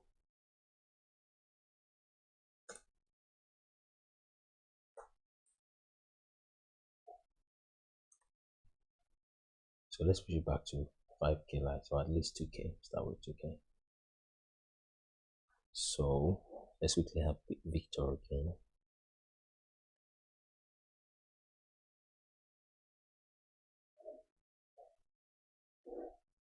So that we can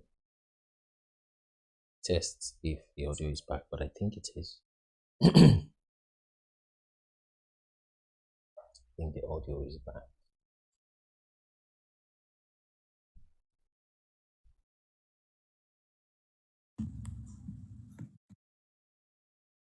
So Victor, you can request again so we quickly test so those that are there can hear us. Let's push the lights back up to 2K at least so we continue from 2K.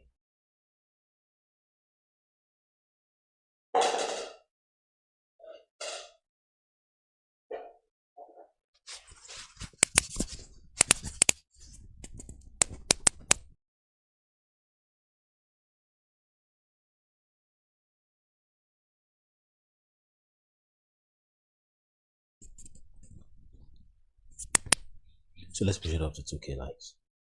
So let's have it back. Okay, let me check. I think Victor is requesting or somebody's requesting.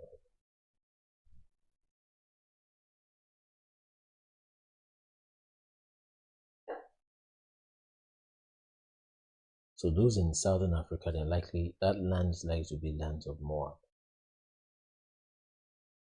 or lands of Edom, more precisely.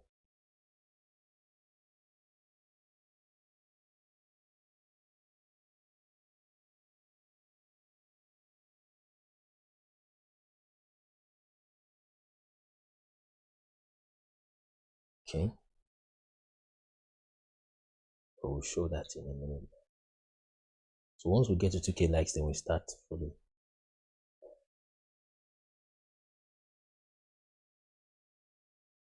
We start following. So this is why we think they are likely Edom. And it won't take you long to begin to see the parallels.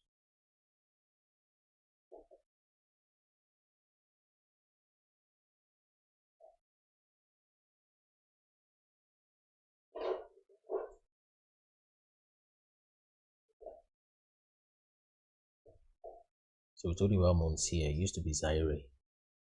That Zaire is quite akin to Seir. And you have quite some mountains there. So we have seen Yaoundé to likely be that Yaoundé. We didn't find any other etymology for Yaoundé. That's the same Yaoundé of Cameroon. Okay. So let's put that one up.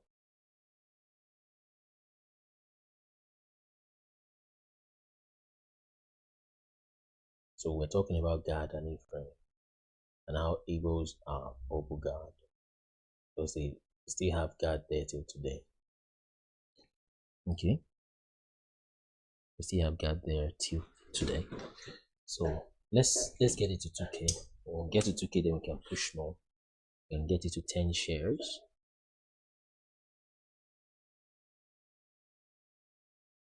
So let's put it to 2K likes.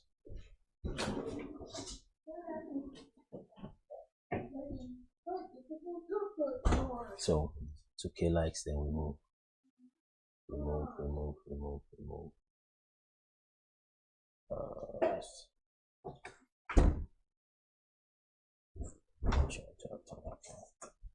So let's power tap, and also to help those who were lost in the previous connection to come back.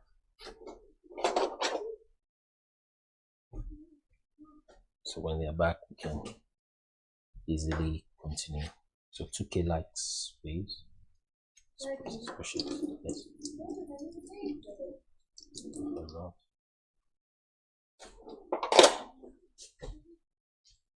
Let's see.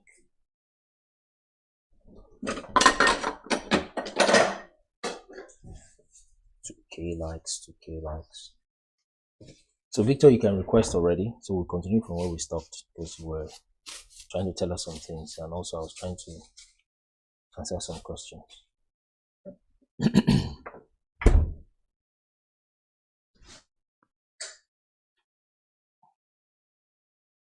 So we continue from there. Let's do the 2K. If you know some of the people personally who are here, you can go back to invite them.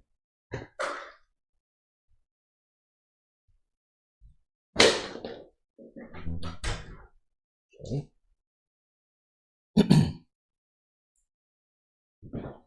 Tap. Okay, so we have found, let me check.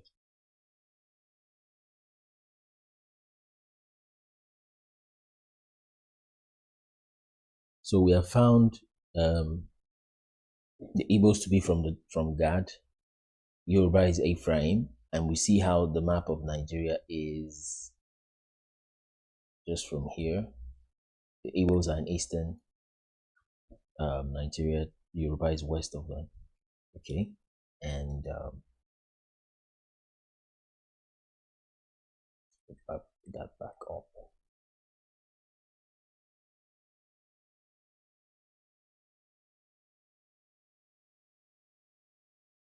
If you guys can hear me, let me know if you can hear me.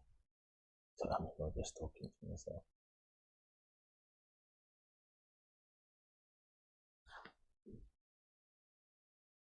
If you can hear me, you can type a yes, so I'm sure you can hear me.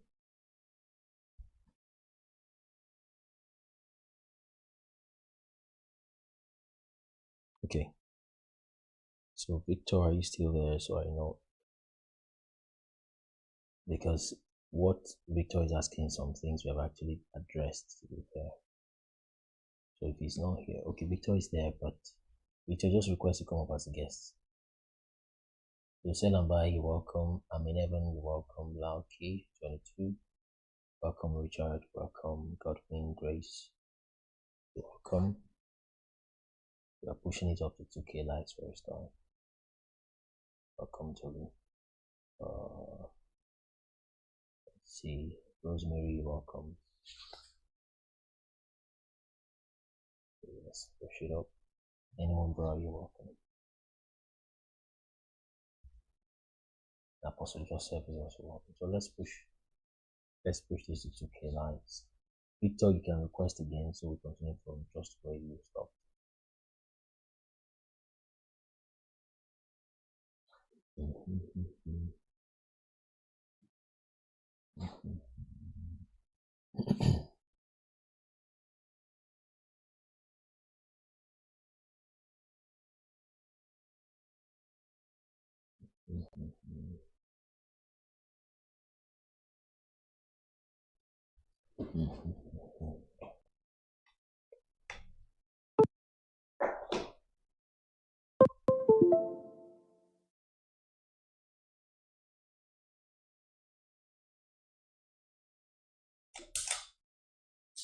In the chat. Okay, he's trying to force you off of this live.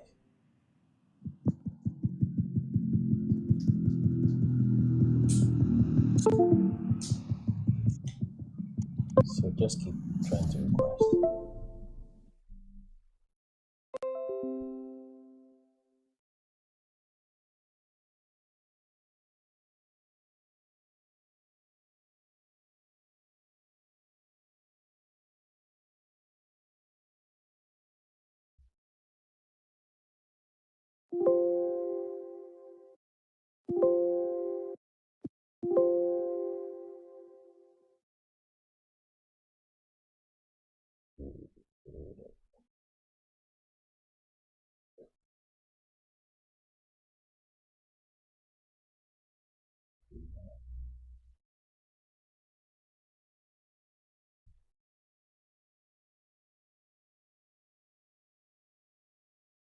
Let's keep tapping so I can request. You can suggest the live to more people.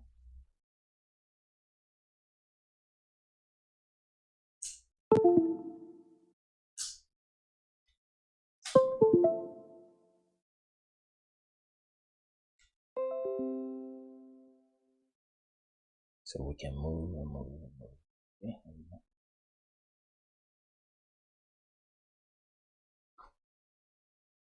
Okay. Doing better now. Let's lift it up a little bit. There we go. Okay. Better now. Yeah. So Victor, you can try to request again. Just trying to force you to another podcast. Things you're a random listener. That's what they tend to do with them. So as you do more likes, it will push it up. Recommend it more. So let's push it to 2 or 3K likes so we can continue.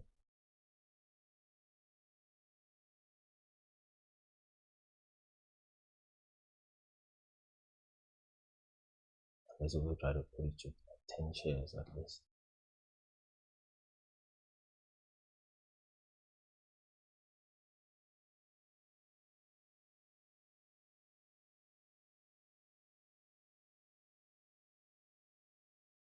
The app can be quite slow the way we've done it.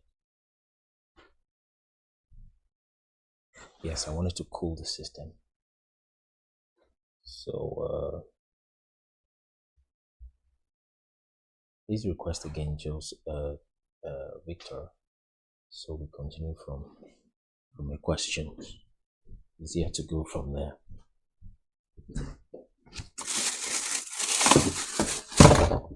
Sorry for the noise. Because like I said, some of the things he's asking will address them.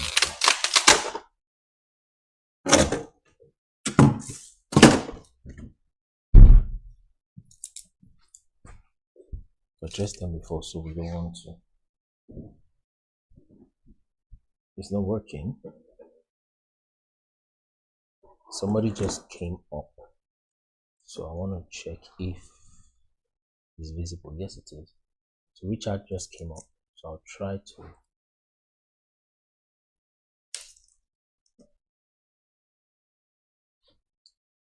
Uriel Queen, welcome. Maud, you're welcome. Babston, you're welcome. So you guys can comment on the topic. Comment on the topic. Drop your ideas. You don't have to necessarily agree with the things you're saying. That's why we're here, so we can learn, we can discuss, etc.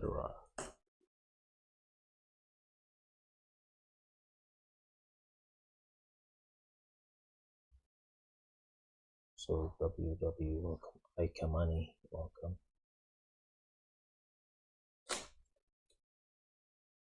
So drop comments on that. You can request to join as a guest. Richard, I think you were at work the other time, so I can let you maybe quickly speak if you have something to say, and also so we can test if that situation is resolved. Yeah. So Richard, can you say hi?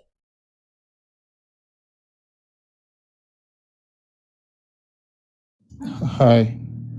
Yes, hello. Can So you I hear think me? everybody's hearing now. So everybody, can you hear Richard? If you can hear Richard, let us know. Yeah, I know you're still at work. If you can hear the guest, let us know.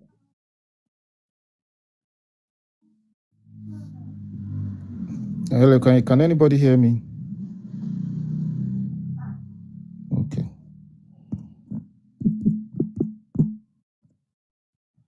I think that's resolved.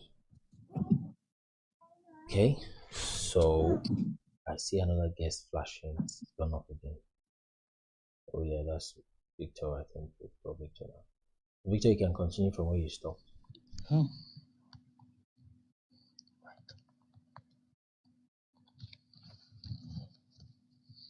So we got you now, Victor. Yeah, I'm back. Oh, it took us forever to get there. Yeah, we were talking about the south of Africa, like who are the tribes that the land that we call South Africa today. What tribe would we consider those people?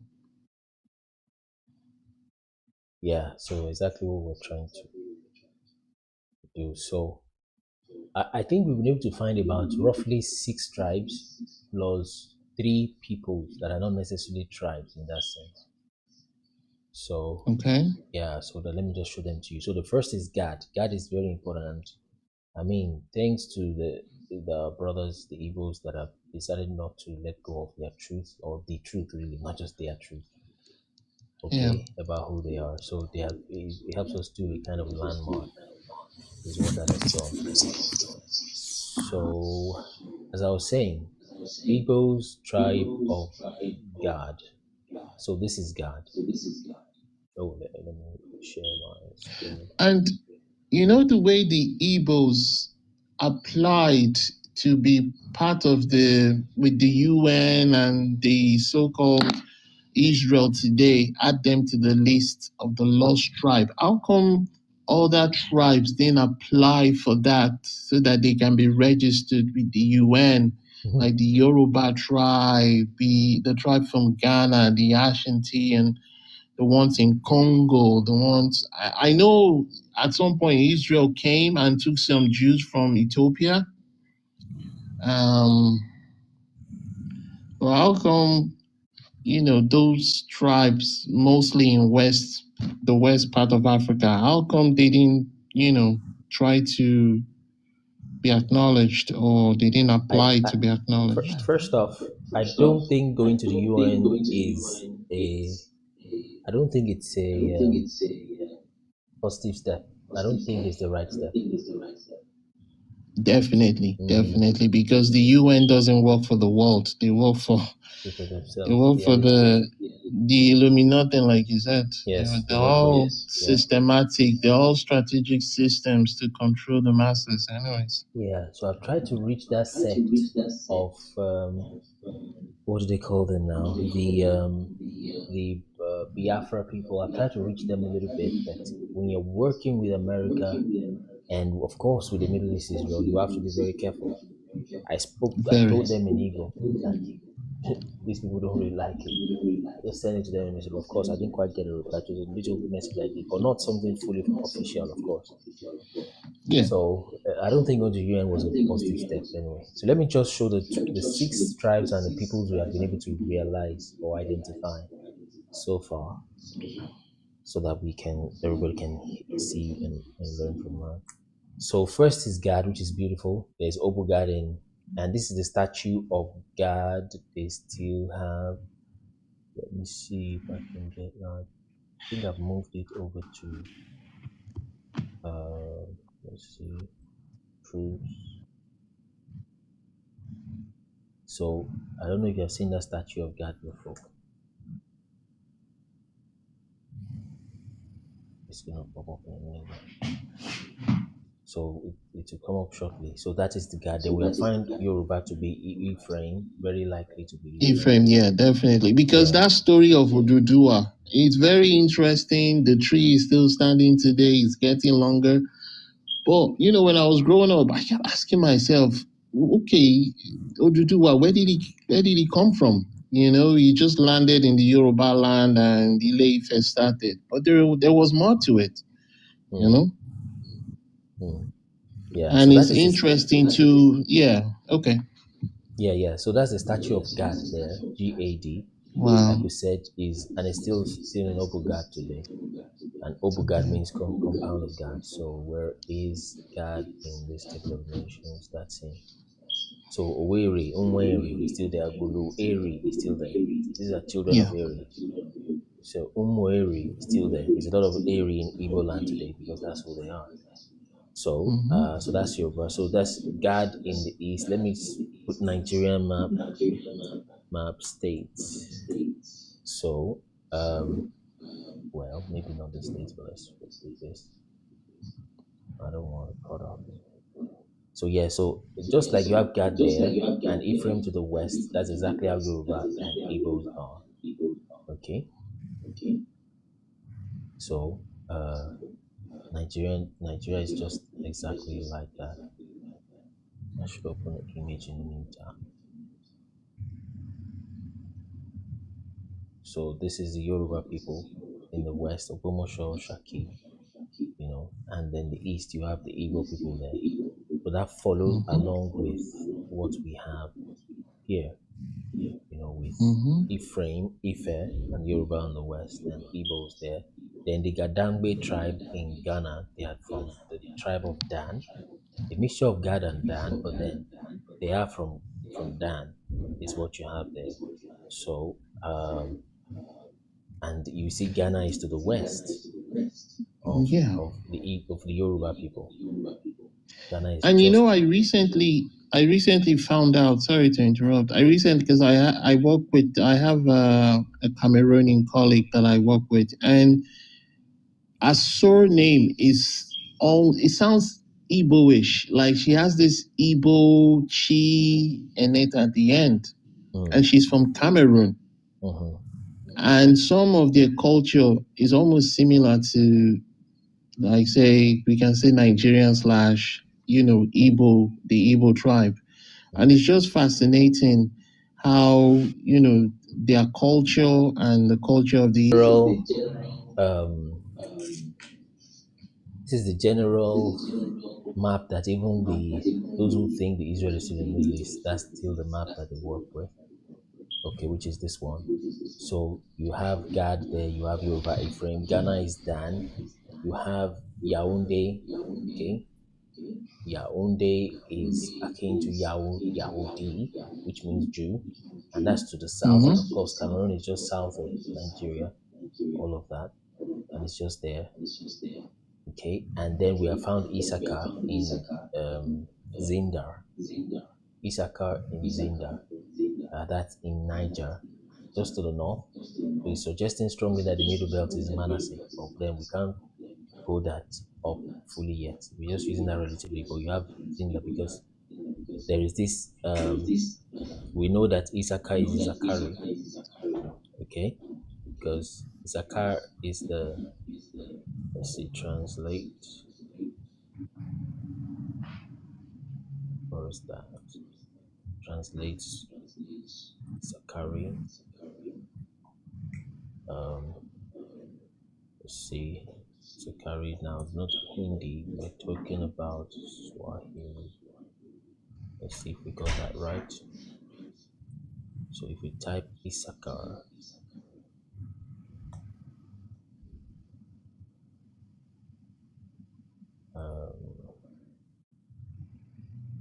let's see, Issachar, let's see. Yeah, Issachari. So in this way, so there's an Issachari people in Zinda. Okay, Issachari people. Yeah. So you see, Issachari is populated place in Zinda, Niger. Okay, and it's just that the French-speaking Cameroon call us Biafra. Okay, so, and when you type Zinder in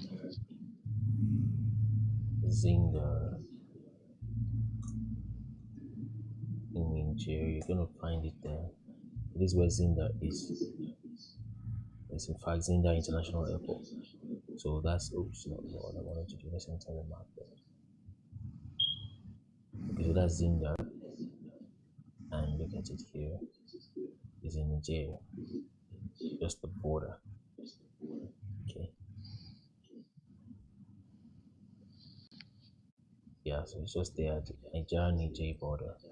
So that's where potentially Issachar is. And you see that it's not just a coincidence that incidentally you have Issachar is just to the north of where Ephraim and Gad and the rest Ghana are. So it is with that flow that we can tell. And like I said, this is Seir. Edom dwelt with Mount Seir. Okay, and we have Zaire, the south of Judah, south of Cameroon. Okay, so it makes us begin to believe that those in the southern part must be from Edom. That's from Esau, the brother of Jacob. Okay, so at least that's what the land is. And then to the right, you have Moab and Ammon, like that. So those are about the 6, 7 that we have seen so far. So that's it. So we can. Yeah. Very interesting. So when we begin to look in the right direction, if people go to the Middle East and start looking, they'll just be digging stuff up and we're trying to make stuff. But then now that we are beginning to look in the right direction, we are opening things up almost every other week, having more and more places to open up. So that's it. And it's a shame that all this deception is always tied to greed and money, because the amount of money they've made from tourism, yeah, that's that so-called Israel, it's so satanic. That's at the very surface of it, actually, to be fair. Greed is just at the top. There are deeper things than greed.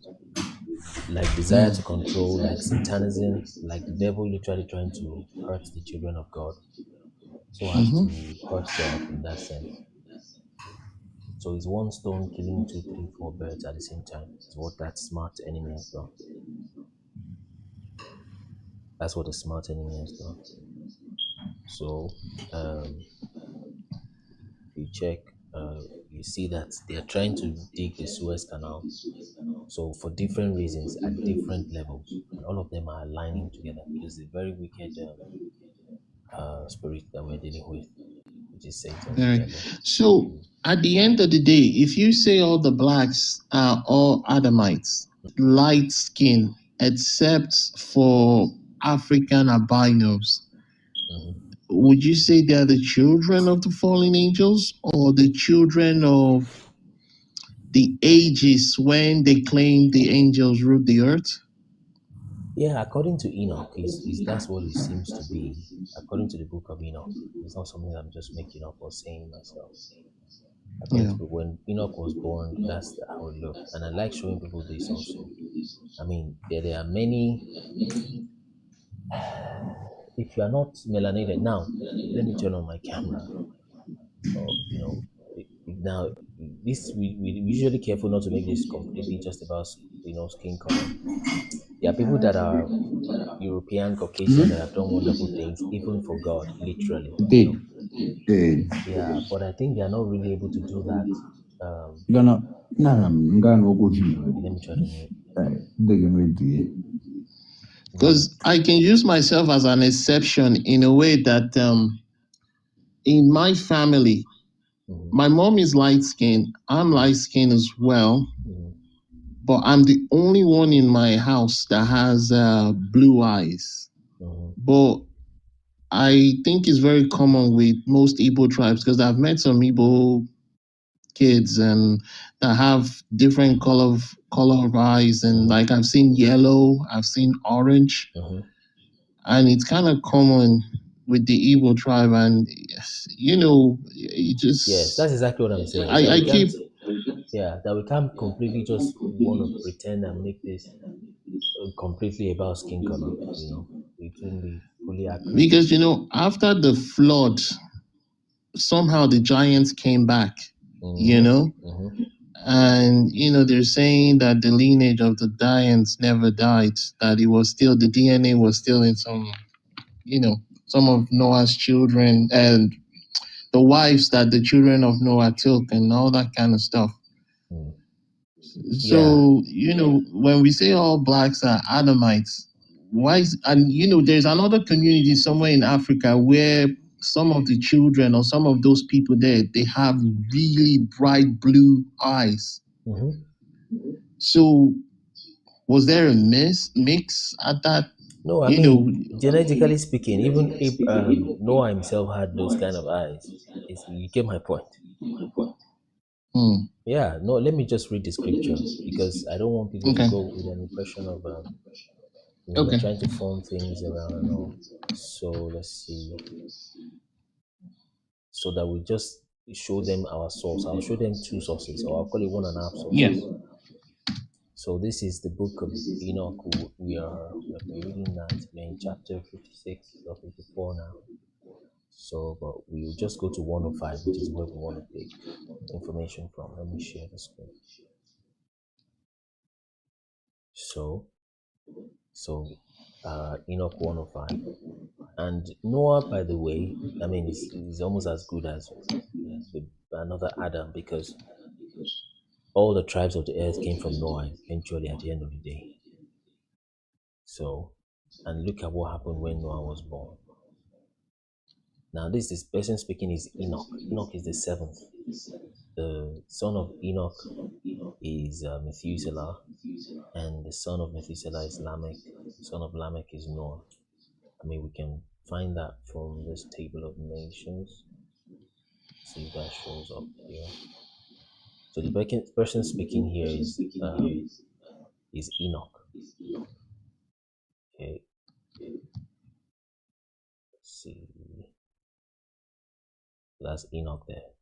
So that's Enoch, Methuselah, Lamech, and Noah. So Enoch said this. He said, after a time, my son Methuselah took a wife for his son Lamech. Okay, and she became pregnant by him and brought forth a child, the flesh of whom was white as snow and red as rose, and the hair of whose head was white like wool. Okay, so the hair wasn't quite like wool, it's just the color that is white like wool. And long, and the hair is also long. So, and whose eyes are beautiful. So that's where people get this albino thing from. And this is Noah is referring to. Okay. So, and if that was the features of Noah, that DNA can still trickle down somewhere, somehow. But look at the because when I was born, they thought I was albino, but I'm not albino. I just have colored eyes, and that was it. And I'm the only one in my family that has a colored eye. Yeah. And I couldn't even pass it down to my own daughter. She has a black or hazel eye. I see. So when he opened those eyes, now something spiritual or supernatural rather happened, but the concern of his father Lamech was not the supernatural part. I will soon find that out. When he opened them, those eyes illuminated the house, okay, like the sun, and the whole house abounded with light. Let's push this thing to 5K likes, please. Abounded with light, okay. Welcome, Allah's paradise. So, abounded with light. And when he was taken from the hand of the midwife, Lamech, his father, became afraid of him, and flying away came to his father Methuselah. So he was taken from the hand of the midwife. They were still carrying him despite all these supernatural actions. So what the father was afraid of, you soon see. You see that it's not a supernatural power necessarily. And said, I have begotten a son unlike unto us. He didn't say he was acting unlike us, but he was unlike in appearance to us. It's like unlike unto other children. He is not human. Why? He was resembling the offspring, not acting like the offspring of the angels of heaven, but resembling the offspring of the angels of heaven. So he's of a different nature from us, being altogether unlike us. He didn't say being altogether acting unlike us, but unlike, just the appearance. Okay, and said it looks like the angel. Why? You can read the traits here. Okay. Lamech, his father, became afraid of him. Let's see. Okay. The flesh of which was white as snow and red like rose, which is basically like pinkish. You mix those two together, it's average. So, and his hair was white like wool. The color was white, and it was long. Okay, and the eyes were beautiful. So now look at this. Let's read verse 3, which you're going to find on this other. So his eyes are bright as the rays of the sun, his countenance glorious. That's still supernatural. It looked not as if he belonged to me, but to the angels. So he kept emphasizing the looks, not just the supernatural part of what happened. Okay, so he said he's afraid. Verse 5, and it was kind of right. I'm afraid lest something miraculous should take place on earth in his days. That's the way they kind of guess the kind of things that will happen in the days of those kind of children. But long story short, Enoch, basically, who is this man?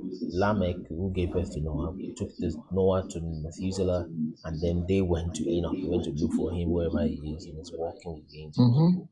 So, and then Enoch told them, no, there's nothing wrong with your child. Nephilim did not give birth to him through your wife or something. And that. But then Enoch is the father of all of us. Sorry. Yes, technically Enoch. But Noah is that father that gave birth to Shem, Ham, and Japheth.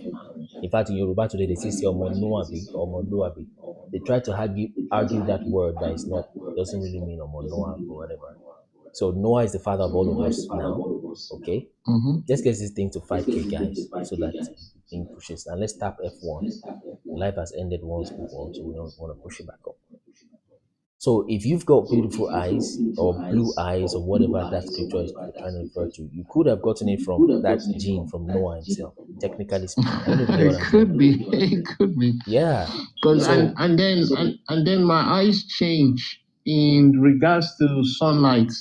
So when the moon, when it's cloudy, it looks green, and when the sun is out, it's bright blue. And then when I'm kind of in a bad mood, or I don't know, when my mood is down, then my eyes change colors to gray. So I have gray, green, blue. It changes in. That's wonderful. So that's basically as good as a photochromatic kind of cornea.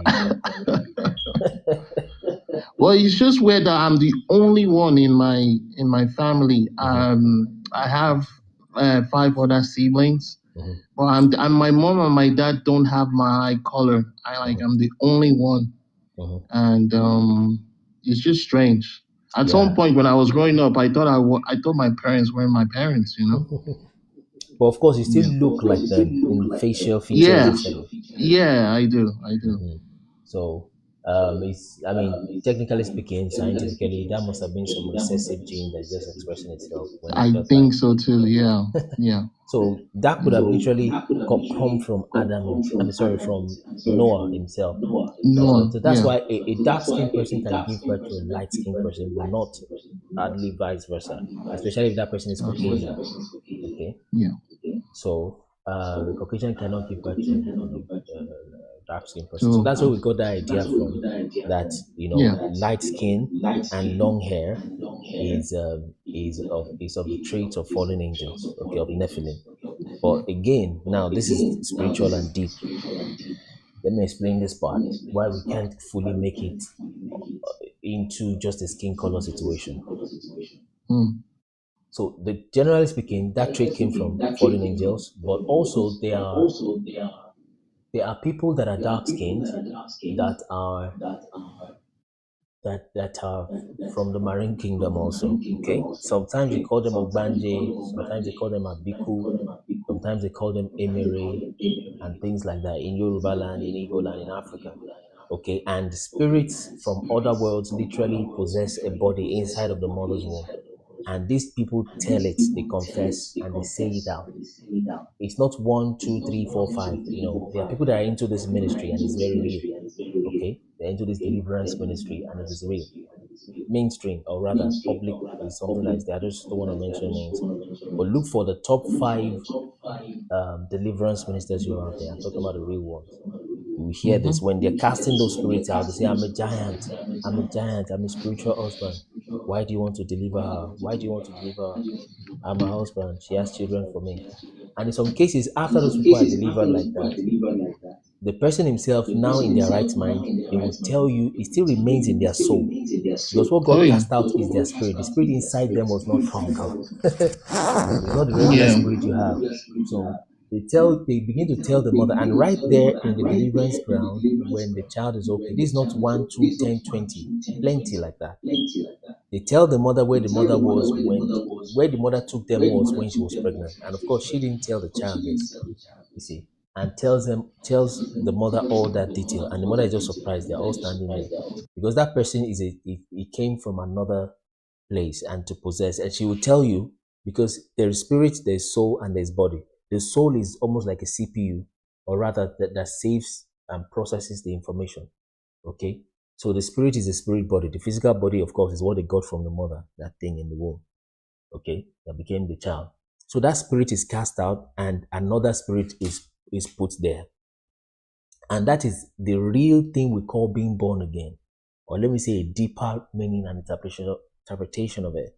So what that means is, even if you are a Nephilim person, if you are a full Caucasian, you came from the Caucasus Mountains, you can be born again. And to help you to begin to understand the real depth of being born again, what it means, as Jesus was speaking to Nicodemus, when he said that you shall be born again, you must be born again. Okay, so they get a completely new spirit altogether. But the soul, they can still have memory of when they were in the marine kingdom. They can tell you the names of the children they had. This is not the deliverance time. We understand the deliverance time when the demon is manifesting, the spirit is manifesting through that person. But then there are times they have been completely delivered 100%, and they can still tell you fully 100%. I mean, describe places there where they come from, describe everything to you in details. You see, and the children they have, how they wanted to come back. They began to like their mother on the earth and their family on the earth. And then they decided to leave the marine kingdom, and the marine kingdom started fighting them, started falling sick on land, etc. So there are funny things like that. But and I believe you.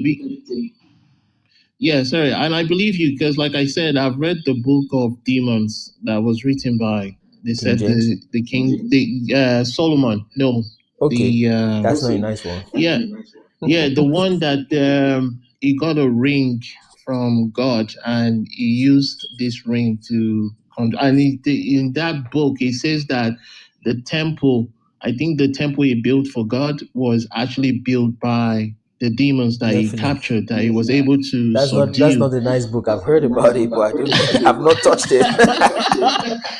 And when all these demons, when he asked them questions and he asked them what do they do, how do they influence humanity, and the things these demons were saying, it's just shocking. You would be surprised.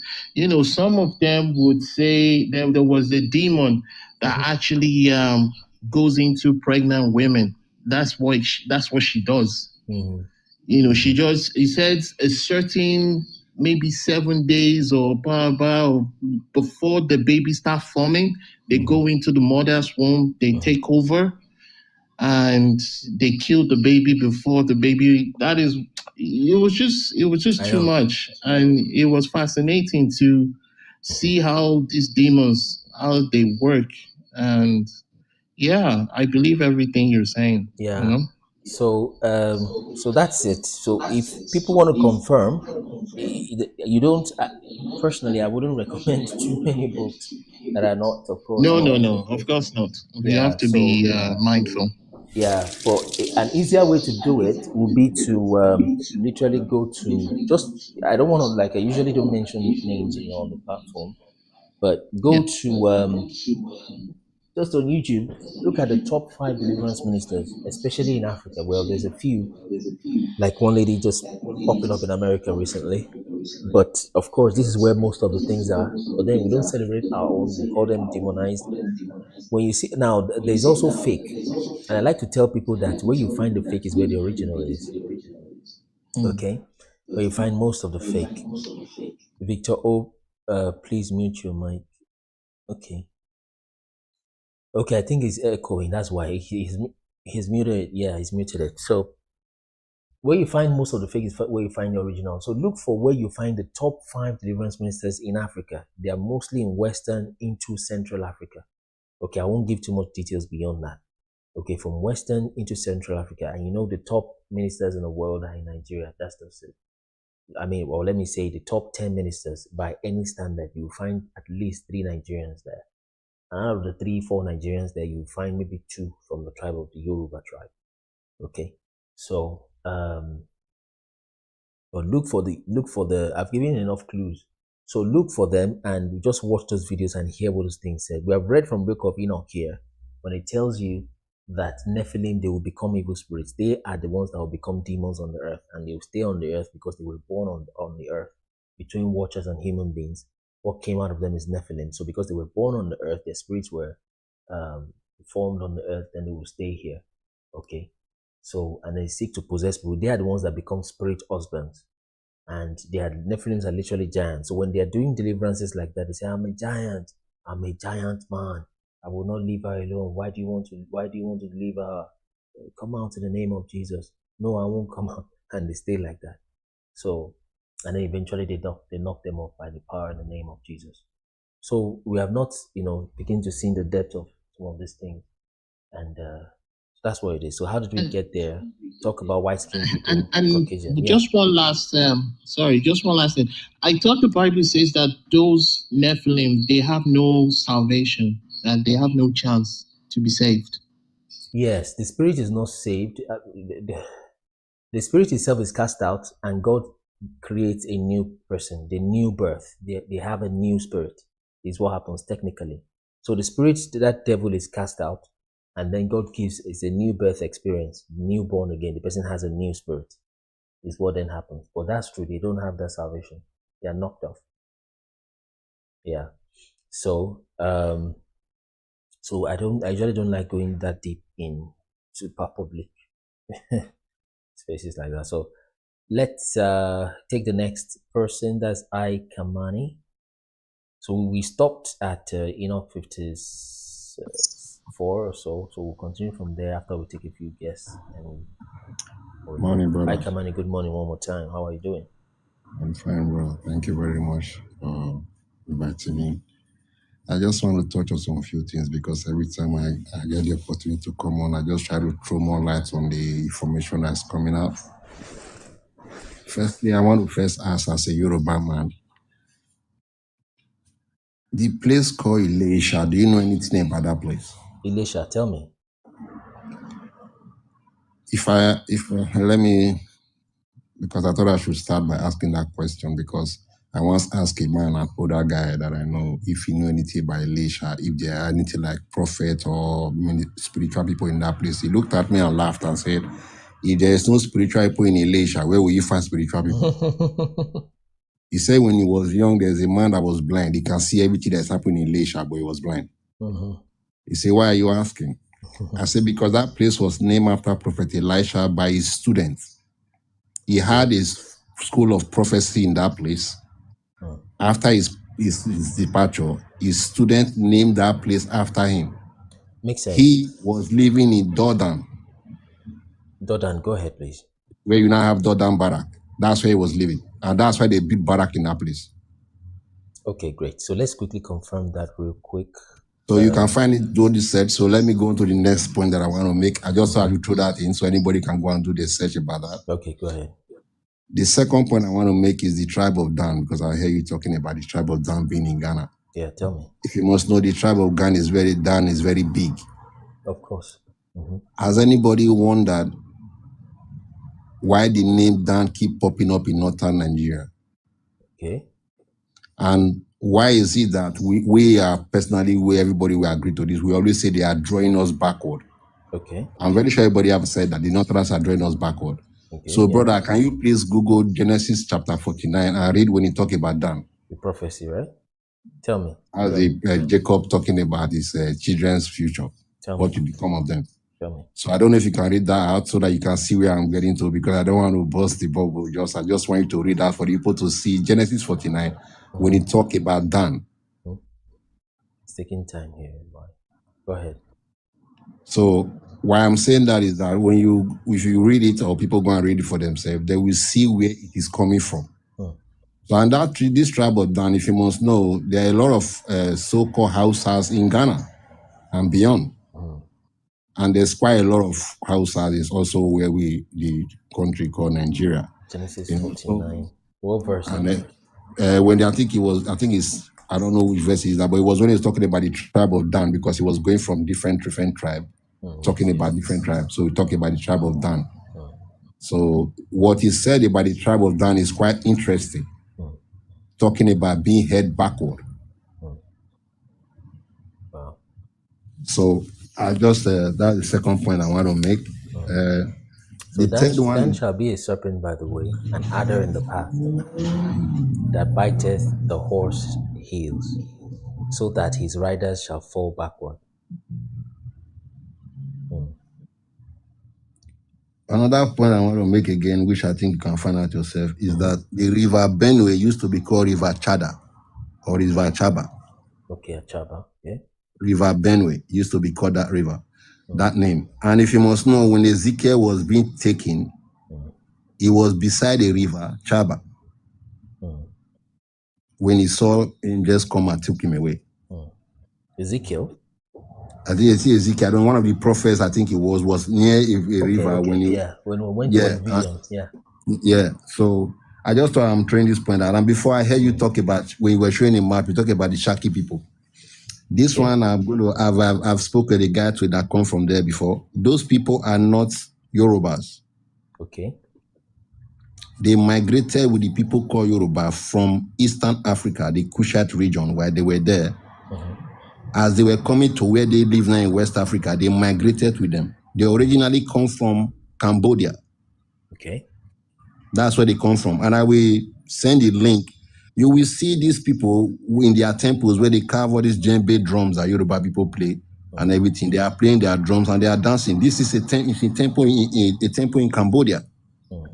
And these are the people of the person they call Shakyamuni. When I mentioned the name, the man actually know what I was talking about. I don't know as a Yoruba guy if the word makes sense to you. When I said it as a Shakyamuni, he said I'm not saying it correctly. I said, okay, I don't know if it's not my language, but the person called Buddha was nicknamed that word because his people thought they were proud that one of their own have finally gained knowledge. They were proud of one of their own, so they nicknamed him Shakyamuni. So, but the man corrected me. I didn't know how he pronounced it, but he did correct me. I was not pronouncing it right. He separated it and pronounced it correctly and said, this is what you are trying to say, like a wise man of Shaki people. I said, yeah, that's if people nickname him that. But his real name is Sakaya Sadata Gatuma. That's his real name.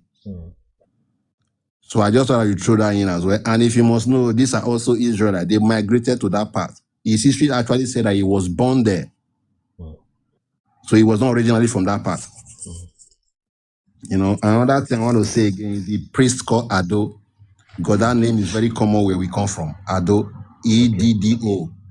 He's a priest in the Bible. And they got attached to different tribes. And one of the tribes that are also in that land that we've not talked about is the children that we've not spoken about is the children of Caleb. that we call Calabar people.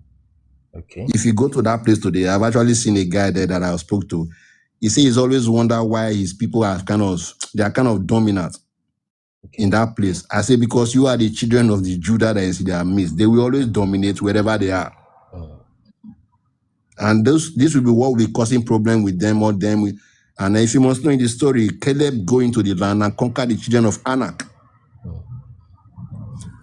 When earliest Europeans that visited that place, they saw giant man-eaters in those Calabar, Port Harcourt region. They found people there that they were scared of to enter the land because they said they were giant man-eaters. So these were the children that the children of Caleb fought when they went to the land of the Anak. These things I see that people can do their research. I just throw these things in as a insight for people to look into these things. And mostly when it comes to the tribe of Dan, when I first found out about it, it was quite interesting. I've been trying to tell people since then till now that this insecurity, this is where it's coming from. It started from Dan Fodio. We have been hearing this Dan, but we never ask a question. How come these people we call Muslim or they are in the north? How come they keep the most recent one is Dangote? They have it, I think one of the former minister of defense, his name was Don Monsieur Ali. So the Dan have always been popping up. And anywhere you see them, they will kind of be drawing us backward. Look at that's the current president of Ghana. When I was telling a Ghana guy that I work with, he said, no wonder he was not doing well. Because they will always kind of act like a traitor. They are self-aggrandizers. That is what is causing this problem. So if they see anybody coming in that's going to favor them one way or the other, they don't mind. As long as that thing gives them grant. That's why you see them say, oh, Europeans come in, they left and they gave the country to us. Because basically those ones have done them a favor. And they are intermingling with people and hiding their identity and not letting people know what they are doing until they achieve what they want. You know, that is happening in our ground. I just thought I should throw that in. And the issue of the Prophet Elisha, I want you to do more research on that as somebody that comes from Yoruba land. That is something I worked out on my own. And I want you, when you read about the Prophet Elisha in the Bible, trace his journeys. Because when I told this Yoruba man that come from there, I said, trace his journey, the places he was visiting, places he was visiting. Those names sounds like Yoruba names. And like I said, he lived in Jordan when the king of Assyria, or a general, was not feeling, there was something wrong with him. I think he had a leprosy. And they asked, where are you going to go and see this prophet? And he said he lived in Jordan.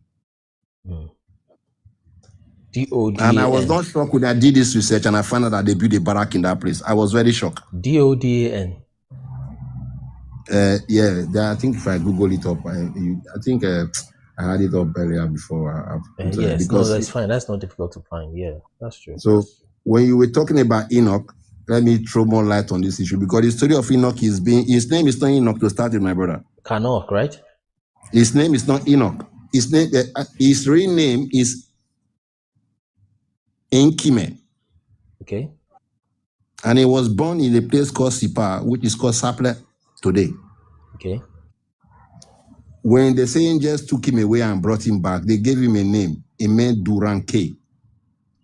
Okay. The name means, I think, sky and earth come together to communicate or something like that. I'm quite forgetting the meaning. This is the key to why I'm saying this. When he came back, they told him to institute a priesthood. And he should put his son in charge of that priesthood. And he gave his son a title while he was instituting a priesthood, and that name is Yare. Okay. And you can find this story. The link is in the story of Ime Duranke, in the Sumerian story. He was a king.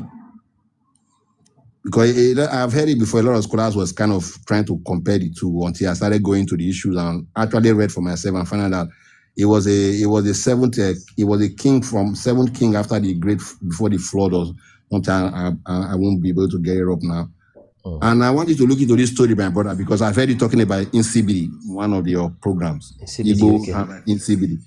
When you start looking at the Sumerian stories, I want you to be looking at their writings and comparing it with the Insibidi. So that you see, because many people don't know that the ancient Sumerians, the Akkadians, they are the ancestors of who we call Hebrews. The who again, sorry? The people we call Hebrews, those are the people they come from. Where? when we say the Sumerians, the ancient Sumerian Okay. Sumer people, Sumer, and okay, Sumerian. Akkadians, yeah, these are the people the Israelites or Hebrews came from. These are their ancestry. So we can't be talking about this because this is what the part I'm trying to work on now and bring out my own documentary about, because I know there's a lot of people talking about this Israelite thing now, but I want to also use mine to create a foundation on where it's coming from, because we cannot be dragging this, we cannot drag what was before that. Because if they can claim that Sumeria is in Iraq, which is not, if we are claiming this now, it's like we are dragging one part and we're not dragging the other part. So we need to just totally go for full on it and know that this is that. I've been online for the past 2 years challenging the people that make the histories about talking about it's in Iraq to come and debate me. This is not an issue of debate anymore for me. It's an issue of just leaving them, let them tell their lies, and let us say what we say, and don't be looking for evidence from anybody. Nobody's going to give us evidence. This issue of Enoch that I've just talked about, I want you to actually look at it. Is the Sumerian story. The Sumerian story of the Sumerian king list. That is where you can trace it from. His name is Emedurana, but it's also called Emeduranki. But it's a title, not his really given name. His really given name is Enkime at birth. And his first son, one of his children, I could say, is Ubaratutu. And this I have traced to the monarchy of Ghana.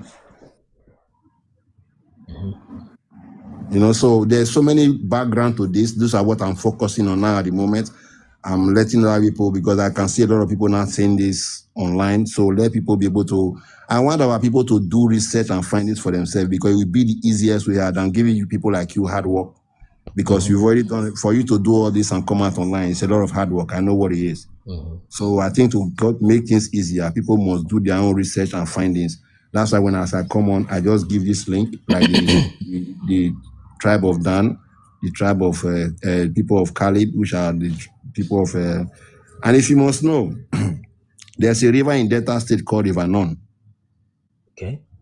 And Nun is the father of Joshua, and Ephraim is the father of Nun. So those are just things I try to say to really give, a stronghold on these issues. For if anybody still having doubt that these things are not right, maybe people are still second guessing. The evidence is all around us. The tribe of Manasseh, as you say, they are around the Benue. They are the Nasarawa people. They seem to be in the belt. Yeah. There's a guy that used to read the news, Menasara Ilo.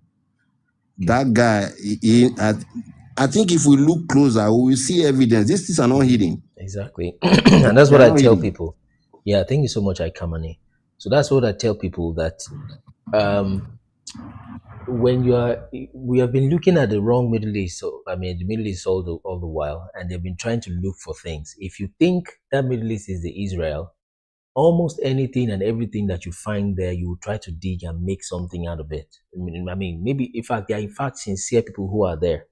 Like one video we analyzed in the part 2 of my interview with in 91 podcast, that the guy said they found chariot wheels in the Red Sea. Meanwhile, that was not where they crossed. They crossed the Red Sea. Okay, so he found chariots there. He found one mountain also somewhere in Arabia, where you have the top of the mountain is black. Finding things like that.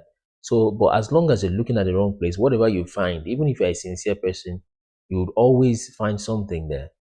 Okay, so I told them, in that podcast, the real place they crossed is the Nile, because they said they crossed the Red Sea, not the Red Sea, because the Red Sea is Eritrea. You can't have reeds grow in Red Sea because it's quite salty. And also they crossed with an east wind blowing from east to west. Okay, so they must have crossed from east to west. And when Joseph's brothers were going to visit Joseph, the multiple times that they went, one time he would put a cup, one time he would put money back in their sacks, etc. There was no record that they crossed any water body. When Abraham left Egypt and was going to the promised land, it's written that he went southward into the promised land. You see, and many, many other words like that. It said that Solomon held a feast that went from Samaria all through to the borders of Egypt, meaning that they are fully well connected by land. So this tiny place is 1917, 1948 thing, 1865 matter. that just came up, which they were going to put in Uganda. You see, they were going to put that in Uganda, but it didn't happen that way because that didn't work out for them, and that was their first choice. All right. So when we hear things like this, some of you might think, "Oh, it sounds outlandish. How can Elisha be Elisha? How can Danfodio and Sadankata and Dangote, how can that be the tribe of Dan?" And you see me listening, and I know what I'm doing. But I'm still going to go search these things. I'm And because sorry, this, yeah, host, can I say, because I'm reading the comment and I'm seeing people no, saying that I'm stylishly responding to that comment. Actually, I'm not condemning. I have Hausa friends from when I was a child. They are very lovely people. Islamic belief and rules that come into the system have corrupted their ways. So it doesn't make me, I'm not condemning who they are. They are very lovely people. I will recommend an Hausa person as a friend to somebody, to be honest with you. So please, I'm not condemning any tribe. Things, in short, the Islam did not come in because they didn't know what they were doing. They know where they were. They know who they have to corrupt with the system. If it's not the corruption system to us, how come we belong to these things and we are never at the top of it? We follow earlier this religion, but we are never controlling it. We are never at top. An I told a friend of mine, African will never be a pope, and an African no, will never never. be the Saudi Arabia thing. You know, so that is what I'm trying to say. If we can, these religions, we preach love. If it's love, you let me be there and you watch me be the leader. But it's never going to happen. So it's a system that has come in to actually corrupt, not corrupt the good heart of the people of that land. I'm not saying that they are bad people. I will never imagine that in my mind that they are bad people. Please, I don't nobody may get that twisted. Thank you very much. Yeah, you're welcome, Kamani. So, and another thing is one particular thing about the Hausa people. I've even heard that there are Levites amongst them, you know, towards the north, middle belt, to the north, like that. And another thing is they are very, very, very sincere when it comes to money. At the same time, they can get very angry. And remember that Levi was quite angry with Simeon. So we have some of these indicators, but we just keep gathering them and piling them up and putting them into folders, so to speak, so that when we find up to 4, we usually wait for, personally in our ministry, we wait for like 3 or 4 references, or even 5 before we then put it out, like we did for Ephraim, Yoruba being the Ephraim, right? And then Igbo being the Gad. You know, we find about minimum of 3 or 4. You know, Bible says with the mouth of 2 or 3, but we try to, you know, push that up a little bit, that by saying 3 or 4 witnesses, and we find those references strong and written down somewhere, and we put out a video about it formally.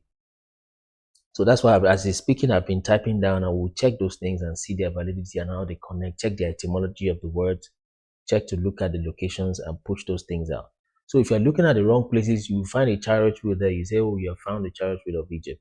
You find what have you, you find a mountain with a black top. You say, hey, that must be Sinai, because when God landed on Sinai, there was smoke. So you see there's smoke on top of that mountain. So things like that. And some of those researchers may be sincere, but most of them, you know, that means they're sincerely wrong, you know. So you find those things in those places because you're looking at the wrong place, and you find evidence or clues, as it were, in the places where you look for them is where you find it. So that's what has been going on all the time, all the while.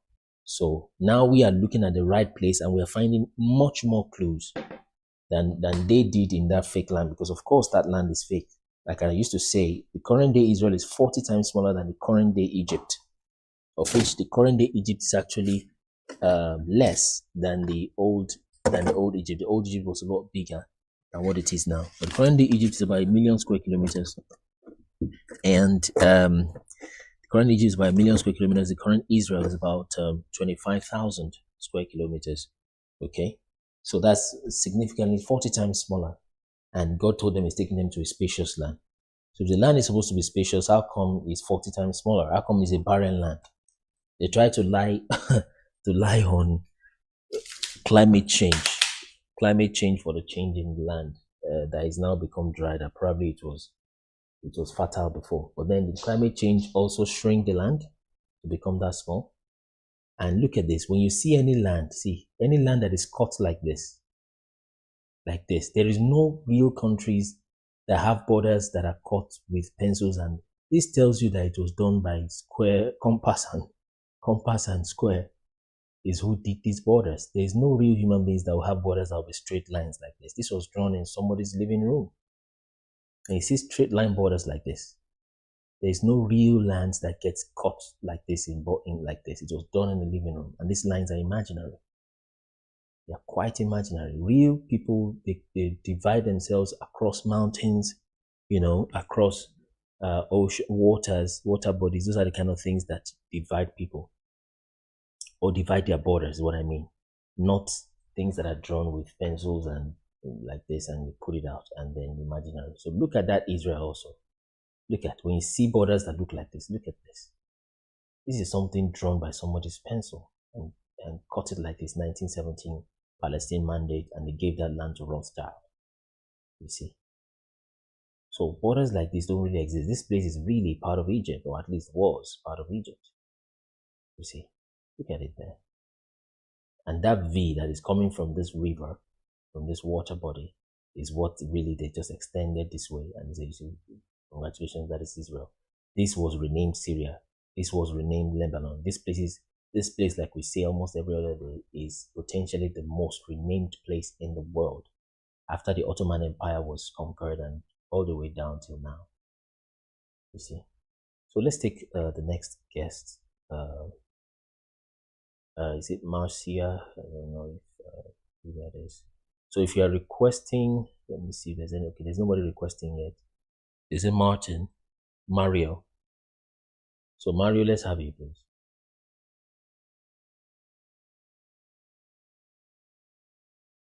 Mario, can you hear me?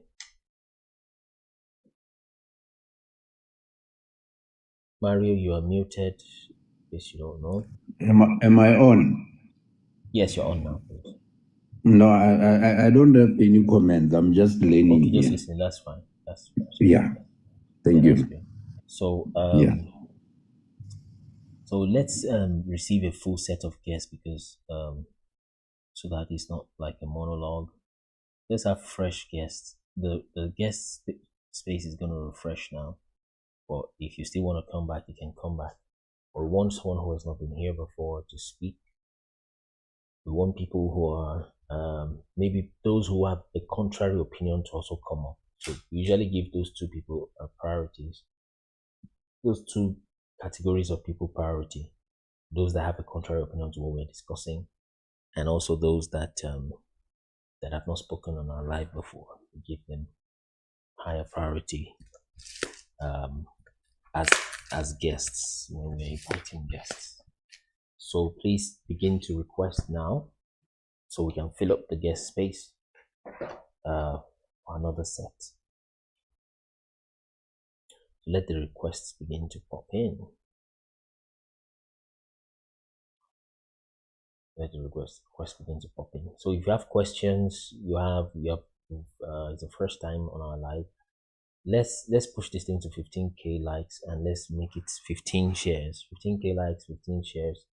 Let everybody follow this account so when we go live we can tell. We go live 10 a.m. every day. 10 a.m. West African time. So pop in your requests. We're waiting for your requests. So if you have a different opinion to what we are discussing here, or you have questions, or okay, Nicole, you asked a question. You can come ask live, so it's more interesting. People can learn from it. I didn't get that question. Maybe put it on the text or something.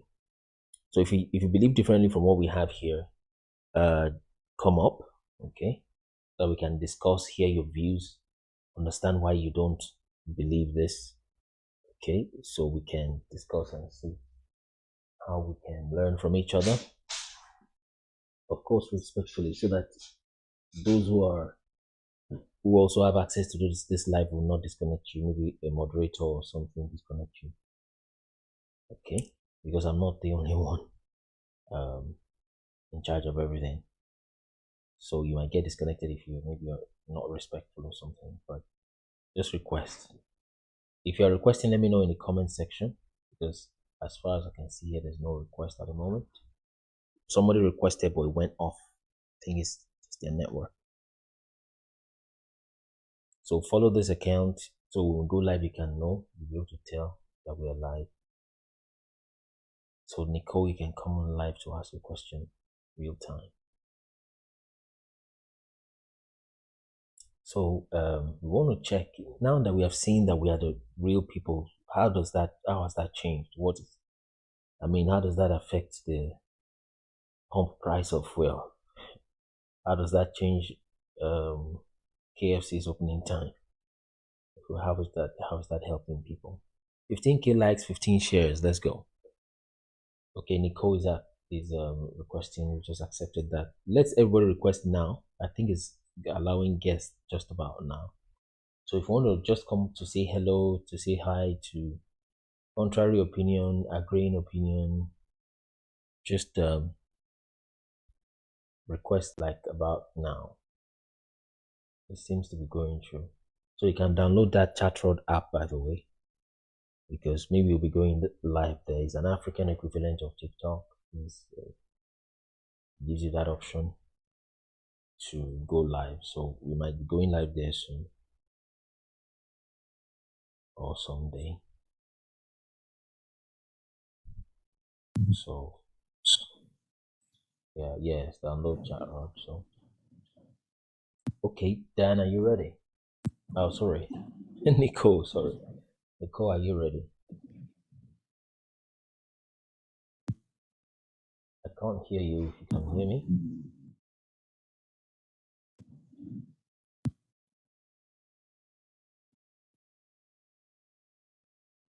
Nicole? Nicole? I don't know. I can't hear you, Nicole, if you're saying anything. If you're saying anything. Let's have more requests so that we can confirm if it's from Nicole's end or from our end.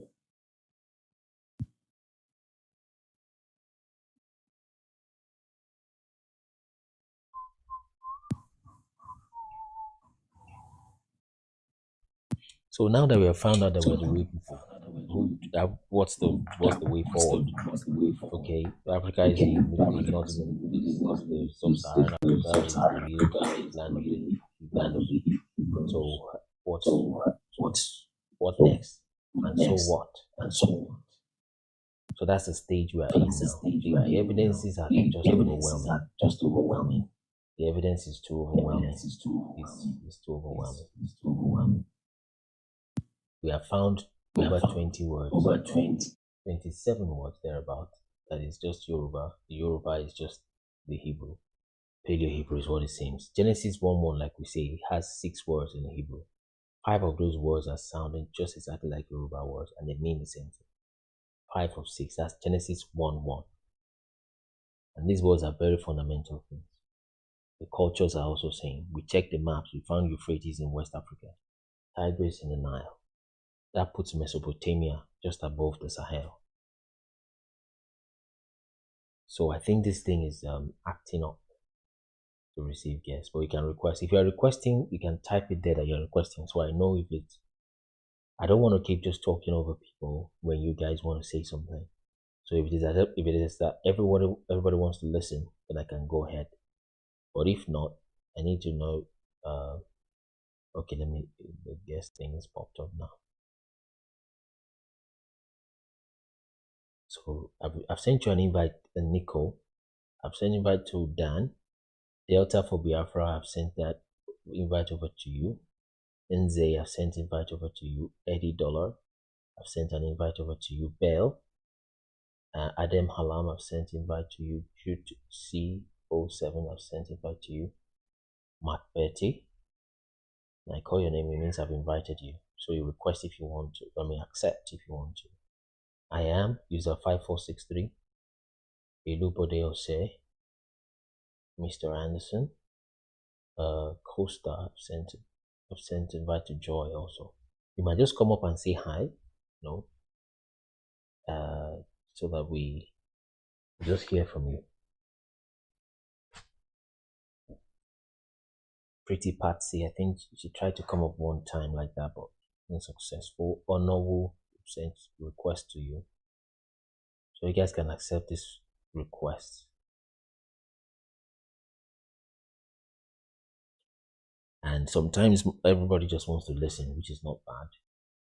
But if it is that you're listening, just type we are listening so I know that you're listening and not that I'm just talking over everyone.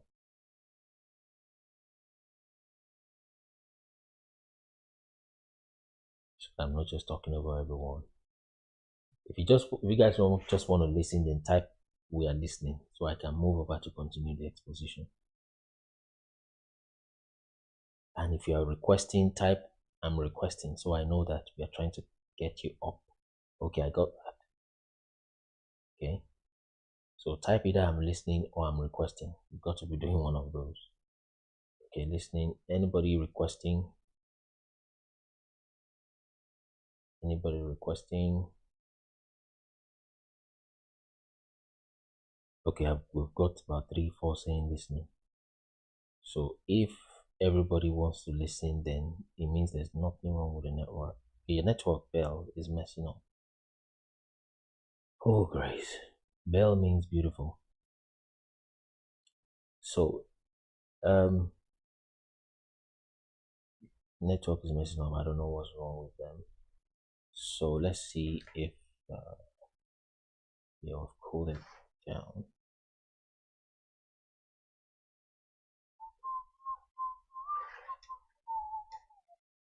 So you can speak on what areas, just type on what areas you want to listen on. That would help us crystallize. Chikazo, good morning. The question is, what do we do with the newfound knowledge? Okay, let's continue with that. The first thing, like we usually say, is you need to first decolonize your Christianity. We have said it that with due respect to Muslims, to the people that are Muslims, Tartars, okay, Tartars, we'll talk about Tartars, that Islam doesn't seem to quite, is farther away than Roman Catholicism. Okay, I'm comparing Islam and Roman Catholicism now. Okay, good afternoon, both concepts. So Islam is farther away from the truth, unfortunately, with due respect to Mohammedans and Muslims. So it's farther away from the truth than Christianity or Roman Catholicism is. Roman Catholicism is also funny, but I'm just saying, just to put things in perspective. So, but whichever one you're doing, because that's one of the two most populated religion in that sense in the world, you need to decolonize your religion. Or in fact, of course, stop false religion, but decolonize your Christianity. Okay? People tend to just link themselves up with the Western world. Okay, and when you keep doing that, there have been too many amazing prophets that have risen from West Africa. So when they start doing beautiful things, you say, oh, he's faking it. It's a fake miracle. It's fake this. It's fake that. Then when you discover that the miracle become undeniable, then you switch and you say, oh, he's using the powers of darkness. I mean, what do you want? What would you rather have? So it's say, oh, Jerusalem, you have killed your prophets, those that have been sent to you. So you need to decolonize your Christianity. And America makes all sort of funny moves towards Africa, particularly Nigeria. But you need to decolonize your Christianity. That's one. Number two, you need to stop supporting those people that are unaliving GAZA. Okay? And you find a lot of ministers in between the divide. I mean, they know that what is going on there is not right. But in their mind, they're like, but this is God's people. Not knowing that they are actually the God's people. See how the devil does the things. Another thing, when God told Abraham to go and possess the land, and Abraham, by the way, descended from Egypt, from the Sahel into Nigeria, okay? He came into the south, into sub-Saharan Africa, right? And went all the way down almost to Zimbabwe, you know. But then, when God told Abraham to go possess the land, he didn't just tell him to possess it. He told him to inherit it. Very, very important. It's a difference between just possessing something and then inheriting it. You cannot inherit something that doesn't truly belong to you. But then the real thing that happened is that Canaan came to take Shem's land. Okay, it took Shem's land. For those that may not know, Noah gave birth to Shem, Ham, and Japheth. Shem is the tribe where you have Jesus Christ, and most of the other story follows. Okay. The land they possessed, yeah, things are not going well there. Yes, it's because people are doing wicked things. They are allowing their enemies. They think they are their friends. They are allowing their enemies into the land. You are allowing aliens into your land. And you are bowing down to those you should be ruling over, or at least leading. He said, I'll make you at the top, not the bottom. Or the disobeyed, they keep going down. You see somebody from Czech in Africa, when Africans go to Europe, they call them immigrants. When Europeans come to Africa, they call them expatriates. When you are in other people's countries, you are usually put at the bottom of the barrel, or even in your own land, you are still at the bottom of the barrel. You hardly find any Asian, American, European, French, German, of course. Don't come here and don't go to Africa and you see them working night shift. You will find an African man driving him. When you come here, you do the same thing. You see? So, and that brings us to one of the things: righteousness exalts a nation and sin is a reproach. We are still answering questions. For those that are just joining, we come on 10 a.m. every morning, West African time. And we're accepting guests. If you want to come up, just request. So righteousness exalts a nation, sin is a reproach. So it's a mixture of outside wars. So your battles are peculiar. I'm answering Nicole's question. The battles of West Africa are peculiar. There's no place in the world where they are facing that kind of problem. But again, I like saying that it's also partly an internal problem. And I've said it before that the problems you've given to West Africa, to Sub-Saharan Africa, if you try that with Europe, Europe will be destroyed in a short time. Germany will be gone. Just look for a country that will pressure them, intermeddle with their politics, bring in weapons into their country, turn them back to back by religion. Okay, they will be gone in a very short time. And they are more violent, actually. They are actually a lot more violent than you might think. Children are stabbing other children in classrooms here. Before you hear that in West Africa, it will be one very, very isolated case. Very isolated. But here is almost every other month thereabout.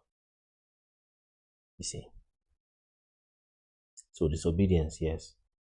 Disobedience. So righteousness is the thing. So like I said, forces from outside, the problem is about 40% from outside in my estimation, and about 60% from inside. Okay?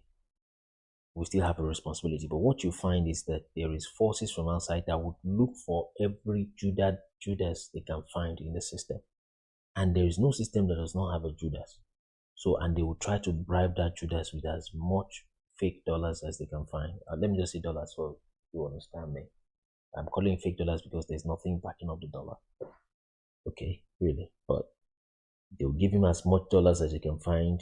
The frustrated Jonathan made the Chibok girls into some matter, taking placards, sponsoring Buhari's campaign, you know,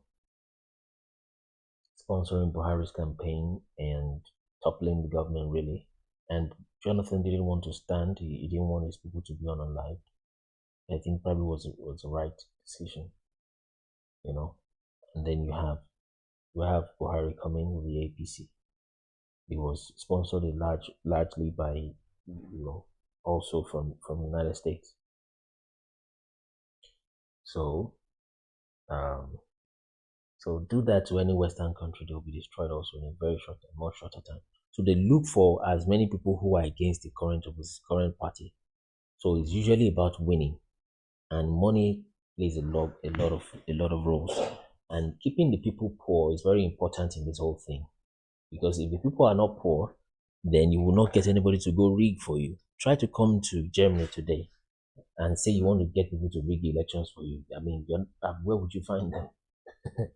Everybody is busy doing regular jobs and etc. You're not going to find someone to. But try that in Africa. There's too many people who are at the verge of anything, and they will do almost anything to survive. So it's easier to find people who will rig for you there. So spend some dollars, then everybody would almost be at your bidding, irrespective of the ethics of what you're doing and what you're saying. So that's the thing about keeping Africa poor. Very important. It's very, very important. And that's why we teach righteousness in church. We teach people to have faith. That's why we still mention the name of Jesus and that righteousness exalts the nation. That's why we teach the gospel in those remote areas. So that even though you're hungry, even though you're going through a hard time, the country is not going fine, you refuse and say, no, even if I will die, if I will perish, let me perish. I will not take a pew and go start, what's that word? What's the word again? Start kidnapping people for ransom. I won't do that. And like we've said, if you check those people, when they arrest them, those who are kidnapping people for ransoms, you will discover that, you see this guy is really very poor. He has probably never handled 100,000 naira in his life. Maybe not 1 million naira in his life ever. But he's asking for ransoms in the tune of 10 million, 15 million. And they've given several of that to them in their group. And yet they are there. It shows they are not the one who is doing that job. They were sent. They were sent to do that job. And then they take the money from them. They tell them, don't worry, we'll find a way to shut down the police. Things like that. That's what happens when people are poor. So it requires faith that your children are not in school, your family is hungry, but no, I am not going to compromise. I'm going to stay in truth. I will not compromise. I will not compromise. I'll stay in truth. I will not compromise my body because I want to buy an iPhone or because I'm in a hard time. No, I will not do that. And it requires faith to do that. Without faith, you won't be able to. So that's some of the things that we're teaching. And another thing is to boost your self-esteem, which is really your God esteem. You see, these things here. Knowing that you're the real people. Most people, they have not grasped it. When you grasp it to boost your self-esteem, you know that you are the people. You are the people. You are the Nubia. The Nubi of Yah, the prophets of Yah. I looked at NCPD writing online and it's traced to Cross River State. And can you explain? I can't explain. But yes, it's towards the Cross River into Cameroon. In fact, we're probably maybe going to do a video there. Somebody contacted me. I think her name is Ada or something. When I spoke about NCBD. So they there's literally a place called NCB, okay, which I'm sure is connected to that NCBD. And it's somewhere along eastern of Nigeria there, like that. That border between Nigeria and Cameroon doesn't exist. It's just colonizers' line. So yeah, so that's the where it came from. And of course, that's closer to the Igbos also. So the Igbo into Cross River into Cameroon. So that's it. Is there any tribe that comes from Cross River area? Because I heard something like that. The best we can say now is to still connect them with the Gad people. We don't have much except maybe a few. Let me check my notes. What I heard today. Sapele, Yara. Okay, we don't quite have much yet, and that's why we come on live so people can share the information, try to condense it, put it together, and put it out there if you're able to find something concrete. So the guest line is open. Let's fill in this. Let's have 5 guests. If you want to ask something, you can ask them directly. The others are typing because they're at work or something. They can't speak where they're at. That's why they're typing. Or if you can come up, it makes it more engaging. You can come up so we have a conversation. So how did Levite find out where he belongs? Just asking. Levites don't usually have lands. They didn't give them any land, so they would usually be moving on. They will be mixed or scattered within the tribe. So that's that. A documentary, a cinematographer. Okay, you are a documentary cinematographer and a filmmaker. Is there any way I can be of help if need arise? I don't know if you are. This is Femi Afolayan speaking. So I don't know if you are connected to my namesake, Only Afolayan. But of course, we need to begin to work on. I've tried to reach the part of the, although not on a formal platform. Actually, somebody within our ministry tried to reach Mount Zion. Let me just mention their name. That shouldn't be a problem. So to reach Mount Zion Ministries, but they're still working on that. They have not gotten a feedback yet. So of course, we need to begin to push this in movies. But then, I tell people we just have to do that. But honestly, really, you want to read more than you just watch movies. You're going to get to the roots, but definitely you can do me a DM, Femi Apoline, so that we can see what we can pull out. So there's people on trips now. That Ibini is not here today, if you know Ibini. So he's doing some things somewhere in Nigeria. They're shooting a video documentary there. So yeah, documentary, exactly, documentary cinematography. So there's one going on. Okay, world class. Why do you say so that you don't see Mosaic coming through? I've not contacted them fully myself, but then they just tried, but there's no reply yet. So it's not a yes or a no. But you can check. Maybe let me break some ice. If you look across river monolith, they have ancient inscription, even white comes to study. Wow, that would be great. I would like to see those inscriptions. There's a folder in the hieroglyphs or in the paleo. Hieroglyphs, paleo, or cuneiforms, but I don't see cuneiforms coming to South Africa, to Africa rather.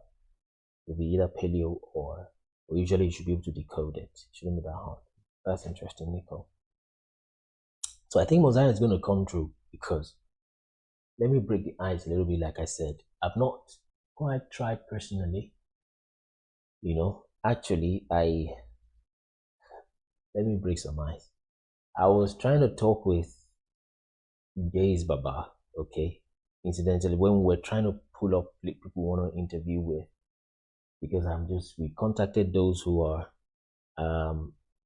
who we want to make interviews with, and that was the period we contacted 91 podcast also, and others that were contacting us back and forth. So it was the time when we were open for interviews, and we still are, really, to be fair. But Gaze Baba was a little busy at the time. Actually, it was his manager that responded to me, and that was even before this recent popular song. That was early this year, when he just started his interview podcast thing. I think Black something is the name. So, but he wasn't getting into it. So, but I have not quite reached Mount Zion personally myself. But if you can reach them, you can. Because somebody from our ministry just saw one of their posts and was replying them, because they were trying to push this movie, The Chosen. And The Chosen doesn't seem to be a Christian biblical movie. Even though it shows Christian Bible, but it seems to have come from the Mormons. Mormons is one of the funny things that Jehovah's Witnesses actually a lot farther than Jehovah's Witnesses, away from scripture. So the person was trying to tell them that this thing, the doctrines there is funny, and it doesn't even describe your nativity. It doesn't depict that. So, and when you watch, there's a movie called Abejoye. It's unusual today. I don't know why I'm calling names. I usually don't. Or maybe that's where God's Spirit is leading. But when you watch the Abejoye, when you see the way the Baba is speaking, that's the Mount Zion himself. He usually jokingly, and this thing goes by jokes. You can check some of our recent videos. When someone is saying, someone from Ijebu, at the Ijebu side, and some people from Iperu, maybe they are the Peru side, they come with jokes. We just joke with it because we joke a lot in Africa. But many of the things they are saying is just spot on. But he jokes with it and say, Pharaoh, he was called, just jokingly saying Pharaoh is Onifa, Ifa. He said it somehow. The Pharaoh, then he called Gehazi Igeashi, and he's just saying that jokingly, but he does not know that some things and those scripts and those texts, they are so wonderful the way they write the scripts, and just say it like a joke like that. But some of them are hitting things on the spot, and I'm like, if they knew. But they don't know. You see, if only they knew. He said Gehazi is Gehashi. He mentioned another one. Iberu Awomo Alabaru. He called Iberu Awomo Alabaru. So you need to understand Yoruba to get some of these things. So they probably will still come through over time. So I'm just, it's easier if they get to be the first to touch it. But if Femi Afolayan can contact me, I might work with Afolayan instead, or whoever comes through first.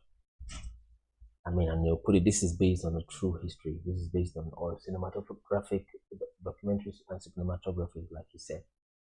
Or it would be sweeter if because there is two branches literally now trying to contact us and that we might be working with. There are people coming from the tribal angle.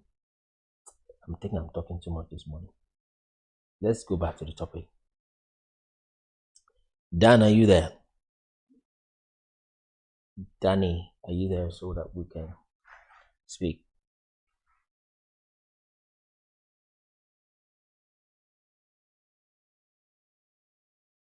Danny, are you there? You're muted. Okay, I think Danny is even off the screen altogether. So,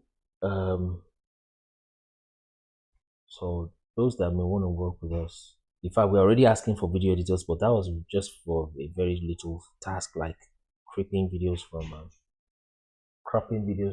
this kind of podcast, and they post it as short videos on TikTok. That's what we're going to take the video thing to do. But documentary thing is a much bigger thing that we're looking at working on. So if you're working in those areas, you can let us know. So we come live 10 a.m. every morning in this season. Follow this account like right now so that when we go live, you can know. You don't have to share it manually and all that. So type your questions in the comments and the areas you want us to discuss. So I've answered those questions. Let's have the next question in the comments. Next question.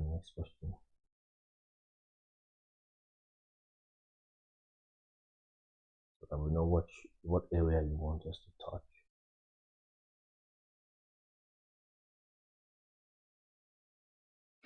Next question. Type a question so we'll pick the topic.